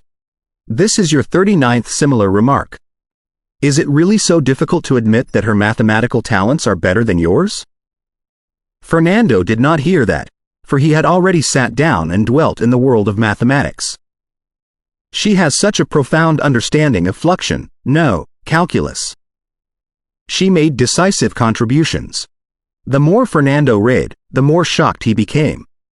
He had been writing to Hathaway and offering mathematical guidance over the past 10 years, but when it came to the most cutting-edge fluxion, she only asked the basic definitions. Fluxion had been renamed into calculus by Douglas. However, in one of today's letters, the knowledge on calculus that Hathaway gave was beyond his abilities, and he had to learn it first. When did she pick up calculus? Fernando thought suspiciously. He soon remembered something Douglas said. A young friend believes that calculus sounds better than fluxion, and she has made great contributions to the establishment of this system. So, let's name it as she says. At that time, he thought that Douglas was referring to Erica, who dropped by a lot. He realized now that it had to be Hathaway. She had been writing to him as well as Douglas about mathematical knowledge. Since when was she mathematically capable of co-establishing calculus with Douglas? Fernando grimaced, feeling that he had been left behind. Old man, Hathaway is still writing to Douglas? Fernando raised his head and axe. Old Green wiped the cup as usual and said casually, "Of course, your mathematical abilities are nothing compared to Douglas's. She wouldn't have asked for your guidance if Douglas weren't in Allen all the time." He certainly did not mind striking Fernando. "Nonetheless, calculus has been completed years sooner than I thought. This will be the most dazzling achievement in the history of magic." Fernando did not feel bitter but talked in excitement. Old Green was stunned by how open-minded he was. He asks, "The most dazzling achievement?" He. Who could have thought that one of the contributors is a little girl who is incapable of magic? He cared for Hathaway as a senior. Even though 10 years had passed, Hathaway was still a little girl in his eyes. "It seems that I need to treat her as an equal during our communication." Fernando put the letters back, ready to study them further after he was back. Old Green looked around. Seeing nobody here, he asked in a low voice, "Are we taking action tonight?" Fernando nodded solemnly before he said in slight discomfort, You'd better be careful." Having recovered his strength, the Liege of Death believed that it was high time that they occupied a major city with necessary infrastructure so that the defense he had been secretly worked on for decades could be established as soon as possible to resist God's arrival. It had been 10 years. Nobody knew how strong the Pope was and how long it would take before he could perform God's arrival. They could only make preparations as early as possible. "Are you confident?" Old Green asked in concern. Fernando nodded his head. "Of course, because the nobles will be on our side." Throne of Magical Arcana Chapter 892, Accidents 892 accidents. In Kakus of the Duchy of Calais. Since it was right next to the southern swamps, it was extremely hot even though it was the middle of the night. Now and then, creepy birds flew out of the darkness with blood-curdling shrieks. At the edge of the swamp, Arnold, who had been staring at Kaku City, was suddenly amused. "Nielsen, you never thought you could return to this city someday, did you?" He was talking about his return as a master. This place, as the capital of the Asso Empire, had the most perfect infrastructure for the defense that the Liege of Death worked out. Naturally, it became the target for the operation. With his bloated fat jiggling, Nielsen said with unusual, mixed feelings. "I thought that I would never visit Kakus again in my life. I remember that I was praised right here by the Liege of Death when I became a Ninth Circle Archmage." Priscilla covered her anxiety with a smile. "At first, I thought the target was Rentado instead of Kakus. The operation was mostly to be carried out by legendary sorcerers under the secret cooperation of legendary knights. However, after the churches were destroyed and the cities were occupied, a lot of senior rank sorcerers were needed to maintain the order and prepare for the construction of the defense. Therefore, Arnold was waiting for the signal at the edge of the swamp with Nielsen, Priscilla, Aminata, Fernando, and the other sorcerers. Arnold clicked his tongue. The Sword of Truth does not want to lose his territory. Huh, why is Douglas not here? Priscilla basically figured out the reason. She looked around but did not see the Archmage who left a deep impression on her 10 years ago. Arnold smiled. Douglas said that his research had approached the most critical moment, and he was onto something. So, I said that he did not need to take part in the operation. Then, he suddenly narrowed his eyes. It has begun. He received a message from the Liege of Death. The legendary sorcerers were about to take action. Ellipsis, ellipsis. Below the thick mud, the ragged city in the sky lay there just as usual. Douglas sat in the square at the center of the city, faced with pieces of papers that had symbols and numbers all over them. The law concluded from tremendous astrological records, and the application of calculus allowed him to touch something marvelous, but there was still a gap for him to figure out what it was exactly. The questions haunted him and kept him here for days, but despite that, he never found the perfect answer. The secrets of planets and the power source of the Earth. The most essential secrets of the world seemed to be right before him, and all he needed to do was to push the gate and embrace them. All he needed was one more moment. In the square, several sorcerers, who were watching over the place, roamed with their kids. They were very curious about the contemplative Archmage but dared not approach him. The kids ran joyfully far away from each other, trying to win the fruits in their parents' hands. Ellipsis, ellipsis. Alto was set on fire. Buildings collapsed one after another. The defense circles did not seem to be of any use. What happened? Where's our defense? Beto, who was in the middle of a party, did not expect the church to attack at such a moment, or that the defense of Alto did not work at all. Alto was the western stronghold of the Magic Empire. It was first built to deal with the creatures in the Dark Mountain range and only second to Antifleur in terms of sturdiness. After legendary sorcerers, vampires, dragons, elves, and other people were gathered here to resist the church, the defense had been perfected and fortified without a care about the cost. The city was as strong as Antifleur after more than 10 years. It was one of the trump cards that the coalition army hoped to offset God's arrival with. However, the defense was not activated at the critical moment. Furin was in a rather chilly mood as she panicked. There's only one reason why the defense is not activated. Something is wrong with the legend who is watching over the defense. Who is it? Beto, the twins, and Antek asked simultaneously. Furin looked at them and snorted, "Are you idiots? The most important thing right now is to escape, not to find out which legend is wrong. Can you kill him? The Grand Cardinals and Knights of the Church are right above Alto, and you have the time to ask that question?" She talked through the telepathic bond this time. While berating them, she ran to the basement of the villa. "Do not run out. We may be killed by the aftermath of the Battle of Legends. Do not go to our teachers either. They must have been stalled by the Grand Cardinals and Legendary Knights. Let's get out of the city through secret channels and hide in the dark mountain range first before we find out what happened. The proud students of Legends were rather panicked. They did not know how to respond due to their lack of experience. Things would have been better if Stannis were here, but he had gone to the dark mountain range for materials again. Thankfully, Furin kept the basic calmness at this moment and showed her leadership. She pointed out the best way to deal with the situation. Antek trembled hard in fear. He never thought that he would confront such grave dangers. He preferred to hide in the dark and defeat the enemy by creating dreams and illusions. Right now, the enormous noises in the sky challenged his heart all the time. Suddenly, the purest light descended from the sky and purged all the unholy things as if it were a ruling of the god. The light was reflected by a mysterious mirror that appeared out of nowhere and split into multiple streaks. One of them hit the house where Furin and her companions were at precisely. A holy light burst out. With a tiny crack that sounded like the falling gavel in the hands of a judge, the whole house disappeared. Beto, Furin, Antek, and the rest of them were only one step away from the basement, but they were all consumed by the aftermath of the light of judgment. Seeing his body and his soul about to turn into holy light quickly, Beto only had one vague thought in his mind. Am I going to die so easily?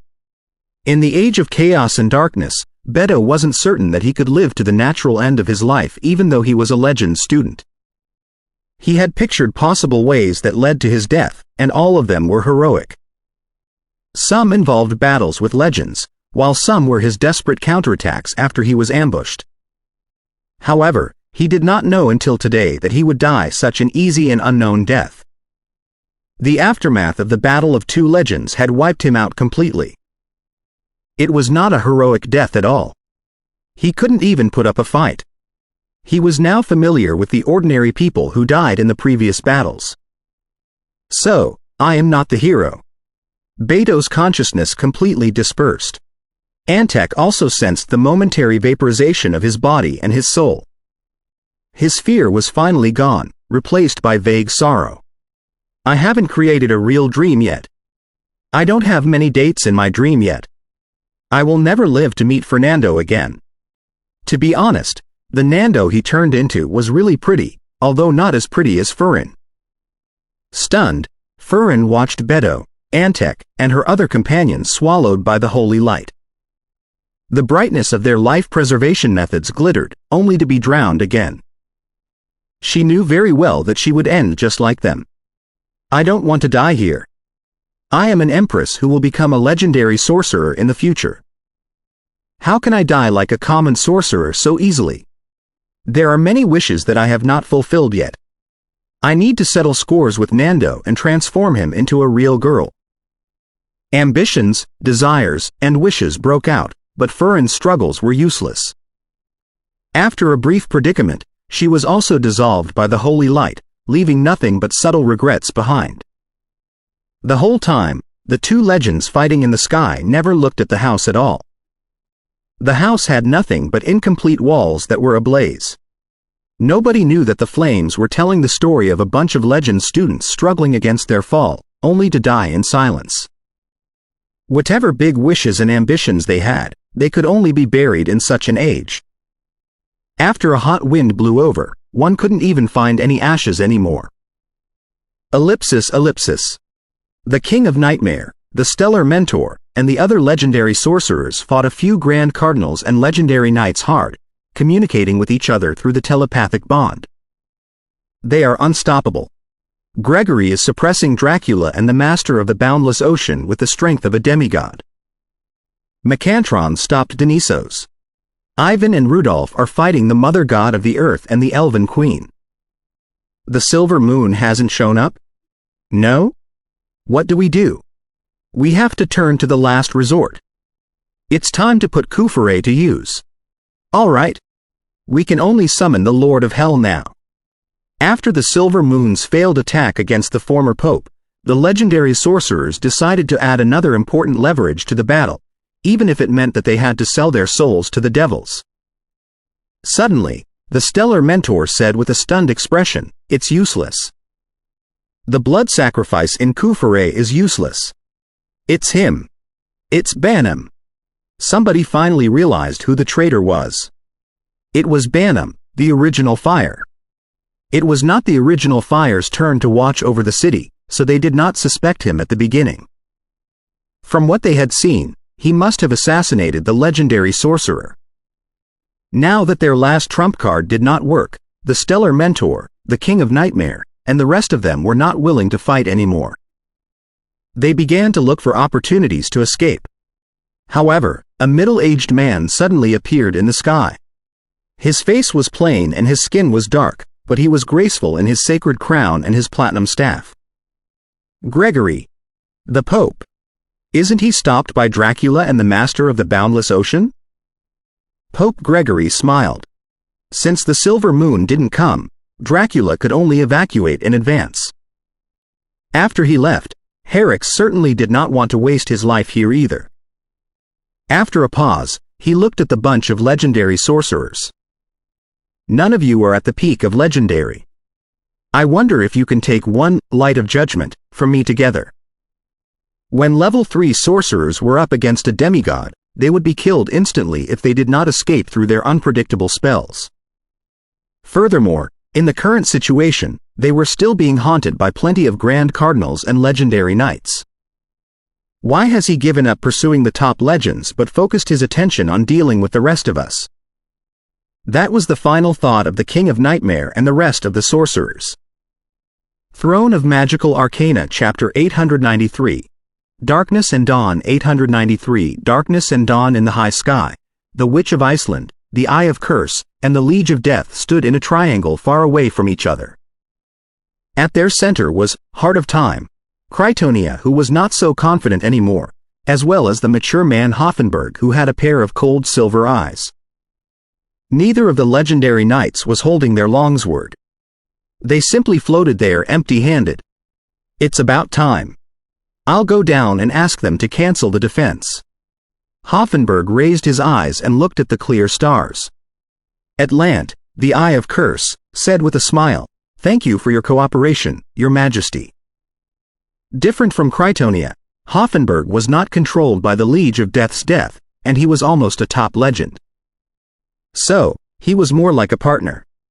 Hoffenberg turned around and flew downward in a streak of light as his voice rang in the sky. Take action. Hardly had he concluded his sentence when Krytonia's body suddenly blurred into ripples. A silver sword burst out of his body and slashed at the Witch of Iceland. He was actually holding Hoffenberg's Sword of Truth. Caught unprepared, the Witch of Iceland only had the time to activate the passive defense and blink effects. However, the light of the silver sword could not be thrown away like a parasite. It slashed the magic defense and nullified the space transportation effects, cutting the Witch of Iceland precisely. The Sword of Truth cuts everything.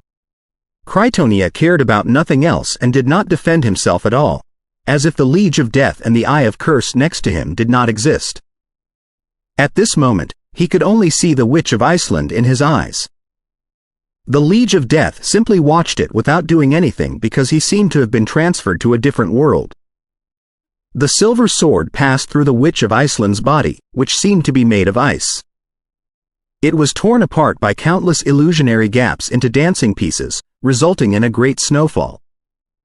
Even on the verge of her death, the Witch of Iceland could not believe that the Heart of Time would attack her, because he had been implanted with a terrible curse by the Liege of Death earlier.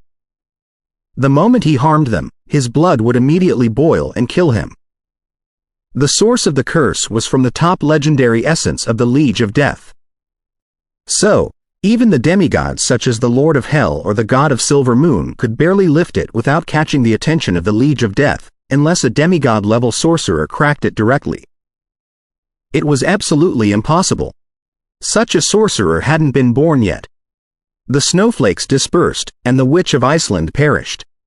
The silver streak of brightness that Hoffenberg turned into zigzagged halfway and flashed to the front of the Eye of Curse. Atlant had realized what was going on when the Witch of Iceland was attacked. However, instead of providing aid, he simply cast a spell to escape. Therefore, when the brightness that Hoffenberg turned into hit him, only a scream came through the spaces in between, but nothing better was achieved. "You are a fast runner," Hoffenberg said coldly and did not chase after him. Instead, he looked at the Liege of Death and thought to himself, "Don't blame me. It's all because Alto has failed, and you don't stand any chance anymore." The intelligence half an hour ago decided his choice. Although the legendary sorcerers retained daily communication, they were incapable of establishing transmission magic circles everywhere and could only exchange messages through their demiplanes at fixed times. Since the legendary sorcerers of Alto were in the middle of an intense battle, they certainly did not have the time to send intelligence to this place. The Liege of Death seemed to have been abandoned by the world. He floated there. He was unable to speak, which made him realize that he had encountered a demigod. In the sky of Kakus, a middle-aged man, who had a holy crown and a platinum staff, surfaced and said peacefully, "You should feel honored. The Lord has asked me to abort the pursuit of the dark creatures and come to execute you." A top legendary sorcerer and a necromancer who had been a top legend for 1,000 years were definitely most horrifying.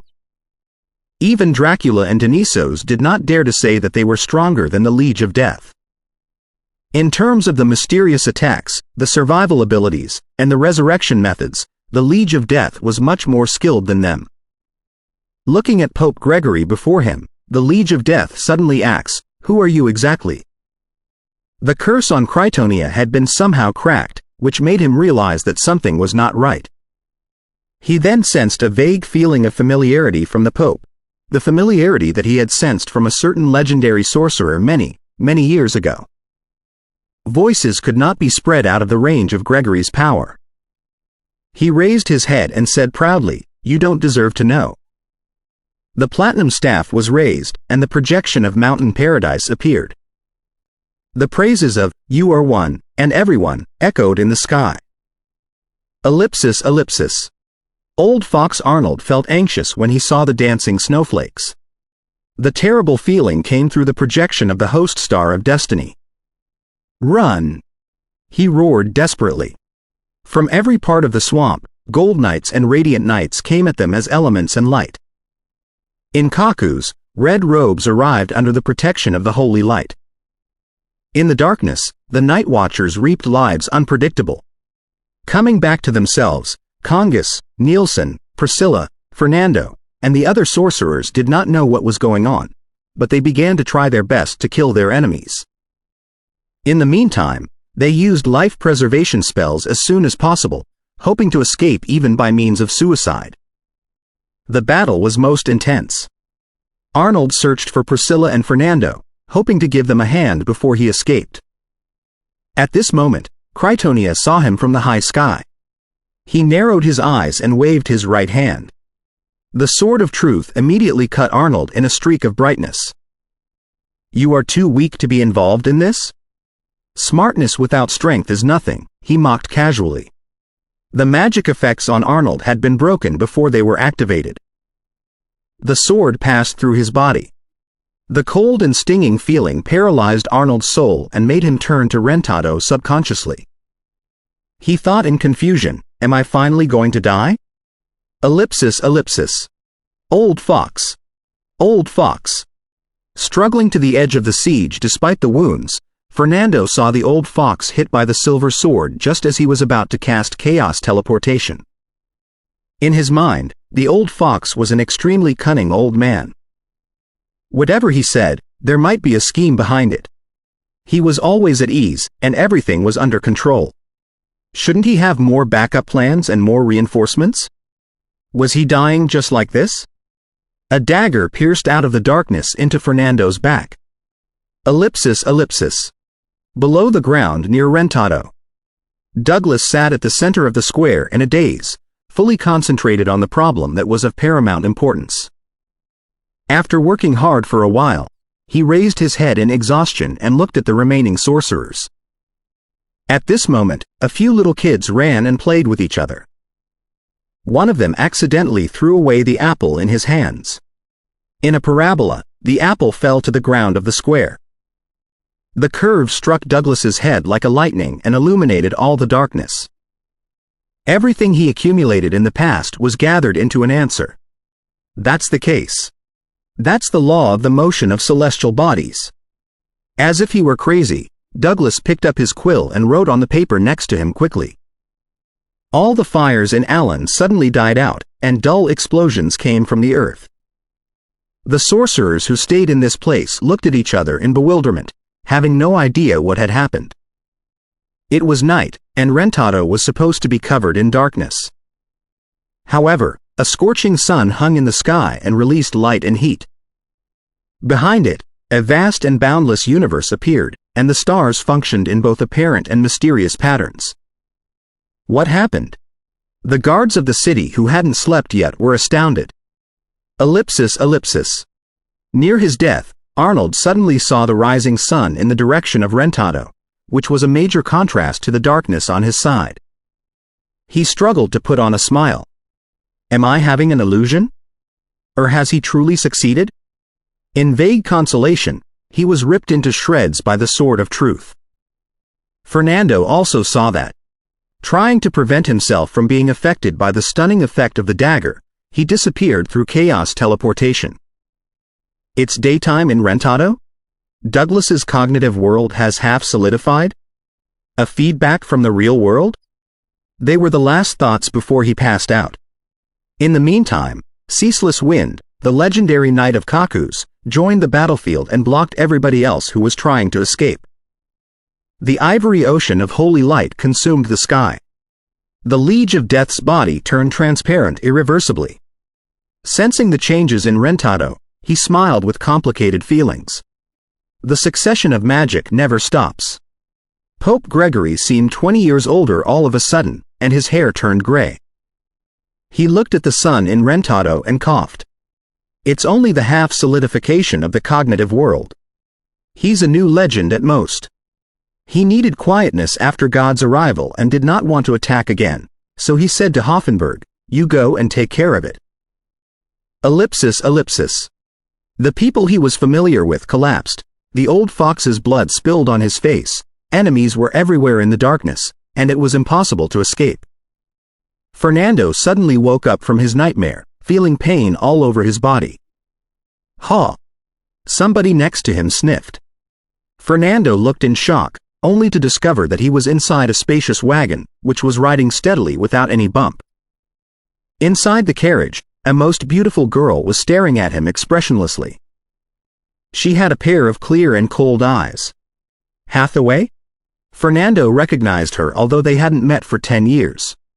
He couldn't help but feel that the little girl had grown into a gorgeous woman. Hathaway was wearing a common red court dress. She nodded her head as acknowledgement. Then, she thought for a long time, only to come up with nothing to comfort Fernando, so she simply said, "The obstacles to Douglas's legendary level are no more." Fernando was back to reality all of a sudden. He roared in frustration and depression, "How is that going to help? The Liege of Death is dead, Old Fox is dead, Nielsen is dead, everybody is dead. How is a new legend going to help anything?" With her eyes glimmering, Hathaway stared at him for a while. Then, she picked up a thick, black-covered book nearby. "Douglas asked me to give it to you." "A book?" In his desperation, Fernando took over the book and looked at the cover, only to be briefly stunned. It was Mathematical Principles of Magical Philosophy. Chapter 894, A Meeting of Three. 894, A Meeting of Three. Mathematical Principles of Magical Philosophy. This is so Douglas. Having known Douglas for years and communicated with him on magical knowledge often, he had a profound understanding of the guy's naming style. For some reason, Fernando's anxiety and uneasiness were appeased when he saw the book. Just like when he studied magic every time, he forgot the dark reality, as well as the dark and hopeless environment, and completely devoted himself to the glamorous world. It was a pity that there wasn't a place where one could read magic books quietly, unless they ran far away. However, How far could they run if they only backed off? Fernando's mind was disturbed again, but he already opened the book subconsciously. The familiar handwriting entered his eyes. The first part of the book was on the definitions of various symbols and scalar quantities. Fernando was involved in the discussion on the content before and soon understood them. Then, in the first article, Douglas pointed out 3 laws straightforwardly and established the mathematical preparations. The 3 laws of motion. Fernando breathed hastily and could barely control his feelings.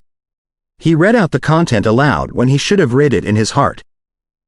The 3 laws that Douglas concluded from nature were simple, straightforward, and apparently correct. One would feel that the laws went without saying the moment they read it. However, Fernando sensed more things from the 3 laws. The world he knew was dismembered into countless independent things that operated around the 3 laws. The mysteries of the world were hidden in the phenomena that people believed to be natural and in the truths that they thought apparent. After reading the 3 laws, Fernando felt that the whole world looked different in his eyes. He completely forgot the heavy failure previously and the frustration brought by the church. He was completely focused on the book. In the second article and the third article, Douglas discussed and proved the object's motion status under ideal circumstances and when they were restrained through strict mathematical approaches. Calculus that Fernando was familiar with was used as a main tool. Fernando did not have much trouble understanding it. He felt that his long-time accumulation of knowledge had finally been summarized. The more he read, the more admiration he had. Douglas's 3 laws were perfect. It was definitely the most in-depth description of motion in the history of magic. However, his admiration did not last long. His mind was soon occupied by the title of the third article, on the law of celestial body movement and cosmic system. The first 3 articles were like water that had been stored. They surged out in this article and gathered into something called gravity.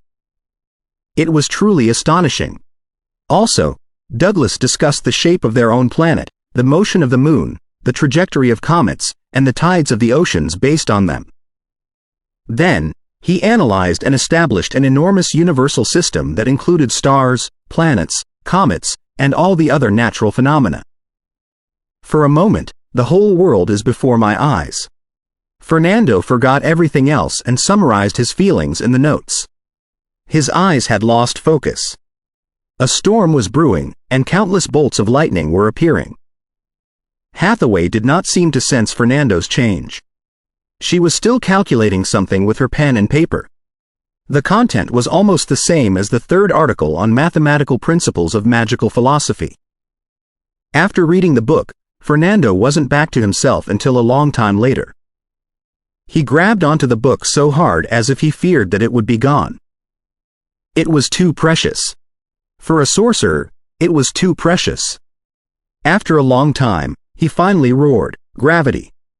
Is it the mysterious force that attracts the stars to move?"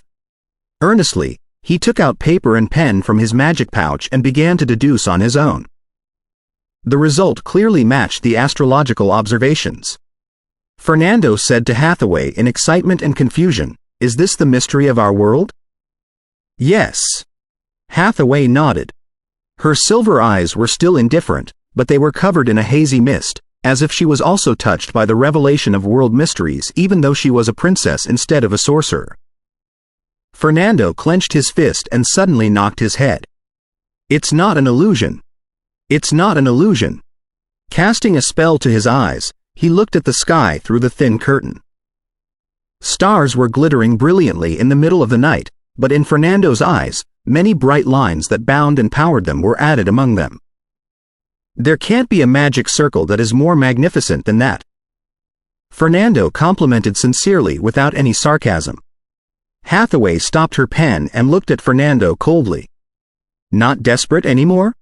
Fernando's face had a twisted expression, and his voice became low as he said, "After reading Douglas's mathematical principles of magical philosophy, I have a feeling that everything in the universe is under the control of sorcerers. Although the odds of success are low, I would like to shed the last drop of my blood for the pride and for the exploration of more mysteries. Also, Given more time, when more sorcerers understand the laws of the universe and grasp calculus, there will be a population boom of senior-rank sorcerers, archmages, and even legendary sorcerers. For example, after reading the book, I am already confident to become an archmage in 10 years, although it hasn't been long since I reached the 8th circle. In his excitement, Fernando revealed his true thought. Hathaway nodded. You need time.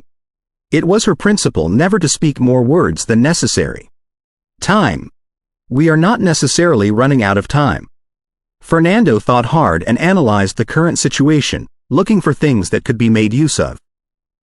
At this moment, the wagon stopped. We're here. Hathaway stood up, opened the door, and flew out. She's flying out? Fernando's eyes were popping out. When did the little girl become a sorcerer? Also, she's at least in the 5th circle. The one driving the wagon was Fernando's old acquaintance, Blue Grace, Sharp. He sniffed and said, "You were a bad influence on Hathaway." She went to the Royal Library in secret and found the files about the Will of Elements. The Will of Elements, an organization of legends in the Magic Empire, was destroyed by the Sword of Truth, but the files and books were secretly collected by Hoffenberg. Fernando's lips twitched. I only taught her mathematics, not magic. Don't blame it on me. The wagon stopped at a corner of a quiet manor. Fernando sensed something the moment he got off the wagon and looked at the darkness on the left side. Tall and strong, Douglas walked out of the darkness. He seemed even more mature than before, like a charming gentleman in his 40s. Looking at Fernando with a smile, he said straightforwardly, "There are 4 things. Firstly, I've become a legend. It's a brand new class that I received from the feedback of the real world. I've named it Elective Magic. Secondly, a lot of archmages and senior-rank sorcerers survived. I've copied Mathematical Principles of Magical Philosophy and offered it to them. Thirdly, not all of the legendary sorcerers were killed in the Battle of Alto. At least 7 legends, including the Lord of Frigidity, the Lord of Abyss, the Umbral King, and the Owner of Souls, survived. Some hid in the Dark Mountain Range, some returned to the Northland, and some went missing. I've asked someone to deliver Mathematical Principles of Magical Philosophy to the Lord of Frigidity. The top legends like Prince Dracula, Dionysos, and the Mother God of the Earth are not dead at all." After a pause, he continued, "Fourthly, the empire has completely collapsed, and the church has never been more powerful. However, it also means that the conflicts between the church and the nobles will be more and more intense. The current situation, the prospects in the future, and the individual efforts had been perfectly reflected in the 4 things. It was enough to show most desperate sorcerers the dawn of hope." Even though Fernando had already made up his mind just now, he still felt that he saw the light in the darkness when he saw Douglas's confident smile. However, he was still quite surprised. "You've copied Mathematical Principles of Magical Philosophy and sent it to all the sorcerers?" Although he kept saying that more sorcerers would make breakthroughs if they read Mathematical Principles of Magical Philosophy, he knew very well that such a magic book that contained mysteries of the world was the great secret that every sorcerer cherished. It was their power source and the guarantee of their position and wealth. Nobody would share it easily unless the other person offered something equal or much more valuable in return. For them, magic knowledge of such a level was almost their life. However, Douglas had copied and offered Mathematical Principles of Magical Philosophy to all the sorcerers. It was completely against common sense and humanity. Douglas nodded his head. "At a moment like this, we have to break the norm." He said solemnly, "Actually, I've never been fond of the ways that the sorcerers communicate in the Empire.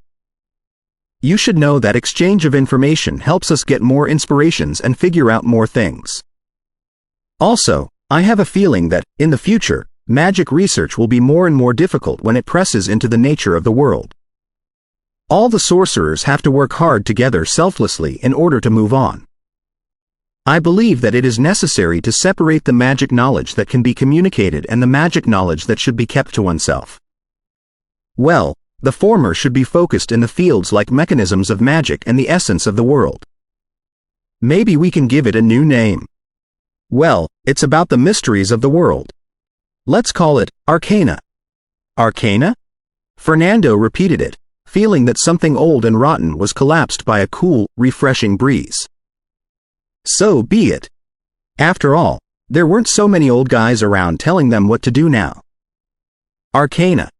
Hathaway lowered her head and pondered the meaning of the term. Arcana. Sharp said in a low voice in confusion, puzzled why Douglas tried to create a useless new term in such difficulties. Arcana. Throne of Magical Arcana Chapter 895.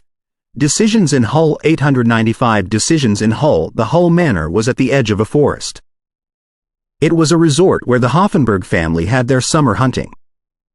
Since it was only the beginning of spring, there were few guests and servants. It was quiet and peaceful. The study in the manor was the place where King Hoffenberg handled state affairs during his holiday. It was protected by powerful divine power circles. However, it was 3 sorcerers who were under the protection of the divine power circles now. Douglas lived in the place secretly as a guest of the royal family. He had to change his magic robe into the most popular high-collared coat nowadays, which made him slightly uncomfortable. Did you arrange for Douglas to hide here? After they entered the study, Fernando asked Hathaway casually, trying to figure out whether it was her intention or the Sword of Truths. He had no time to pay attention to the sky during the battle, but since the Liege of Death and the Witch of Iceland perished while the Sword of Truth and the Heart of Time were as alive as ever, it was not hard for him to infer what happened. The 2 noble knights must have betrayed them. The losses were heavier than what Fernando could bear. He found it even less possible to trust the nobles and the knights right now. Hathaway nodded her head.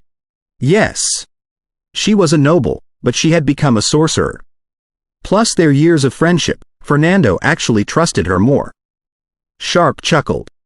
Do you think that His Majesty does not know what Hathaway did? He's only pretending that he doesn't. We only did what we had to do. There's not a single noble who wants the church to completely destroy the sorcerers. It's like what Douglas said. Our conflicts with the church will be more and more intense from now on. He was uncertain about the future. Seated on the high chair at ease, Douglas said peacefully, with the mother god of the earth, the heretical churches, Dracula, the silver moon, the dark mountain range, and the boundless ocean, there's still a long way to go before the church abandons the nobles. However, now that the coalition army has been crushed, it's barely possible for them to stall most forces of the church. The church's control over its territory will reach its peak. You have to be prepared to endure it. His speed was neither too fast nor too slow, and his voices carried the unique magnetism of a middle-aged gentleman. Although he was describing an ominous situation, Fernando and Sharp were eased and less panicked. Is it the vibe of a legend, or has Douglas grown into such a charismatic leader? Such a question suddenly popped up in Fernando's heart. I fear that endurance won't help. After calming himself down, he confessed his concerns. They were also the concerns of the Sword of Truth, as well as most nobles, because there was no hope of winning at all. Douglas drank a mouthful of water before he continued with his soothing tone. From the previous cases, it is not hard to see that the Pope has to recover after every usage of God's arrival. In the jargon of the sorcerers, the cooldown of this divine power is very long, and the former Pope has shown us the outcome of using it too often. So, we don't need to be so scared of God's arrival. Silver Moon Alterna escaped in heavy wounds after taking a blow of God's arrival, which means that it is possible to resist God's arrival. After she recovers, we can find a way to summon the Lord of Hell or the Will of Abyss. It is not entirely impossible to surround the Pope. The analysis was obvious, but it was difficult for anyone to calm down and think when they were in a panic. Clever minds could not see beyond themselves when they were covered in fog. Hearing Douglas's analysis, Sharp was calmer and calmer, finding confidence again. However, summoning the Lord of Hell or the Will of Abyss requires complicated rituals and enormous prices. It's likely that the church will discover and sabotage it in advance. Also, the Will of Abyss is crazy and bloodthirsty. He may turn out to be an enemy after being summoned. Sharp expressed his own thoughts. He. What a coward. Fernando looked at Sharp in disdain. Although the Will of Abyss is crazy, we can make preparations in advance to guide him in the direction we like. As a sorcerer born in the Magic Empire, Fernando did not reject summoning demons and devils even though he never liked those stupid evil guys. Douglas smiled. Perhaps I need to go to Hell and talk to the Lord of Hell. He's a demigod who is sensible and capable of analysis. Perhaps we can find a way to allow him to arrive more easily. To be honest, I'm never a fan of blood sacrifice. After he became a legend, he was capable of traveling in alternate dimensions even without the help of oriented portals to alternate realm. You can wait for a moment. Considering the value of mathematical principles of magical philosophy, you will probably make another breakthrough soon. Fernando felt that it would be better if Douglas waited until he was stronger, in case the Lord of Hell despised such a weak partner. Improving myself is not contradictory to going to Hell. Douglas nodded. By my estimation, I will probably reach level 3 in 30 years, with reasonable combat ability. He looked at Sharp. This path is dangerous and difficult, but it will be absolutely hopeless if we don't do anything. Only if we walk one step at a time can we leave a path of hope in darkness and desperation. Actually, the situation today is not too bad, that is, for the sorcerers. Ever since the fall of Alto and the demise of the Liege of Death, the leaders of the church have paid less attention to sorcerers but focused on the heretical churches and the dark creatures. It means that you will suffer less hunting in the future. Sharp told them the important changes he sensed recently. Douglas smiled in self-mockery. There are merits to being weak. Fernando interjected in despise. I thought that Ivan would burst into conflicts with Gregory after failing to become the Pope, but he turns out to be as docile as a sheep. The power of the clerics is from the God of Truth. Revolting against the Pope chosen by the God of Truth equals to revolting against their God. No cleric has the courage to do that, which means that they will have no partners or supporters. Also, it's said that the Pope has a method known as excommunication. It can block the connection between the clerics and the God of Truth so that their hearts of faith cannot be refilled. So, how can Ivan dare to challenge Gregory? Douglas shook his head. Hathaway suddenly said coldly, there is excommunication. There really is. Douglas nodded solemnly. However, we need not be disappointed. Ivan probably won't challenge Gregory directly, but it doesn't mean that he's unwilling to cause trouble or create enemies for Gregory. Perhaps his attitude toward sorcerers has changed. We can try to get in touch with him. The four of them discussed for a long time and settled many plans. Fernando felt the passion he had when he just joined the Union of Sorcerers again. Douglas patted his clothes and stood up. Fernando, your wounds are still not recovered. Take a rest now. We can talk about magic sometime later. All right. I'll discuss mathematical principles of magical philosophy with you later. It's definitely the most brilliant masterpiece in the history of magic. Fernando did not hold back his compliment. Douglas smiled. I'm glad that you think so highly of it, and I'm proud of my work too. However, the more I study, the more confused I am. He. The unknowns are always so fascinating. What is gravity? What is the nature of gravity? Well, the depths of his question stunned both Fernando and Hathaway, who did not know how to respond at all. Sharp, not knowing any arcana, shrugged and walked to the window, pulling the drapes. The pure and warm sunlight sprayed in from outside the room, covering everything in gold. Before anyone knew it, it was already dawn. Fernando, I need your help to contact the other sorcerers. Let's try to establish another union. Don't call it a union. It reminds me of the old fox. Let's call it the Congress of Sorcerers. Fine by me. It does not sound good. Hathaway remarked in a low voice. Ellipsis. Erica's heart was particularly heavy when she looked at the sorcerers around her who were desperate and helpless. The little organization she was in could barely deal with such a great tsunami. She moved back to her room and sat on her bed while holding her knees. Thinking for a moment, she took out a black-covered book from the magic pouch. It was from Mr. Douglas from their last correspondence. Because of the escalation of the situation, she never had the time to read it. Opening the book, Erica read it carefully, with subconscious admiration. As she read on, her hands trembled so violently that she could barely hold the book steadily. Although she hadn't picked up calculus that Douglas mentioned in his letters, it did not stop her from getting a rough idea of what the third article said. Gravity. Is it the string on the piano of the goddess of magic? Is this the reality of this world? Magic is so much more marvelous than I thought.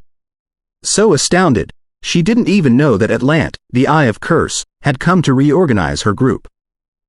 Ellipsis.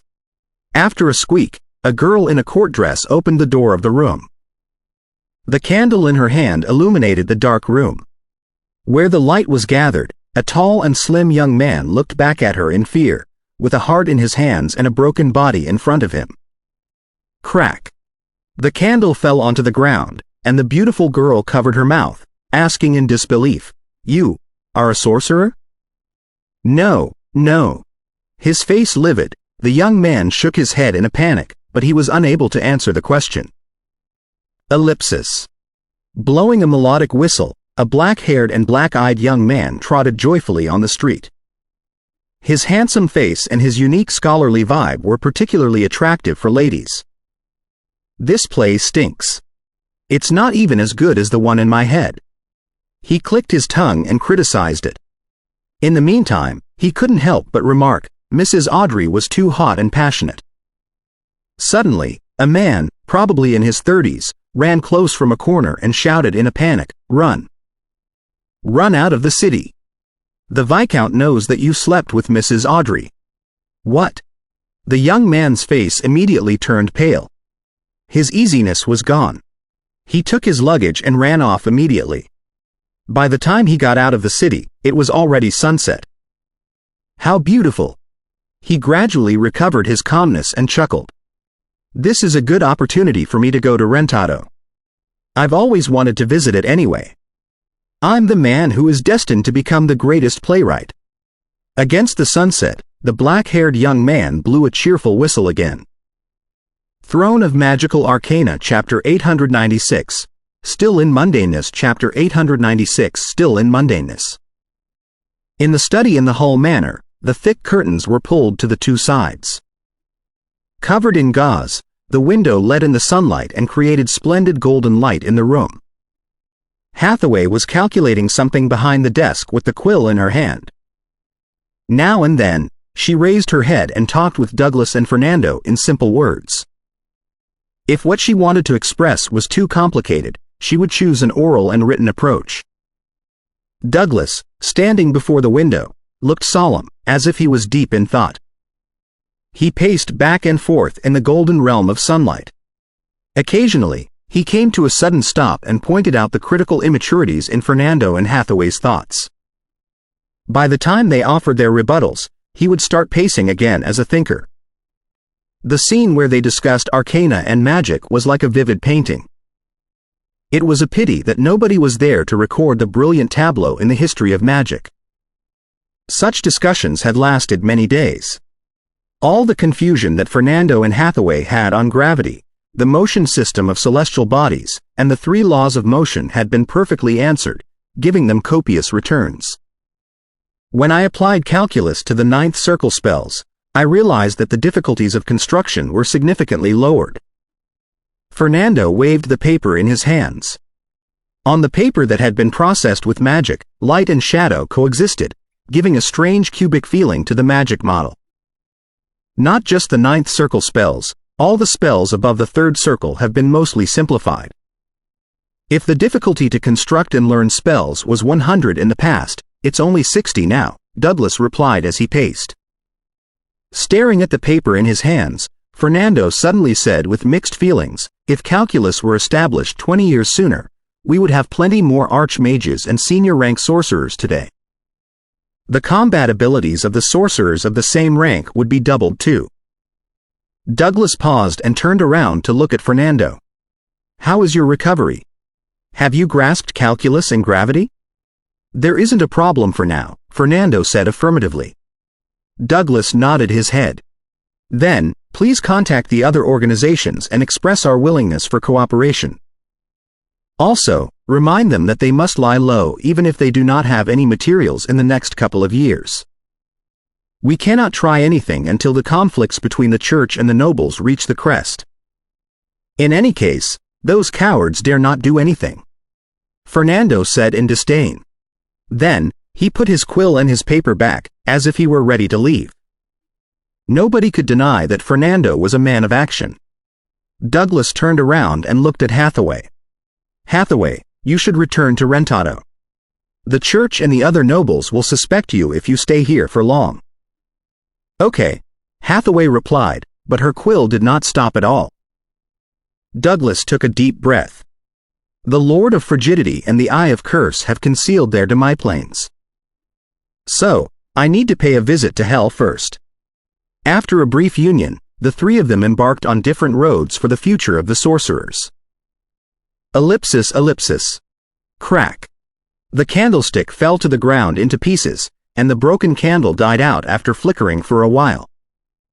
The whole room was caught in absolute darkness, with nothing but the beastly moans. Shirley, don't be scared, listen to me. When the noises were gone, the sound of an agitated young man echoed. He had the pupils of a cat. The girl breathed heavily but did not respond. Shirley, calm down, I'm not a sorcerer. Trust me, I'm not a sorcerer. The young man was also breathing heavily, like the bellows that were being pulled hard. The girl named Shirley gradually suppressed her panting. Out of the young man's expectation, she said calmly, Vicente, you calm down too. Whether or not you are a sorcerer, I love you all the same. Her words were like a marvelous spell that drove away the depressing and suffocating air in the room. Vicente's eyes seemed unusual and allowed him to see things in the dark. So, he agilely lit the candle on the desk, which had been slapped off by him just now. The room was filled with dim light again.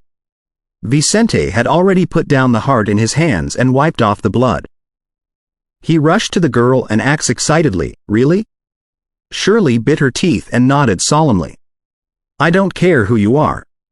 I'm only worried about losing you. The church won't let go of a sorcerer. Vicente laughed like an innocent child. He even spun for a few circles before he hugged Shirley and kissed her temple. Rest assured. I'm really not a sorcerer, and for you, I will never become one. But the body over there. Shirley pointed at the broken body on the long table in fear. Vicente held back his delight and cleared his throat. I discovered the possessions of some sorcerers at the edge of the swamps, including magic knowledge and mysteries about the human body. At first, I was indeed fascinated by the marvelous magic, but then I thought of you. We've known each other since childhood.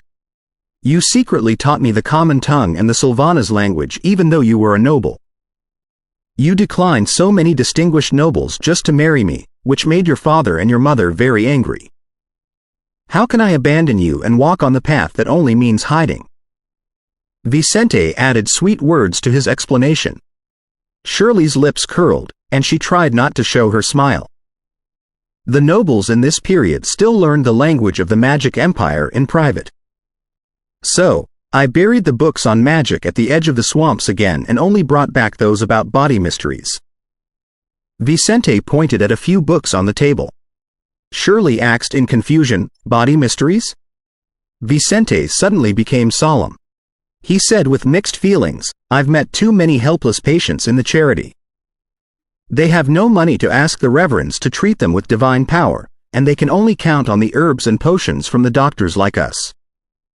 Other people may be unaware of it, but as a doctor of the charity, I know very well that the herbs and potions can only cure minor diseases.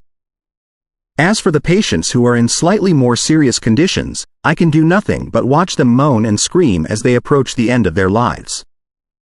It pains me and makes me feel helpless. The doctors of the charity always become either cold or insane. Leaning into Vicente's chest, Shirley touched his back. I understand. You know that I often help out at the charity. I've seen a lot of deaths too. Many patients were only little kids, and they just died in front of me. At that time, I only hated that I was not pious enough to be a nun to have the divine power. So, I've always wanted to find better recipes for drugs, but I realized that the human body is full of mysteries. I don't know the structure of the heart or if there is anything else in our body. I don't know how our body functions as a whole. Then, how can I find better recipes? Vicente's eyes were full of hope, which made him glow. I want to understand the mysteries of the human body. I want to figure out what our body is made of. Shirley felt that Vicente today was more charming than ever. She nodded. It's a good thing, but you must not disturb the rest of the deceased in the cemeteries, which will be noticed by the church. I'll look for bodies in the forest and the swamps. If I can't, I'll study animals first. Vicente announced confidently, after I become a famous doctor, I don't think your mother and your father will prevent you from marrying me anymore. Shirley suddenly blushed. As a matter of fact, I came here today because they already said yes. Really? Vicente almost jumped to his feet in excitement. Ellipsis. The city gate of Rentado was unusually crowded and lively. How prosperous. As expected of Rentado. The black-haired and black-eyed young man complimented, I should thank the Viscount for catching me.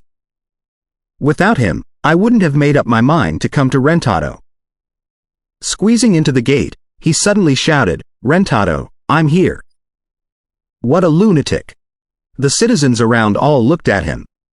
The black-haired young man, however, was not bothered. He encouraged himself, Oliver, you are going to be a celebrity of this city. He looked around, searching for a fancy hotel. The fact that he was literate and could write plays suggested that his family conditions were not bad, except that his parents died too young and did not discipline him much. Ha ha. This is the place. While talking, he groped for his wallet, but his smile was frozen all of a sudden. My wallet. Where is my wallet? Oliver shouted and looked around in a panic, but his wallet was nowhere to be found. As the cold breeze of spring blew by, young Oliver felt the cruelty of Rentado for the first time. 897 Les Miserables. All the pedestrians were coming and going fast on the street, but Oliver stood at the center like a statue. As a young man, although he was brilliant in plays and quite experienced in certain aspects, and it was not his first trip outdoors, such a situation was still too much for him to bear. That was his living expense for the next couple of months. What should he do? What was he going to eat? Where was he going to sleep? Countless questions flooded into his head with frustration and anger, making him feel that the sunny afternoon was dark and that the crowd around him was indifferent and distant as if they were in different worlds. Bloody thieves! After a long time, Oliver burst out a howl that almost tripped over the passers-by. When he howled, he grabbed his suitcase tightly, fearing that another thief would emerge and steal his last possessions. Not bothering the other people who were eyeing him as if he were a psycho, Oliver unleashed his feelings. After a while, he finally calmed down and began to consider how to survive. Calm down, calm down. Oliver, you have the talents, the appearance, and the physical strength to live through the difficulties. Oliver encouraged himself and thought quickly, trying to find a solution from his experience, but most of his experience came from plays. That's right. At such a moment, all I need is someone who appreciates me. My new life will begin there. Finding a solution from his plays, he clenched his fists. Oliver, your most precious belonging is not your lost wallet, but your mind and the scripts in your suitcase. As long as you show them to the gentleman with good tastes, you will immediately get a decent reward. Having found a solution, Oliver regained the spirits of a young man. He took out a few thick piles of papers from his suitcase. Clutching them tightly, he axed the way while he fantasized what he would buy after he became rich: an extravagant house, several obedient and beautiful maids, delicate and delicious food, famous wines, hot lovers, and most importantly of all, a few goons to kill the bloody thief. The Society of Plays, located in Alonmu Street, was not far away from the gate. Oliver saw the unique building that was supported by gray stone pillars very soon. He paused when he saw the guards at the door. He remembered a commonly used cliché in plays, which was that the hero was refused by the proud guards because of his ragged clothes, and therefore had to achieve his purpose through other indirect approaches. I cannot make such a mistake. Oliver felt that he was really smart to take that into consideration. So, he walked to a square nearby and combed his hair, which had turned messy during his earlier catharsis, in front of the pool that was as smooth as a mirror. He then took out a new black coat from his suitcase, replacing the dirty one on his body. In the end, he folded a handkerchief into a flower and put it in the pocket on his chest. An elegant gentleman. Oliver nodded in satisfaction and walked to the gate of the Society of Plays again. He did not bother to look at the guards when he approached the gate. He merely snorted condescendingly when they came to stop him. The two guards, deceived by his easiness and his appearance, thought that he was a noble sir and moved back, daring not to stop him. Ha ha! Oliver, you are fantastic. You will make it. Oliver complimented himself and walked faster. Hey! Hey! Let me tell you, I will be the greatest playwright in the future. You can't be so impolite. Several minutes later, Oliver was picked up by two brawny men and thrown off the stairs. Get lost, fraud. What an arrogant lunatic. They cursed and tossed Oliver's suitcase and scripts out. Crack. The suitcase was opened when it hit the ground, and his clothes and scripts were blown away. Watching his most cherished scripts fly before him and land in the dust, Oliver was at a loss for a moment before he roared in fury, "You will regret it. A young gifted playwright like me will definitely achieve something great." Packing up his stuff in misery, Oliver wandered on the street aimlessly, not knowing what he could do or where he could go. I'll find a shelter tonight and take a look in the city hall tomorrow to see if I can get a job. Seeing that the dark clouds were rising, Oliver recovered from his frustration and gnashed his teeth. I can create poems. I'm good at words. How will I be starved in Rentado?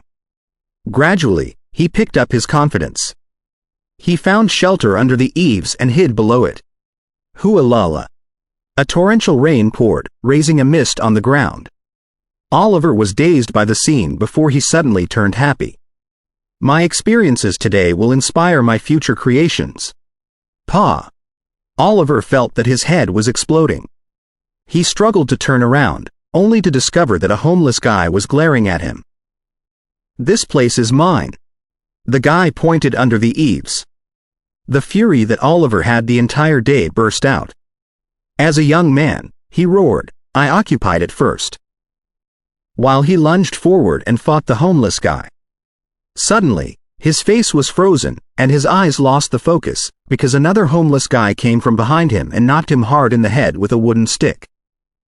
Darkness, blood, pain, and coldness haunted Oliver, making it impossible for him to get away from the unimaginable misery.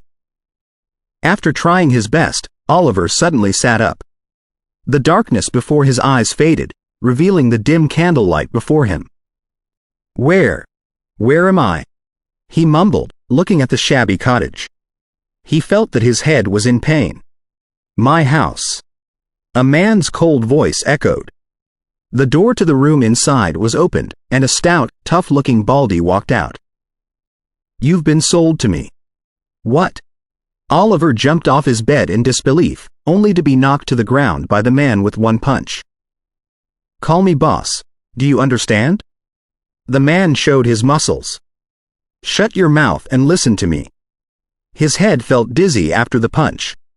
Oliver touched his swollen lips and looked at the baldy in fear. The baldy chuckled. As an outsider who does not have money or strength, you were bold enough to fight local homeless guys. Hee hee. After they knocked you out, they stole your clothes and sold you to me. From today onward, you will be my subordinate. You will be freed when you have done enough labor to compensate for the money I paid for you. This bad *SS does not seem too bad. Covering his lips, Oliver asks, "What do we do?" "We bury," the Baldy replied in disgust. When it was only dawn, the Baldy, who was named George, led Oliver to a morgue. "The bodies that do not have relatives or money are stored here. It's our job to bury them in the new cemetery. We'll be paid by the church and the city hall." The moment George opened the gate, the stench of decayed bodies spread out, making Oliver, who never smelled such a thing before, gag hard. Many other burial men in ragged clothes were in the morgue. They were all George's subordinates. "Hey, quite a few new babies are here today," George said in delight. Then, he strode to the newly delivered bodies and searched them carefully for possessions that might be of any value. If their clothes were relatively intact, he would simply take them off. Oliver sweated and shivered hard, feeling that he had come to hell. After he was done looting, George laughed. "Boys, let's get to work." Oliver moved the bodies to a special wagon unwillingly. When he touched the cold skin, he almost jumped away. He felt that his hand was so dirty that he was almost stinking himself. The burial men were together all the way from the morgue to the new cemetery. Oliver did not have any chance to escape.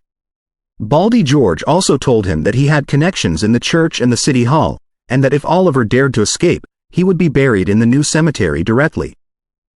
The stench of rotting bodies was everywhere in the new cemetery, causing the slums nearby to smell the same permanently. "Only poor people live here. The reverends of the church never bother to clean it here," George complained and asked Oliver to dig holes. The new cemetery had been pre-processed by the reverends. So, chances were few that undead creatures would show up. They were rather confident. Holding the shovel, Oliver dug pits mechanically and numbly. In the middle of his digging, several bones appeared out of nowhere, forcing him to step back in fright. "Has this place been taken?" George touched his bald head. "It's all right. Just bury on the top of them," he said unconcernedly. Bodies were thrown down, and mud was sprayed on the top of them. Very soon, the land was even again. George found a wooden tombstone and put it at the center of the cemetery. There were no sigils or epitaphs, only a shabby cross. "Is my life going to end like this?" In the stench, Oliver thought numbly and confusedly. Ellipsis. In a manor in the suburb, the hall was ablaze with lights, and delicious food could be smelled everywhere. "What's his name?" "Well, Vicente. Would you like one? This is the best cigarette from the kingdom of Brienne." A fashionable young noble, black-haired and blue-eyed, grimaced at Vicente while holding a few yellowish cigarettes in his hands. Both his countenance and his tone were full of condescension. Blushing, Vicente shook his head. "I'm sorry. I don't smoke." "Yo, what a mama's boy." "No wonder Shirley likes you," the young noble said sarcastically. Shirley, who was not far away from Vicente, moved forward and raised her head. "Yes. I hate men who drink, smoke, and do not have any manners." Then, she dragged Vicente to a dinner table not far away and said in a low voice, "Vicente, please don't mind. This is all my fault.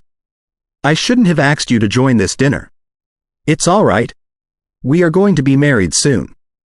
I will have to face this sooner or later." Thinking of his dream, Vicente announced proudly, "I'm very open-minded. It's true that I'm not a noble who has been enjoying those things since childhood, but I'll try to be better than them and make sure that your future life won't be any worse." Far away, Shirley's parents looked at them with cold expressions. Throne of Magical Arcana Chapter 898, Dignity of Nobles Chapter 898 Dignity of Nobles. Deep into the night, in the luxurious main bedroom of the manor, Shirley's father paced back and forth gloomily and complained to her mother, "It's all your good idea. You said that by agreeing to his proposal and allowing the poor boy to get in touch with nobles, he will lose confidence and leave Shirley voluntarily, but what happens in the end? He clutches her even more tightly. I didn't know he was so shameless." Shirley's mother said grimly. Shirley's father scorned, "You do not know humans at all. Such poor boys only want to become nobles through marriage. The more we show it to him, the more he would crave for it. How will he leave voluntarily? Why did you agree with me and accept the proposal if you think you know everything? Shirley's mother roared angrily. Tell me, what solutions do you possibly have? It's like Shirley's mind has been controlled by magic. It's impossible to talk sense into her. She even threatens me with her life. Shirley's father turned cold. He chuckled. Of course I have solutions. Shirley's mother was briefly stunned. You have solutions? What are they? Why didn't you say anything earlier? Her questions revealed her panic and anxiety. I sent someone to follow the boy. He's very interested in herbs and potions, and he often goes to the swamps to search for strange plants. Coldly, Shirley's father raised his right hand. After a while, we'll ask a mercenary to follow him to the swamps. Then, crack.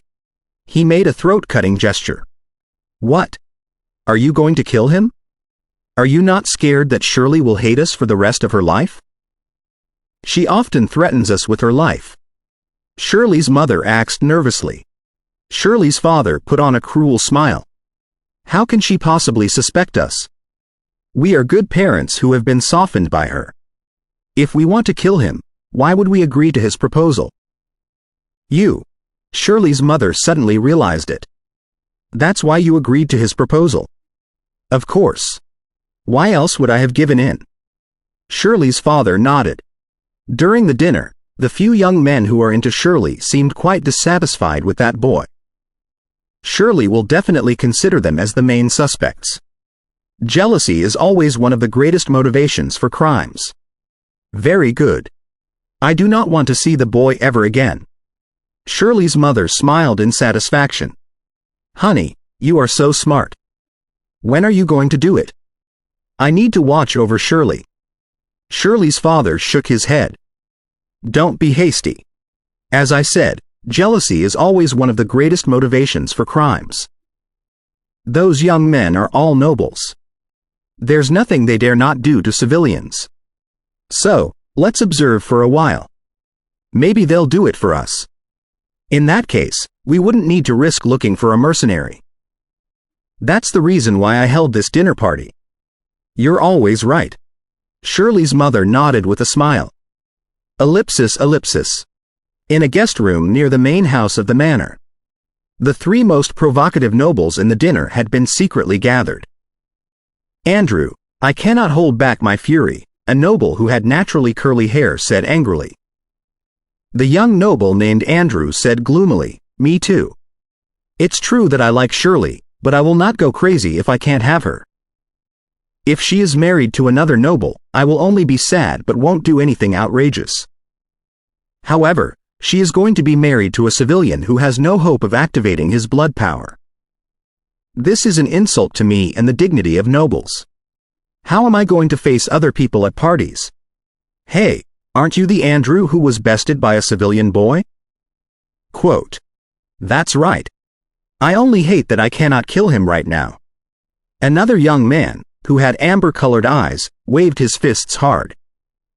The noble who talked first nodded his head. I feel the same.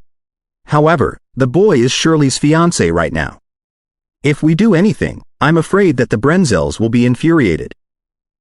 They are very influential in the neighborhood. He appeared very frustrated. Brenzel was Shirley's last name. The room was caught in awkward silence. Suddenly, Andrew snorted. In fact, we do not have to do anything in person. Huh? His friends looked at him in confusion. Andrew smiled. I know a night watcher. All we need to do is to accuse the boy as a magic apprentice. He's a magic apprentice? The amber-eyed noble acts in shock. Maybe not, but he will be one, Andrew said coldly. Oh. The other two nobles, being no stranger to such tricks, immediately understood what Andrew meant. The noble with the naturally curly hair asks another question, but what if Baron Brenzel goes to save him? Andrew chuckled. Since the church occupied Alto, those sorcerers have been hiding more stealthily. Many night watchers haven't killed any evils for a long time. It's said that the leaders of the Inquisition are not satisfied, fearing that the night watchers would lose their value. So, those night watchers definitely wouldn't let go of leads on sorcerers. As long as we find proof, before Baron Brenzel rescues him and force the boy to confess, will the Baron dare to resist the Inquisition and the Church? If there isn't any proof, we will let him die, due to excessive interrogation before the Baron saves him. After all, he's just a civilian. Nobody really cares about it. The young noble with amber eyes complimented the plan. The noble with the curly hair said in concern, however, will the night watchers be used to creating sorcerers? Will we suffer from it in the future? Idiot, we are nobles. Andrew scorned. All right, let's gather some Thales so that it would be easier to convince the night watcher I know. When the three of them were in the middle of the heated discussion, a maid was standing outside their door. She was holding a tray with her right hand, and her left hand was frozen before the door, as if she were about to knock it. Her face pale, she heard everything they said inside. She was a human being with special blood powers. Although she never activated this bloodline and became a knight, she had excellent hearing, and she was sent to cater to the guests in this room by the Brenzels for that reason. Holding her breath, the maid slowly left the door and walked to the main bedroom in a hurry. Very good, you've done a great job. I'll take care of it. Don't tell anything to my daughter in case she worries, Baron Brenzel said in fury. Hee. This is a great plan. After tomorrow, there's nothing I can do to save Vicente Miranda. Surely, don't blame me. I wish I could do something. He rehearsed how he would comfort Shirley. Well, after Vicente is captured, this maid should be buried in the garden. No flaws should be left behind. The next day in the morning, the maid, who had nightmares all night, woke up early and delivered breakfast for the guests, only to discover that the young nobles, including Andrew, were gone. They've taken action? The maid thought worriedly. Miss Shirley had been treating the servants kindly and never abused them. She would be very sad if her fiancé died. Would there be enough time for the Baron to stop it? Concerned, she reached Shirley's bedroom without her knowing it. She then heard a happy melody sung by a gentle female voice. The miss is very happy. She thought subconsciously and wondered if she should let Shirley inform Mr. Vicente to hide until the Baron took care of everything. In her impression, the Andrews were much more notable than her master, so she was worried that Baron Brenzel could not stop it in time. She lingered before the door and couldn't make up her mind. On one side, it was the miss who had been treating her well, and on the other side, it was the Baron's order. Suddenly, the door was opened, and Shirley looked at her in confusion, not knowing why she was at her door. After a brief hesitation, Shirley asked gently, "Niece, do you have any trouble? Is there anything I can do for you?" She thought that Niece had come to ask for her help. Niece shivered and made up her mind. She looked around and said in a low voice, "Let's talk in the room." After the door was shut, Shirley heard the whole story from Niece. Her face immediately turned pale, and worries surged out of her heart. If it were an ungrounded indictment, she believed that everything would be all right as long as she begged her father. However, there were a few bodies in Vicente's basement that he had dissected. If it was discovered by a night watcher, who would believe that he was not a sorcerer except for herself? Her parents were not satisfied with Vicente in the first place. They might help him under normal circumstances, but they would certainly not vouch for Vicente under such circumstances. No, I have to inform Vicente and ask him to destroy the bodies or throw them back into the swamps. Shirley paced anxiously and decided to go to Vicente's house. She considered asking servants or guards who were faster to send the message, but she couldn't tell anyone about the bodies. Ellipsis. In the new public cemetery. Oliver and another burial man were left by Baldy George, because the tomb watcher had just been buried in the cemetery today, and no substitutes were found yet.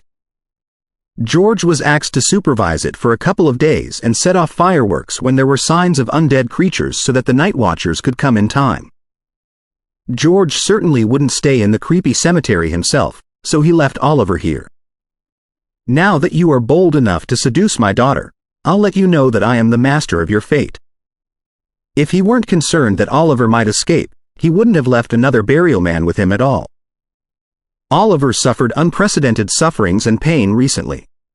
The pride and confidence on his young face were replaced by numbness and endurance.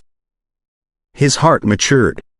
Love is the only candle in this miserable world, he remarked in a low voice. Although George's daughter was not pretty and not exactly his type, she warmed his desperate mind. Looking at his companion who always seemed ready for a fight, Oliver decided to take a walk. If you dare to escape, I'll capture you and bury you alive. The other burial man threatened him. Oliver was in a bad mood again. He had enjoyed quite some beating recently. After he left the cottage of the tomb watcher, he roamed in the cemetery. The intense stench had little influence on him right now. The moon is so beautiful, but I am so miserable. Oliver raised his head and looked at the bright moon. He was immediately in the mood for poems, but when he was about to write a sonnet, he suddenly stepped onto nothingness and screamed, "Ah!" "Pa!" Crack, crack. A huge part of the cemetery collapsed, and countless bones and rotten flesh were revealed. The slackness of the burial men had left the earth unsteady. Throne of Magical Arcana Chapter 899. Even a rabbit bites if pushed to the corner. 899. Even a rabbit bites if pushed to the corner late at night. The air in the new public cemetery was rather cold. The loud noise created by the collapse was sent by the wind and was thus already heard by the burial man from a distance. The burial man rushed over. The burial man yelled and woke Oliver up, who was now feeling rather dizzy from being thrown to the ground. "You bloody idiot! Look at what you've done. If you don't fill the pit tonight, I'll throw you in it." "Damn!" His words were nasty, and the fact that Oliver was still at a loss made him even more furious. He spat on Oliver and then walked away back to the cabin. The viscous mucus hit the center of Oliver's forehead, and he then started fiercely throwing up. He was throwing up so badly that his entire stomach had been emptied, and then the bitter bile came up. It was not only because of the mucus. It was also because he found himself covered in sticky dead body fluid and rotten flesh. His left hand was still grabbing the set of half-rotten guts, and in his right hand, there was a thick femur. The scene was worse than any nightmares he had never had. It was beyond disgusting. Oliver hurriedly threw the guts and bone away and held his breath. He felt that the horrible odor could kill him any time. At this time, some blue light blinked and flashed past, which caught his attention. Oliver's eyes were sharp. Following the direction, to his surprise, he saw that the femur had cracked, and from within, the blue light was shining through the fine cracks. The great curiosity and hope made him forget the killing odor and how dirty he was. His movement had become very gentle. He carefully moved to the femur and picked it up with great caution. There was indeed blue light coming out. Oliver didn't check it immediately as he had learned his lesson. Instead, he climbed to the edge of the pit by grabbing a few bodies. After looking around and making sure there was no one else around, he cracked open the bone carefully. He did it rather carefully, and the blue light was revealed bit by bit as the small pieces of bones on the outside were falling. Finally, Oliver got a light blue short stick in his hand, and the stick looked rather delicate and transparent. Oliver was shocked, having no idea what it was. Then he quickly hid the short stick in case George and the rest of the burial men would see. Anything found from the bodies had to be submitted to George, who would make a selection and give the valuable ones to the City Hall officials in charge of the cemetery and the priests. It had happened several times that George and his men immediately took Oliver's findings away when Oliver spotted something valuable. Not only that, George would not even pay him on time but just give him 2 bad meals a day. Oliver wanted to bury the stick somewhere close and dig it out when he got a chance to leave this place.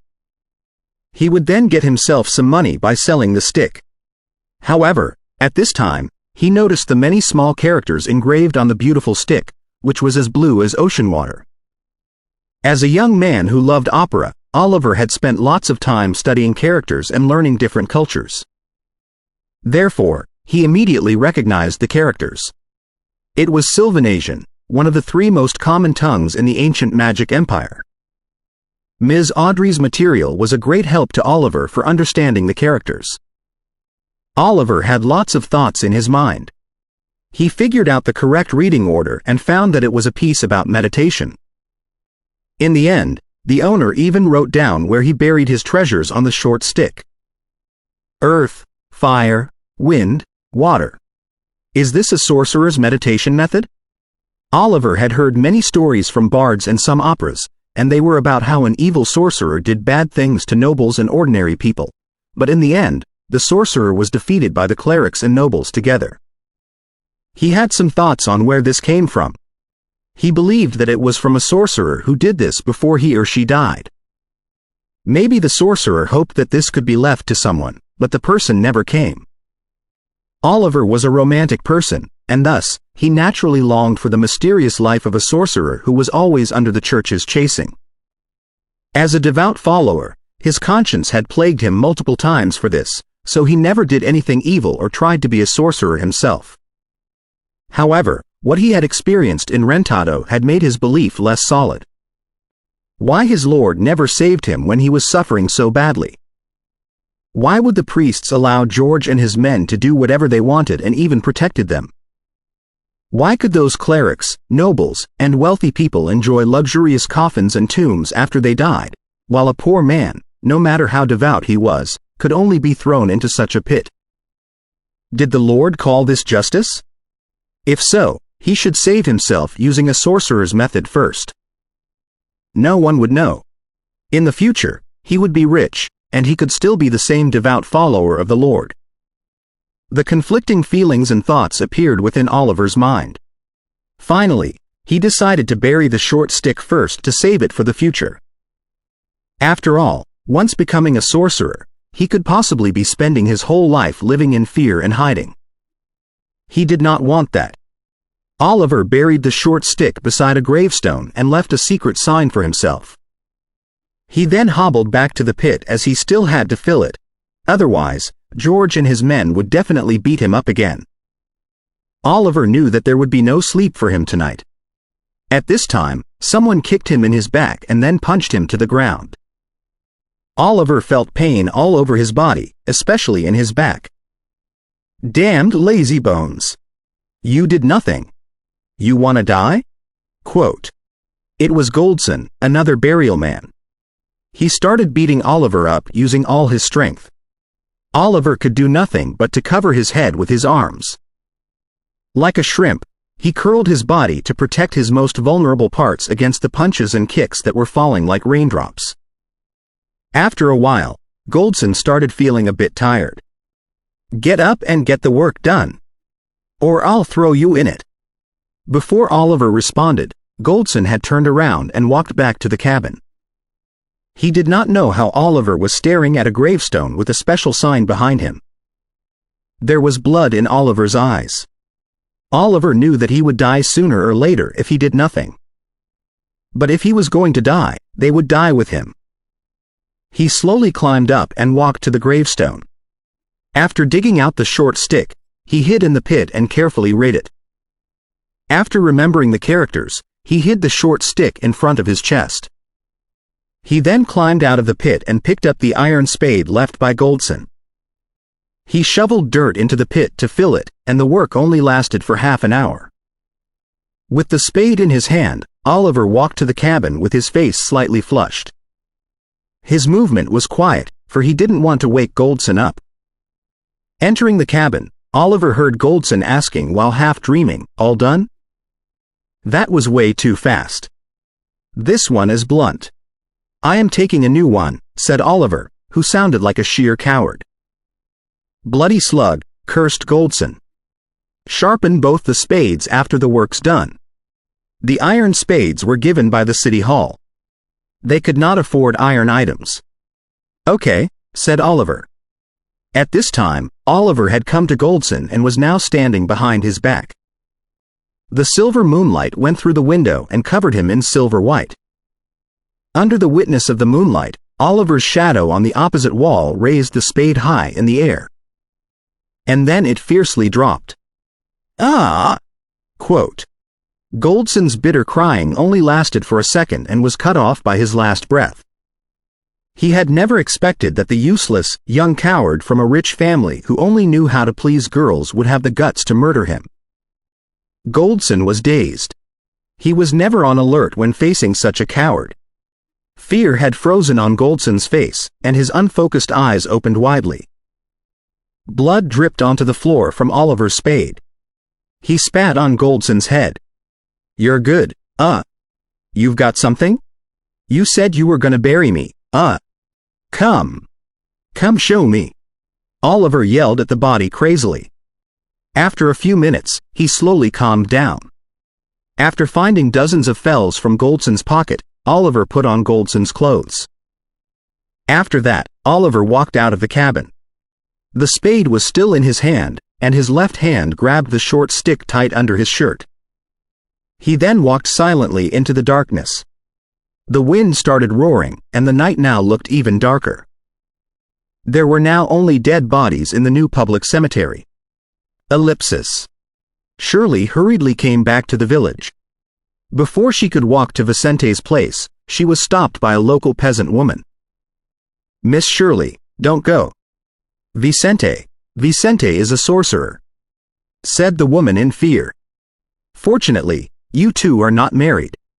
Shirley's head buzzed like she just got struck by a flash of lightning. She pulled the woman's arm and asked, "Vicente, how is it possible?" Quote, "Were night watchers here already? Miss Shirley, you have no idea how terrible it was. They found lots of dead bodies in his basement. He's indeed a sorcerer. The clerics found it out," the woman explained quite clearly to Shirley, but Shirley felt that she was going to faint any time. "Where is Vicente then? Did they catch him?" Shirley tried her best to stay calm. The peasant woman looked very concerned. "No. They said he went to the marsh in the early morning." Shirley released a sigh of relief.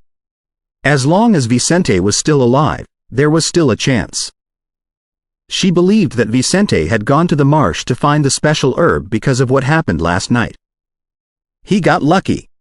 Shirley thanked the woman and hurriedly went back to the manor. She hoped that she could find Vicente in the marsh herself and tell him to hide for a while until her father solved the problem. He was not a sorcerer, so he only had to take out the magic book. However, she knew it clearly that as a noble lady, there was no way that she could go across the marsh and find Vicente there. She would probably end up getting lost there. Therefore, she was about to send her servants there before her servants found out that the clerics were chasing Vicente. She was going to tell the servants that Vicente was the target of a few nobles' revenge plan. As soon as she walked into the garden in her family's manor, a figure jumped out. "Shirley, you like flowers? I found them in the marsh." Vicente looked rather excited while waiting for Shirley's praise. In his hand, there were a bunch of scarlet flowers. 900 they were only dogs. Shirley was startled and almost burst out screaming. She hurriedly looked around and then took a step forward. She grabbed Vicente's hand. Her reaction confused Vicente. Shirley tried to keep her voice low by overcoming her fear and nervousness. "Vicente, you have to run. The night watchers found the bodies in your basement." "What?" Vicente could not believe his ears even though it was Shirley who told him this, and Shirley was the person he loved and trusted the most in the world. "Impossible. This is impossible. How did they find it? How did they know? There was no way that night watchers could search every single house in an area, for their number was too small for this." Seeing that Vicente was panicking, Shirley told him what happened as briefly as she could. "Andrew felt humiliated, so they found the night watchers to kill you in the interrogation room. My servant heard them plotting. I see. I am not a sorcerer. I never want to. Why are they pushing me?" Vicente felt both angry and nervous. He was at the edge of a nervous breakdown. Shirley tried to make it short. "Don't worry. I'll ask my father to help you. You'll only have to accept an inspection and the Lord will know you're not a sorcerer. But you have to hide in the marsh for a few days so that my father can deal with it. Her clear explanation and calm tone comforted Vicente. Okay. I'll listen to you, Shirley, said Vicente. At this time, he had to count on Baron Brenzel. It happened before that a noble stood out to protect a sorcerer suspect. However, the suspect still went through the strict investigation and made the church believe it was a mistake. There's not enough time for me to prepare clothes and food for you. Be careful in the next few days. If everything goes well on my father's side, I'll ask a guard to carve the trees along the edge of the marsh with the symbol we previously agreed on, said Shirley. At first, the Baron did not agree on Shirley and Vicente being with each other and even cut off the letters between them. So the young lovers had previously decided on some simple symbols to inform each other how they were doing. Now, the symbols had become useful again. At this time, Vicente suddenly looked very nervous. I see people coming. He had a pair of eyes as sharp as that of cats, and he could see way better than common people. They were now hiding in the garden and being surrounded by lots of plants and bushes, so it was hard for people coming from outside to spot them. The night watchers are coming, murmured Shirley. As Vicente's fiancée, she had expected that the night watchers would come to investigate, but she didn't know they would be this fast. Vicente was very nervous. Once the night watchers walked in, the two of them would be seen. He couldn't hide in a room in this manner because the night watchers would for sure search the rooms one by one. Maybe he should hide here and wait for a chance? At this time, Shirley suddenly looked up. Vicente, you stay here. I'll distract them. 5 minutes later, you go to the marsh through the side gate of the manor. It's dangerous, said Vicente. In common people's minds, those night watchers were as horrifying as sorcerers, demons, and evils. Shirley shook her head decisively and said, I'm a noble. They won't do anything to me. Go and hide, now. Ellipsis. Outside of the manor, the leader of the night watchers, whose codename was Crazy Hound, said to the rest of the night watchers, you go to different directions and guard all the exits. I'll go into the manor with Tamer. Under this circumstance, the night watcher called Tamer was much more useful than the rest of them because of the many magic creatures he trained. Sir, they all say that Vicente has gone to the marsh, and we are here only for figuring out the areas in the marsh that Vicente visits most often. Do we have to make this so big? A night watcher believed that they should go to the marsh as soon as possible instead of spending too much time in the manor. Although called Crazy Hound, he was rather cautious. No matter when, we block off a place and then enter. This is our principle. Can you say for sure that there's only Vicente in this manor? How do you know his fiancée hasn't been lured? How do you know whether the Baron is secretly supporting sorcerers or not? The night watcher who asked the question kept apologizing. No wonder their leader had taken out the entire team. Crazy Hound was worried that there were nobles involved in this. According to the previous investigation, Vicente and Miss Brenzel are very close. If we keep a close eye on her, we probably don't have to search into the marsh, Tamer added. At this time, Crazy Hound sniffed something and suddenly commanded, hide. The team followed his order immediately and hid in the fields and trees. Half a minute later, a lady showed up beside the manor gate. She was dressed like a maid, but she wore a black gauze hat. The hanging veil covered her face. She looked around and made sure no one was around. Then she hurriedly set off for the marsh. It's Shirley. She can't hide from my nose. Crazy Hound grinned to Tamer. Tamer also put on a creepy smile. She must be informing Vicente. She can't ask her maids or guards to do it. Very likely her maids and guards would sell her out if she decided to do so. You're right. It seems that the task will be pretty easy.